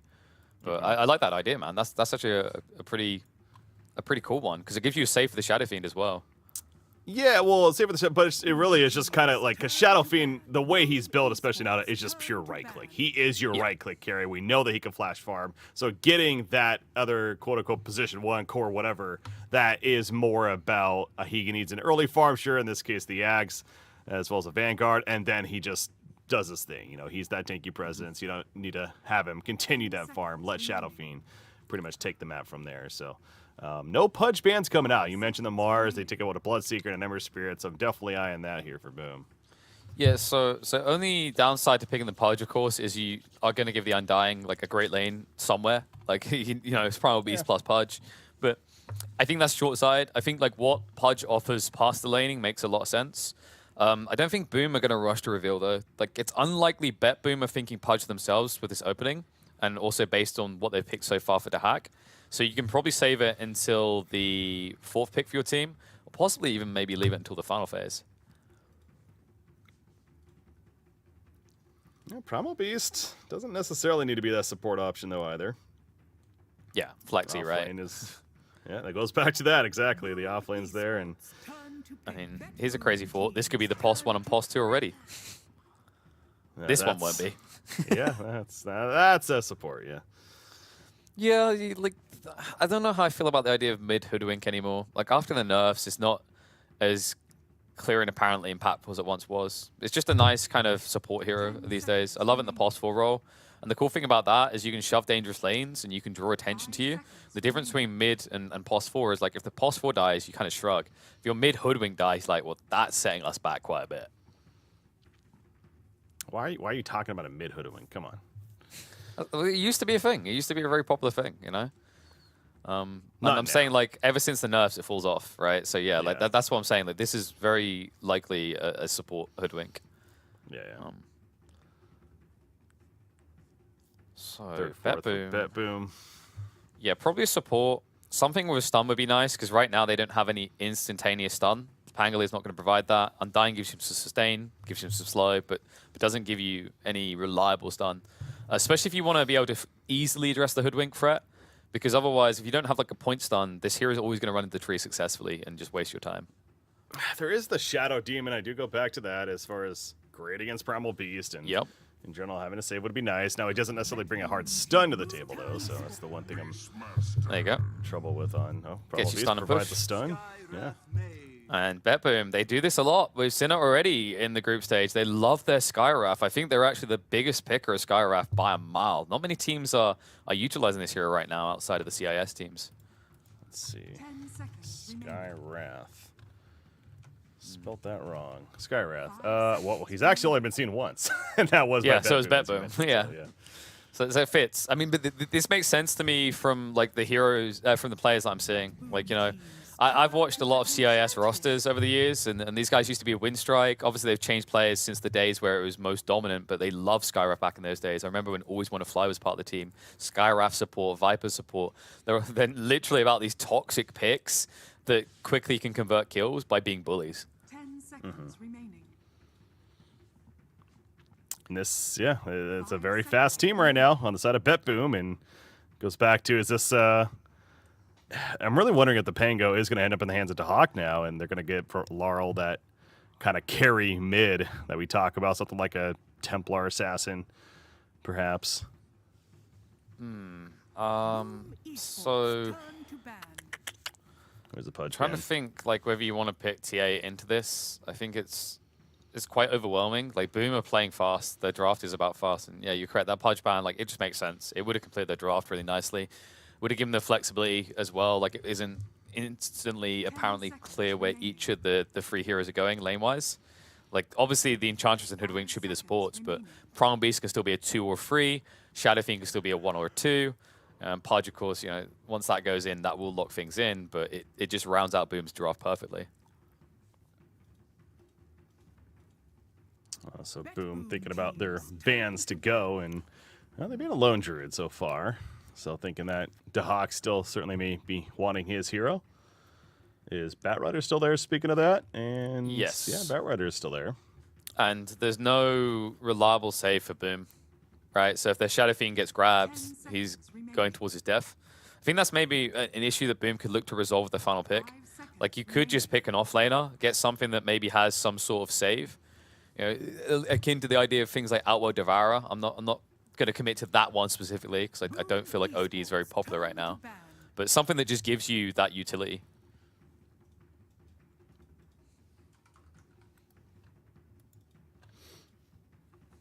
Yeah, I just checked. Outworld Devourer has been played 9 times since June, so not likely. Somebody banned OD earlier, so it's definitely being thought about. I remember it in one of our earlier games. So it's like it makes sense against this Primal Raw Skywrath Bomb combo, but then your OD just becomes the Primal Raw target anyway. Tundra did run it once, so actually Tundra played it in a win for them even. So they're the only team to have done that though. I think it makes a decent amount of sense, but like the Skywrath can still casually silence you if you're a bit too close. It depends on what your overarching strategy is. Like Boom like to get the carry involved, and the OD does complete. I mean, okay, OD is looking even better now. OD got bad. Yeah, that's the first thought I had too. Actually, not bad. Like Angry Man. Oh, let me just put him in his own little realm until he cools down. Yeah, I really like the OD now. 10 seconds Yeah, that definitely. 5 seconds. Yeah. It completes their draft so well, and Primal Beast can lane really well against the Pangolier. We've seen what happens in these melee matchups against the Primal Beast. He just runs you over, and he can chase you down even if you swashbuckle out. So Boom's going to take a little bit of time on this. I think they're debating it in their mind right now, considering it's not very popular. It's not done that often. But and also they're like, okay, does someone build some sort of save like a Lotus? Do I need to build BKB? Like, what am I doing about the Skywrath threat? Like, how do we redirect the saves so that the primary save is there? They need stun. Like, I know OD, you know, with this, it's kind of a stunt, but man, they do not have stun really. Hoodwink, Primal Beast, I suppose too. So they kind of do. I'm kind of convinced myself maybe they do have enough. Okay, well, I mean, that gets you the stun, that gets you front line. It doesn't necessarily get you a save though. Interesting choice. But I think this where now? Yeah, it's going to be offlane Tide. It's going to be safe lane Shadow Fiend, and then it should be mid primal. So like looking at this draft though and thinking about it, I think other teams would have probably went for OD, but that's not Boom's playstyle. Like Boom are all about how do we get to 5-man Dota quickly. OD is more like how do I avoid losses? How do I slow down the game, right? And while he can brawl somewhat, I think into this draft, into this lineup that BetBoom have, all you'd be saying is let's avoid problems. Whereas Tide says, let's cause problems, right? Let's run into this area and say, fight me, I've got a Ravage. And it also means that you're always going to be able to get that Ravage off because you'll purge off these silences and stuns coming your way. Yeah. Great front line, great against the creep push of Beastmaster specifically. Anchor Smash decent against Troll Warlord. Yeah, I mean, Tide Order does make a lot of sense for Boom Esports here. So got caught up in the idea that OD would have been fun to see, but I can certainly see where Boom was headed here with the Tide Hunter pickup. But Yopaj is going to be playing that Primal Beast mid up against Laurel's Pango. Mm-hmm. It makes a lot of sense this Tide. Like the more I think about it, the more I'm happy they went this way because I think like OD's kind of an unproven resource in these situations. And you know, you heard me say even if you have the save, like who's saving the OD? These other heroes don't necessarily build Lotus. They don't necessarily provide a way of naturally saving you unless they can stun the other heroes. This way, you just get great team fight. Also, you get minus armor. That's always something teams are looking for. The Shadow Fiend you might notice at the moment. And you get that via the Gush that you can easily build into Ags on this hero. So, yeah, I think Boom probably got the best pick remaining to round out this draft. Yeah. It's one of those that certainly, the more you even talk about it, just makes more sense in the clear picture as far as where Boom is headed. Boom Esports, that is. Yeah, you got to specify each time. This is going to be fun. Where the chances over under 5 times we refer to the wrong team. I'm going to go over easily. Maybe like you just call them B versus B&B? Or is that even better? Versus, Boom versus not Boom. There we go. That's what we go with. We figured it out. Southeast Asian Boom versus CIS Boom. There you go. Maybe that's the easiest way to put it. No. Yeah. So CIS Boom versus Bet Boom. yeah. I like that. Yeah. Let's just CIS Boom now. Oh man. We're gonna Looks pause. Yeah, we got a little bit of delay before getting to this, so we can just quickly Team think with about the most like Roshan kills. yeah, you got to do your predictions. There you go. Team most Roshan kills. Should be. Oh man, this is actually tougher than you'd think. It is tough. It is tough. So I like Bet Boom. I think Boom. I think their draft is going to play towards Roche quicker than Bet Boom.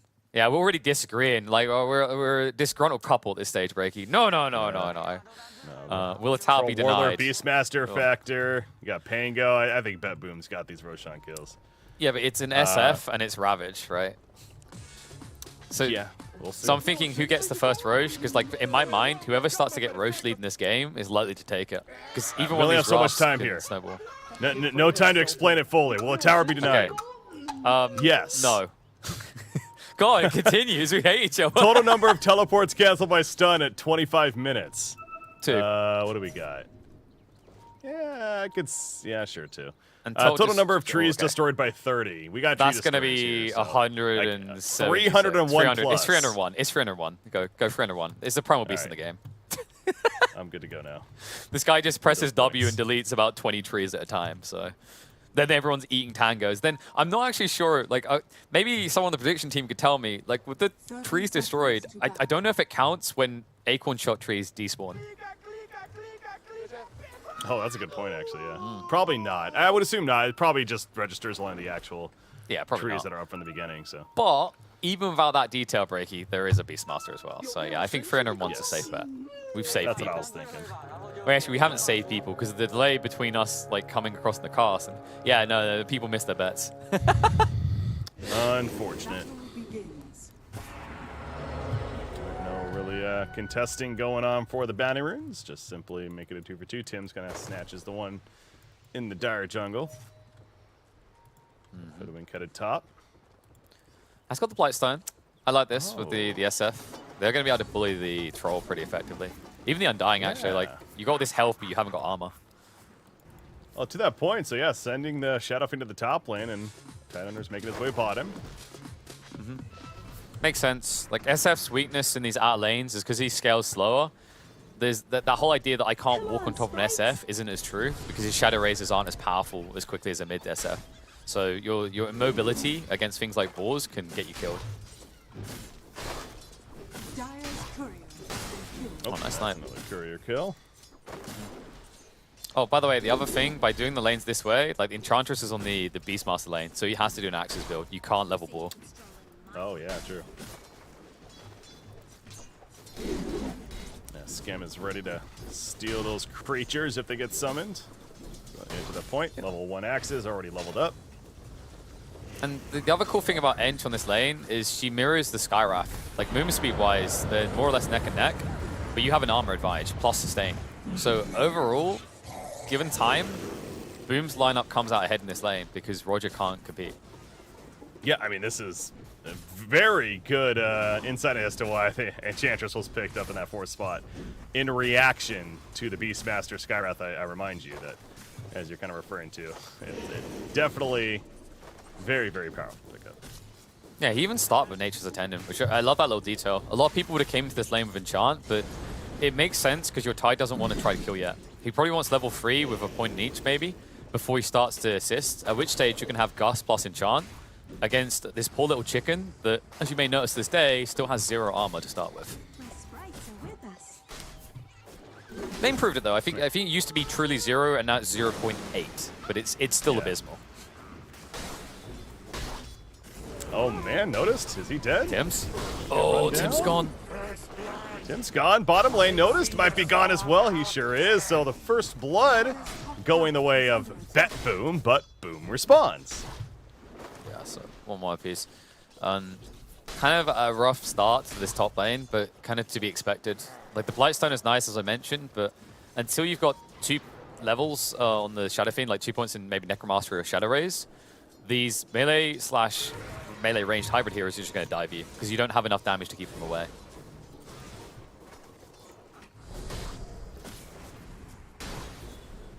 Middle lane, I'm watching. Okay, Yopaj pushing out Pango. That trample. Back for CS there, but back to the bottom lane. Roger. Now he's in a bad spot, and FBC just walks on over and he throws in the anchor smash. The bait is real. Yeah, so he started to get the Ench low, but I'm surprised he commits to that stage, considering there's a wand on Scam. This is such a good one lane. You know, occasionally there's going to be axes thrown out because Notice needs to secure CS, and then you're against the Skywrath. If his Skywrath isn't spamming spells, he should not be playing Skywrath.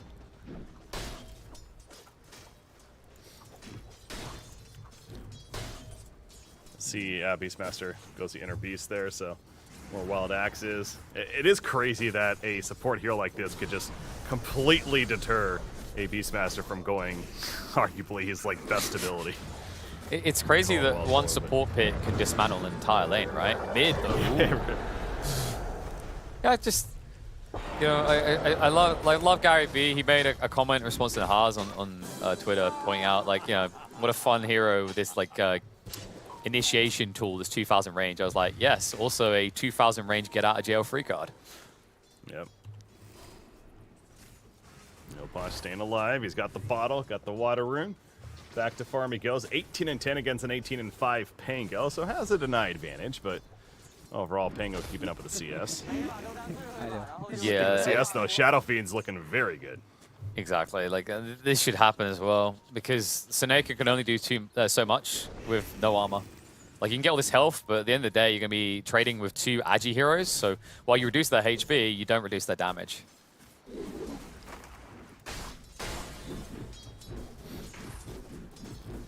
Yeah, he's 29-4 up here. Troll Warlord, 18-5. Dealing with this hoodwink harassment. Yeah, good job by Dahak to just chop all these trees as well. Tims doesn't have an option to try and curve shot onto Dahak, because if you stun him, he gets raised twice, and all of a sudden, it's actually pressure onto the Troll Warlord.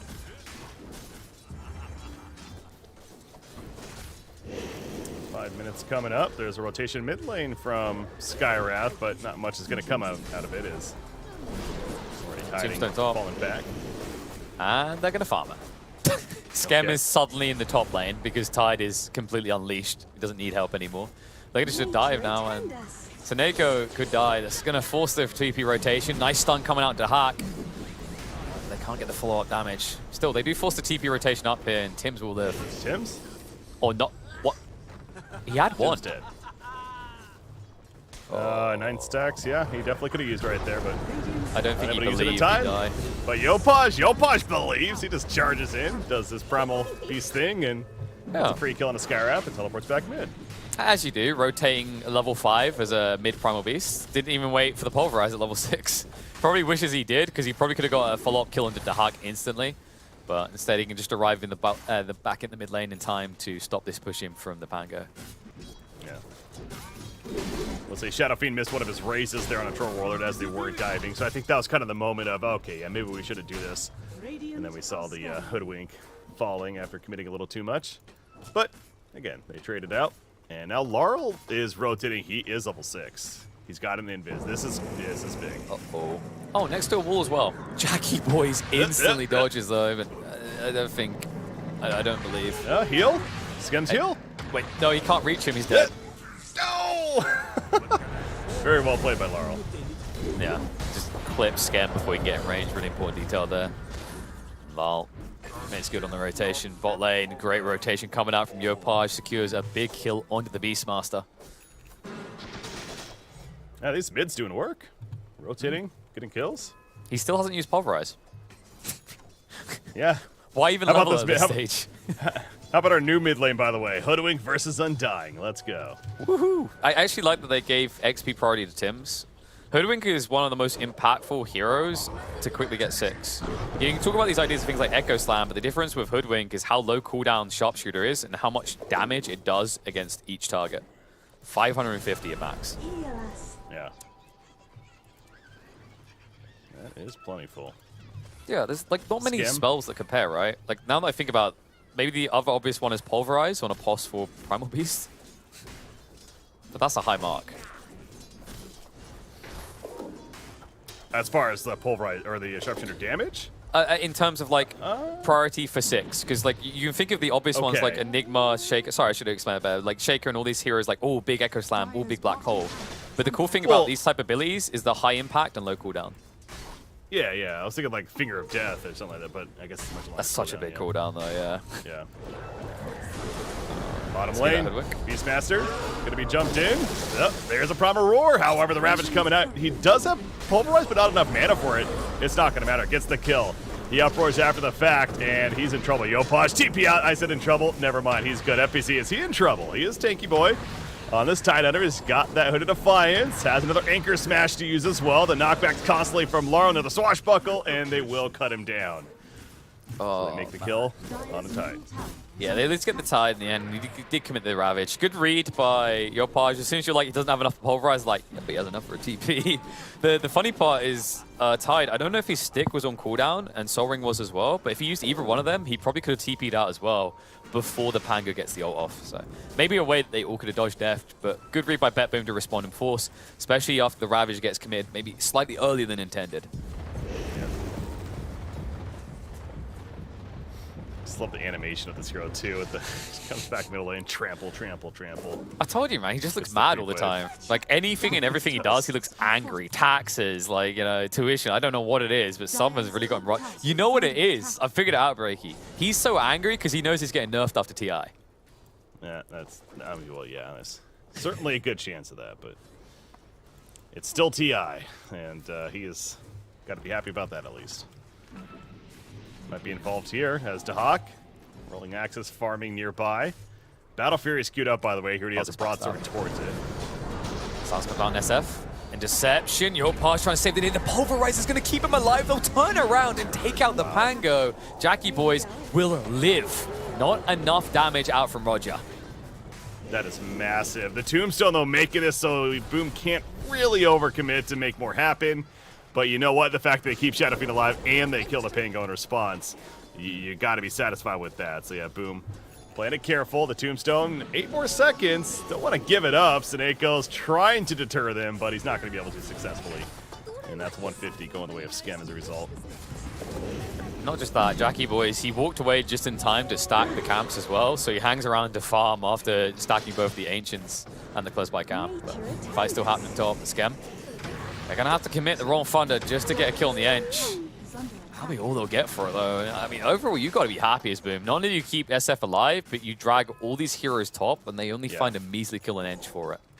Yeah, he TP'd back up there after his death, remember, and he resurrects and he TP's back up to make the kill happen. So I'm with you. I mean, sure, he can still get some farm out of it, too, but I don't think Boom Esports is too worried about that happening. And Tim's, he's level 6 now, has that Sharpshooter.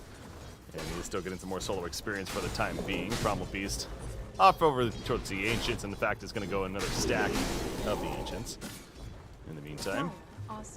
Yeah, and FBZ Tied in our top farm, by the way. Yeah, that's what I was about to talk about, is the fact that he's building to just force attention. He's looking to survive, but also soak multiple heroes towards his lane. And that's going to free up more space for the SF. SF's probably at the most delicate point in the game. Mask Command is complete, heading towards that Dragon's Lance, at which stage it's very difficult for BetBoom to connect for a kill. Radiant's middle tower is under attack. Dire's top tower has fallen. Hey, look at that. Putting some pressure on this mid tower. Prediction's right. Over 300 trees have died. Already? I told you, it's a primal beast. He tramples all the trees. That's kind of crazy. It's already. Yeah, not to mention that you had to go for the Wild Axes build, right? He's been chopping trees. They've been working together. They've collectively been killing Earth. Congratulations. Mid lane. Hoodwink shows up as well, and here comes the onslaught. That's the target you're worried about. Roger, the pulverize range. I mean, okay, that was another one of those cases like the Marcy where it seems like that Skywrath was a little further than that, but you know what? Let's take it. I'm just going to re-emphasize 2,000 range. 2,000. You have to charge it up, but 2,000 range only takes 1.5 seconds. That's more than Blink Dagger. Yeah. Like actually, just to put the raw numbers in, Blink is 1,200 range. So it's almost double Blink Dagger. Fun hero. That's good. FBZ, Flesh Golem, Tombstone. I'm not sure. Yeah, I mean, you're not killing the watermelon, so that's quite... I don't really understand the commitment there from Seneca at all. I mean, yeah, you're just going to give up the Tombstone for free. Skem will kill another one, another plus 150. It almost seemed like he expected another person to be there for Bet Boom other than the Beastmaster. I'm not sure, but either way, it's a mistake there, really. I think they're just not giving enough respect to FBZ and how tanky he is. And he's even got 21 charges to work with. Like, this kill never happens unless he obnoxiously steps out of position like this. Oh. This would be the way. That's pretty aggressive in terms of positioning. All right, I'll tank it for that. Well, that was a little caster curse. There's 4 heroes now there instead of the 2 initially, right? So that makes sense. But when it was just Undying and Beastmaster at the tower, I don't know about that. Well, see, they wanted to fight, though. Like, that's why he was skirting the tree line, is because Yopaj was nearby. So they wanted to Ravage into Onslaught. Instead, they're just going to separately die here. Yopaj has to commit the Pulverize. We'll try to walk it off. Might be lucky to get away, because Lal chooses to go for the easy pick onto the Hoodwink instead. Guess who's just doing his thing at the top lane during all of this? Jack Boys, Mask of Madness. He's farming in the jungle, and if you're Bet Boom, don't want to forget about that. Looks like Boom. Hawk. They want to go for mid. They could actually brute force this as well. Like, I don't know if Bet Boom want to commit to a defense because of the Ravage threat. Looks like Boom don't want to commit either, though. Yeah. Another TP coming into mid lane here, Swiddling. But I was mentioning Dahak is very close to the Battle Fury. 1350 gold needed. Okay. Before that broadsword, or the Claymore, excuse me. Yeah, so that's why I think it's even more important for Boom to find that mid tower, because they need to shrink the map. Otherwise, Troll's going to get a lot of value out of this Battle Fury. Instead, though, they're smoking bot. I don't know if this is because they're trying to intercept the Ancient area, but that's a dangerous dive without vision. And you are playing against a Beastmaster, so he'll almost always have the vision advantage. Yeah. We are coming up to 15 minutes. Ooh, what's up here? That's another smoke play. Roger. He's still smoked up, getting pretty aggressive. Put the vision in the Radiant side of the triangle.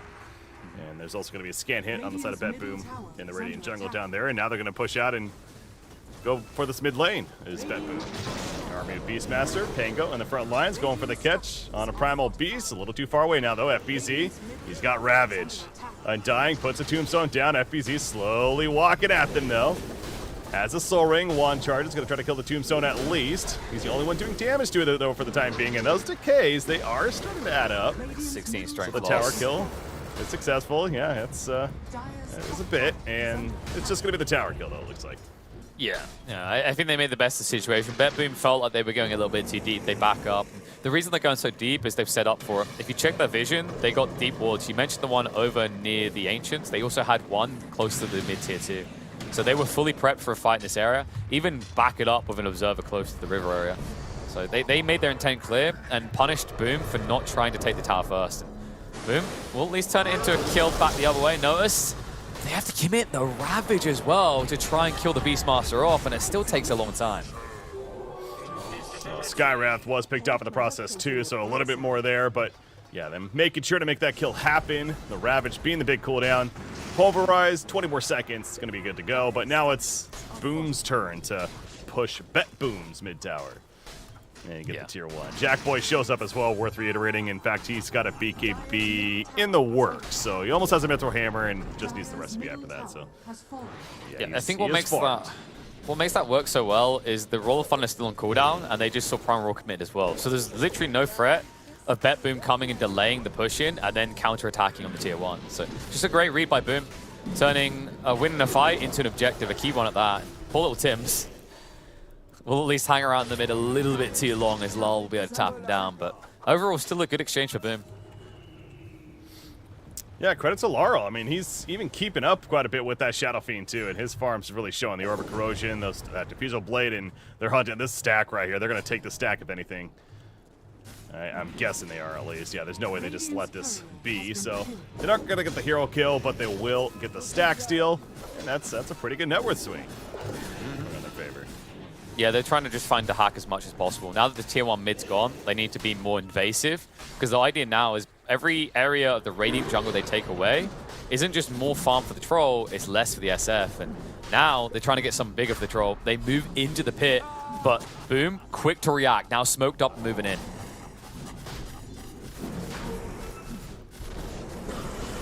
Tims opens up, stun on the Troll Warlord, speed of stuns, Laurel's jumping in, and so is the Primal Beast. Requiem from the distance hits the fear. Troll Warlord's low. He's gonna pop his ultimate right there. If the Battle Trance, Roshan still well alive, but Dahak, he's being kited. The Battle Trance gonna wear off any second, but Shadow Fiend also collapsed out by the Pangolier, but down goes the Troll Warlord. Laurel, he's having trouble here, and Chance slow. He's been heavily slowing down. FBZ looking to finish the stop. There's the onslaught forward, just out of range. The trample doing a little bit of work. Laurel somehow alive. He gets out of there. Diffusal slow enough.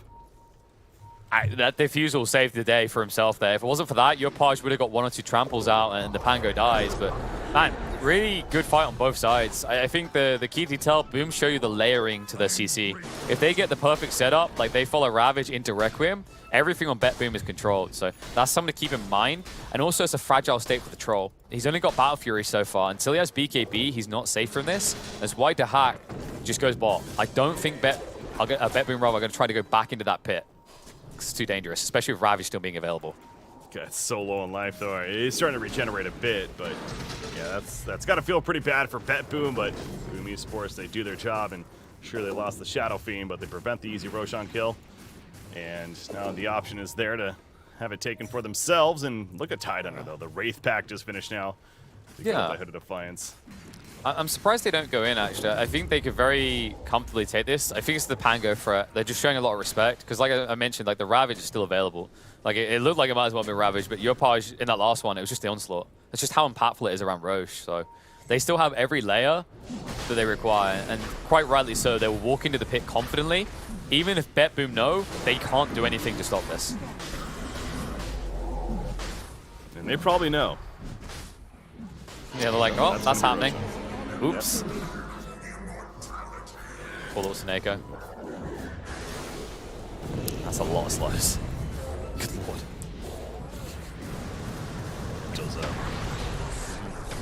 I think this cosmetic set makes more sense for the absurd onslaught damage you get there. It's like, yeah, no, he's got a very sharp horn there. That would hurt. It's 470, right? They ping out Pingo, by the way. Goes up here. Nice. Yeah. I just highlight like that. So, because he took the level 10 talent, 90 extra damage, does 470 damage. Physical, by the way, with onslaught. That is a lot, jeez. Yep. Yeah. Just hero's good. Yeah, I mean, it's just, you look at some of the health pools right now. I mean, that's almost a third of Lal's HP pool. Yeah. Pingo's able to make it out the top lane before any engagement happens onto him. Primal Beast with that BKB. We can disarm there. Has to be a little careful. FBZ also in the area though, but you can see Boom Esports is controlling the top portion of the map, including pushing that tier 2, which they will successfully do. The BKB, speaking of that, on Shadow Fiend. And he now has the full 9 seconds good to go. He did not have that in the previous fight, so. And going towards the Silver Edge next, which makes a lot of sense. You know, very effective against the Troll. Even if you use on the Beastmaster, it removes that aura to enable the Troll further. And just in general, a nice tool for quickly blocking a backline hero. I use the word block specifically because if Skywrath gets discovered by Shadow-Bladed Shadow Fiend, he's dead instantly. Mid lane, lol. Pulverize is going to connect. They'll even commit the Ravage to guarantee the kill because once again, Skywrath is clipped on the side. God, yeah, Pango being the big one of that, though. That's what they came for. Yeah, we didn't even talk about, by the way, the Aegis was destroyed or killed off very quickly there. Yeah. So that's worth reiterating, at least. But even without the Aegis, it's not going to deter Boom from making a play. Which they do right there, and now they're going to push the mid-tier 2 tower, that is.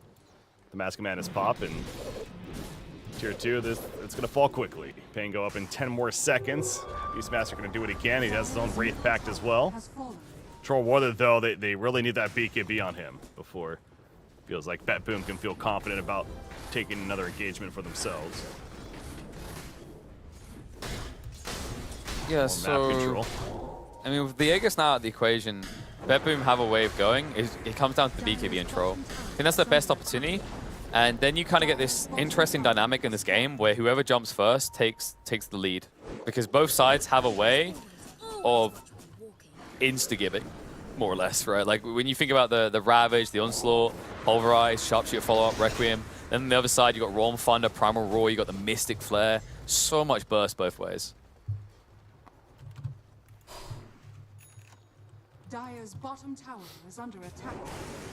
There it is. BKB's purchased and delivered now for Troll Warlord. So now the question is, how confident are you in far as making a play? I mean, Ravage is on cooldown for another 50 seconds here. Obviously, the Aegis no longer an issue as well. So it seems like if they just want to smoke up and go pretty quickly, then this might be a decent time. And they are grouping up as if they're going to on the side of BetBoom, but they're not doing it yet. And Ravage, looking now, 35 seconds. I don't know if they're going to hit that timing appropriately. No, I think they're getting a decent amount of the map. Like maybe they try for another Roche in possibly 4 minutes, and then they'd don't lose it as quickly this time. But then you do give a lot of space to BetBoom. So I think their goal is just to control the Dire jungle and play that side of the map in long-term prep. Because I think SF is farming well enough that he competes with the Troll. And also, there's still enough looming threat that BetBoom won't try to take more than half this map. Ooh, here comes the smoke now. BetBoom, but as we're talking about, the Ravage is ready to go for FBZ. So what kind of jump can they make happen? They see the courier flying in, getting some insight. Enchantress. Not the ideal target to open up on, but she does have a gem. It's tempting. Yeah, but that's so scary. You do not know what's behind. Laurel's thinking about it. Laurel's going. He's got an Arcane Ring. He's going to jump on in. If he was up, Enchantress, double knockback, going to be a triple. Oh, no, gets away for the time being. The 4-staff away. He's good. So yeah, fighting on the uphill like this. They put the tombstone down, but it's just a retreat time now for Boom. Yeah, and you use Roll Thunder plus tombstone, so you definitely don't want to tank a fight on the exit. But now you have to defend without those two tools. And SF pushes fast, especially when they're given a freebie like that. Seneko steps a bit too far forward, insta buyback. Still no tombstone for basically the same amount of time he would have been dead. This guy's been found as well. All right, that's just going to be a freebie. Poor little chicken can't get away quick enough. Laurel, you see they're pinging out him, but he is good. And BetBoom are just kind of being goaded into fights they don't want to take, right? Like, even these attempts to probe by Lal, there's something infuriating about the way that Boom is playing that is forcing BetBoom, even when they lose heroes, to feel like they can get something in return, which is just categorically not true right now. I mean, even the supports of Boom are obnoxiously tanky, not in raw HP, but like the way they play. So Enchantress has a 4-staff plus the Untouchable, and then Hoodwink has a 4-staff as well as Scurry. And they have a Ravage in. They've just found one. Primal Roar gets forced out, but it's too late. Pango is gone. Yeah. What is happening to BetBoom? They seem scattered. They are just trying to buy time for the Troll Warlord. I mean, that's just pretty much is the game plan here. It feels like they want at least another damage item. That one more item syndrome, as we referred to a couple of times. But this is going to be a death now on Beastmaster as well. So 2 cores dead. And Undying also even getting a little bit low there, but it manages to make it back to base. See the Silver Edge break coming to play from Shadowfiend, but BetBoom just doesn't feel confident with this Troll Warlord right now as far as taking the fight. If whether or not that's the correct decision, certainly up for debate, but to be fair, it's just a BKB in a battlefield right now. He does feel pretty naked in the big picture. And he might be beaten down in the streets here, has to commit the BKB. He will TP out just in time for it to run out. Good choice here. Yeah, I agree. Like, I've got to give a lot of credit to Boom. I mean, we mentioned this draft that they have like quite a clear idea of going fast as 5, and it is their known playstyle. And BetBoom kind of baited themselves into it, right? The Troll Battle Fury kind of makes sense, but it means you've got a much later timing. And it feels like they've been trying to make plays happen as 4 that just aren't possible because Boom are rarely split up.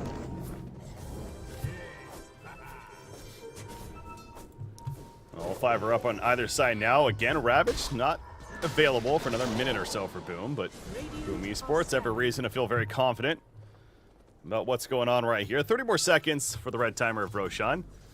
We'll see. Gonna wait this out, I'm sure, and what kind of Roshan time we have for the respawn, but Boom just controlling that portion, as you'd expect. Go for another Roshan when he is up, and hopefully claim the Aegis a bit longer than the previous time, but it's just Troll up here. He's gonna cut the creep wave. I will definitely acknowledge the Aegis this time, Breaky. I swear.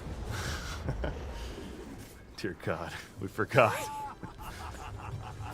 It's like the caster version. It's the caster version of leaving cheese in the pit, right? Oh man. I don't feel like it changed much about the dynamics though. Like the weird part is Boom lost that Aegis and they just kept playing as if they still had an Aegis. Yeah, that was the craziest thing about it, right? It's just like, it's almost like exactly. Okay, he's dead, the Aegis is gone, and anyways, we're just still pushing and controlling the map. Not a big deal. Yeah, it's that Top Gear meme. It's like, oh no! Ooh. Anyway. That's a pretty big kill by the Troll. Yeah, the Mystic Staff now that was being delivered to Primal Beast, trying to finish that Shiva's, is going to be delayed a little bit now, 2.5 minutes.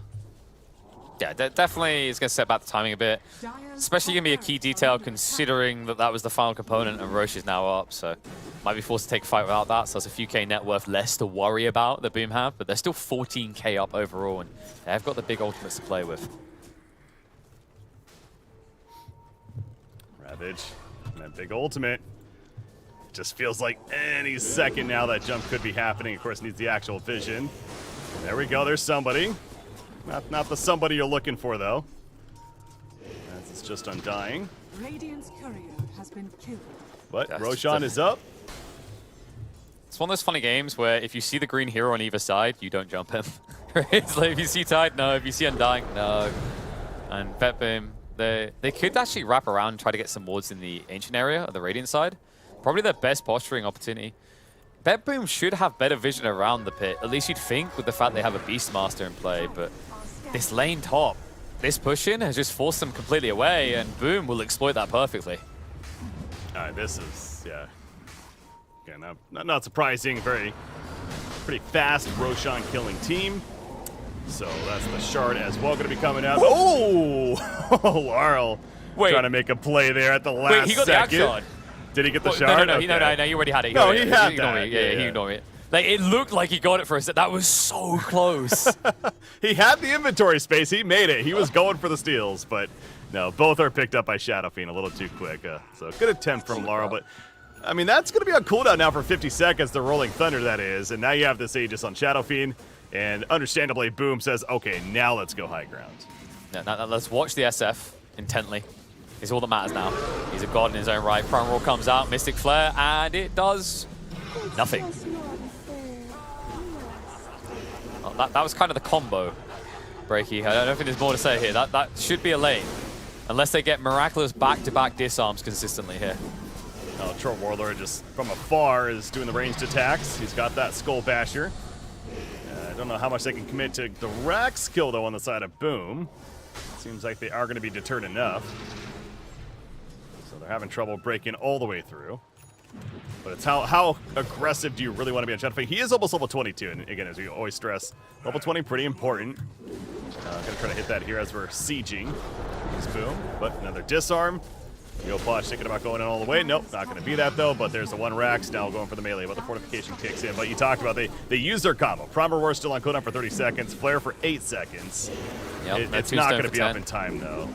Exactly. It's going to be a melee Rax. You've done what you could though. You did delay this a lot, and the importance of that is, yes, you still lose the lane, but now it's just 3.5 minutes left on that Aegis, right? It's all about that delay.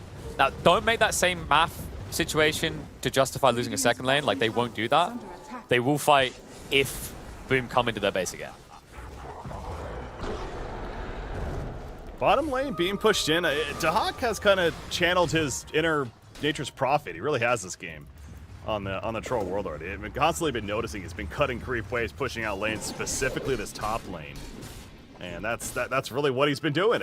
So he's trying to make the best of the situation as far as where this game is at. But they saw him pushing right there, and they start heading up, and immediately Dahak realizes that what's happening. So of course he's not like the Nature's Prophet though. He doesn't have that constant teleport. It takes a bit longer for him to get to those places.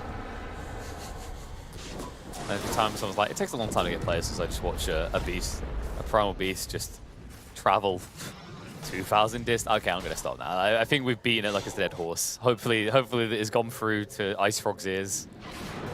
It's just the crazy part is like primal beast is a perfect hero. Ooh, okay, no. Is it good? Jackie Boy's got time.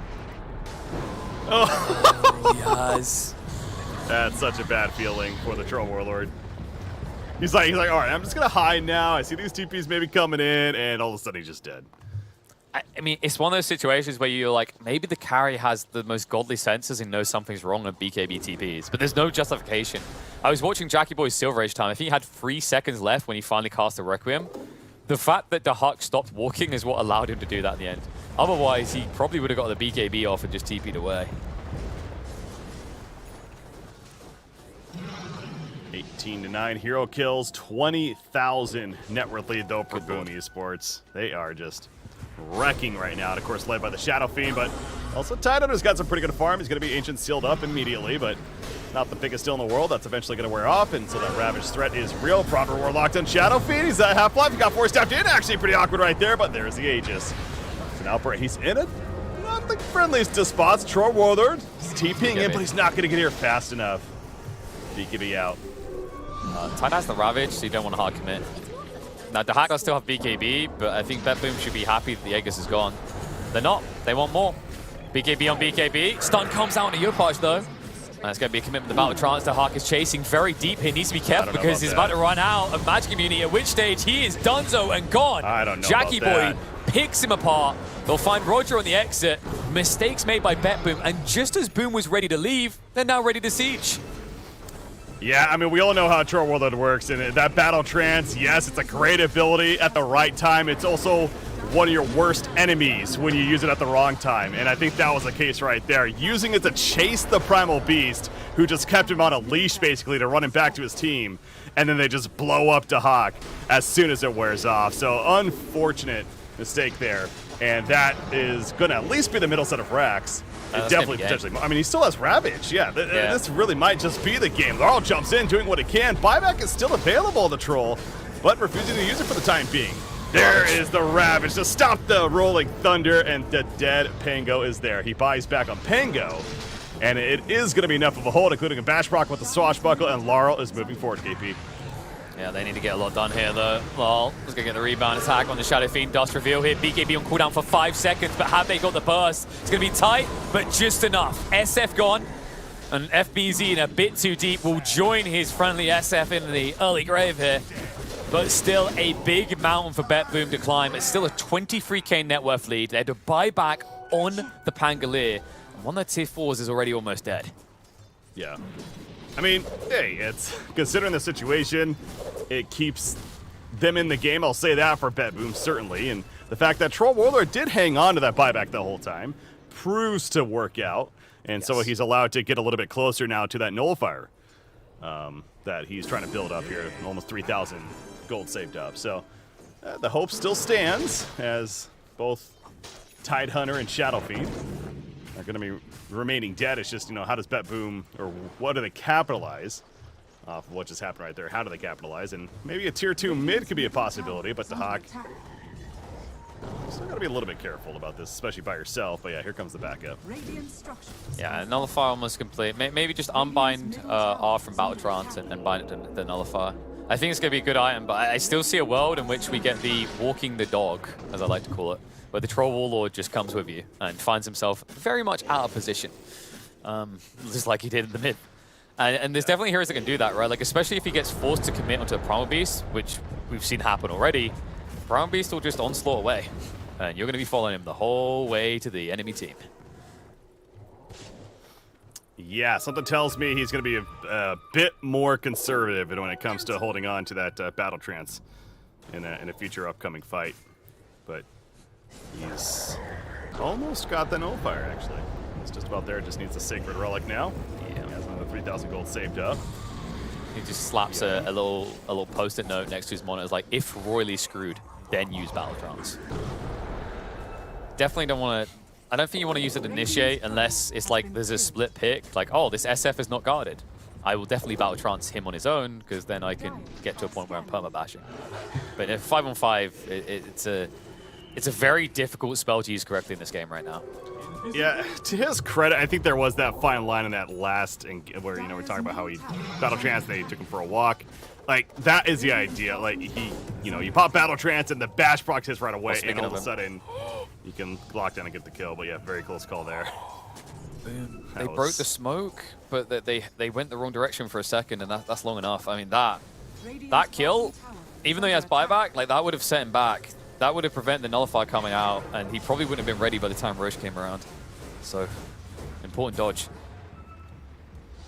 Very long Roshan, and I think that's definitely to the benefit of BetBoom as well, in terms of keeping them alive in this game right now. In fact, they're heading towards the Roshan pit, figuring it could be up soon, of course, as they're correct, but as we see, it's, again, 2.5 more minutes before Roshan will be existing. Tidehunter, by the way, Arcane Rune picked up, and he's going uphill. He is going uphill fast, the Ancient Seal immediately, but you see the spread now of BetBoom. You do not want to re-engage onto this watermelon, knowing that there's backup nearby.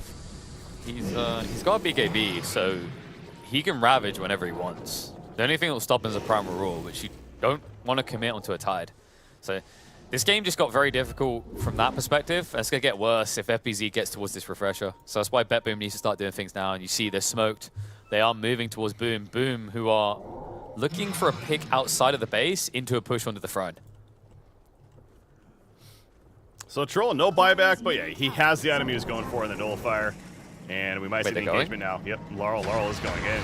He's going to jump in. He finds the Shadow Fiend in the back lines. The follow-up, though, isn't necessarily going to be there just yet. Onslaught forward, so Enchantress locked down, but the Primal Beast is in. Almost getting the kill on Skywrath. Not going to happen, though, but now to Hawk. He's got the beat down. He is going to pop the Battle Trance, and this time it works as planned. Buyback from Enchantress, not going to be happening for the Primal Beast, though. Jack Boys, with the Battle Trance wearing off to Hawk, deciding to back up now. Jack Boys needing to survive himself. His BKB's up. FBZ still has Ravage, by the way. Hasn't found the opportunity to use it, but you can tell Boom Esports is just really trying to retreat this whole time. And they are going to successfully outside of the Primal Beast death. Yeah, unfortunately lose the Primal Beast, but they minimize casualties because they commit the BKB so early on to hack. Once that happens, you realize that as long as FBZ just waves his ass around in front of him and says, I've got Ravage, they're not going to jump him. So great positioning by FBZ to make sure the rest of the team get out with minimum casualties. They did have to buy back on Scam, though. So if he goes down, that's going to be a lot of utility missing with a Force Staff and Glimmer Cape on this Enchantress. Oh, gets the haster in. You really want the shiny. he was so like he was going back and forth initially because he saw the Dire team nearby too, and he's like, I screwed, I'm just going for it, and he ends up picking it up. So the Shadow Fiend, yeah, tier 4 items starting to come out. So a couple of Trickster cloaks we see. Both sides, yeah. So pretty useful against both of these cores, since they're all physical damage with no MKB. Roche about to be up in 10 seconds, and everyone is going to be available for the party. Now, there is an advantage for Boom Esports because they have this tier 1 still, so they have a TP point if someone needs to buy back.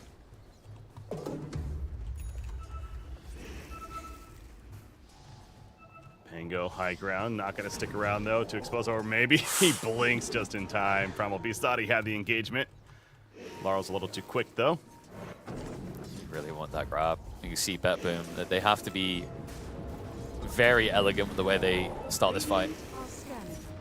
A messy fight will lead to a win for Boom. It's just the way the heroes are designed, and Lal is looking to open up. Rolling Thunder.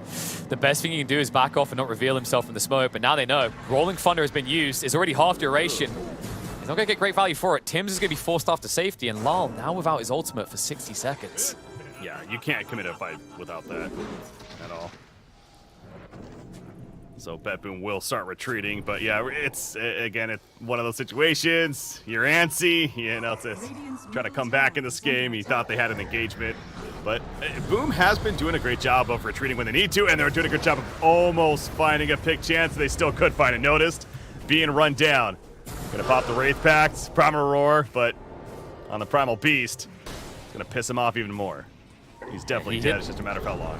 Exactly. He hit the dust on the Jackie boys, so at least delayed his death, and he drags them all the way back to the base. But now, unless you're willing to commit a buyback, which you don't have, Nope. Roche is going to be going to Boom. No Beastmaster means there's a double damage rune, by the way, but they don't see it. It's like, it'd be nice, but whoop-de-doo, right? No one's going to stop you from taking this. That's also going to be Refresher Shard now, so if this Tide was a problem before, I don't know the solution now.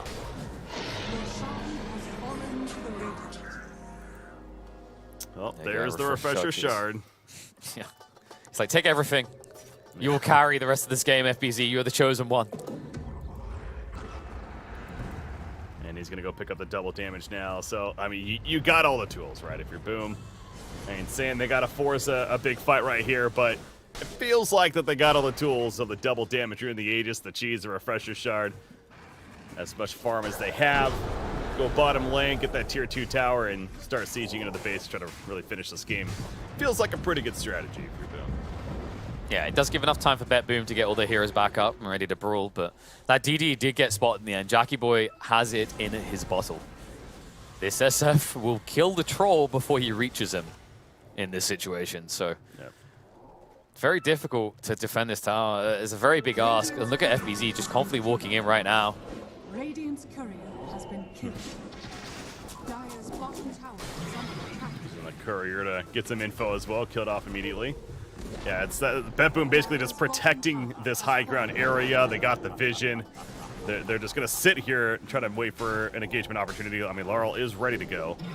It calls for it, but Boom is not necessarily giving it to them, although the double damage has been activated. Shadow Fiend, he's charging in. But now Bet Boom has retreated back to their base and going to go for the last stand at their tier 3 tower now. Yeah, he used it to secure the tower to make sure they didn't try to fight them there, as that could have been a little bit awkward to try and fight into. But now, Bet Boom, they've lost all out of map control. And if you look at the vision side of things, it supports that idea as well. I mean, they are playing blind Dota. Very dangerous game.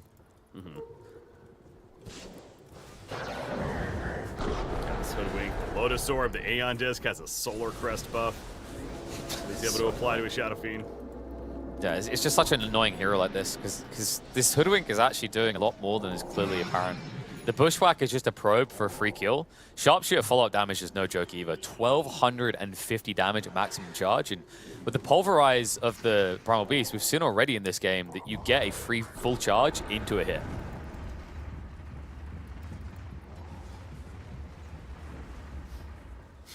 Shadow Fiend has the Arcane Blink queued up.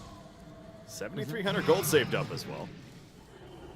It's kind of interesting, right? Because usually when you see this right-click SF, like if it's going to get a blink, it's going to be a swift blink. But makes sense. Requiem Bomb Insta just gives you the CC to still pursue kills. Like swift blink will allow you to right-click faster, but this allows you to complement the CC that the rest of your team is bringing.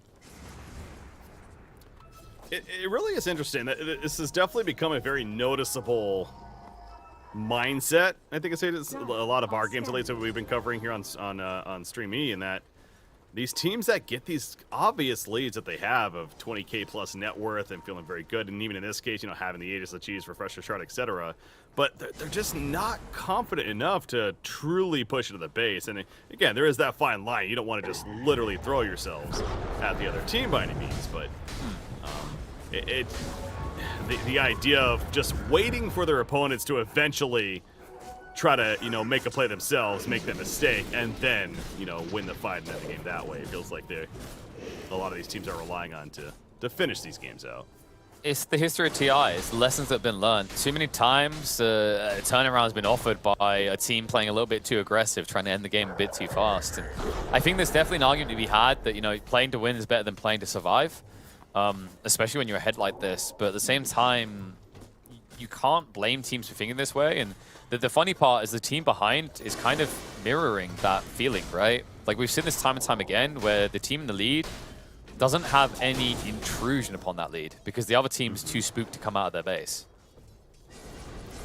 I mean, there's 50 seconds remaining on this Aegis, so yeah. Jack Boys, it's either now or you just kind of keep waiting, DD. and it looks like now. Yeah, the double damage. Here we go. The blink, the Arcane Blink is delivered. That's what they were waiting for, apparently. Yeah, he's ready to party. Just wants to get use out of the Aegis. Got to be fast about it. I mean, it's a DD. It's tempting, but it looks like instead Boom are going to play restricted here. They're just going to back away. All right. I mean, they are continuing to get way more farm. So again, I understand that perspective completely. And you know, not to say that they're doing anything wrong. It is just a case of, like you said, there is that TI factor. Everything on the line is understandable. You know, really just want to make sure that they close out this game appropriately and not give them the big throw chance. But on the other side, BetBoom, they're doing what you would expect of sitting in the base. But this is kind of that natural transition. They buy the smoke, and I feel like that we're going to see an attempt soon here from BetBoom to kind of smoke out those 5 like this, and now they're going to go for the play, whether or not they're able to find that kill. I mean, Enchantress is up here by herself, but that's not really the kill you're looking for. You want something else. You want this Primal Beast? Oh, that was awkward. Yopaj, Primal Roar, you got the BKB off. Here comes Dahak, though, with the beat down. He gets a Lotus Orb. Reflection's kicking in. Mystic Flare, though, melts him. He's out for 90. Has a buyback there. The counter initiation, the Ravage, and KP, that's out their turn. Yeah, they're going to move in for a Requiem Bomb, good enough to get rid of the Troll. Now gone for 80 seconds. Big kill into Huck, but he does have buyback, and you can see the hesitation, the way that BetBoom commit there. In the end, they go a little bit too deep. Just great play by Boom as well. Like, the patience being shown. They're willing to sacrifice an arm to take the head of their opponent, and they do exactly that. If BetBoom have to buy back onto Huck, that's a clear, emphatic win condition for Boom. Meanwhile, this death on the Primal Beast, if he dies again, it's not the end of the road, especially with this refresher on the FBZ tide. Yeah, and obviously I'm sure that BetBoom is very aware that that was a possibility, so now the second Ravage online. 25 on Shadow Fiend as well, so he has those raises applying the attack damage. There's that second Ravage, but great spread from BetBoom. They avoid it just barely. Now the fortification kicks in, and they've got refresher, but it shares cooldown. So yeah, like it's like in the old days, like damn, this is the big brain play. You go back and you refresh, but those days are past us. The refresher shard and orb, of course, does share cooldown these days, so it won't be a clutch turnaround play. It almost felt like for a moment. I think. Yep. I was gonna say that. It's like, wait a second. I mean, let's go. No, I got the wait. Yeah, they changed that. Dang it. It's just like throw the item in the trash. Like, what's the point? Yeah, it definitely had that feeling about it, because you know, there's been plenty of games in the past with Tide like this where that wins the game. Like we fake back essentially because I have this new item. Surprise! But BetBoom graciously will be saved by the patch note changes of 7.32. Well, now Tidehunter now queues up his own Arcane Blink. It says that's a pretty nice item. You got there, Shadow Fiend. I wouldn't mind one myself. Yeah, there's not much else to build, right? It's pretty much slotted. Yeah, you could go boost for travel, I guess, but this is just better. And, you know, I'm wondering, like, so we've got Heaven's Halberd. I wonder if any other hero could slot that in. Yeah, actually, whoa. So the only hero left that I'd say could build Heaven's Halberd, logically, that hasn't, is probably the Undying, because they have got it on both the Pango and the Beastmaster. I think this game, while it should in theory be easy for Jackie Boys, you can see why it's not. Between the cheap disarms of Lucky Shot and the double Heaven's Halberd, they have to be very careful about the way they start these fights. If the Ravage doesn't connect onto the appropriate hero, then Jackie Boys probably can't follow up. Tide poking in, pulling the creep wave. You do see BetBoom is interested to try to find that opening once again. The Silver Edge on Troll Warlord, but it's going to be wearing off now. Once again, falls back. Roshan 210. It's a bit longer. You really wish you could get an Abyssal quickly if you're the hack. But you just have to hold for that buyback, I think. I mean, he just bought out, a little bit dangerous.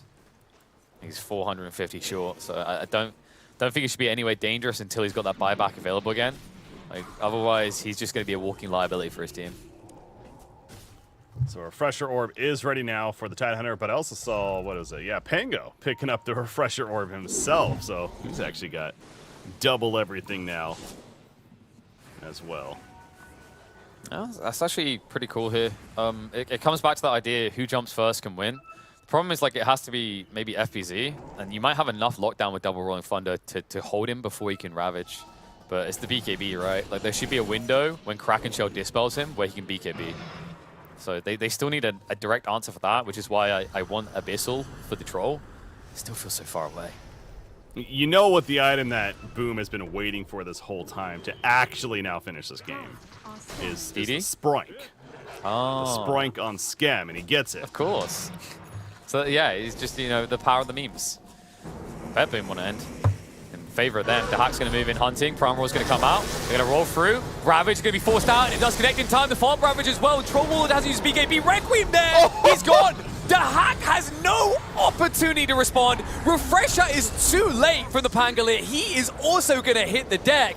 What a move out of Boom. I mean, yeah, double Ravage is pretty good. It's a very obvious statement, I know, but it seems like, you know, it took a while before that eventually became evident in this game. And, yeah, Troll Warlord just didn't stand a chance. And, of course, he has buyback with the Pango. Gonna definitely have to use it here, obviously. Shadow Fiend, speaking of Refresher, he pops one of his own right there. So he's got his full Requiem and everything else good to go now, including that BKB. And you can see how right for quickly the Ancient. people. It's exposed. This is it. Yeah, but there's the buybacks, and immediately Shadow Fiend just blinks away. Not gonna give them a shot. Go the dive. Catch Tidehunter. And Laurel's going in, though. Laurel wants us to make a play out of this. Lotus Orb is a plat, as mentioned. Silver Edge. Rolling Thunder. Going for the Shadow Fiend now. Meanwhile, FBZ. Obviously no Ravage, but they're still trying to beat him down. However, there's the Requiem explosion, the Fear on a Pango. But Shadow Fiend, realizing it didn't fear Dahak, respecting the BKB of his. Battle Trance is still ready to be used as well. FBZ eats the cheese. He's good. Seneko, speaking of getting out, his Aeon Disc pops there, and now he's vulnerable. Uh-oh, Troll Warlord, he gets found. He's in trouble. He pops his Battle Trance, but once again, the Watermelon trying to take him for a walk right there. Lifted up, and there it oh, Dahak is still alive with the lifesteal, but finally, the trample on through is too much to handle, and he's out for 100+ seconds now. No buyback this time around. Laurel, likely to be the same story. Yes. A couple more auto attacks, and Boom is going to take game number 1. Oh, what a way to clean it up as well. Bet Boom just backed into a corner. Double buyback means they have to go find a fight. Otherwise, Boom is just going to wait them out. And Boom, the patience, the peel back, they made sure that Bet Boom were far out of position before they took the fight. And a key detail there is Pangolier is stretched thin, chases onto the Tidehunter, secures that for Dahak, but Dahak isn't on what really matters there, the SF. He's unleashed. And although Dahak does get the BKB out in time, it just feels at that stage, you don't have the magic immune on your side. You don't have the means to stand up against all this crowd control of Boom. Great end to this game out of Boom, but it's not about how it ends, it's how you get there. It's the journey. And the journey for Boom was one of dominance from start to finish in this game. It's very difficult to think of many points in this game where Bet Boom looked like they could even compete. Yeah, and it really kind of comes back to that Troll Warlord and the idea, you know, in theory, their final pick, it seemed like there was the ability there for him to start taking off. He did get the Battle Fury at a fairly decent time. He got the BKB after, but it was that feeling of, well, he's still a little bit behind the Shadow Fiend. Let me just farm a little bit more. We saw him split in the, split pushing, and they never really got to a comfortable point.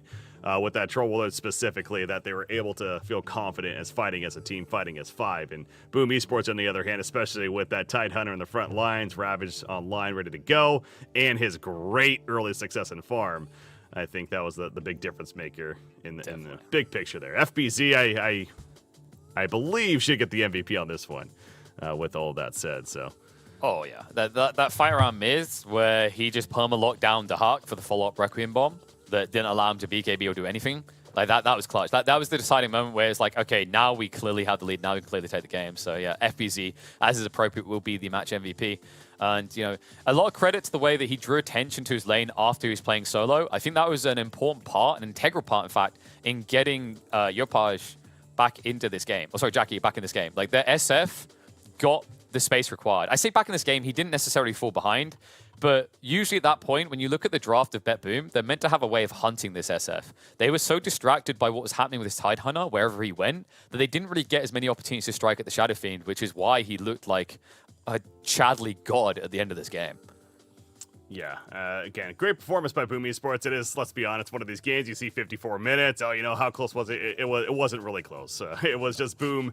They did have control for really most of this game, especially coming out of the laning phase, and they were able to finish the job eventually when it was all said and done. So big congratulations to them. And again, this idea where Bet Boom it's been a struggle for them overall. Now, I believe, what is that, dropping a 1-8 overall, but again, in this series, 0-1. There is still hope, though, to respond in game number 2. And that's what we're going to see if they're able to do so, KP, in the next game here. So. Yeah, it's just, I think, like, looking back at this game, just to quickly recap, like, for BetBoom,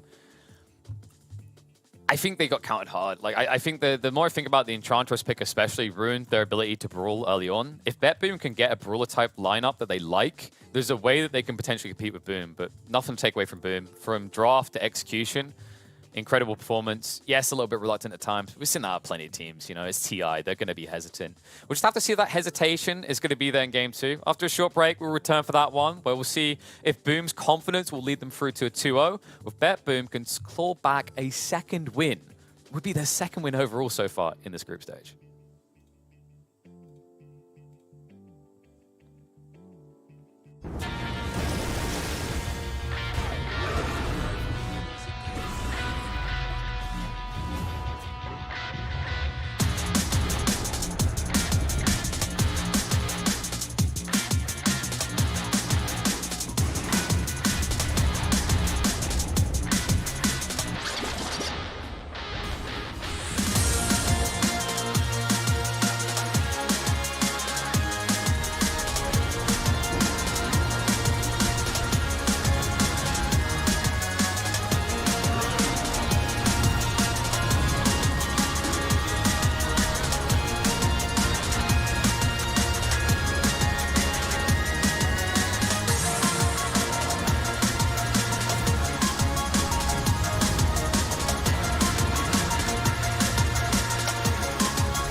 pave the path to victory. With our shields and our swords, we temper our courage. With our shields and our swords, we're making history. With those who make the game a reality, we're the vanguard. We're with the best. Let's raise our shields.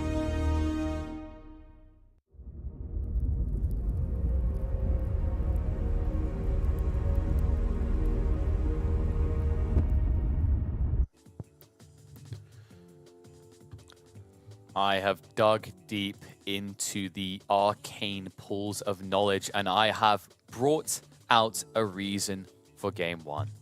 Now, people, they were looking at that game, they were going boom versus boom. Are they confused about who's who? Why is this taking so long? Why are they waiting for a 40k net worth lead to end the game? But I understand why, Breaky. I bring us the important information.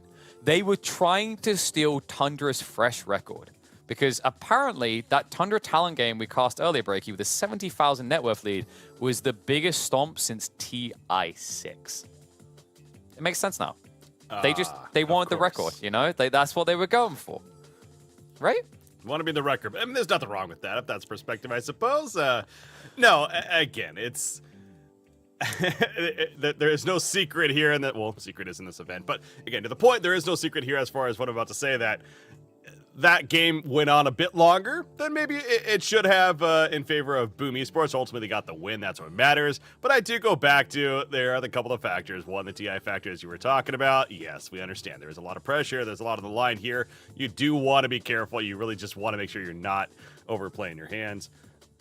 But then also, it feels like there's this point, and I know we're talking about this even off stream, or when we were in one of the breaks, where, especially as we get to that 50-plus minute mark, where teams start to almost realize, it seems like, that, wait a second, at 60 minutes, tier 5 items appear. Yeah. And that kind of gives the opposition a chance to maybe actually come back in this game. Let's go ahead and finish it. And we see in that 55, 56-minute window as a result, where then they'll try to finish the game. So, hey, a similar situation here, whether or not that was actually a factor, who knows? Point is, the game's over, and Boom does take it in the end. Yeah, most definitely. I think the discussion we had was the whole idea that those items are designed to be broken, right? Like most players have said, yeah, these things are kind of insane, they're kind of absurd, but that's by design. It's the whole idea of achieving an end game state, and the tier 5 items definitely accelerate towards that. I think also the other issue is, even after all this time, you know, with the changes that happen over time, the feeling for how tier 5 items function changes. You know, even after all this time of neutral items being in the game, I still feel like there's not that much exposure at the highest level where players have had to deal with tier 5 items. So it's kind of a gamble that you don't necessarily want to have to take. Yeah. 10 seconds remaining. I gotta think Shadow Fiend is going to be addressed here. Who has the first pick? It is Boom. Yeah, I can't see a world where Bet Boom doesn't ban the Shadow Fiend. Okay, there you go. It just, even from just in general with this event to what happened in that first game, you just do not want to let them get it. So the first game of the series, I understand the idea of like, let's see what they can do with it. Even then, I'm kind of getting to a point where I think Shadow Fiend is a hero that if you do not have the first pick, you probably should very much so think about banning it. Yeah, I think we're going to see a Marcy ban coming out here. The Visage is a logical ban for Boom. They're always going to prevent Dahak from getting that hero. Like, Bet Boom, honestly, have looked their best whenever he's had that in the last few months. So, it's a logical ban. Thinking about openings here, like, Boom's going to start off.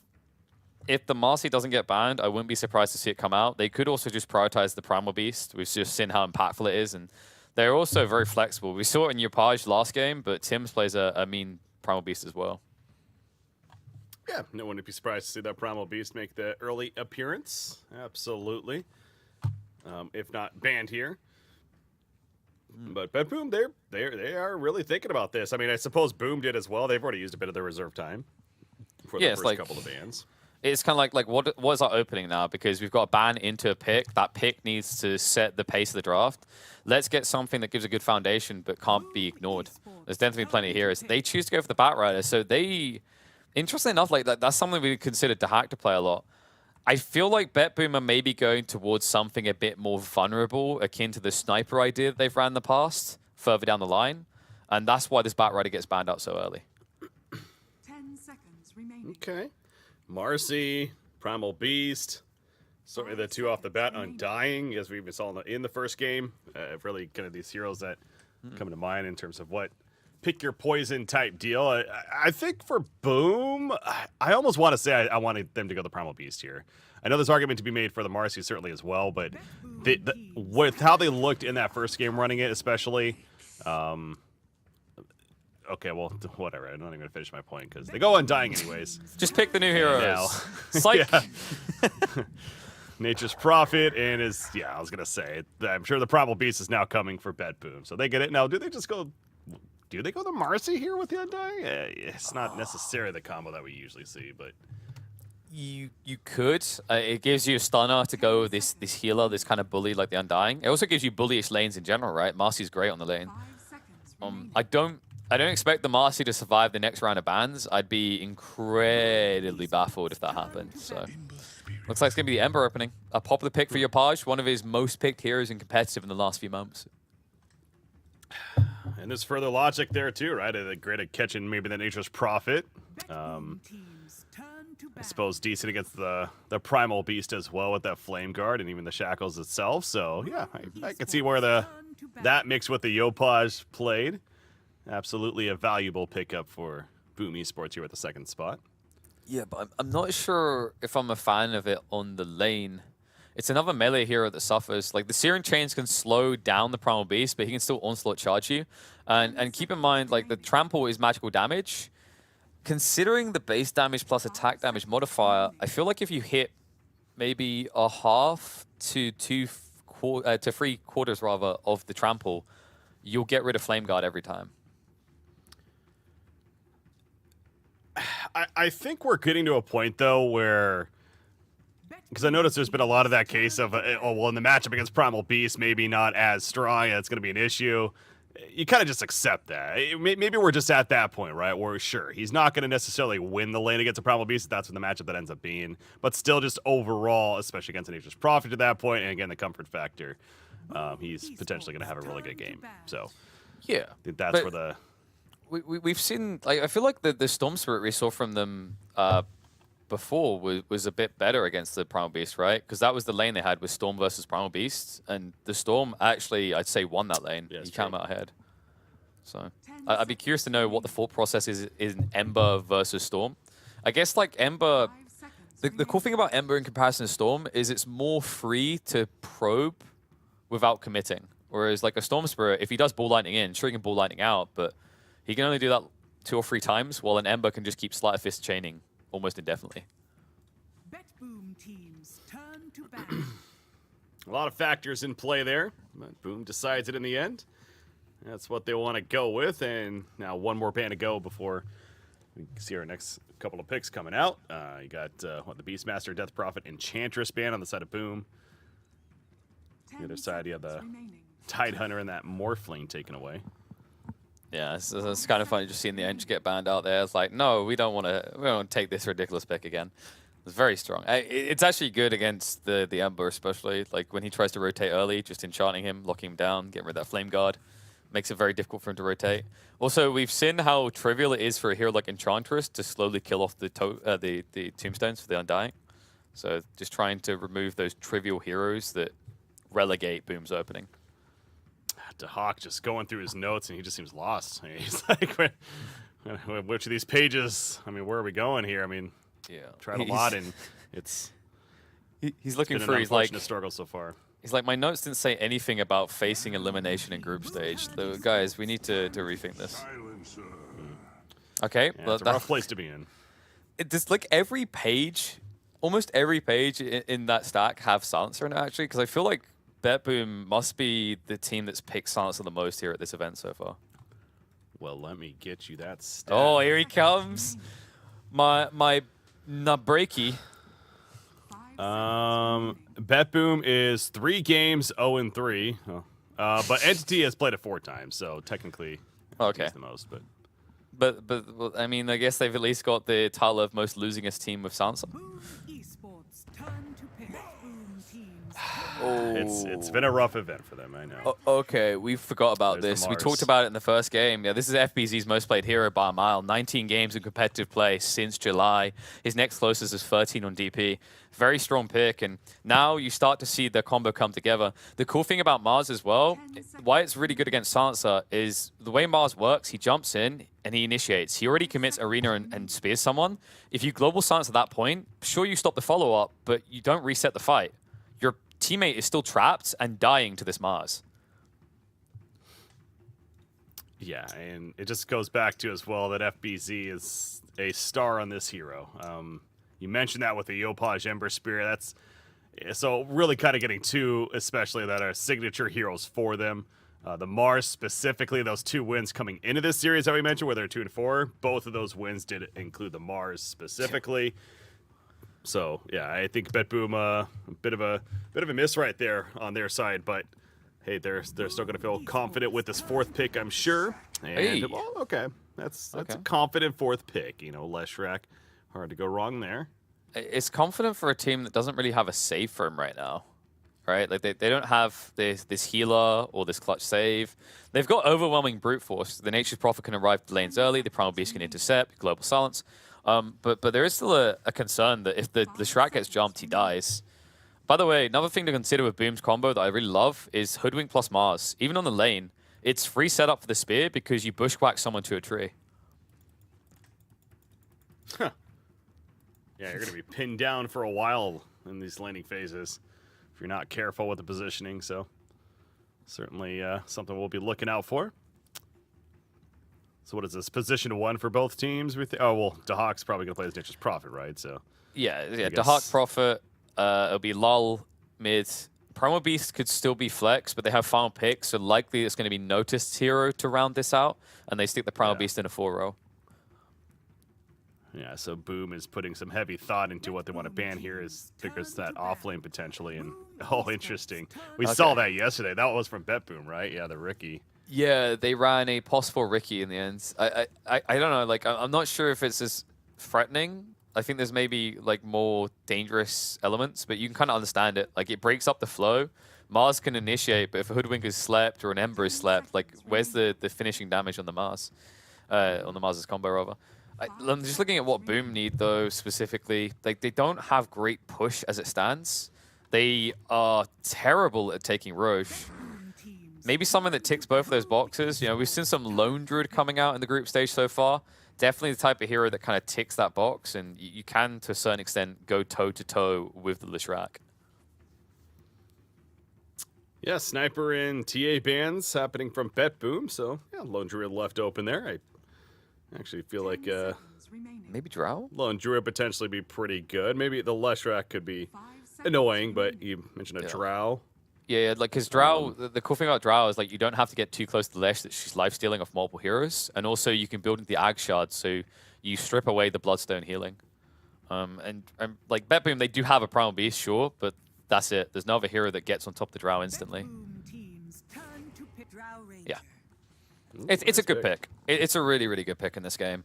I think the issue now that BetBoom have is they need to decide, do we protect the Leshrac more or do we go for dive? And like, how is that dive going to look? Is the Leshrac going to be able to get in quick enough? This is probably going to have to be a Blink Dagger type build for the Lesh. But he also needs to build a lot of items to claim that independence where he doesn't need to be saved in fights. So for BetBoom, looking at what they need, we said the possibility of an offlaner, something that just gets in the fight. Things like Pango and Tidehunter have already been removed. Beastmaster is also gone. I almost like in Primal Beast offlane. I mean, because something that's coming to mind is like a Wyvern support here with the Primal Beast offlane. Could now be decent. It gives you a secondary like soft reset, right? But it plays into the Drow Ranger. Yeah. Okay. How did we forget? Actually, this didn't get banned. Like we'd phased it out because we were like, oh, it'll get banned in the second phase. But I didn't. I forgot to mention, like, it still wasn't banned. So yeah, this gives them the initiation I was talking about though. This is a follow-up hero, so Marcy can get in. And I don't know if Boom expected this. Like, I'm looking at for the emotion on their face right now. I don't know if that's a shaking in the knee or a chuckle, right? It's like, yeah, it's like, wait, oh, Marcy. Yeah, obviously, I'm curious if that actually is gonna. I mean, no, why? They definitely knew that Marcy wasn't banning a possibility, I'm sure, but it is kind of funny how, yeah, that is not a hero you expect to go down to the very final pick. and So- actually being available. So You know what I think it was? I think like maybe in our minds we were like, finally, a game where Marcy doesn't get picked or banned. I can't believe we've done it. Then right at the end, the final pick of the draft. Surprise! yeah, I don't. There was that stat in the LCQ. She was the only one that was picked or banned in every single game. I don't know how that's standing for the group stages. I wouldn't be surprised if that is the case still. So. But yeah, we were damn close. So I guess to what I was saying, though, I mean, it is going to be the Primal Beast offlane in the end. And yeah, going for that position for support. I mean, still would have liked the Wyvern potentially, but hey, certainly not going to be critical of a Marcy final pick for Bet Boom. So the issue with the idea of like the Wyvern is that it's another heal component. So Drow gets even more value off the Ag Shard, and it's more of a reset than an engagement. The cool thing about Marcy is she, like I mentioned, a hero that can go in. She ticks that box perfectly. So Primal Beast is going to lead the way. Marcy's going to follow up. Drow's going to be very uncomfortable in this game. Boom's positioning is going to have to be pitch perfect in these fights because Jackie Boys went from having what felt like a very comfortable game where they couldn't reach him to now one where multiple heroes can pile on top of him. Yeah, this Drow Ranger. Now we've seen that before, where in these Drow Ranger games, where the idea that they're going to be able to close that gap, and that's going to be an issue. But even with that, in theory, you still have to be able to, and practically do so. And yeah, so Boom going to be up for the challenge as we enter in officially to our game number 2. It comes down to the lane, right? Like if you get a good start to your lane as Jackie Boy, you don't care. Like Jackie Boy's rather can just stand his ground, whoop-de-doo. I'll just pepper them down in the mid game. The problem here is like Jack Boy's. He's going to be up against a Primal Beast and a Marcy. These are two heroes who can instantly get on top of you and beat your ass in, and Drow Ranger is not very good at retreating. Wrap around over here on the Radiant Triangle. We got Roger waiting patiently, hoping that somebody appears soon, but for now, Boom hiding in the trees, and Leshrak's like, all right, I'm tired of waiting. Laurel's going to check it out. He's poking around, sniffing it out. It's like something smells over here. Oh, it's you. Yeah, I'll just back away quickly here. Curse will slow down FBZ from pursuing. Oh, Roger's in. Ambitiously so. Luckily, the stun from Lal saved the day, but the stun follow-up from FBZ might still lead to a death for Roger. Decayed, yeah. Yopaj slight to finish the job. I mean, Roger right there, I get the, doing the rebound to help give Leshrak a little bit of a boost, but unfortunately throwing himself in there to be the sacrificial lamb. A bit of a funky one. Like, I understand, right, because you get the 25% movement speed buff for 5 seconds. Definitely gets a fussier like Lesh out of a jam, but sacrifices a kill across, and the kill did go to the ideal target. Yopaj got the final hit with the sleight of fist, so it gives him a nice little edge over the Lesh in this mid lane. One that he can try to aggress, because Lesh, one big issue with this hero is level 1-2 is kind of slow. You don't have the best base damage, which is why you see all these Iron Branches, and you don't have the spam ability to push out melee heroes. So we are going to see Tahak at the bottom lane on the Nature's Prophet going aggressive into what will ideally would have been the Drow, but Mars ends up coming down here now. Part of me feels like BetBoom predicted this switch of lane and then just switched it themselves. Because I do think that you want the Primal Beast against the Drow. Because if you get on top of her, she just can't get away. And also, a Hoodwink can't really save you. Like, you can Bushwhack, that's a small delay, but once Trample begins, Drow's going to die.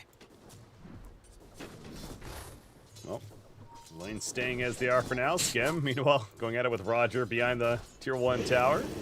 As the Here we was go. pulled. Yep, let the lane manipulation begin. Yeah, Skem will get the better side of this as well, because he's basically contesting a melee strength support. Top lane. There it is. Yeah, oh, he's fine. But now, notice it's not the Drow they went after, but this will happen to Drow as well. It's the same idea. Once they have a point in Onslaught, Jackie Boys is going to probably struggle to keep distance, even if he puts a point in Gust.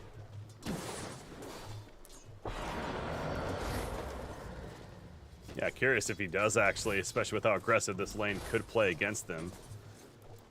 So, wouldn't necessarily be the worst thing ever, but keep an eye on that build. Mid lane matchup.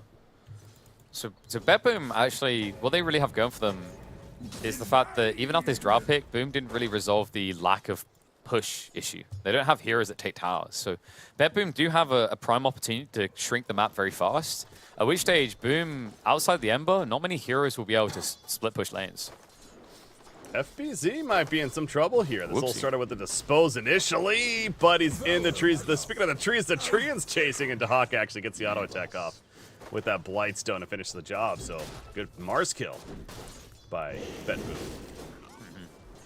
And you just see how much better the lanes are on both sides for BetBoom. Top and bot. And speaking of bot, Skem needs to be careful not to be a follow-up here. At least able to bulk up with the decay, so survive, but barely feels that way when you get pummeled like this. Limping away. And Yopaj taking a lead. Already has the XP advantage, has gone for the Flame Guard build. Makes a lot of sense. It means that Lal has to actually expend a lot of mana just to burn through that. And usually you don't want it, right? You want to focus on the CS. If you throw out the stun as well, there's just a risk that Yopaj pokes you down.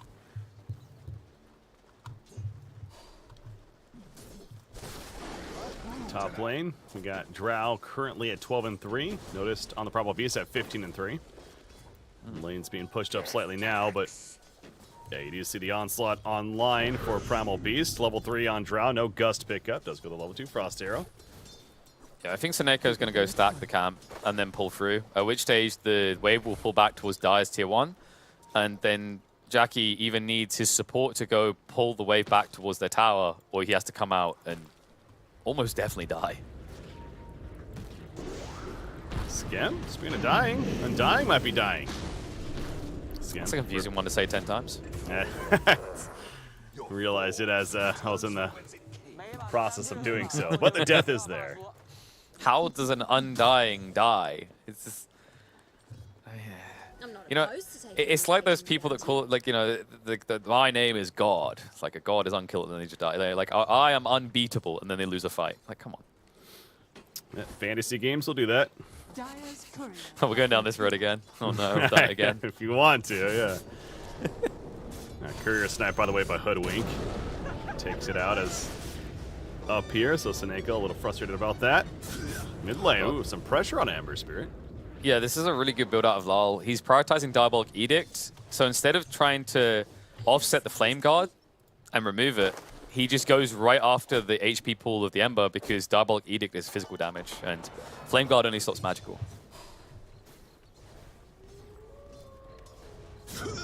Still Ember Spirit, slightly ahead of that creep lead as we hit 5 minutes of the nighttime. Now here. That's the bottom lane looking, by the way. Mars 13-5. So yeah, FBZ, especially when you throw in that death, it's been a bit of a struggle down here at the bottom lane, and definitely right that Nature's Prophet was happy to see the Mars down here, 22-13 now. Those 13 denies being the really big thing that stands out. Yeah, and when you look at the top lane, you see how they have to start creep manipulating on the side of Boom. Like, if they get caught anywhere in this dire tier 1, they will die. One of them will. Especially considering Tim's is yet to get a point to scurry. Going for the early point into Acorn Shot, as you usually do, just to try and secure creeps. Used to be you could do Bushwhack. Like, in the old days where it wasn't damage over time, Bushwhack was just as good as Acorn Shot, but those days are in our past. Oh, Tim's is going to take some good damage right there. Okay, but he gets the stack. Yeah. Life of a support.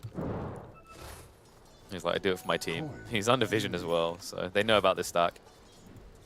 And they do have heroes that could intercept it. Like, once Nurse has 3 points in Trample, it's very dangerous, but if he walks in and finds that stack, he'll clean it. Bottom lane. Rotating in, Tombstone was put down to Hawk realizing, but did he realize too late? It looks like it. Frost Arrows, the nice spear right into that tree way over there, and Jack Boys will finish the job with the multi-shot coming out, so rotation of the Drow Rangers now going to transition into taking over this bottom lane. I like the approach Jackie took to that rotation. I mean, it's going to sacrifice Tim's in the top lane, but they realized that lane couldn't be sat in anymore. Anyone who goes there is going to be in trouble because of the level 5 on the Primal Beast. But the reason they didn't do this sooner is that there's no point. If you do that TP rotation, Nature's Prophet can always just outdo you with teleportation as well as TP scrolls. So it's always worth just waiting until you get a kill to try this. Dire's middle tower is under attack. All right, to do so right there. So FBC is still hanging around, Well, trying to protect this. They're trying to protect the siege creep, but he's not going to be able to do so long enough. Okay, yeah, I was about to say, I hope your Page has a remnant in the mid lane, because that was just kind of weird. Walks up, sleight of fist, and goes back. They were hoping that BetBoom were going to come out from under their tower, but when the wave's pushing in like this, it's not the best time to go looking for a kill. Oh man, Lal's going to take it. Okay. Yeah, there's that stack. Tim's? Yeah, but the stun, if there's any follow-up, Lal dies. And Tim's, he dodges the stun. Lal in trouble now. Uli's trying to take out the pesky squirrel first, but price is going to be paid. He's dead. Roger might be in trouble too. Noticed will at least be able to turn this around though. The trample spooking your Page a little bit, but not enough to make him hesitate about chasing after Roger too. Yeah, and it's the farm, you know, being split quite a bit throughout, but that really was all that hoodwink. Not only from the stacking it initially, and he did not want to give up that stack for good reason, and without his play initially with the acorn shot, etc., then that is stolen, and Larl's feeling much better about the situation. But the death on the Leshrac instead, as well as the Marcy, so losing the hoodwink for that. Something he'll take every day of the week. Yopaj back to farming in the middle. And he is really accelerated now. Speaking of that farm, 4,200 net worth. He is top of the charts. Looking pretty good for the side of Boom Esports. Oh, that TP is going to be stopped. Awkward. Yeah, awkward both ways though. Roger. Yeah. He's going to die for that, but it does mean that they get to keep pushing bot. I'm kind of reluctant to say that Yopaj would have done much to stop the bot push anyway. 3 heroes were already here, all 3 of them being the cause of BetBoom, so almost just feels like Marcy worries about an issue that doesn't exist. Of course, we have God Vision, right? We can see that Boom have no heroes stationed there. So from Roger's perspective, the reason he makes that play is he thinks that there's maybe 1 or 2 heroes already ready to defend bot. Mm-hmm. Well, he's going to the bottom lane right now. Just going to walk there the old-fashioned way. That Maelstrom looking pretty juicy. Working on it. Jackboy's now in the mid lane. Is working on his own Falcon Blade. Is trying to play the recovery game as the Drow Ranger. So we mentioned Ember Spirit, how good a farm he has as Jackboy's using that multi-shot there. It drops off after the Ember Spirit, though. You got Primal Beast, Leshrac, and Nature's Prophet all healthy on the side of BetBoom as the next 3. Yeah, they're farming really well, and they need to. Like, BetBoom have a very aggressive timing around 17, 18 minutes where they want to remove all the tier 1 towers and then have some deep wards. Like, they have so much push power, and the cool thing is they have a lot of flexibility in how they use it. You know, you've got this Nature's Prophet, globally present hero. You've got Primal Beast with a 2,000 range initiation spell that might as well be global at this stage. They have ways of showing up to fights quickly. Yeah. Oh, look at that. Stacks. Hey, found some stacks, boys. Don't mind me, I'm just going to help myself to this delicious meal that you prepped. Yeah, Undying can't do as much as the Bushwhack in terms of keeping them away. So yeah, the difference as well is last time they tried to farm with Lal, who had no right being there. Primal Beast has any right to do anything he wants, and if anyone wants to argue with that, go take it up with him.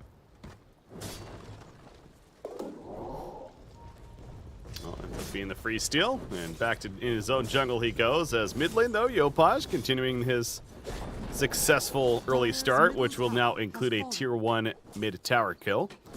And that Maelstrom is ever so closer now to being finished, so his farm only going to continue to accelerate, of course. Speaking of that Leshrac, where is he at? He's got a point booster and 50 gold saved up, so naturally the Bloodstone is queued up, and we're going to pick that up ASAP.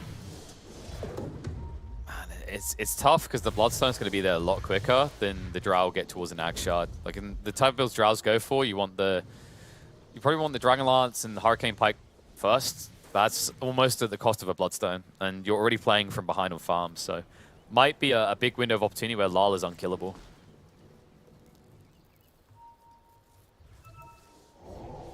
Now the wraparound, the smoke play. They would love the kill on this Ember Spirit, and it's looking possible. They're seeing where the remnants are. Maybe top? Did they just go top instead? Yeah, he sees a remnant there. Oh, okay, they're going. Yeah, made it. Global oh, use. The global silence committed. I mean, if they get this kill, it is definitely worth it. He it's still a big if, though! What? Oh, no.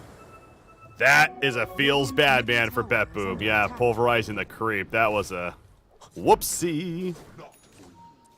I mean, maybe noticed had a game in the groups where he got killed by a melee creep. He's like, I'm not having that happen again. Revenge. But it's kind of a weird one. Like, the argument you can make is he wasn't close enough to pulverize the Ember when he ran right, but you should be able to chase him right. Like, Ember is not quicker than you are at that stage. I think that was just a little bit of a whoopsie-daisy. I mean, maybe he was trying, maybe he thought like, oh, the pulverized damage spread will be enough to kill off your barge. Yeah, just either way, it doesn't feel like Ember Spirit should get out with the global silence use and the free tank that with the setup. So, you know, whatever it may be, that is unfortunate for them as a team. And Marcy going down at the bottom lane continues to be a bit more unfortunate. But notice, it's not going to let that deter him from going for more. Going for Skem. Tombstone's put down and rips himself, but eventually killed. FBZ thinking about protecting the Tombstone. That's not going to happen, though. And they'll settle for the Undying kill at the top lane. Yeah, I don't know, man. I'm still trying to wrap my brain and come up with a reason. We won't focus on it too much more. It just seems like it's one of those whoopsie-daisy moments. So, but that creep will not mess with Noticed again, okay? That's all I'm going to say. That's true. Oh, Ember Spirit, again, the fact he's able to stay alive there, gets regen, and he's got the Maelstrom now, we've mentioned a couple of times. He's going to be building into that Yules. As he picks up the Windlace, into his jungle over here he'll go. There is a pretty big Ancient stack. I don't know if that's for the Ember Spirit or maybe the Drow, I suppose. Either way, yes, going to be doing that in the near future. Yeah, Ember's job now is to go push lanes. Drow's like, this is my area, get the hell out. Jackie just needs everything he can get. He's still playing catch-up. The only core that has less farm than him is one of his comrades in FBZ. Oh, the timing. The Gust, though, saves his life. What a Gust. You had no intention of fighting the whole team there. He's just like, I'm going for another stack, don't mind me. Holy crap, everyone's here. Gust is out, and there's a spear hit on Marcy. She goes down, and the rest of Bet Boom is going to retreat, realizing now this is a lost cause. So, yeah, that Gust was clutch. Yeah, it's one of those things where you have to go hard and fast, so you're going to be clustered entering, but perfect position for a Drow to find you. Just the Gust silencing all three of them, so no counterattack opportunity. And now instead, attack's going to come the other way. Tries to use the illusion to dodge out the spear, not able to do so, but the global silence prevents a follow-up from FBZ and turns into a tier 1 take now for Bet Boom. Oh, that he wanted to get that arena off, but he mentioned the global silence means no. He doesn't commit for the tier 1. I thought he was going to go for it, but I guess from his perspective, he's still vulnerable. Even with 1800 HP in a Bloodstone, he's a little bit paranoid. Jack Boy's attempting to stack this massive Ancient creep yet again. Unfortunately, it's too bulky. They're getting in the way, and they're not going to be able to avoid being in the square at the 15-minute mark. So, but a little surprised they haven't taken it yet. With that said, I suppose maybe feels like she needs a little bit of help to do so in full, but waiting for the appropriate time. We'll keep an eye on that if Bet Boom is able to manage to go for the steal eventually. But yep, they have a good ward to stop that, by the way. You can see that Boom dropped a ward just outside the Roche pit. This is doubly impactful because Bet Boom are the type of lineup that could go for a quick Roche with the Nature's Prophet as well as the Leshrac. On top of that, there is the stacks to protect, so it's a multifaceted ward. This bottom lane there, Yopaj gets pushed out by the Primal Beast, but he'll easily remnant back to the mid as he continues to get ever so close now to that Yules follow-up to the Maelstrom. And the blink on Mars, remember, that's he showed that off the last time and might not come into play here, maybe it will. An Arcane Curse, that was an awkward spear, not sure about that one, but he's just in panic mode, it feels like. The silence up. He's got the arena, though, finally going to be using now Marcy. She is stuck, so only ends up being the Marcy. It feels like that could have been more, but yeah, FBZ having some trouble there, especially with the silencer nearby. Honestly, the Bushwhack saved that from being a mess for Boom. Bet Boom were confident to fight, especially the Lestrac's positioning there, but who was there saving the day? It's everyone's favorite squirrel. Tim's just gets the Bushwhack onto 2. That leads into the arena follow-up. And by the way, that arena, like, we didn't see it in the mid lane when he pushed back the Leshrac. And part of me is wondering if that was the global silence, because something that I think the most godly of Mars love doing is the spear first into arena combo, because it guarantees that there's no reaction. Bottom lane? Or how is he not dead? No, he's dead. Yeah, the fact that even looked for a second like it was going to turn around with the Hack's rotation is disgusting. Well, Seneko will TP out, note clear, close by that is, but yeah, unfortunately in that case, the global silence used to no avail, as his teammate still dies, and Yopaj now has the Yules delivered. That is a very good item to have this game. Typically is for an Ember in general. Drow's finally doing it. Yeah, this is going to catch her up to the Leshrac as well, which is very important. You can see Hurricane Pike is almost complete already. BKB after that. Would still just love to see that Ag Shard. I think it just relegates Leshrac's Bloodstone to the tiers of reasonable. That's how absurd it is on this hero. It doesn't break it, it just makes it reasonable. Smoke play. Is the arena back up? It sure is.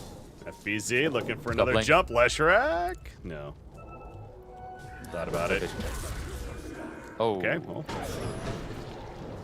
Sharpshooter, Marcy, getting low to get in. He's dead.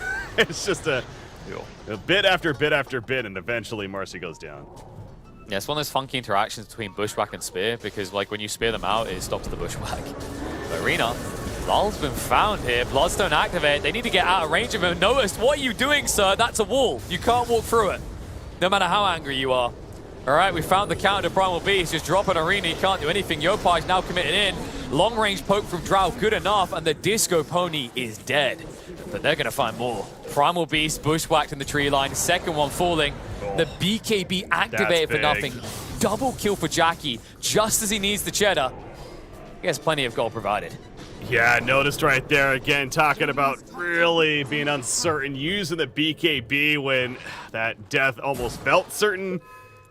Hoping that he would help him to escape. Understandable where his mind was at in the moment, but that's that is unfortunate because that's now a charge off. But yeah, Drow Ranger showing up at the right time. I saw that she wasn't there initially. She TP'd in immediately though to the mid tower to join the fight as soon as possible, and clearly was needed. So off of that ancient clear she had, now joins that fight. And you mentioned that net worth is starting to climb up quite a bit. But I also want to bring up the Ember Spirit again, the Yules. So mentioned how a great item pickup just in general in this hero, a lot of cases, but especially this game, it feels really good. And right there, one of the many cases using it to dodge the splitter, stunned by Leshrac. That was attempted. He just popped it up, avoided, and was able to keep going shortly after. So yeah, this Ember Spirit is continuing to be an issue, but we can't forget about the Nature's Prophet, especially in the hands of Dahak, and he's continues to be the top farm in his team at least, and we're actually in the game. Yeah, all I can think of in that fight, Breaky, is the Primal Beast just on a treadmill. Like that. The Arena, I mean, maybe it is the counter to Primal Beast, but it should be when he's got a BKB. Oh, speaking of which, Primal Beast is going to dive in deep. Global Sun's going to come out. They lock down the Ember. Undying also on the chop and block. TP out attempt by FBZ will not be successful. And just like that, Bet Boom got Roche. Yeah, and 3 kills, Roshan kill, Bet Boom. Yep, they're feeling great all of a sudden. Great catch initially. The global silence definitely coming into play there. So I'm talking about the Ember Spirit with the Yules and how farmed he is and how great it feels to be him right now. Says Bet Boom. It's not feeling so great anymore. So now with the Roshan kill, the age is going to be picked up for Dahak or Marzo Laurel. Actually, that makes a lot more sense. He's going to finish the BKB suit as well. Yeah, this goes back to that previous fight. You feeling like, okay, Boom, really starting to gain some ground now, but never mind. I mean, Bet Boom, they throw right back at them. And they are going to hit a huge power spike, it seems like, really in the next couple of minutes now. Yeah, and the cool thing is they didn't even use the BKB on notice, so they're ready to go instantaneously. But just back to that point, like the BKB, if he uses that, not even the Arena stops him. And that's an issue because that was the only bright side I was seeing about this Primal Beast being addressed. Is if you look at Boom, nothing else on their team stops Primal Beast. If he just activates that BKB, he's in. You haven't got a Primal Roar, you haven't got the Purge of a Shadow Demon. He just gets on top of whoever he wants, and he's always going to be targeting that Drow. Leshrac porting bottom lane, smoke play. FBZ looking for his own jump, gets exposed. Know something's up. We're thinking, oh, the curse! The curse was so clutch right there. Prevents the blink, and now it's Primal Beast's turn. He pops the BKB. He charges it. He starts pulverizing Drow on the backline. That's not what you want if you're Boom. And Drow is dead. FBZ, the defensive Arena is not even going to work. He falls. Skem goes down as well. And the disaster continues for Boom Esports. Bet Boom. They're pushing bottom. I mentioned this power spike is going to hit, and it absolutely has. And the crazy part is they've built a 5k net worth lead off the back of one tower, Breaky. This is going to snowball. They could be at 10k net worth lead in the next 2 minutes. It's going to be a tier 2. They have to stop there. Unlikely to go on the high ground, but there's still plenty of appetizers on the map. Tier 1 mid and top, as well as the 2s behind it. They could just shut down the map back-to-back here. And boom, they have little recourse. They use the arena, that's on cooldown for 50 seconds. Even when it's not, you see how irrelevant it is. Like, there was no good opportunity. Even if Mars jumps first, it's very difficult. With the global silence to prevent the follow-up, and this Primal Beast being untamed, there isn't really a way that the counterpart offlaner can control fights anymore. Yeah. Leshrac activates the Bloodstone, pushing mid lane. It's going to be the free tower kill right there. Remember, he has the Aegis. Still hasn't used that BKB. Didn't have to that last fight, of course, as pointed out. And obviously, BetBoom, they're not going to stop. I mean, this is not a team that has those heavy cooldowns other than the Global Silence, but they don't need the Global Silence. They didn't need it for that last fight, and it is actually ready. So to that point, it doesn't really matter. But they're going to smoke up, head top. Tims could be victim if he's not careful. Oh, no, or Ember Spirit can be. Yeah, they saw the Remnant. He goes to it, and he is dead. Pulverized 1, 2. 50 seconds out for Tims. Might get away, but that's the last thing you really care about if you're BetBoom. How many heroes can screw up where they're trying to like initiate on someone and still recover it like that? But there are not many in the game. Primal Beast is a very rare specimen there. He curved the onslaught around, got close enough that Marcy was able to just hop in and get the initial stun, and then Pulverize follow-up as a mute. Speaking of that Marcy, she's not done yet. Bot lane instantly finds the Mars. Oh. Skem. Oh, the hack. I don't know if the Shadow Blade was on cooldown or if he just used it too late. He didn't get the bonus damage, which would have killed the Undying. Meh. It's just an Undying, who cares, right? Whatever. I mean, I got the Mars. I mean, yeah, it sucks. Okay, whatever. I'm dying. Yeah, you know what they say. Deal. Let one live to tell the tale. Yep. Tell your friends what happened here. He's got a Nullfire coming too soon, by the way. In the 1,000 gold, he's going to have a Nullfire. Like, this is 25 minutes, basically. He'll have a Nullfire, Shadow Blade, Witch Blade, and a BKB. To hack is freaking farmed. And yeah, not much, right? Like, it's just absurd, actually. You see why people ban this hero against him. He's vile on it. I think the cool deviation is BetBoom kind of feel like they're at a point where they're more willing to pick this early on. Obviously, in this game, they did, right? Did they pick the Nature's Prophet first phase? Because it was Primal Beast. It was the first pick. It was literally the first pick, yeah. So it's like they've realized that people keep banning out the Visage, but they haven't been giving recognition to the Nature's Prophet until second phase. And BetBoom, to their credit, found a way to make it work. I just feel like when you look at the drafts, Boom never countered the Nature's Prophet.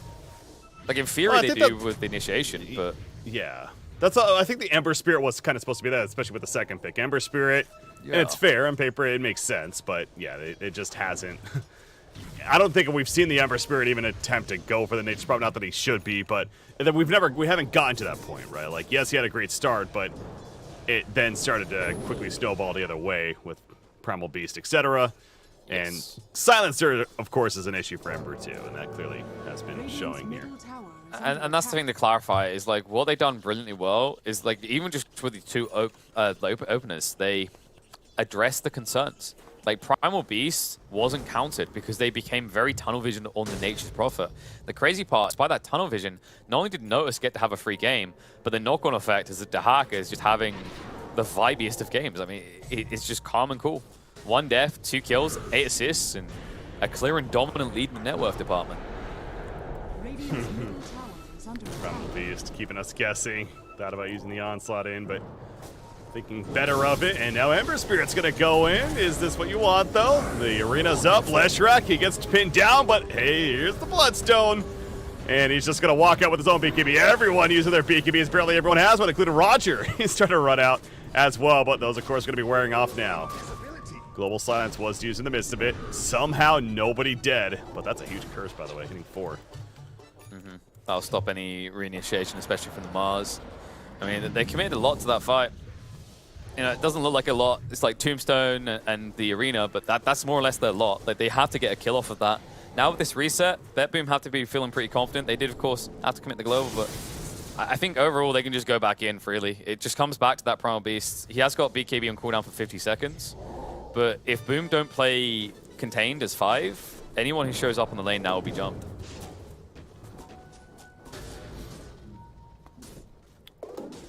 Draw Ranger.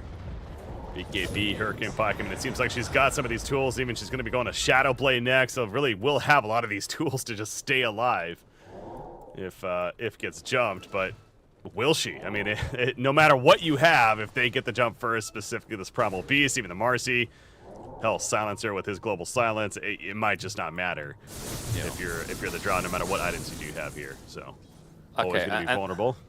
And that's sick. I just want to like confirm, because I thought I saw it correctly. Like FBZ is doing Spear into Arena. This is a high-level Mars play. Like it takes a lot of practice. I remember when players started doing this at first, you saw a lot of questionable arenas because they mistimed it. The idea is if you start with Spear, they can't react at all. Whereas if you commit Arena, if they have a BKB, they'll trigger that and get out. Okay. FBZ is being run down here, by the way. Pushback gonna miss thanks to the Spear pushback, but then Nullfire in, and he's in trouble. That BKB is not saving him. Way too much physical damage from the Nature's Prophet, and he's out for 45 seconds.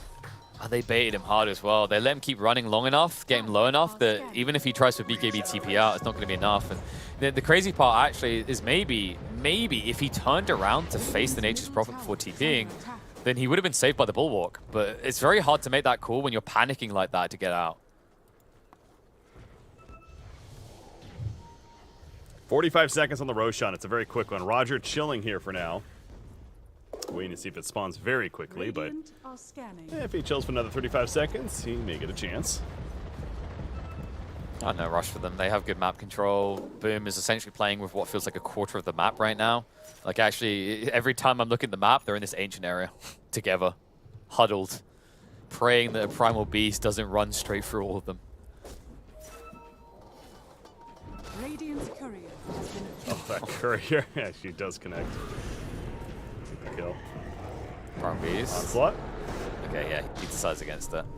It's like not worth it. You know, don't get caught chasing tail literally in this situation. All right, there's Roshan. Comes up, things come out, and Nature's Prophet teleports in. Gonna go for it quickly. 5-player smoke, or really 4-player, but either way, boom. Can they respond here? They're not really going for it, so they're not fully aware. It's too slow. Lal is intentionally positioning outside the pit as well, so he can be the reset when the side of Boom jump into the pit. But they're going to jump in too late. I mean, this is just not fast enough. I think, yeah, they only just got the tip that's happening, and it's too little too late. Blink away in time by Mars. Lal will be prevented from pursuing for the time being, but they're still going to try to initiate Dahak. He just dives in with the TP to the back line with the BKB activated. Global Silence comes out. Drow standing her ground, but overwhelmed. And Dahak not only gets the kill on Drow first, but he still has that second life to work with. And the follow-up is going to bring the pain. Boom at risk of being wiped here. Tim's only one to get out, but the rest of Boom are going to hit the deck and go nap time. I mean, that's confidence from Dahak, I'll put it that way. And he was definitely right to be so. It was a case of with the Aegis especially, it's like, yes, I may die for this, but I'm going to force Boom Esports to basically fight me as I teleport literally in the middle of them. And, of course, rely on his teammates to also assist as they did. So, risky play, perhaps, on some level, but it ends up working out just fine. And bet Boom, that lead is going out to 23,000. Again, no Aegis now to work with, but kind of really doing its purpose anyways. Now they're just going to easily push this bottom lane. Yeah, I mean, usually you pick up an Aegis to get a really good fight into an objective. They done that. Basically wipe the Boom team minus Tim's and moving to the high ground. Won't be able to get the melee racks due to the glyph, but the range racks should be going down here. They'll just calmly back off, take the tier 2, and look to reset. Now with 24k net worth lead, it's starting to slide the other way. You know, this is kind of Boom in reverse, which I guess is appropriate because I think some people are getting confused every time we say the word Boom. Well, Boom Esports is 5-player smoke themselves now, and at that point of starting to get a little bit desperate, got to make a play. Remember Spirit up in front, more so Mars, the one up there. He's ready with the arena. Bet Boom, though, they're keeping their distance. Prophet can get hit straight away as well, so it will turn to a 5v5 fight unless you can be quick. FBZ not quick enough. Nurse gets the BKB off. He charges through, connects on a free! No. Backline exposed. Boom. Not able to do anything. Drow Ranger, the premium target for Bet Boom, as they take another clear fight win. I mean, yeah, FBZ, really unfortunate timing there. He's the one that jumped thinking that he had the initiation, but the onslaught from Primal Beast. And the team of Bet Boom just completely ignored the Mars. He couldn't even get off his arena in an appropriate place. And we see the final kill right there on a Yopaj as they catch up and make it happen. But yeah, the lead just too much to handle for Boom Esports at this point. And Bet Boom is going to now push down into the Tier 2, and why not go for more? Because nothing's really stopping them at this point. There is buyback on Ember Spirit. The support's also back up in a couple of seconds. But clearly, the firepower just not there if you're Boom Esports, unfortunately. Yeah, they're slipping out very fast. I mean, you just see the potency of this lineup when your opponents have to panic rush you. That's what's happening here. Like, that is a choke point you're rushing through against a Primal Beast, against a Leshrac, against a Marcy. That chain stun, you saw the potential. They line up 3 heroes, Noticed follows through, connects onto the core target before BKBs can come out. And from that point on, like, Boom just have no way of taking these fights. I gotta give a lot of credit for Bet Boom. I think we've seen games where they feel this pressure to split push, and when they split up, they get punished for it. But you're seeing the difference that this Nature's Prophet makes. Dahak is so much more comfortable, playing wide on the map and always arriving in time. Something that Nature's Prophet is unique compared to a lot of these split push heroes in being able to do. Yeah, I mean, the dude's playing like he's an axe, like we saw in that previous fight. He just doesn't care. He just jumps in and basically taunts everyone, and, well, we saw what happened again after that Roshan fight that took place, so absolutely phenomenal Nature's Prophet player. So such a unique playstyle to an extent, and clearly a hero that, for the future Bet Boom opponents here in the group stages, want to look back at this game, and obviously it's not the biggest secret that he is a Nature's Prophet player, but just perhaps respecting it. But they've gone in. Roger, they have gone in. There's the BKB, and the arena comes out, and notice this is going to show that he's frustrated about the situation, and he's like, smash your face in then, Mars. He's dead. Marcy went a little too far. You say too far. She done what she needed to. You know, this guy over here, Jackie, the hero is playing, it's not Mirana, so no friend to the Marcy. Just stuck on top the whole time. Does go down the end, but that was spooky. Drow for a moment looked like she might be slipping into the abyss courtesy of the possible on the side of Bet Boom.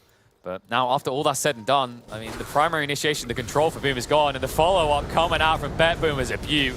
Jackie now gone for 70 seconds. Follow-up kill into the Hoodwink, and this is looking chalked. I don't actually see a way in which Boom can come back. Yeah, turns out when you have a 36,000 net worth lead around 35 minutes into the game, you can kind of just enter the opponent's space and do what you want with it. And that's what we're seeing here from Bet Boom. They got the buyback from Hoodwink. I mean, Mars back up. He doesn't even have Arena yet, though. He is going to get a spear initiation onto the Nature's Prophet. And Dahak getting low, but never mind. Satanic. That'll change it. And now Ember Spirit realizing that's just not going to work. So Mars dead again for 45 seconds. And they're going to keep this push going. Want the mega creeps. Ember Spirit in the back lines. Trying to go for the catch, but Nature's Prophet teleported out. And he's going to be teleporting right back in after finishing a Silver Edge, by the way. Okay, it's probably the worst kill you can go for as well. You might notice Dahak is holding buyback intentionally. He wants to die, because the amount you have to commit to kill him is too high. You'll lose the fight overall, because he'll just buyback, TP behind you, and clean up what's left. Instead, they'll just have to clean up the buildings. That's going to be mega creeps, and boom. Haven't called GG just yet. Many teams don't, even when it looks this grim. With 40k net worth lead now. TikTok is appropriate, as Lal knows it's just a matter of time before a Bet Boom win. All right, so what did we say? We got about another 20 minutes before this game will truly end, potentially. So, hey, sit back, hang on. Bet Boom could try and break the record now. They're basically where Boom was in the last game, you know? That's true. Hey, it's 40,000. What was it? 70,000 earlier. You said was that record, or more so since like TI6 or whatever it was. Yeah. So. Yeah. So it was. Shout out to Liamar for highlighting that. Like it was 70k net worth lead, 56k gold earned, which was possibly the highest since TI6, which is nuts. So yeah, Tundra. Yeah, they got that trophy for them already. They're flexing that. For the moment. Yeah. There's so much I want to say on that, but hey, we highlighted the tier 5 items is the point where you have to be like, no, we need to end the game. Breaky, they've still got 23 minutes to go. They do. They do. Yep. 23 minutes, so in about 20 minutes, again, BetBoom's going to realize, yeah, we don't want to give that up and finish the game. No, but there's control of the jungle. We're having fun, obviously.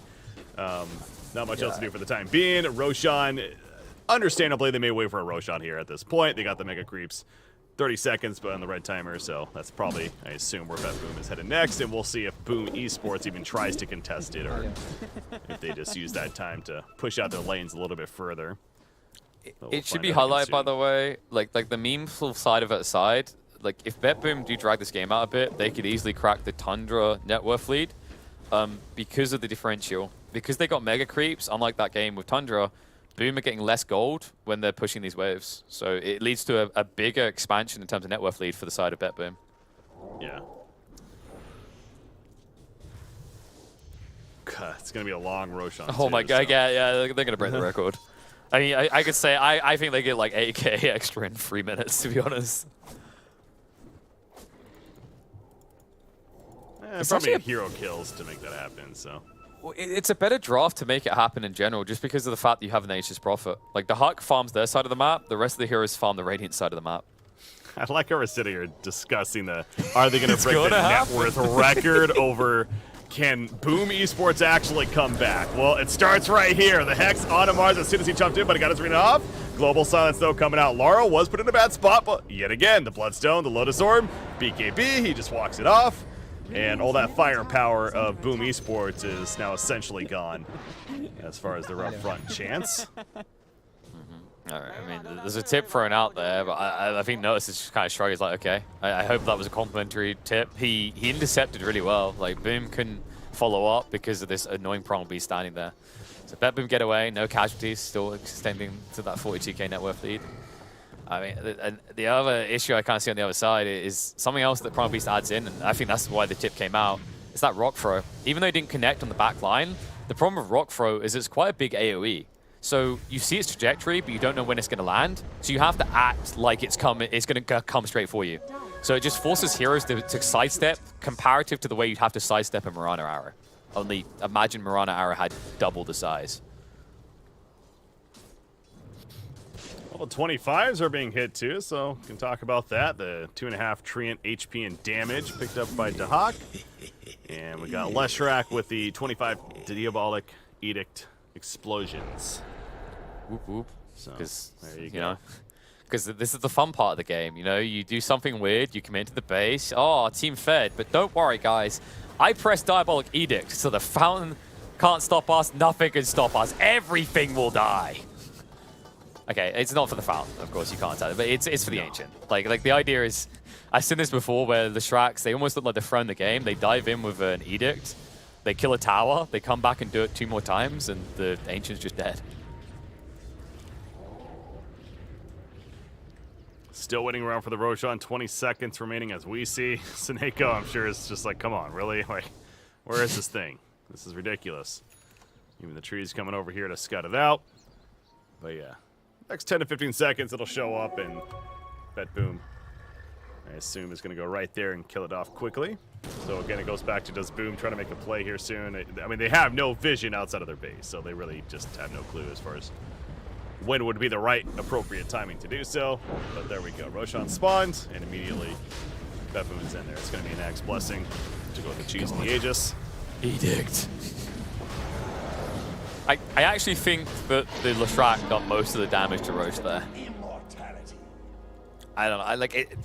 I mean, it is 300 damage roughly on the Dahak right there, but Diabolic Edict is just insane at that stage.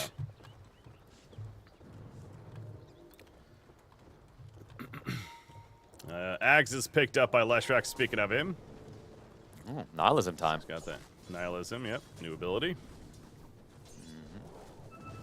They've got BKBs, not nearly well, but yeah, Hex like this to open up with, not so good for you. Pulverize, lockdown, and Drow's just gone. Follow up on the Mars, and Drow, she has no buyback. This is done. Without the Drow, they have no way of fighting this. Mars is going to try, but no. GG's called. It's actually official. BetBoom splits the series.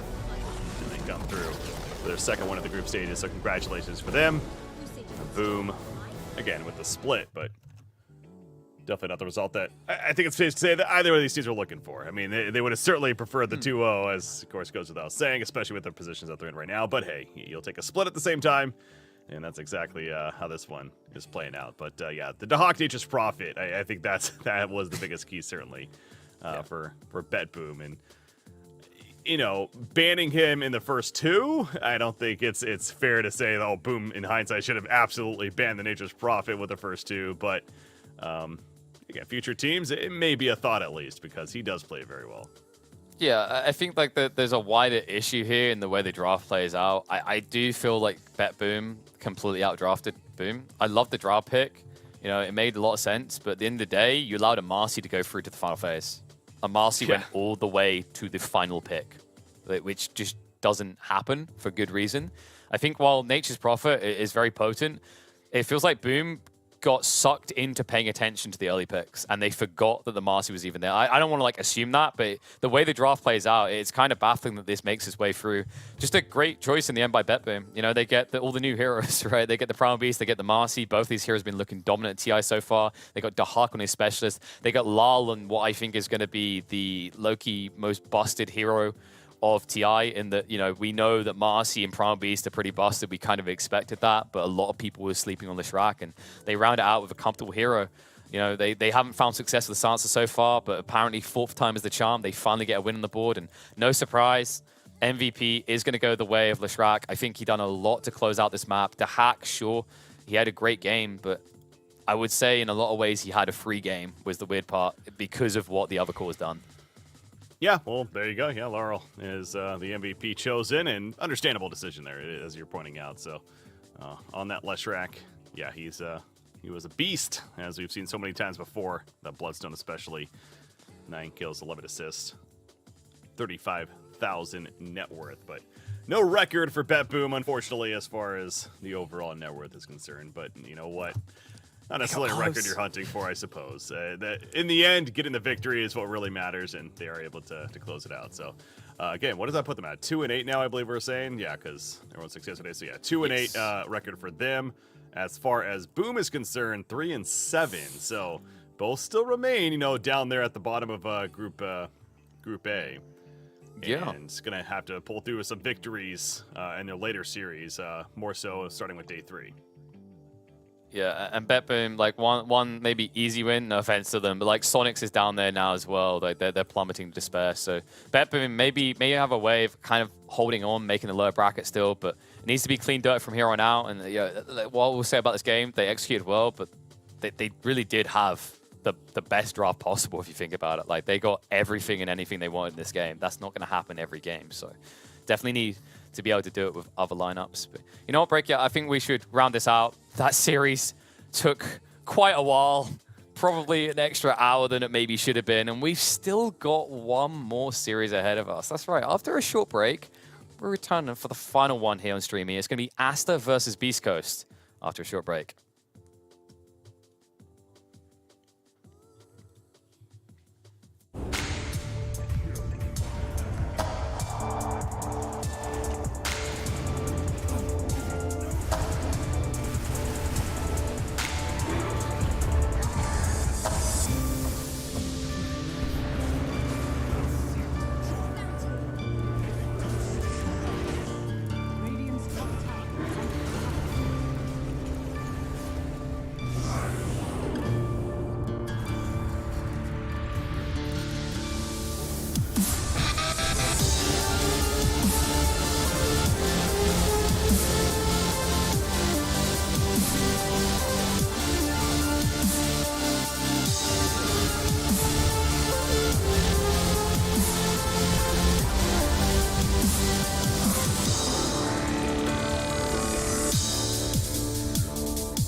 and our swords, we pave the path to victory. With our shields and our swords, we temper our courage. With our shields and our swords, we're making history. With those who make the game a reality. We're the Vanguard. We're with the best. Let's raise our shields.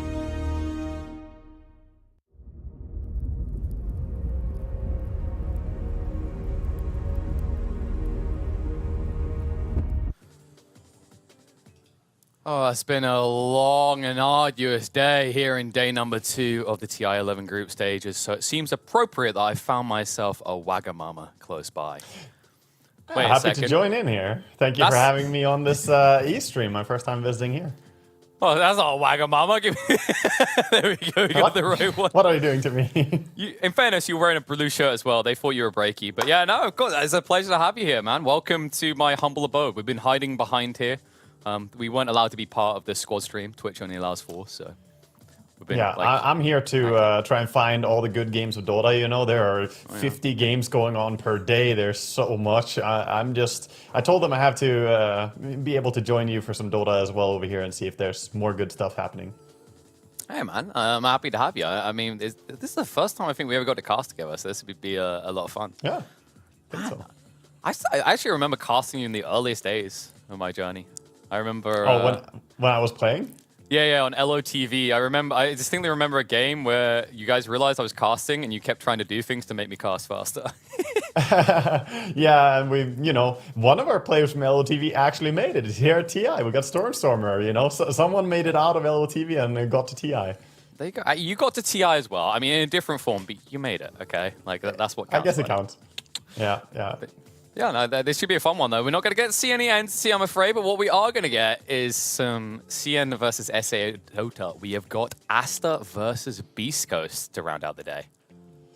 Yeah, I'm excited for this. I haven't actually been allowed to cast Aster or Beast Coast in the games that I've had so far, but of course here we see on screen, we got Aster, the players. Yeah, and these guys definitely looking like the favorites going to this. Aster, of course, Monet, always a key component at the core of their lineup. I mean, each of these guys, prestigious in their own rights at this stage, dominant inside the Chinese region and outside, consistently placing, I'd say, top 3 at most events with Cinemap. Definitely feels like they're the favorites. They're very, very strong, and they're doing great in the group stage right now as well. I think they're 2 wins and 2 draws, is that correct? Yeah, 2 wins, 2 draws. So if they manage to take another win here, they would be looking at a fantastic record of like 8-2 if they manage to get 2-0 here. But first they have to go through Beast Coast as well, though. So this will be an exciting matchup. Yeah, of course, Beast Coast. Definitely the SA fan favorites coming into this. I think Hikori started to snatch a few of those fans away, but so many familiar names. Definitely a long history with this org, and I just want to give a really big shout out to Beast Coast and how long they've stuck with the core components of this lineup. Yeah, I like it. I mean, it's fun to see this team finding their face. I've been casting alongside with Moxie over on my cast, and she's a massive South America fan. So she probably would be jealous if she found out I'm casting some South American Dota here together with you. So please don't tell her. She won't know. Yeah, this is the secret channel, Wago. We don't tell anyone that it exists. We just get to come here. That's what I've heard. We just get to do what we want, say what we want. Yeah, no, this should be an exciting matchup because there's a little bit to talk about. We're going into a draft already here, and there's been different drafting mentalities going into this. So I was looking through the approach that these teams have, and something I noticed is that Beast Coast repeatedly do not rate Marcy or Primal Beast very high. They ban other heroes. And another hero that they also have not prioritized much has been the Shadow Fiend, but they changed that here. They banned out the SF in the first phase against Aster. And I think it's smart because Aster, on the other hand, in all their games so far, it has been a first phase pick or ban for either them or their opponent in every game until this one.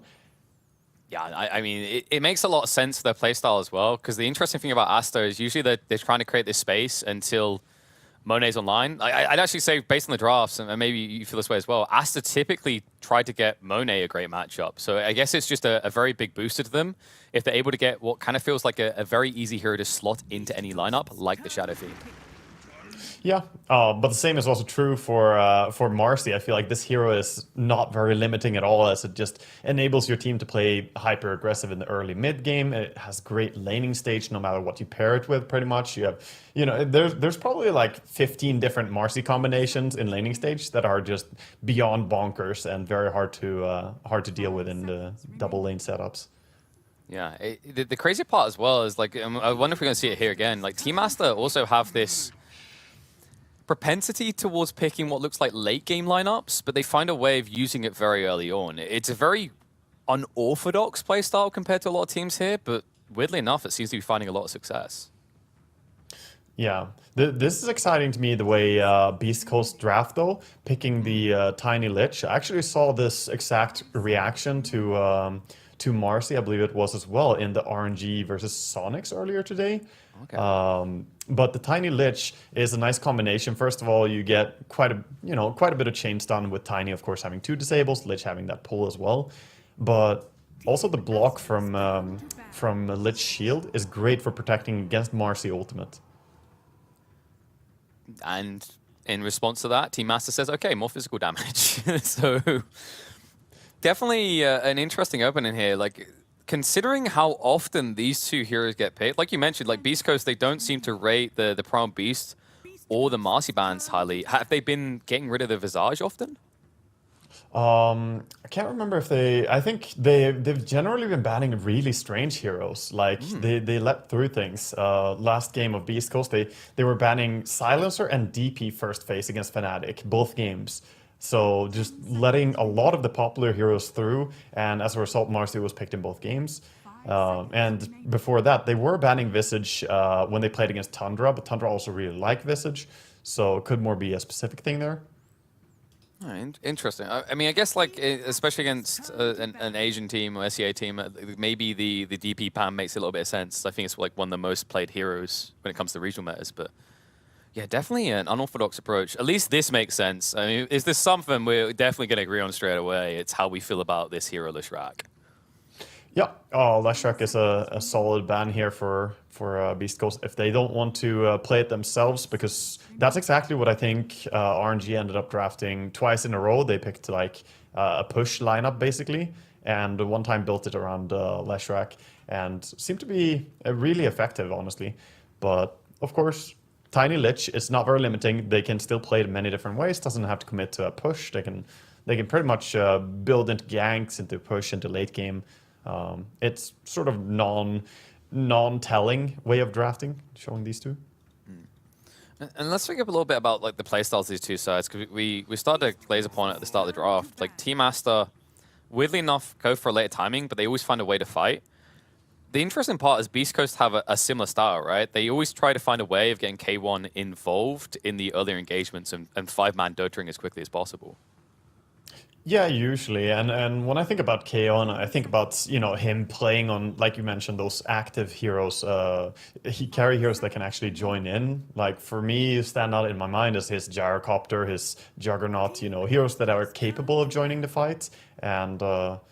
And still, he's very happy to farm, but he wants to be able to go in for those skirmishes.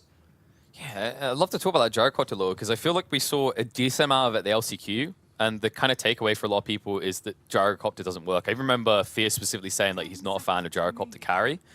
It's weird as well, because I think in pubs, it's one of the most successful heroes, even though it's not necessarily the most picked at the highest level. He's rather successful. He's not mega successful necessarily, but yeah, he works. I think we did see a fantastic Gyrocopter game earlier when I was casting with Moxie, by the way.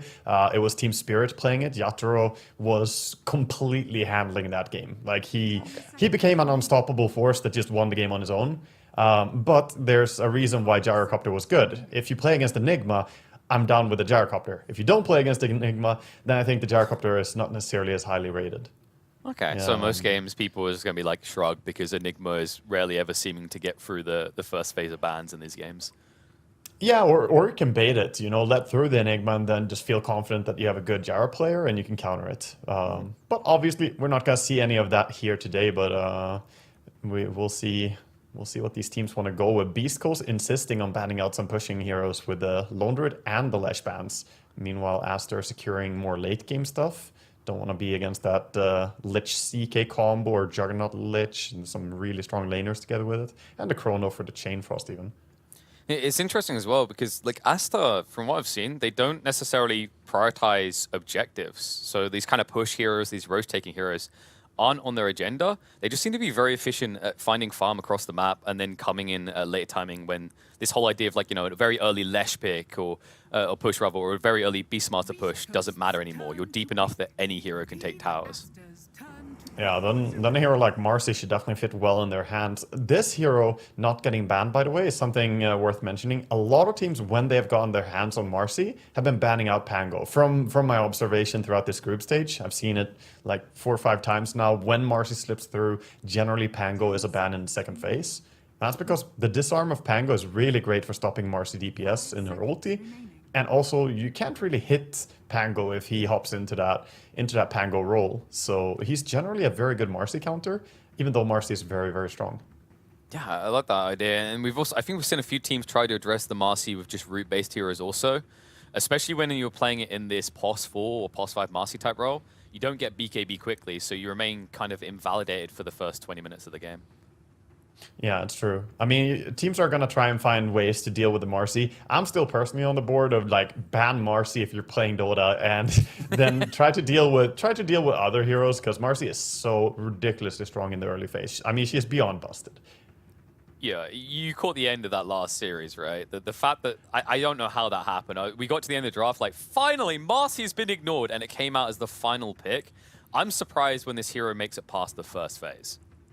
I was baffled, my friend. I was baffled seeing that draft. So that has not happened in any of the games I've cast so far. Hey, just pick something so threatening at the start of the game that they totally forget about the Marcy until the end of the draft. And Asta, this is definitely a hero that gives them that kind of aggression early on, and a decent pickup against the Pangolier. Yeah, it's nice having that coil, a good, reliable way to lock down here. Also a hero that, you know, you might see Beast Coast wanting to play themselves. If they wanted to play something like an offlane Pango, you can go with a mid Puck. Puck Tiny is like insanely useful as well. We see some teams running the toss out of coil combo. So it's good for themselves, and it's also a bit of a block in case Beast Coast wanted that flexibility. Yeah, and probably Ori's most comfortable hero. I think he's played 18 games on this hero with 61% win rate since July. He's the most played hero in competitive.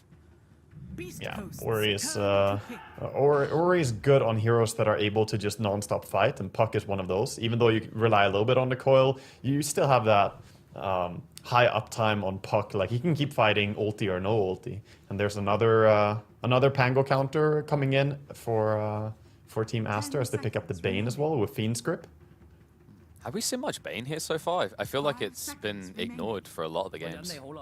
Hardly any Bane. I think I may have seen one Bane game out of my series. And yeah, I mean, there are so many games of Dota going on, and I have a hard time keeping track of everything. But from the games I've been watching, no. And even when Bane looked pretty tempting, teams have still opted for more like, you know, the traditional stuff right now. Snapfire, a lot of Disruptor. You know, other support heroes seem to be reigning supreme here.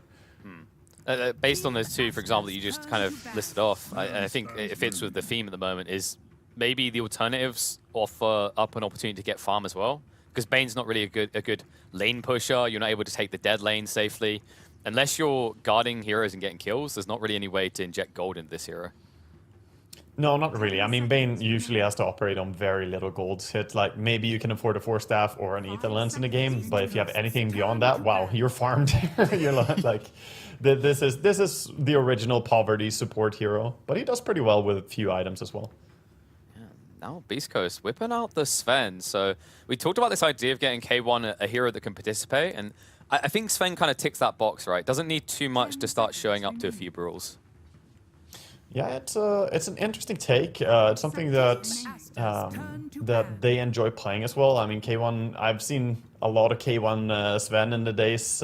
Used to be a little bit more popular back when Sven was actually very strong in the meta back then. Now, I think it's decent against Visage. I like it against Visage because of the Warcry is super good against him, and Sven is one of those heroes that can, you know, once he has BKB and Blink, just go in and destroy Visage in just seconds. So I like the pickup here. Yeah, especially in conjunction with the Lich, like there's some kind of chase down potential. Maybe just a lane combo in general that doesn't make Marcy feel comfortable on that lane. Yeah, certainly, and also a lot of options were banned out already, right? Like the CK, Juggernaut, Void, they did target down on a lot of the core heroes for Team Masters. Picking up your carry here makes a lot of sense. And we're going to be rounding out with a Morph ban coming from Beast Coast. Morphling hasn't been doing too well. I think when we last checked the stats, he's something like a 40% win rate so far. Yeah, he was doing quite well in the last chance qualifiers, but I guess maybe group stage here he has been struggling a little bit more. Adjustments and looking around this out, Team Master looks like we're looking for a Monet hero. What do they really lack at the moment? Beast Coast's Oh, they're immediately gonna go. Oh, finally! Okay. I'm a big fan of this. Okay, so I've been wanting teams to pick Luna into so many different drafts, and teams just don't seem to rate that hero very high. So I'm happy to see Aster, who are, you know, doing extremely well here in the group stage, actually go for it, because Luna, it fixes a lot of their problems. You were asking what they should go for. They have good lockdown and good stuns, good control, but they need damage and they need a bit of team fight as well. Like their team fight is okay with Coil and I guess Visage Birds are kind of nice, but they needed that big hero, and Eclipse is going to fit nicely into this draft. I think the nice thing is like Luna kind of gets a participation ribbon in any kill, because even when she's not there, the aura is going to impact the other lanes. And by the way, I'm going to put a smile on your face. This is the place to be, my friend. Team Master, I believe they ran this twice so far in the group stage already. They love whipping out the Luna. Oh, that's fantastic. Well, at least my idea is not bad then of other teams thinking that they should, you know, perhaps think of the Luna as an option here. Beast Coast to finish up the draft with a Magnus, so they get Empowered Sven. That is a ridiculous level crit or cleave that they can have down the road here.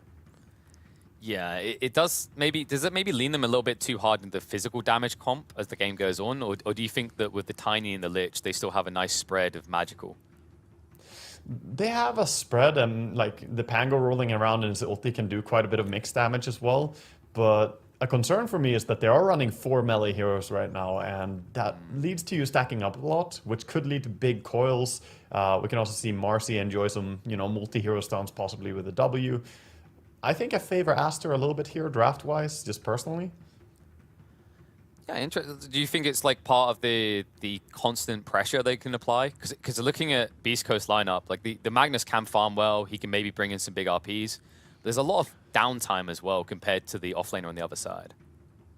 Yeah, I think partly that, and that they addressed the Pango so nicely with a lot of their picks. And looking at the Magnus last pick, it looks okay, but it doesn't seem to me like, wow, that really countered everything that Aster are doing here. It's like, yeah, Magnus against Puck is kind of hard. Landing that RP on Puck is very, very difficult in a lot of the times.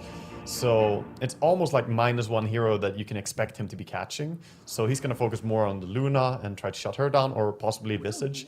But yeah, I don't know. I think Aster's just looks like the nicer lineup to be on. I would rather be playing that team, let's say.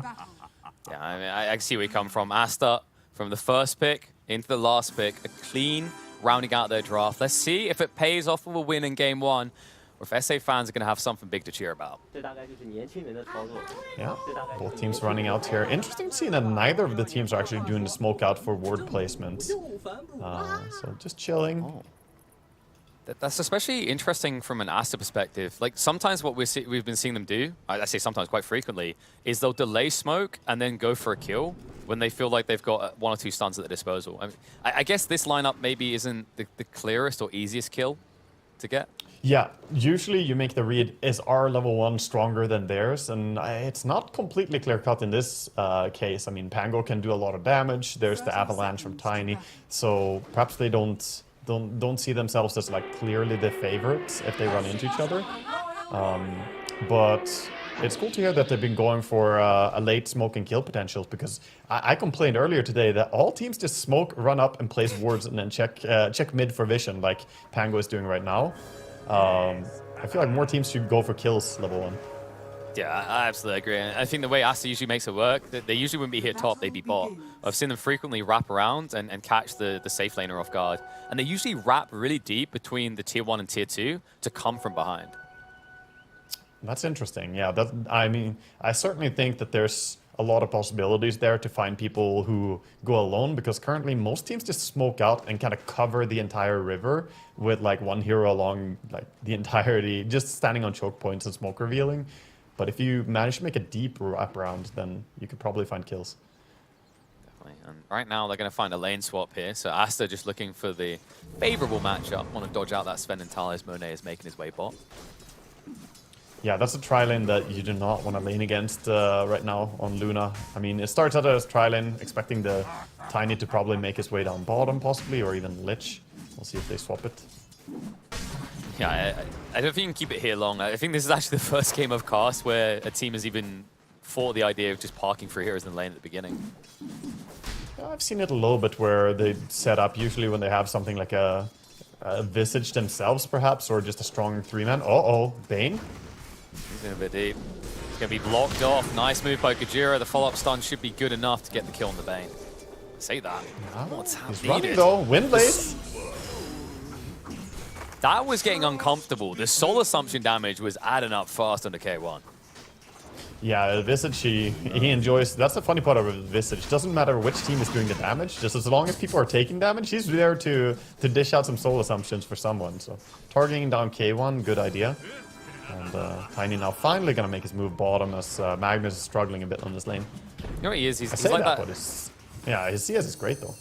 Yeah, he's starting off well. I mean, just the whole point of like the Visage, it kind of reminds you of that character that they stir the pot, they tell everyone like these secrets that people have been saying about them, and then they have a smile creeping on their face as people start fighting. It is kind of funny to watch. And actually, the idea of it with Bane is quite nice, right? Like, Bane is able to sustain, but then also dish damage, so you should get a lot of soul assumption spam. That is true. We see another kill down on bottom. Gojira TP down here as well, so he doesn't have TP yet on Tiny. On top. And Visage. Yeah, they're going to find one here. Visage just starting to prove quite the threat. And the Brain Sap, Soul Assumption follow-up. K1 is not having a good start in this lane. Funny to see mid lane too. Puck just killed 2 water runes. He denied the bottom rune and he denied the top rune. So he doesn't like water. No hydration. It's been a long day. If you can't quickly beat them in a game just playing Doa, just, you know, first them out, right? Yeah, dehydrate them to death. Smart. This Pango. Oh boy. He's thirsty right now. I said K1's not having a good start, but in fairness to him, he's doing really well in the CS department, even if it is coming at the expense of a lot of pressure his way. Oh yeah, K1 is having a good time, but he did get a lot of help there, and then lane swap as well, so XXS had to make that swap around, and it's hard to catch up when you aren't there at the start of the laning phase. Definitely. In that mid lane situation, like Ori, at least he's denying the runes away, but so far Pangolier having a great start this lane. Not falling behind whatsoever. Yeah, I think it's a little bit Pango favored lane even. I mean, Ori plays a great puck, so he's getting good harassment dealt over all the time. Every single time he has a chance, he's laying in those right clicks. But ever since the puck nerf as well on the mana cost for his Q, I think his laning stage is not that hard for Pango to deal with. Sure, a little bit less spammy. You know, once you get the rain drop as well, that offsets a lot of the threat. Just kind of looking on this bot lane, that kill was quite peculiar on Gajira, especially when you consider you start with the boots on Tiny. Does it feel like you should be dying in this lane at all? I mean, he's laning against the Marcy, man. It's not easy. He probably shouldn't be dying, but he got caught out a little bit. Oh, Pango gonna get forced all the way back here. Oh, there is no a more bounty rune hydration for him, though. Yeah, no water, and that was the last chance. There's no more water in this game. Oh my god, can you hydrate on gold? Is that allowed? I don't know. Try it. Put it in the bottle and drink it. I mean, I saw that in Game of Thrones once. It didn't look like it ended well. Oh god, memories. Toss back on the lane the toss into the skewer. Okay, they've got the combo. Maybe not. The Marcy, this hero is just insane. Yeah, it's a nice combo you got there. It'd be a shame if one single ability counters it. I kind of wonder, like, do you think if you scaled Rebound instead of it just being 800 to start with, it would maybe contain some of the absurdity of this hero? yeah, give it less cast range. Possibly, possibly. Nice damage over on Sven here on top lane. I'm personally of the idea to keep her abilities roughly as strong as they are, but just nerfing her movement speed. So Lich could be caught out. It's a bit deep here, and that Soul Assumption's pumped. You know, you got this great physical damage mitigation on both these heroes. Not so much for the magical damage. Pretty impressive that XXS has now recovered fully in the laning stage here. He is still behind in CS to the Sven, but he is ahead in net worth. Wow. You know, who needs CS when you can just keep murdering, right? There's only 2 kills so far, but you do start to get the feeling that if Lich keeps coming back here, it's just going to lead to chain feed at this stage. So maybe K1 needs a way of sustaining on his own. Yeah, Siamese doing a good job making this Bane look really OP. Look, even diving tower. Are they getting this? No way. Like, he got into the tree line just in time. He walked back out, he's baiting them, but how do you kill a Visage this far ahead? The Bane is hungry. I don't think he has cooldown ready in time, though. He's trying. There's no stun. There's no mana. He didn't use the K1. He didn't look. He has the vision there because he has the tower range with vision, so you can see a little bit in the nighttime even, but didn't react fast enough to run to a tree line. I think maybe he survives that mistake, or at least gets the mana for a Stormhammer, right? Yeah, I certainly think so. I don't think he was paying attention at all. He thought he was safe, and meanwhile Pango going down there. Another classic Marcy minute 6 rotation right there. Yep. You remember that part where you're like, yeah, I like Pango, really good counter to Marcy. Not this early in the game. She stopped him from getting the Roll of Thunder off by just tossing him over the top of her. I mean, it's also the Dream Coil. It's hard when you're playing as Puck. Pango gets shut down a bit as you can't start the ulti. So who's the lane that's going to kind of be the saving grace of Beast Coast? Because it's got to be said, you know, even though Magnus has got a good start, when I see Magnus Sven, I just feel like they're going to try to farm a lot. I think so. This looks pretty greedy from Beast Coast, and I think they might be hitting a bit too late of a timing against what Aster are building up to do here. Like, for now, we're just in very early laning stage, but I'm looking forward, like, about 8 minutes from now, Aster will come online pretty early and start mobilizing for taking towers and doing things.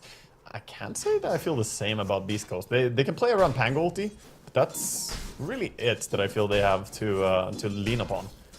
Yeah, it's so difficult to just come and even stand on these lanes at this stage. I mean, you can see the Lunar Blessing level 3. It does, of course, affect those birds up top as well, which means that K1 has already been relegated to the jungle. It just feels like Visage has the freest lane imaginable at this stage.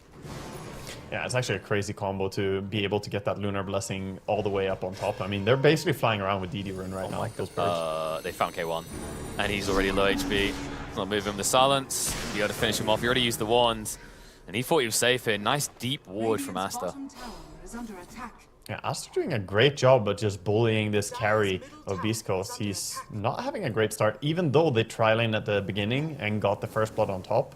They're still struggling on Sven now. He doesn't feel like he has a safe place to farm. TP's bottom on Tiny here, trying to defend. Well, they bring the Pango down, so they're trying for more than defense, but it looks like a sniffed out Aster.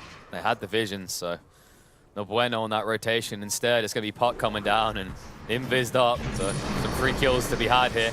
Avalanche going to come out.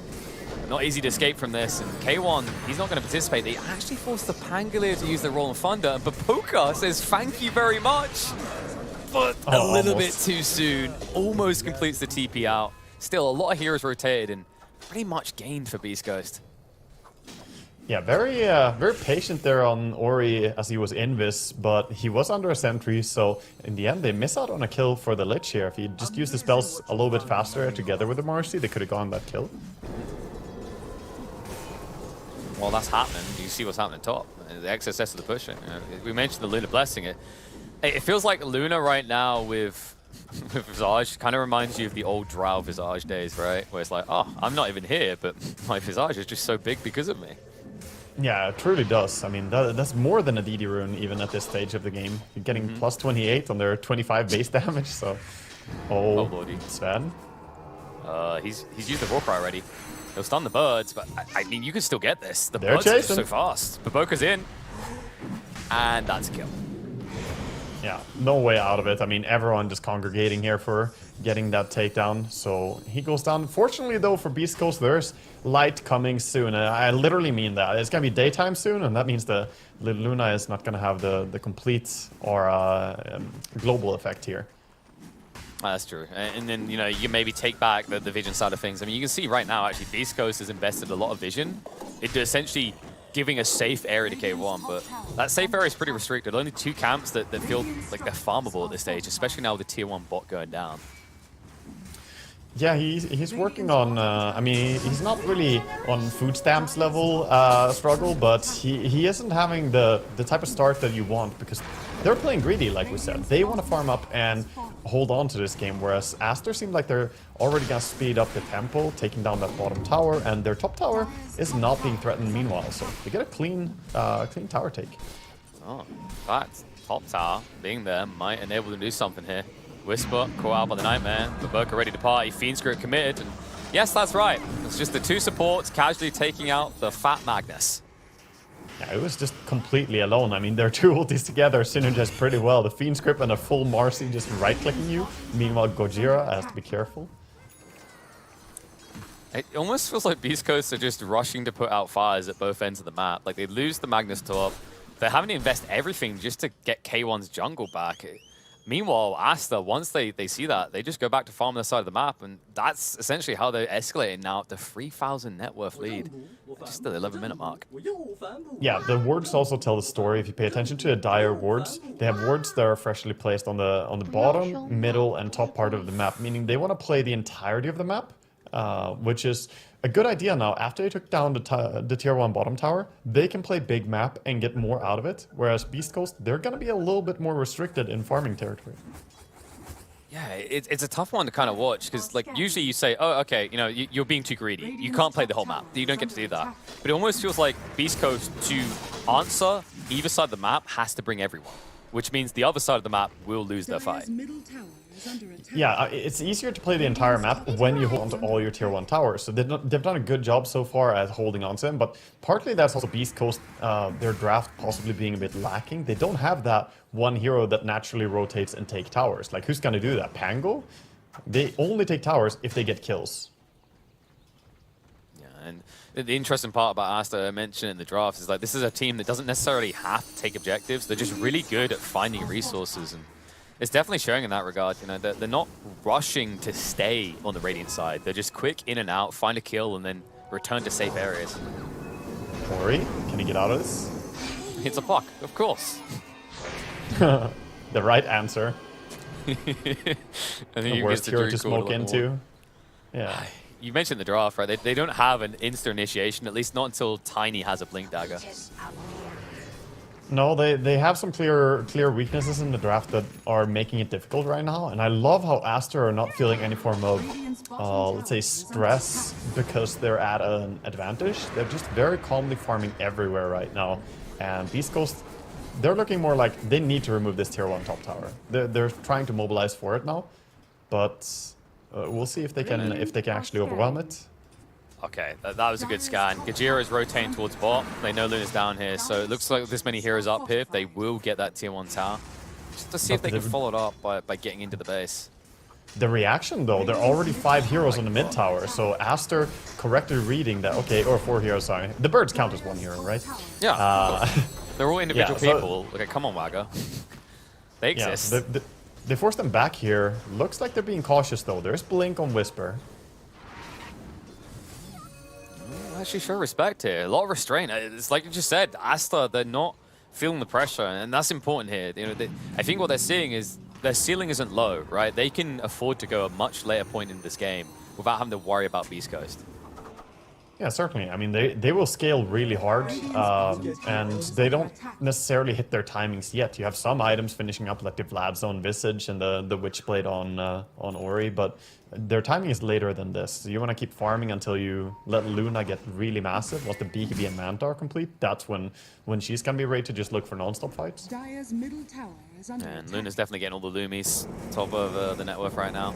Quickly just escalating towards the BKB. Won't protect her against the Magnus, but Magnus has his own... Oh my. Oh, what a god gamer. The Tumblr story, did you see it? He baits out the Pango ulti, takes the DD rune, hops onto the high ground. Pango gets stuck. His car, you know, it's like that Austin Powers scene. He's like, how do I go forward, backwards? Like, how do I get out of here? Yeah, I'll get out of here soon. Just give me a little while longer. Okay, but the World Finder doesn't last that long, buddy. And now they're going to turn it to kill the bot lane. At least try. I mean, Gajira is very tanky. I think maybe they've overstayed their welcome. Beast Coast rotating everyone down here. Aster so composed. I mean, they commit the coil to try and get that kill, but they also see a lot of people reacting down there, so back out. Just Volca though. They had to RP for a Bane. He's not even going to die. Yeah, wow. RP for a Bane, but how about 3 heroes going top to bring down that Marcy? Oh, that's true. Hate in that. No, she deserves it. A good trade right there. I mean, that's rough though. Like, you commit RP, you don't get it at all, and I gotta give it to Simon C, man. So far, he's my pop-off guy. Between the Tumblr yeah, story here we see a replay. We get to see the little bunny hop. Oh, and there's the Austin Powers car. He's like, okay, we gotta get out of here. Fantastic little bait there. I think he's been the MVP so far in this game. The Bane has had really big impacts, and over on the side of Beast Coast, just feels like they're not really having an easy time catching people. No. Look at Bane, he's just bullying. He sleeps in and runs away. You know what makes it even more annoying is like this hero doesn't look fast. Like he's 325 movement speed, not the fastest, not the slowest, has got win less as well, but it's the animation. It's like when he walks away from your gank successfully, like it's almost like you've been beaten up by an old man. It just doesn't make sense. He kind of just slides away, you know? He's like doesn't look like he's in a hurry anywhere. Marcy, what's he in a hurry to do? Get out here. Sun's going to come out, and Assistance of Ori will get him away. Dreamcore committed now, so that's going to force out the reaction from Smile. So be careful. Won't be able to use the Royal Fun or not, but he's now gripped up. Nice interruption of the Avalanche, so it looks like he will be able to protect himself with his ultimate, but this ultimate isn't meant for protection, it's meant to be for kills. Yeah, he even, speaking of protection, he bought that shard very early for protection, so that's against the coil, so he has a solution for when the coil gets dropped on him. He can just turn into the ball, curl up into a ball, and hope that you survive. But it worked pretty for him there. He did live. So you see, they're actually coming for this. They want to fight. God's Strength's going to come out. Skewer into the RP, so finally the value for Whisper. They'll find 2 kills. Asta getting ahead of themselves, or maybe not. Eclipse comes in on the backside here. Overwhelming damage, bringing K1 low. Only Lich dying so far. Ori needs a save, and the saving grace will come in. XXS arrives for the duel. He'll be able to turn around and take down 2. And Asta, despite a dodgy start to that fight, convert it into a favorable affair. Oh my god, Ori God, that fight was beautiful from him, and he had the phase shift ready when he was getting skewered, and if that's the case, there's no way you can actually get RP'd as long as you just click phase shift during the skewer. You're gonna phase shift before the RP goes off, unless someone stuns you during the skewer, of course. So he stays alive and barely jumps away again, baiting there. They get some value out of Luna ulti. Monet just, you know, connecting to the fight, but back to farming immediately. That was really, really nice for Aster. It's so elegant as well, because it looks like a scrappy fight. You know, you are taking a long time to connect to that, but now they're going to connect for another fight. Jump in, Boka, dive in the tier 2, BKB activated, and Mono says, leave. Get out of here, you filthy pangolier. You will not take my support's lives. Okay, maybe you will, but we'll take the tower. Support goes down, but he's pushing. That tower dies, like you said. Smile's dying to the Bane on the backside, on his own. Oh, my. Yeah, there's a tiny bit of help there from the birds, but I mean, this is falling out of control quickly. Look for Puck jumping in here, possibly. They want to siege a bit. Got the plane, has got the Dream Core, he's ready to play, and then, you know, K1, he has got the God's Strength coming off cooldown, but he's not ready to fight. He's ready to farm. He hasn't got the BKB yet. Luckily for him, Asta are going to show restraint. That's a good poke, though. They go poke and force out the glyph, and then they back up. Just doing that little move puts the glyph on a 5-minute cooldown, so now they have an opening to take the next towers more easily. So really like the constraint. They have 10,000 gold lead at 18 minutes. This is, yeah, Aster are showing why they are the top dogs right now of Group B. Yeah, let's just embolden that. They have 10,000 net worth lead at 80 minutes against a Sven Magnus lineup. Yeah, exactly, because Beast Coast just want to try and farm, but that's also the problem. The Bane has not been letting them. Like, this is the bully of the game. Yeah, he's still doing it. He's like, oh, there's a Sven here. I don't care. He's used Mask of Madness. He can't do anything. Fiend's Grip turnaround. I don't know what he thought he was doing. He was definitely not saving a soul. Instead, he was contributing another one to the Asta pool of dead people. Beast Coast are looking desperate. They wanted to take that fight. They were moving everyone up there, but they weren't really close enough. And again, this is because you have lost so many towers. It's harder for them to reinforce towards these fights. And of course, Asta are just staying on top of things, playing close to each other and utilizing their power spike here. And that'll lead into a natural Aegis go in the way of Asta. No way that Beast Ghost can interrupt, and you just see a replay on that fight. I love the patience as well. Like, Simon C is like, okay, usually I'd be concerned, but this Sven has used Mask of Madness. Yes, Simon C, his patience was really beautiful. He puts down the Nightmare on the Pangolier, I believe it was, right? And started running away. Or Lich, sorry, I think it was. But then he runs away and very patiently, doesn't immediately grip, assesses the situation, and only once his puck is ready to go in between him and the enemy, then he commits the coil, because he knows that the puck is going to protect him. Speaking of puck, gets caught out, good control and good kill. Fairy Dragon removed, BKB activated by K1. Monet is going to be pursued, does have the Aegis, got the BKB, and that'll instantly push them back. A deep dive coming out from Smile, but not enough to kill anyone on the backside here. I have to just reset and move away. Yeah, I think Monet is just too strong. They can't go through this Aegis and the Luna standing her ground. She's zoning out everyone else. So Pango overcommits alone. They do get now they get the park. That feels like a good kill, but then they lose 3 heroes long term. Ay, caramba. Yeah, that is very painful. And I mean, they got a good jump on the puck, then they tried to turn that into something bigger. And I can respect that. They're so far behind that they have to be a little bit desperate in how they play. Because if you play this game out safely, I honestly think Aster are going to win like, 9 times out of 10. So you have to take some risks. But at the end of the day, Aster with good positioning, playing behind their Luna. She just TP's bottom. She has Aegis. She's like, they're not going to gank me. I'm fine. Everything is going according to plan. And it just feels at this stage like Beast Coast, they could get a kill with everything.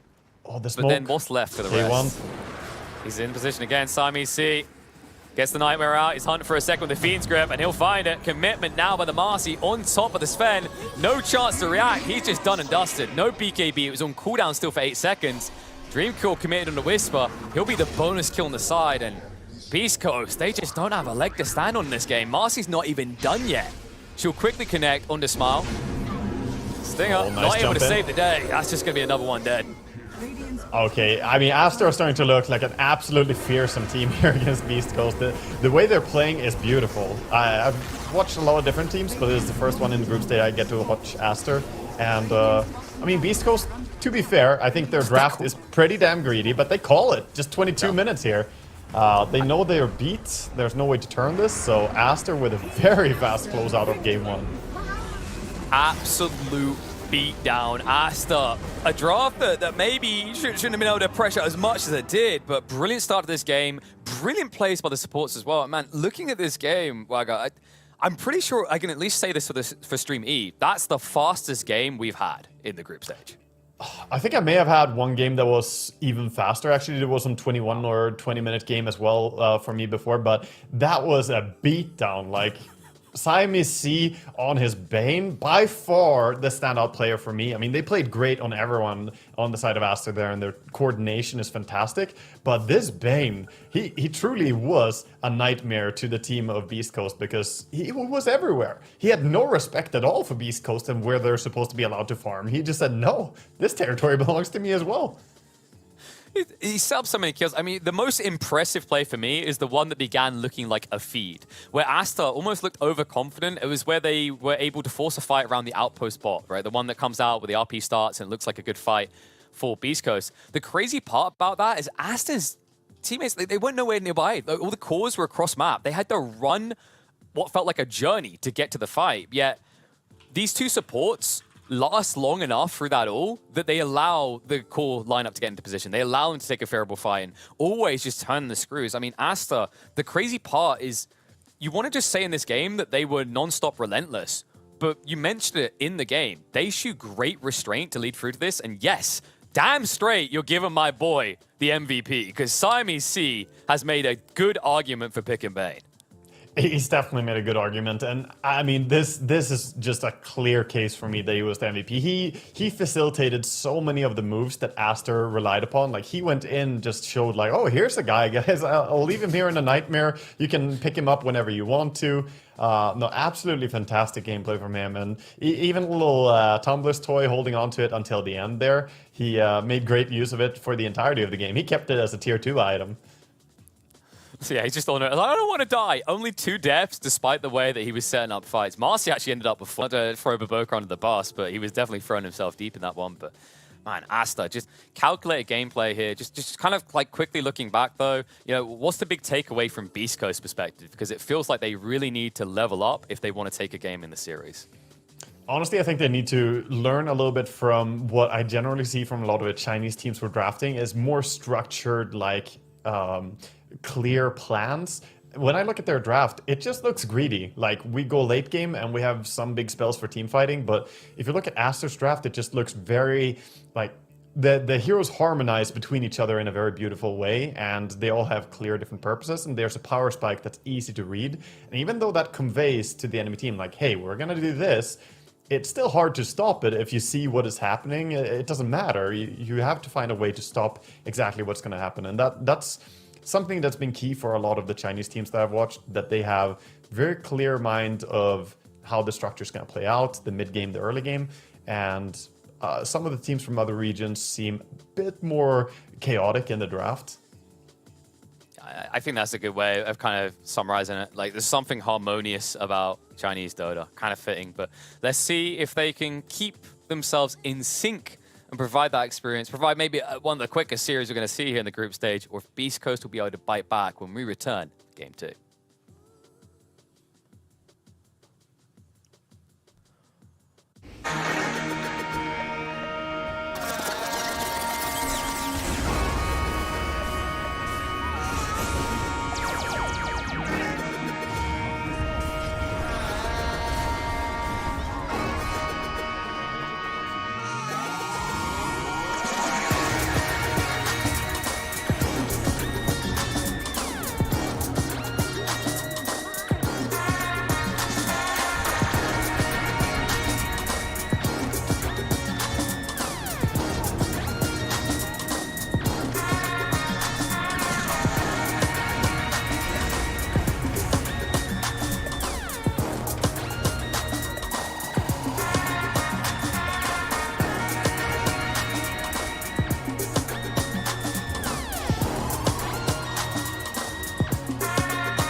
to victory.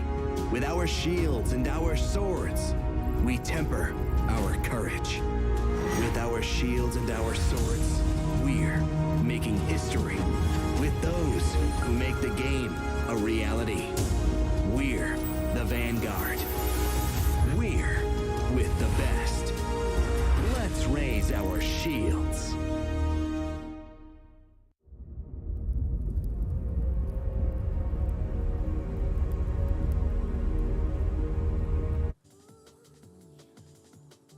Welcome back to game number 2 of Beast Coast versus Aster. We return for what will hopefully be a different game. Otherwise, this will end up being possibly the quickest appearance for a caster on Stream E.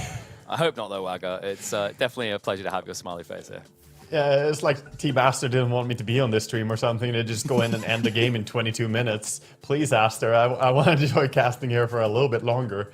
No, that was a dominant performance by them, and Beast Coast, I think, hopefully back to the drawing board and a different approach here in game 2, because that did not work out against a team of the level that Aster play at.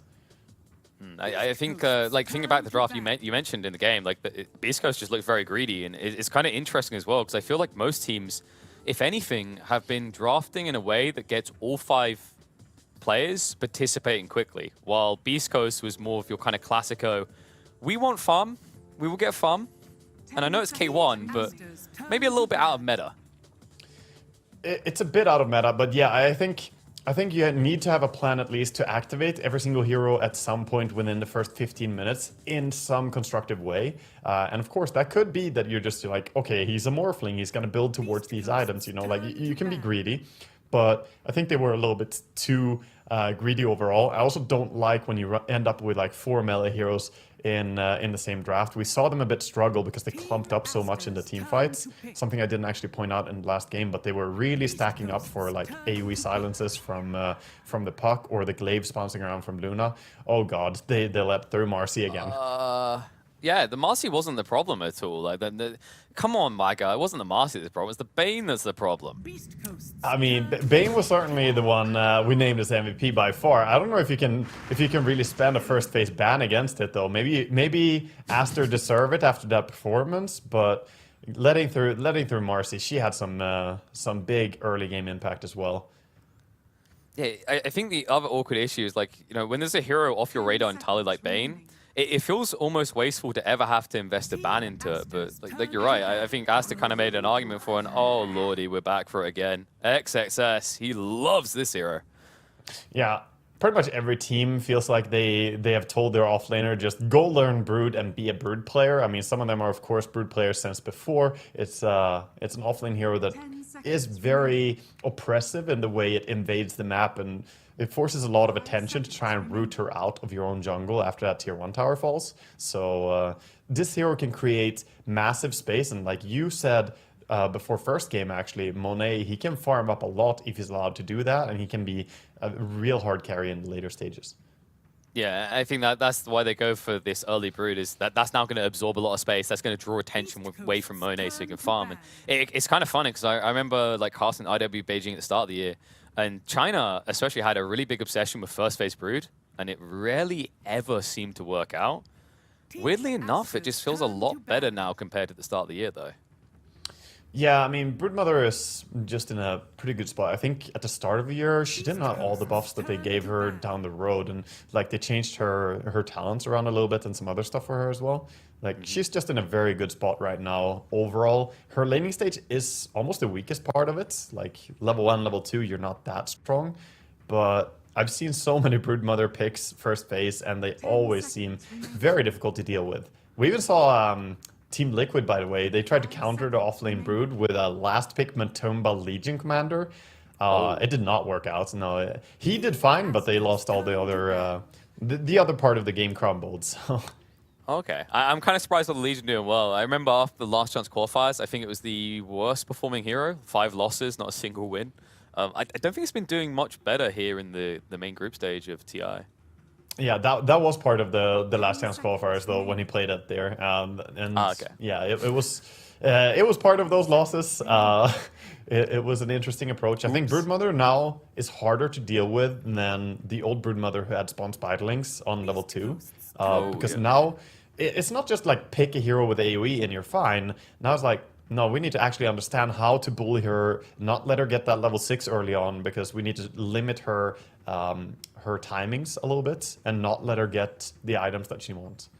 I think it's the idea that, like, old Brood, if you had the counter early on, you kind of had the counter. Now, with the spawn spiralings being moved to 6, you still have to address that when it arrives, like you just said. But in the meantime, because she's now got this sustain at the early levels, you can't even necessarily bully her out level 1 to 5.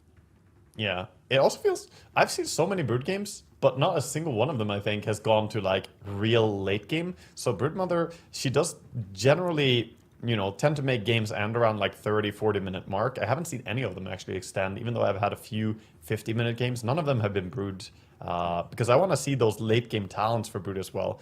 Possibility of going for that base attack time reduction. You know, you can transition into an actual hard right-clicker as well.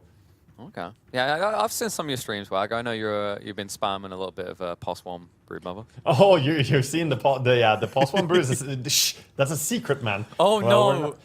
Oh. You know, you got to put those replays on sub only. Just make sure people have to pay for the info. Yeah, we see teams here going through the bans. So we have Puck being banned out this time at Beast Coast. Of course, Ori, an absolute performance by him last game. And Queen, similar hero to play as well. Also a hero he would happily put his hands on. But Invoker, the final removal here for Beast Coast. Like that's actually an insane amount of focus on just blocking Ori out in the second phase. But it kind of makes sense. Monet usually comes in the final phase. I'm wondering if you're considering like something like a Leshrac, just like that double overwhelming push, or is that just a bit too overkill from Asta? It could be a hero. It could also be a hero that Beast Coast could grab for themselves. It plays into Tiny and the Snapfire. You get some chain stunning. So I was actually thinking about it for them, but they're gonna go with the Monkey King instead. All right. I think this is another one of those heroes down there. I remember after the last chance qualifier, this was the second worst performing hero. I don't think it's improved much since, right? No, I've seen some mixed results, Monkey King, but generally this hero has struggled in most of the games that I've seen. I don't have stats on it, but it doesn't feel like Monkey King is very dominant. So I just double checked. It's 2 wins, 4 losses overall. So yeah, not too big of a sample size. Yeah, so it could work out. I guess do you feel like you could still flex this into multiple roles, or do you feel like the Monkey King has to be a core these days? I think it's more likely going to be a core in this game because you see both the Snap and Tiny. Unless they want to run that possible mid Tiny to try and be active and fight. They do run Snapfire offlane. Whisper's already done that today, so that's a possibility as well. Oh, right, the core Snapfire. Yeah. I have not seen too much core Snapfire being played in the groups here, so that's exciting. Yeah, I think they got it. I think like that game at the start of the day, I believe they had a Marcy as well, so they'd gobble up the Marcy, spit her in, and well, you know how Marcy works. Yeah, for sure. I think more likely you want to run this this Monkey King as a support in this game if you have a chance to run the core Snapfire, but I'm not too happy as well about the double melee, and there we go. This combination has been played by many teams. The Lich and Leshrac come out, so they do double down and push, just like you called. Beast Coast now are looking like they're gonna have to be ready at a very early stage of this game, and so far the heroes, I mean, they have Snap and Tiny, both are great at fighting, but Monkey King might be a little bit lackluster against all of that. Yeah, it's kind of funny the way that Astra are drafting, because usually they'll get rid of like the Monkey King if they want to go for the Brood, if they want it to be about XXS, but it's almost like their approach is, as you'd expect it to a certain degree, they're like, okay, you're going to have to address the previous phase in this phase. So they're trying to stay one step ahead, and this lines up perfectly with the idea that the final hero will be Monet's, and it's at that point going to be almost impossible for Beast Coast to counter him out. Yeah, this will be a good lineup to play high-paced Dota for Team Aster between the Marcy and the Lesh together, and the Broodmother taking over a lot of space. And if Simon C has anywhere near the same impact on his Lich as he had on Bane, then Beast Coast are in trouble. And you know, to the point, like the combo Lesh and Lich, like, it's always my thumbs up requirement is Leshrac needs some sort of damage mitigation, save, or heal. They definitely have great ways of saving between the Marcy and the Lich, but looks like Beast Coast is going to put a little bit of a stamp on that and say, no, you can't leave. They go for the Pudge, likely the POS one. Yeah, I'm expecting this to be a +1 Pudge, and I think it's a good answer to Broodmother, honestly. We've seen Pudge played into a lot of Illusions carries, of course. That's usually when he thrives the most. But I also think that it's important what lane you put the Pudge on and what he can do there. He naturally blocks a lot of damage from the Broodmother, and his last hit damage is so high that Brood can struggle with CS in the start of a game.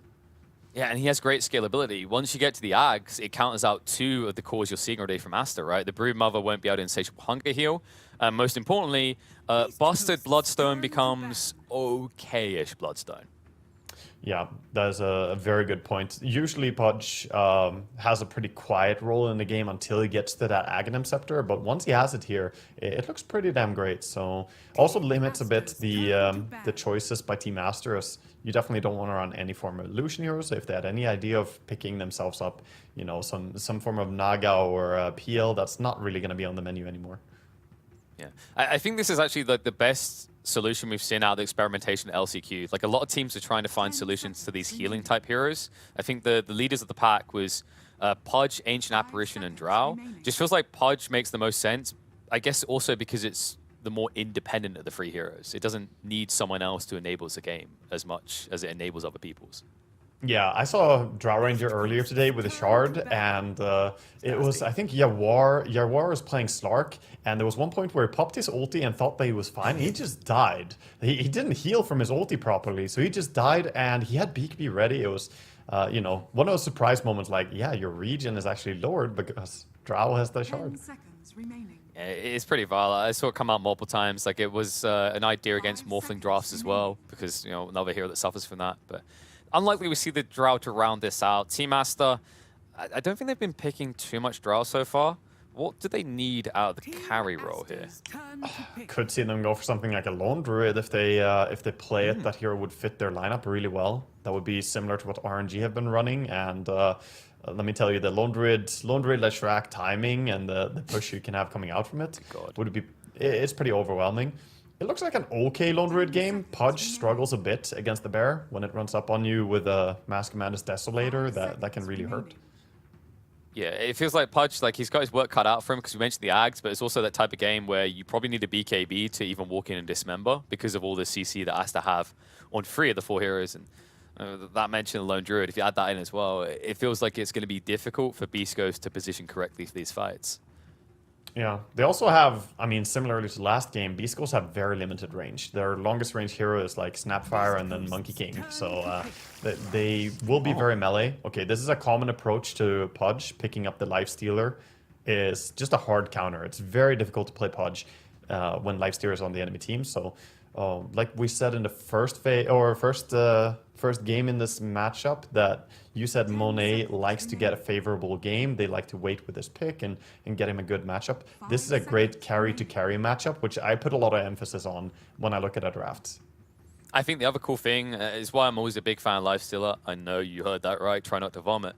I think he's different these days because one thing he does, he's kind of like this carry that can save other people. Similar to the Pudge, actually. And that means that this Leshrac is going to be even harder to shut down because if Beast Ghost commit onto him, I'm just going to infest inside him. He's free to go because he's way too tanky to kill. Yeah, and also something that he has that's so nice nowadays as well is the possibility to go for that Shard. Man, Beast Ghost... I'm not really feeling the draft, I have to say. I feel some concern here about the way that they approach the drafting phase. Like, these are really short-range heroes against a Leshrac, and Leshrac wants people to be close to him so he can just burn them down with his AoE damage. To say that I'm concerned is a very mild way to phrase it. I think Team Aster have a big edge in this draft again here. Yeah, and like, specifically to that Leshrac, was the Monkey King the best option? Because they're sticking him mid. I mean, that is perhaps a good way to utilize it, but I honestly don't know. Running Monkey King into the Broodmother otherwise as a +1, you know, their alternative instead of picking the Pudge, I'm not really sure how to salvage what they would have done. Like I said, I would have preferred for it to be a Monkey and Tiny support with Snapfire Core if they are comfortable with that, and just have 2 different heroes altogether there. But this is the draft they end up with. I hope Beast Coast are ready to put on some real good gameplay because I think they have to outplay Team Aster. Yeah, it'd definitely be a lot easier if you could just now at the end switch out 1 or 2 heroes, but that's sadly not how drafting works in Dota 2. And I think we are just seeing that repeated last game. Like, Team Aster's draft rounds out really well, and Beast Coast, it's almost like we're salivating in this final pick. We're like, what's it gonna be? What's the big reveal? And it's like, yeah, okay. for me, I mean, Lifesteal is so good against all these melee tanky heroes. He just thrives in this situation. Leshrac is going to be happy with it as well. And then you have stuff like Marcy now has an easy time landing her rebound on multiple heroes.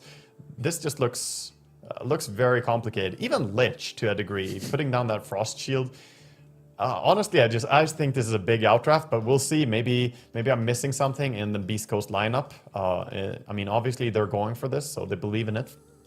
Marcy has an easy time. Tell me something I don't know. Oh wait, Asta somehow got it twice in a row for free.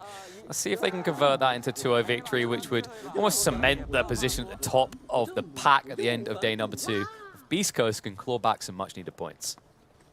Yeah. As the game starts out here, we see Aster doing that deep smoke around that you talked about in game 1, that you've seen them do. So cool to see this attempt at first blood, not really going to connect us. Of course, Beast Coast is on the complete other side of the map. Doing the exact same thing, actually, just wrapping around. Not as wide as we see Aster. You see what I mean with the tier 1 to the tier 2. And it's a logical plan, but seems like both sides had that feeling they could kill level 1. They can maybe get some deep wards down here, though, so that's the upside at least. Watch out on the mid-ramp. There's a banana peel. You could slip. Did you know, talking a little bit here as the teams seem to be playing pretty far away from each other, did you know that Monkey King has the highest chance to turn into a courier if he stands on a ramp? Really? Yeah, the Mischief has the least chance to turn into something else if you are on a ramp. Some specific knowledge right there. Yeah, I'm going to have to remember that for my support Monkey King. I want to get out of lane quicker. So I'm just going to come out my fountain, stand on the ramp, and go, no, not yes. If you're in base, you actually can be next to the couriers, and then you have, guaranteed. I believe, even guarantee. Yeah. But if you're out on the map, it's a good way to do it. Huh. What if I just want to be a banana? Well, feel free, my friend. I need these stat reveals. Like, if I just want to guarantee the banana. A lot of body blocks here, but I think he's gonna be fine. Siamese C. Yeah, a lot of damage, but now they're trying to trade for Monet. Not the best of choices, considering one of these is a tiny. The other is also a strength hero. Yeah, but he doesn't really want to stay here forever. Monet is investing a lot of time to just brawling. Like, this is not farming. Yeah, but he can't leave now. He waited so long. Avalanche is available again, so Monet is just kind of parked here. Awkward start to this lane. Freebie for Whisper. Pretty awkward start, actually. All that brawling and wasting a lot of time. Now running back. Gonna TP top. Like, what was the logic there? I am a life stealer. Bwaga said I have an easy game. I'll beat everyone. Oh, okay. I mean, he didn't feel like he can safely just TP away there, so he wants to try and take the trade for a little bit. Ultimately, I think he could have backed out earlier and probably just gone to his lane in a better shape. But the brawl was 2 heroes for 2 heroes, so it also kept the Snapfire busy for a while. Yeah, he also forced Gojira to TP back to base, so he's not there for the follow-up wave, so Monet maybe recovers there. Impressive start to the lane for the Monkey King, though. 6 CS, 4 denies already. Yeah, this is very, very nice CSing by him. I mean, this lane will get more and more difficult, I think, over time. At the start, you have a bit of a damage advantage, and Monkey King's last hits are generally really nice. So, nice dodge there. He doesn't get hit by the damage. No, it's impressive that he's actually getting the lifesteal off, despite the fact he doesn't even have an oob yet. Yeah, he went for early boots. This is a smart itemization on mid-monkey that we see as well quite often by monkey players, just making sure they can get close enough. Yeah, meanwhile on that bot lane, XSS, we'll have to see what he can do in this lane. Some creep shenanigans happening right now. K1 didn't even manage to hit the big creep, so won't be able to insta-drag the way back. Yeah, certainly this lane should be Beast Coast favored, I feel, even though there's a Marcy on the lane. That's the crazy thing, but you have to be careful. Stinger getting close. Oh, look at Lord. Oh, there's the save. They can save each other. That's the good news for Beast Coast, right? Both of these heroes can help the other out. Yeah, you certainly need all the protection you can have when you're in the lane against the Broodmother and the Marcy top Lich. This is a little bit overwhelming. The creeps definitely given the edge needed. Beast Coast will be the ones to get first blood. Yeah, he does go down, but ultimately that's a lot of time that the lifestealer was just safely farming. Oh my, What is this lane? It's just tossing people over people. Cookies, dispose. You don't know if you're coming or going. But right now, Marcy's the one going to the fountain. It's the circus tryouts on this lane. Who else do we need in this lane? Can we get Tiny down here? Come on, we've got to really amp this up. That's true, actually. They can throw people around as well, even better. Lich, of course, dying. Comes back with full mana. His mango's ready as well, so he's just starting to lay in these Frost Blasts. Trying to take some good trade against Tiny. Yeah, and is the Tiny's goal to kind of reach a point where he can just leave? Do you think the Beastmaster reaches a stage where he can be alone on this lane? Not quite in this lane. I think he's gonna have to stay here for a while. Mid, we see a bit of attention over on Monkey King. And found him. They can lift back into a stun. Ori's pumping it.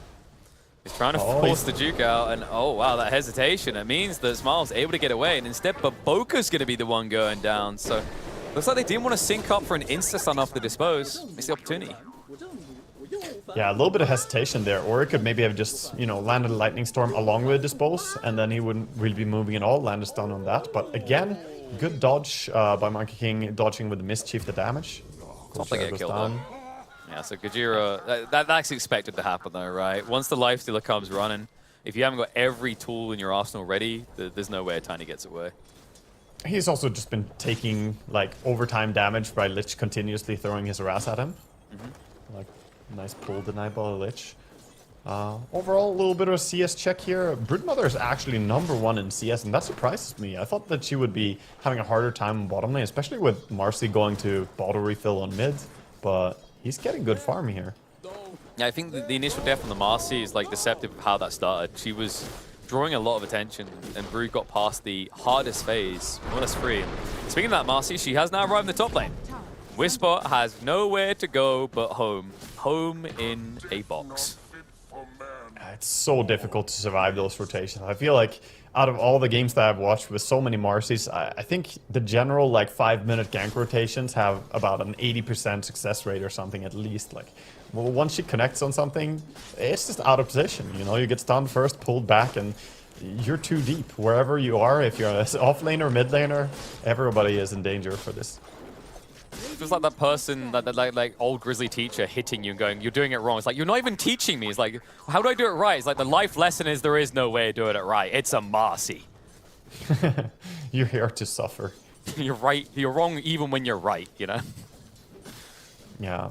Something nice going on for Beast Coast now, though, is that they're going to have this Vanguard complete on Pudge, so he'll be able to solo against the Broodmother much better. That frees up a bit of rotations for them, so Stinger coming towards mid.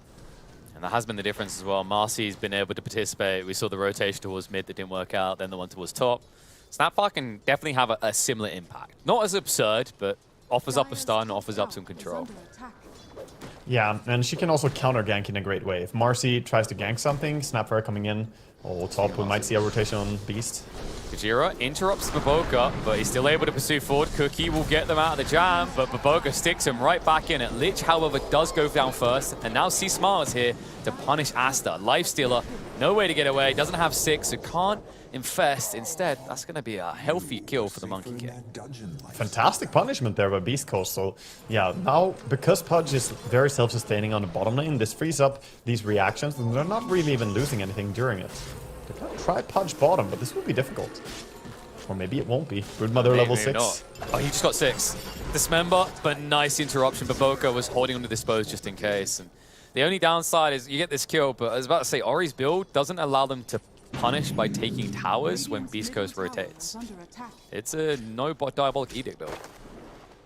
Going for the 3rd point in Lightning Storm. This is very unorthodox way of playing Leshrac. I haven't seen this at all. In a very long time.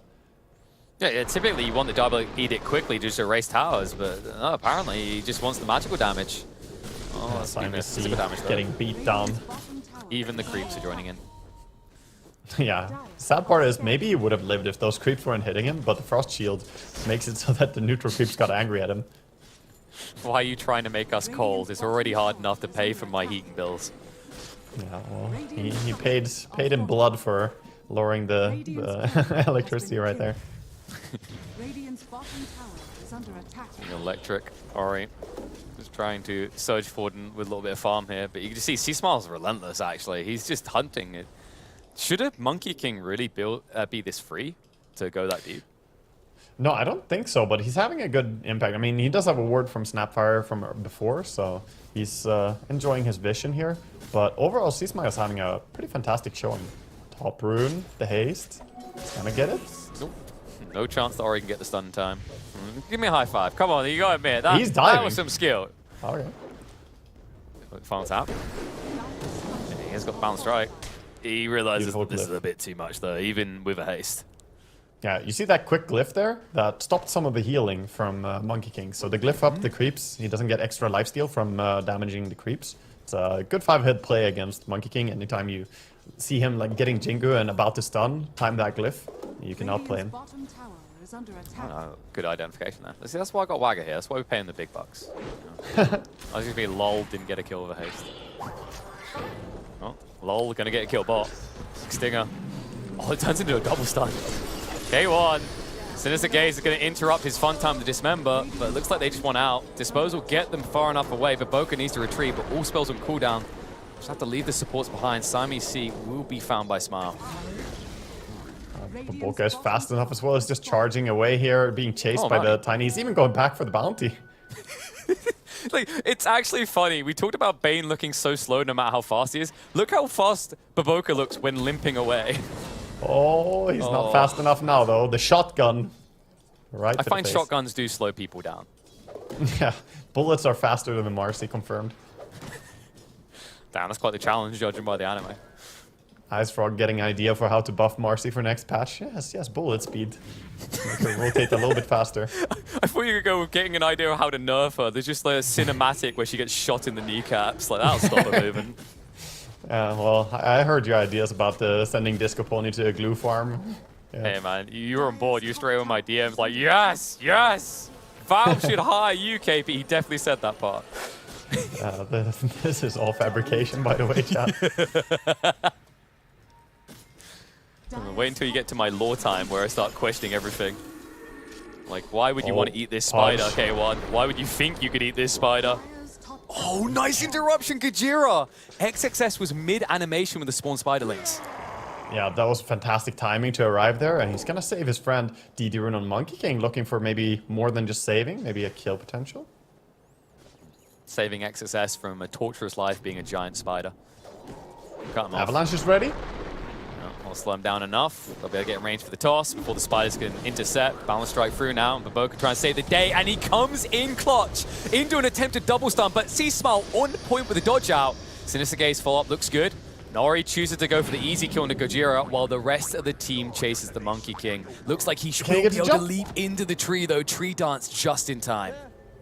Wow, so many clutch saves in this game is really nice. First the save on the Podge, and then also that Marcy coming in to just barely stop them and keep the Broodmother alive. But in the end, Monkey stays alive. I think that's the big story right there. It's an exciting game so far. You know, we talked about the saves the bot lane had themselves. The Monkey King just saved himself. Tiny as well. There's just so many elements of clutch save in this game on both sides, actually.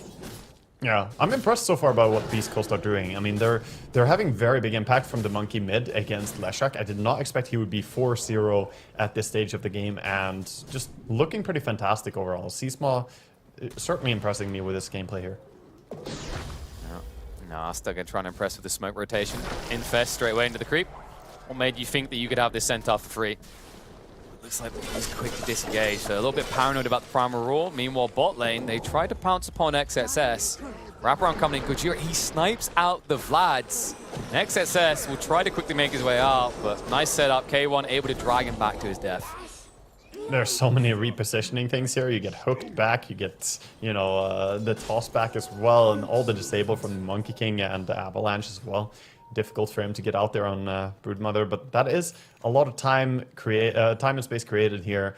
And while the lifesteal is behind the Pudge and farm, not having quite as much net worth right now, it is a hard counter matchup. I think lifestealer's game is going to be very important. Definitely, you know, it's the type of hero that can potentially be counted out by the Monkey King. The Monkey King isn't going to have a free game. You can see, like, farm-wise, the mids are actually doing the worst out of all the cores in this game. Yeah, he's going for a good itemization though in this game as well. It seems like he wants to go for that mage there. Possibly gonna go for the Echo Saber first and then later on turning in. Yeah, it seems like he's gonna go for the Echo Saber, then disassemble for BKB, and then make a Mage Slayer out of it down the road on Monkey, which is a really good good way to get maximum value. Yeah, I love this detail of Ori as well. Sometimes we see Leshrac go in for the full hood, but he just chose to go for a casual cloak and rush the Bloodstone instead. Yeah, Bloodstone is beyond busted on Leshrac right now. Ever since it was buffed to not cost HP to activate, and they also buffed the lifesteal even more, the spell lifesteal. I think trying to get it as soon as possible is very important. I'm pretty close with the Stormstormer over on the side of Entity, who runs a lot of Leshrac, and he seems to prioritize just getting Bloodstone ASAP. Yeah, I've seen sometimes they go for the Hood of Defiance if they're under a lot of pressure, and at least I respect the fact he went for the cloak because of what he's up against. The Tiny, the Pudge, plenty of heroes that can burst you down magically. Good read here by Whisper, and he stays around in the area as well. Dodges the gank, but he wants to turn it around. He's a dreamer if he thinks that's going to work. I mean, a little bit ambitious, but I respect the Muxy, you know? The feel that you want to go. Well, he did have Snapfire behind. Again, the haste rune, not denied. And he used the stun already. So Smile, he will back off. Does force a TP rotation, but Ori is playing with fire here. Oh, the Hawk! It spots Siamese out. Easiest kill of his game. Rebound. Hop onto 2. Toss back as well to dispose, but they can't get the stun follow-up out. C-Smile still has the haste run, and Gojira will pay the price, though. Yeah, big stuns here. Tiny is gonna go down, but the Monkey haste. They're in. Ori's gone. Primal Roar makes sure he can't even leave, and that's also now going to secure the tower. Yeah, they're bringing in K1 as well. I like this. Everybody coming online on the side of Beast Coast trying to activate. I mean, Punch not really gonna get too much done here, but it's the idea that matters, that they're playing towards each other and playing with much more aggressive intent than we saw last game. They also have prepared a lot of big stacks here, so gonna stack it one more time. Pudge is gonna get some massive farm here on the big camp. Getting very close to the Axe now, just about 1,400 gold away. Which stage? Lifestealer, if you can't get a lot done in the Rage, I know you said he's a counter to the Pudge, but it comes down to the idea that Rage allows you to be. But if the fights go on longer than that, can Lifestealer even stay in the fight against the Pudge? He can. It depends a lot on like how many disables we're gonna see coming out. But yeah, you still have to be fearful on Pudge, but definitely gonna stop a lot of the healing coming out of the Rage. But the damage is still very high. Definitely, and of course the other big element is if you look at the timings, Ori, by the time he completes the Bloodstone, K1's probably going to be, yep, he's already there. Axe has been completed for the Pudge. Good luck, have fun. This Dismember though, that's a little bit deep. Cookie to try and get him out of the mess. Ori whiffs the stun in pretty deep, but the follow-up damage good. Chainfrost spooking him, K1 now gone. Gojira not achieving much of the rotation except Lich from ulti. feeding more gold, and the Lich ulti bounces to Smile. That's going to force him to commit the Wukongs, but it's too late. Without a team to turn around, it's not going to achieve anything but giving more gold to Asta. Oh my god, he just uses Dismember when they go on him there. That was like the worst possible timing for the Pudge. He is tanky, he stays alive for a long time, but he didn't have ulti to try and do something, so just kind of gets brought down by the overwhelming amount of spells. And that Lich ulti bouncing over there was very fortunate how it connected to the Monkey at the end as well. I mean, you know, unfortunate if you're on the side of Beast Coast. And I'm starting to wonder if this delayed pulling of the trigger by Asta was intentional, because we mentioned early on about the Diabolic Edict not being leveled. Ori hasn't maxed out now, and you saw Monet rotate. He participated after the armor, so I'm wondering if they didn't want to aggress early on for these towers because they were scared of Beast Coast's presence. Yeah, I'm honestly not quite sure. The Lightning Storm instead of the Edict, but here we see a little bit of a replay for how that fight went down. Pudge staying alive. Imagine if he had Dismember there to be able to try and turn around and do something, like heal himself. Oh god, meanwhile, there's already more kills in the mid lane. No tower here to get quick rotations in. Snapfire already gone. C-Smile arrives just in time to watch his teammate die. Yeah, all of Beast Coast are trying to get something moving towards mid. Meanwhile, bottom is being assaulted a bit here by the Leshrac as he has his Edict ready. They want to fight mid as well, though. Not gonna lie, this Axe has a feeling of, I have Axe, fight me. And oh, they crushed the tree! They cut it down, but nice save. K1 will get him away. Monet is still hunting, though. They'll pull one back. Chainfrost is not going to play ping pong this time, but they'll still find a kill into Tiny. Whisper, he's forced to commit the Primal Roar. They're going to have to go in, but the stun connects on the K1. He needs to dismember a target. Goes for the bug. Broodmother is going to go down, but party time for Ori with the Bloodstone running. Kisses should be enough to overwhelm, but not before he takes K1 and C-Smile with him. Okay, so still pretty good trade for Aster trying to chase for something more was Marcy, but not going to get it. There was a bit of mismicro there, by the way, that ended up costing them a little bit. The Wraith Pact wasn't immediately sent over to the fight by Broodmother, and when she was going down there, she was like trying to slide the Wraith Pact over to the fight, but she forgot about it a little bit there at the start of the fight. It could have been there, and I think it could at least have tried to save Leshrac there before he went down in the end. Yeah, and you see the Bloodstone, you know, it's very powerful. There is a way to still overwhelm, but it feels like things have to line up perfectly Beast Ghost. I know that was them recovering the second part of that fight, but you see the threat. If the Snapfire is on the backside, if she gets these kisses off, they do have a way of killing the Disco Pony. Yeah, there you see for a little moment how the Wraith Pact is not moving and chasing along with Brood, because Brood is like diving after on the replay. Yeah. But, oh no, not again. Siamese C in the game. He is eyeing up Gojira here, just hunting after him. It's like, where you going, buddy? No blink dagger? Yeah. Oh, it'd be a shame if someone kept you away from that for longer. Oh no, let me leave. Yeah, you get to leave in a body bag, buddy. Yeah, he tosses away the Marcy and tries to run, popping out the pig pole, but gets pulled back in. And in the end, it just ends up being more beneficial as Ori's the one to get the last hit. Yeah. He probably wishes he had the old Bloodstone, though, where you gain charges every time that you killed something, you know? Get a bit of gains. So, I don't... because of how absurd it is on just one hero, I don't necessarily like the new Bloodstone, but I like that they tried to move away from that concept. Yeah? You didn't like it?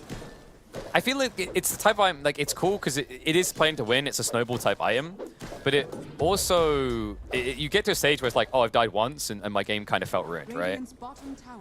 Yeah, that's true, I guess. I'm just a sucker for scaling. I like anything that, you know, continuously gets stronger and stronger. Anything like that in the game, I'm just immediately hooked. So Bloodstone, building up, that was my jam. But right now... Maybe it's the idea of the fact that, like, just one mistake lost you everything, it felt like, a lot of the time, Bloodstone, right? Yeah, they did bring it down to only being, like, three charges lost there for a while as well. That's true. But then it just felt the too game good. is now slowly, like, stabilizing. And Aster feel like they're regaining the control that they didn't have there on the back of the last team fight. Now with the Desolator in hand, building towards the Sanjiasha on the Lifestealer, I think he's becoming very, very strong. And yeah, the BKB for Leshrac is going to be a huge timing as well when he gets that. And K1's also going towards the BKB, so maybe an answer to Leshrac. But the problem is, like, even if you go and dismember, if anyone comes to back you up, they're going to be saving the Leshrac. And Gojira, we've been here before, but this time the outcome is different. Pigpole does save him. Yeah, he manages to just scurry his way out of there. A little rock not getting found by the Lich. It's kind of outrageous, you know, if there was a pig squealing out loud, I feel like I should be able to hear it. Pigpole should have a nerf. Oh my god. Yeah. I like how the game lags when you use a good nuke on Broodmother Spiders. That's how you know you landed, connected your good God's Rebuke or your Boundless Strike or whatever. The game just freezes for a few frames there. There's something about Spawn and Spiderlings that just, like, it leads to some of the funnest plays. And one of my other favorite ones is before you have Maelstrom on an Ember and you Sleight of Fist, you're like, well, I can just actually get up and do some stretches now because I'm not going to be back for a while. If you click Sleight of Fist on the Spawn Spiderlings, yeah. Yeah, you're gone for a long time. Yeah, that can take a ridiculous amount of time. Pudge getting caught out. Oi. I mean, if he's dismember, like, it's going to be interrupted straight away. Reinforcements are coming. Kisses to follow through. Primal Roar, but Leshrac, prime time to kick the BKB into action. K1's going to go down. They're going to lose the big creep, and Beast Coast need to retreat fast. Monkey with the ulti. Drops it. Stun onto 2. Leshrac's in pretty deep here. Disposed to try and interrupt him, but BKB activated. Monkey can stand his ground, but the life still coming out. The save from the Lifestealer himself. Infest Bomb out, they'll get rid of the Tiny, and now they stun the Monkey King out of the tree. C-Smile called for a re-engagement, but he should have called for a disengage. Yeah, that was a nice attempt there. They had a good combination with the Monkey ulti and the Boundless Strike into the Avalanche. That was a long amount of stun, but the Infest conveniently saving both the Lifestealer and the Leshrac at the same point in time there. So Lifestealer gets to safety and Leshrac gets buffed up, and a Bloodstone Lesh already so hard to bring down when Lifestealer also goes in and heals him. So you see the immediate catch there. Catching Pudge was really fortunate for them. Yeah, the And timing in the as game, well. they're trying to steal Roche, but not gonna be. Nah, no chance. Instead, they might actually feed over a few extra kills. Sting has been found. Been instantly in by the Marcy. Hook somehow missing miraculously, as it has been doing a lot recently. I'll keep hunting. Looks like they might not be able to find a target, but with an Aegis on their hands, they can easily look to take a lot of objectives. I like how you say Hook misses miraculously. Like, it's just, wow, it managed. it did it on. It's not even related to a player. It just has a will of its own, and it happened to go that way. I'll use that in my games from now on. Yeah, exactly, Wagga. Like, anytime I miss a hook, it's not me. It's like the hook has a mind of its own, okay? It certainly does. Like the ward here by Gojira. He places a ward and stays in an aggressive position. But Baboka is already walking in there too, with the sentry and the ward. Get out fast. They know. Ray Tremone, squeal little piggy, squeal like a piggy. Full stuff to get him out. Primal Roy's defensive, and now you don't have great defensive tools. They're going to toss back into the Baboka, but that is not a fight you want to take. Kisses comes out. Smile needs to retreat. They do get the supports, but they will not get more. Will they They're trying though, the chasing. Smile needs to be careful. Mone's going to commit to this. Gets the Wukong's down, but he's just gone. Oh boy. That is not what you needed to have happen there. Smile. This is a little bit like the mid turnaround with the monkey ulti there. Just getting a bit greedy for more, trying to make the most out of a bad situation. But good reactions by Aster. Overall, this Lifestealer and Leshrac both are starting to feel like absolute monsters. It's scary as well with the way this has escalated. I mean, this game started off very even. Now 6k net worth lead for Aster. And of course, all games start off even. But the point to get to is how this lead is built. It feels like Beast Coast, every time, even when they take an initial good trade, they're that greedy kid at the table is like, I know this was my share of the cake, but I really want another slice. And that extra slice, in real life, that'll lead to obesity and maybe a blocked vein. But in this game, it's just leading to a loss in these fights. Yeah, well, they have some light here coming up, which is that they have BKB now finished up on Pudge, so he's gonna be able to do much more in the team fights and be a little bit unstoppable, because currently they have controlled him really greatly with all their slows and disables. I mean, Pudge really hasn't been able to move around in the fights, but now this allows him to more freely pick his targets, get full channels on the Dismember, and Aster might not be as dominant in the team fights going on forward. Let's see. They feel confident with the Aegis still in their hands. Monet is caught out though. First life will be gone. He has got the race to work with when he comes back up. K1 zoning everyone away with the BKB, but not able to grab a hold of anyone right now. He needs to get out of here. Not to escape. Now they're going to look to pursue in. Infest bomb out. K1 in trouble. Has got the Dismember, but too much lockdown. BKB already used. That's your POS 1 dead right outside of your base. And Monet is not going to stop. Good lord. He's going to take out the Snapfire. Controller to Gojira. He can't even react. Brood with the BKB running away, staying safe, and disengage clean, disengage after forcing a buyback as well by a Snapfire. That was a bit of a misplay there, by the way. They tried to bring down the Lifestealer who had Aegis, and it's a nice thing to try and bring him down, but after he respawned with the Aegis, they stuck around with the Granite Golem too close. He just infested that, used that as a little taxi to get out to safety, and then turned the fight around again. And all this was while Pudge was trying to buy time for his team, but, he ended up just not allowed to do anything during his BKB duration. Yeah, this is the worst case scenario, because even if he just runs away with it, at the end he screams, I like gold, and rips out your golem. Monet, well, his commitment towards the tier 2 forces out Wukong's, a Wukong's that is not going to net any kills for Beast Coast. Costly. They do have vision here with the Hawks. Jump in. Marcy went in deep. Trying to bait them in a little here. Ori's wrapping around now. They're out of position all of a sudden. Beastmaster gets caught here. No prone roar for 8 seconds. C-Smile trying to chase down with the BKB, which means he's going to have to leave K1 behind to die. Gojira next to hit the deck, and Beast Coast, they've reached a point where they don't know what to do anymore. All they can try to do is fight, but every fight is getting worse and worse. I mean, part of this is that they're behind in net worth, but big part of this is just also the heroes that are matching up against each other. All their heroes have to go in, and Leshrac is enjoying this so much. He did tremendous damage in that fight. Just, run in and suddenly you have 4 heroes right next to you. That's the dream. What Leshrac doesn't like is a hero like Sniper or something that sits far back, but here it can deal damage to everyone at once. The dream is when it's near a tree line and they walk right past you, right? It's like, oh, great, now I can just get in the middle of all 5 of you. I didn't even need a Blink Dagger this game. And oh my god, they found Monkey King! Chase in. He gets back in the trees, though. Asta were not expecting to fish an MK kill at that point. Beast Coast dodging death there because that kill would have inevitably led to a second lane. Yeah, that was interesting. So I guess even though you cut the tree when you rebound in, you actually don't get the full tree stun on Monkey King as though the tree died, because you get the Marcy stun duration. So it's only 2.1 seconds. They didn't have enough time to re-engage there after seeing that, oh, we actually found him. Got it. So what you're saying is Monkey King's more less about Marcy's than Primal Beasts. I suppose.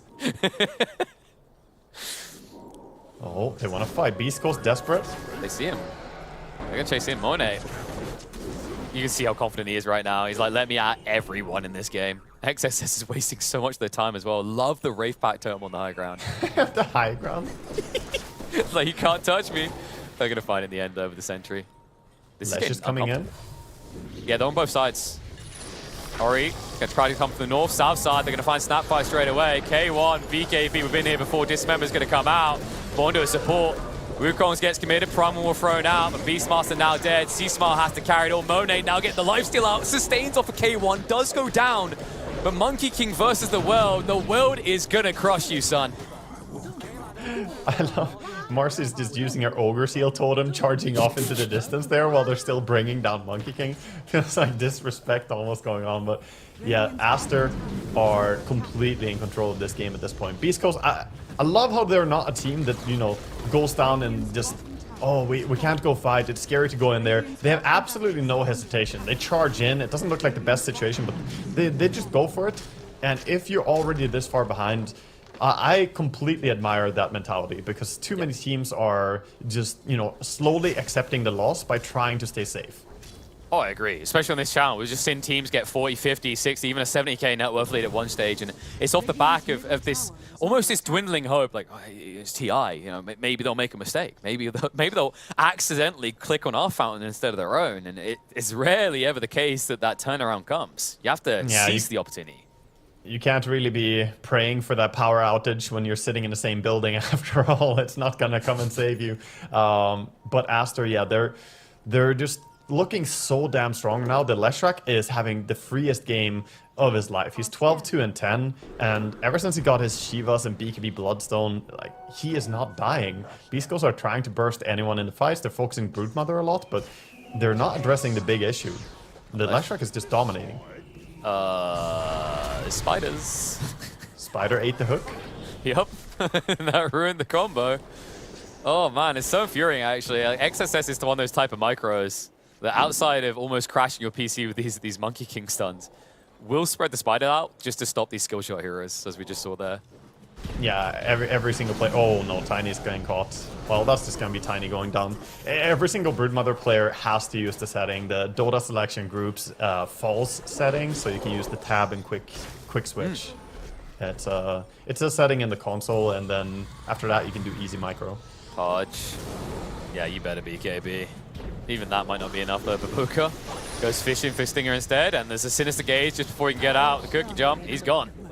And in fact, did he catch him mid-cookie and then it's... Because he cookied himself, right?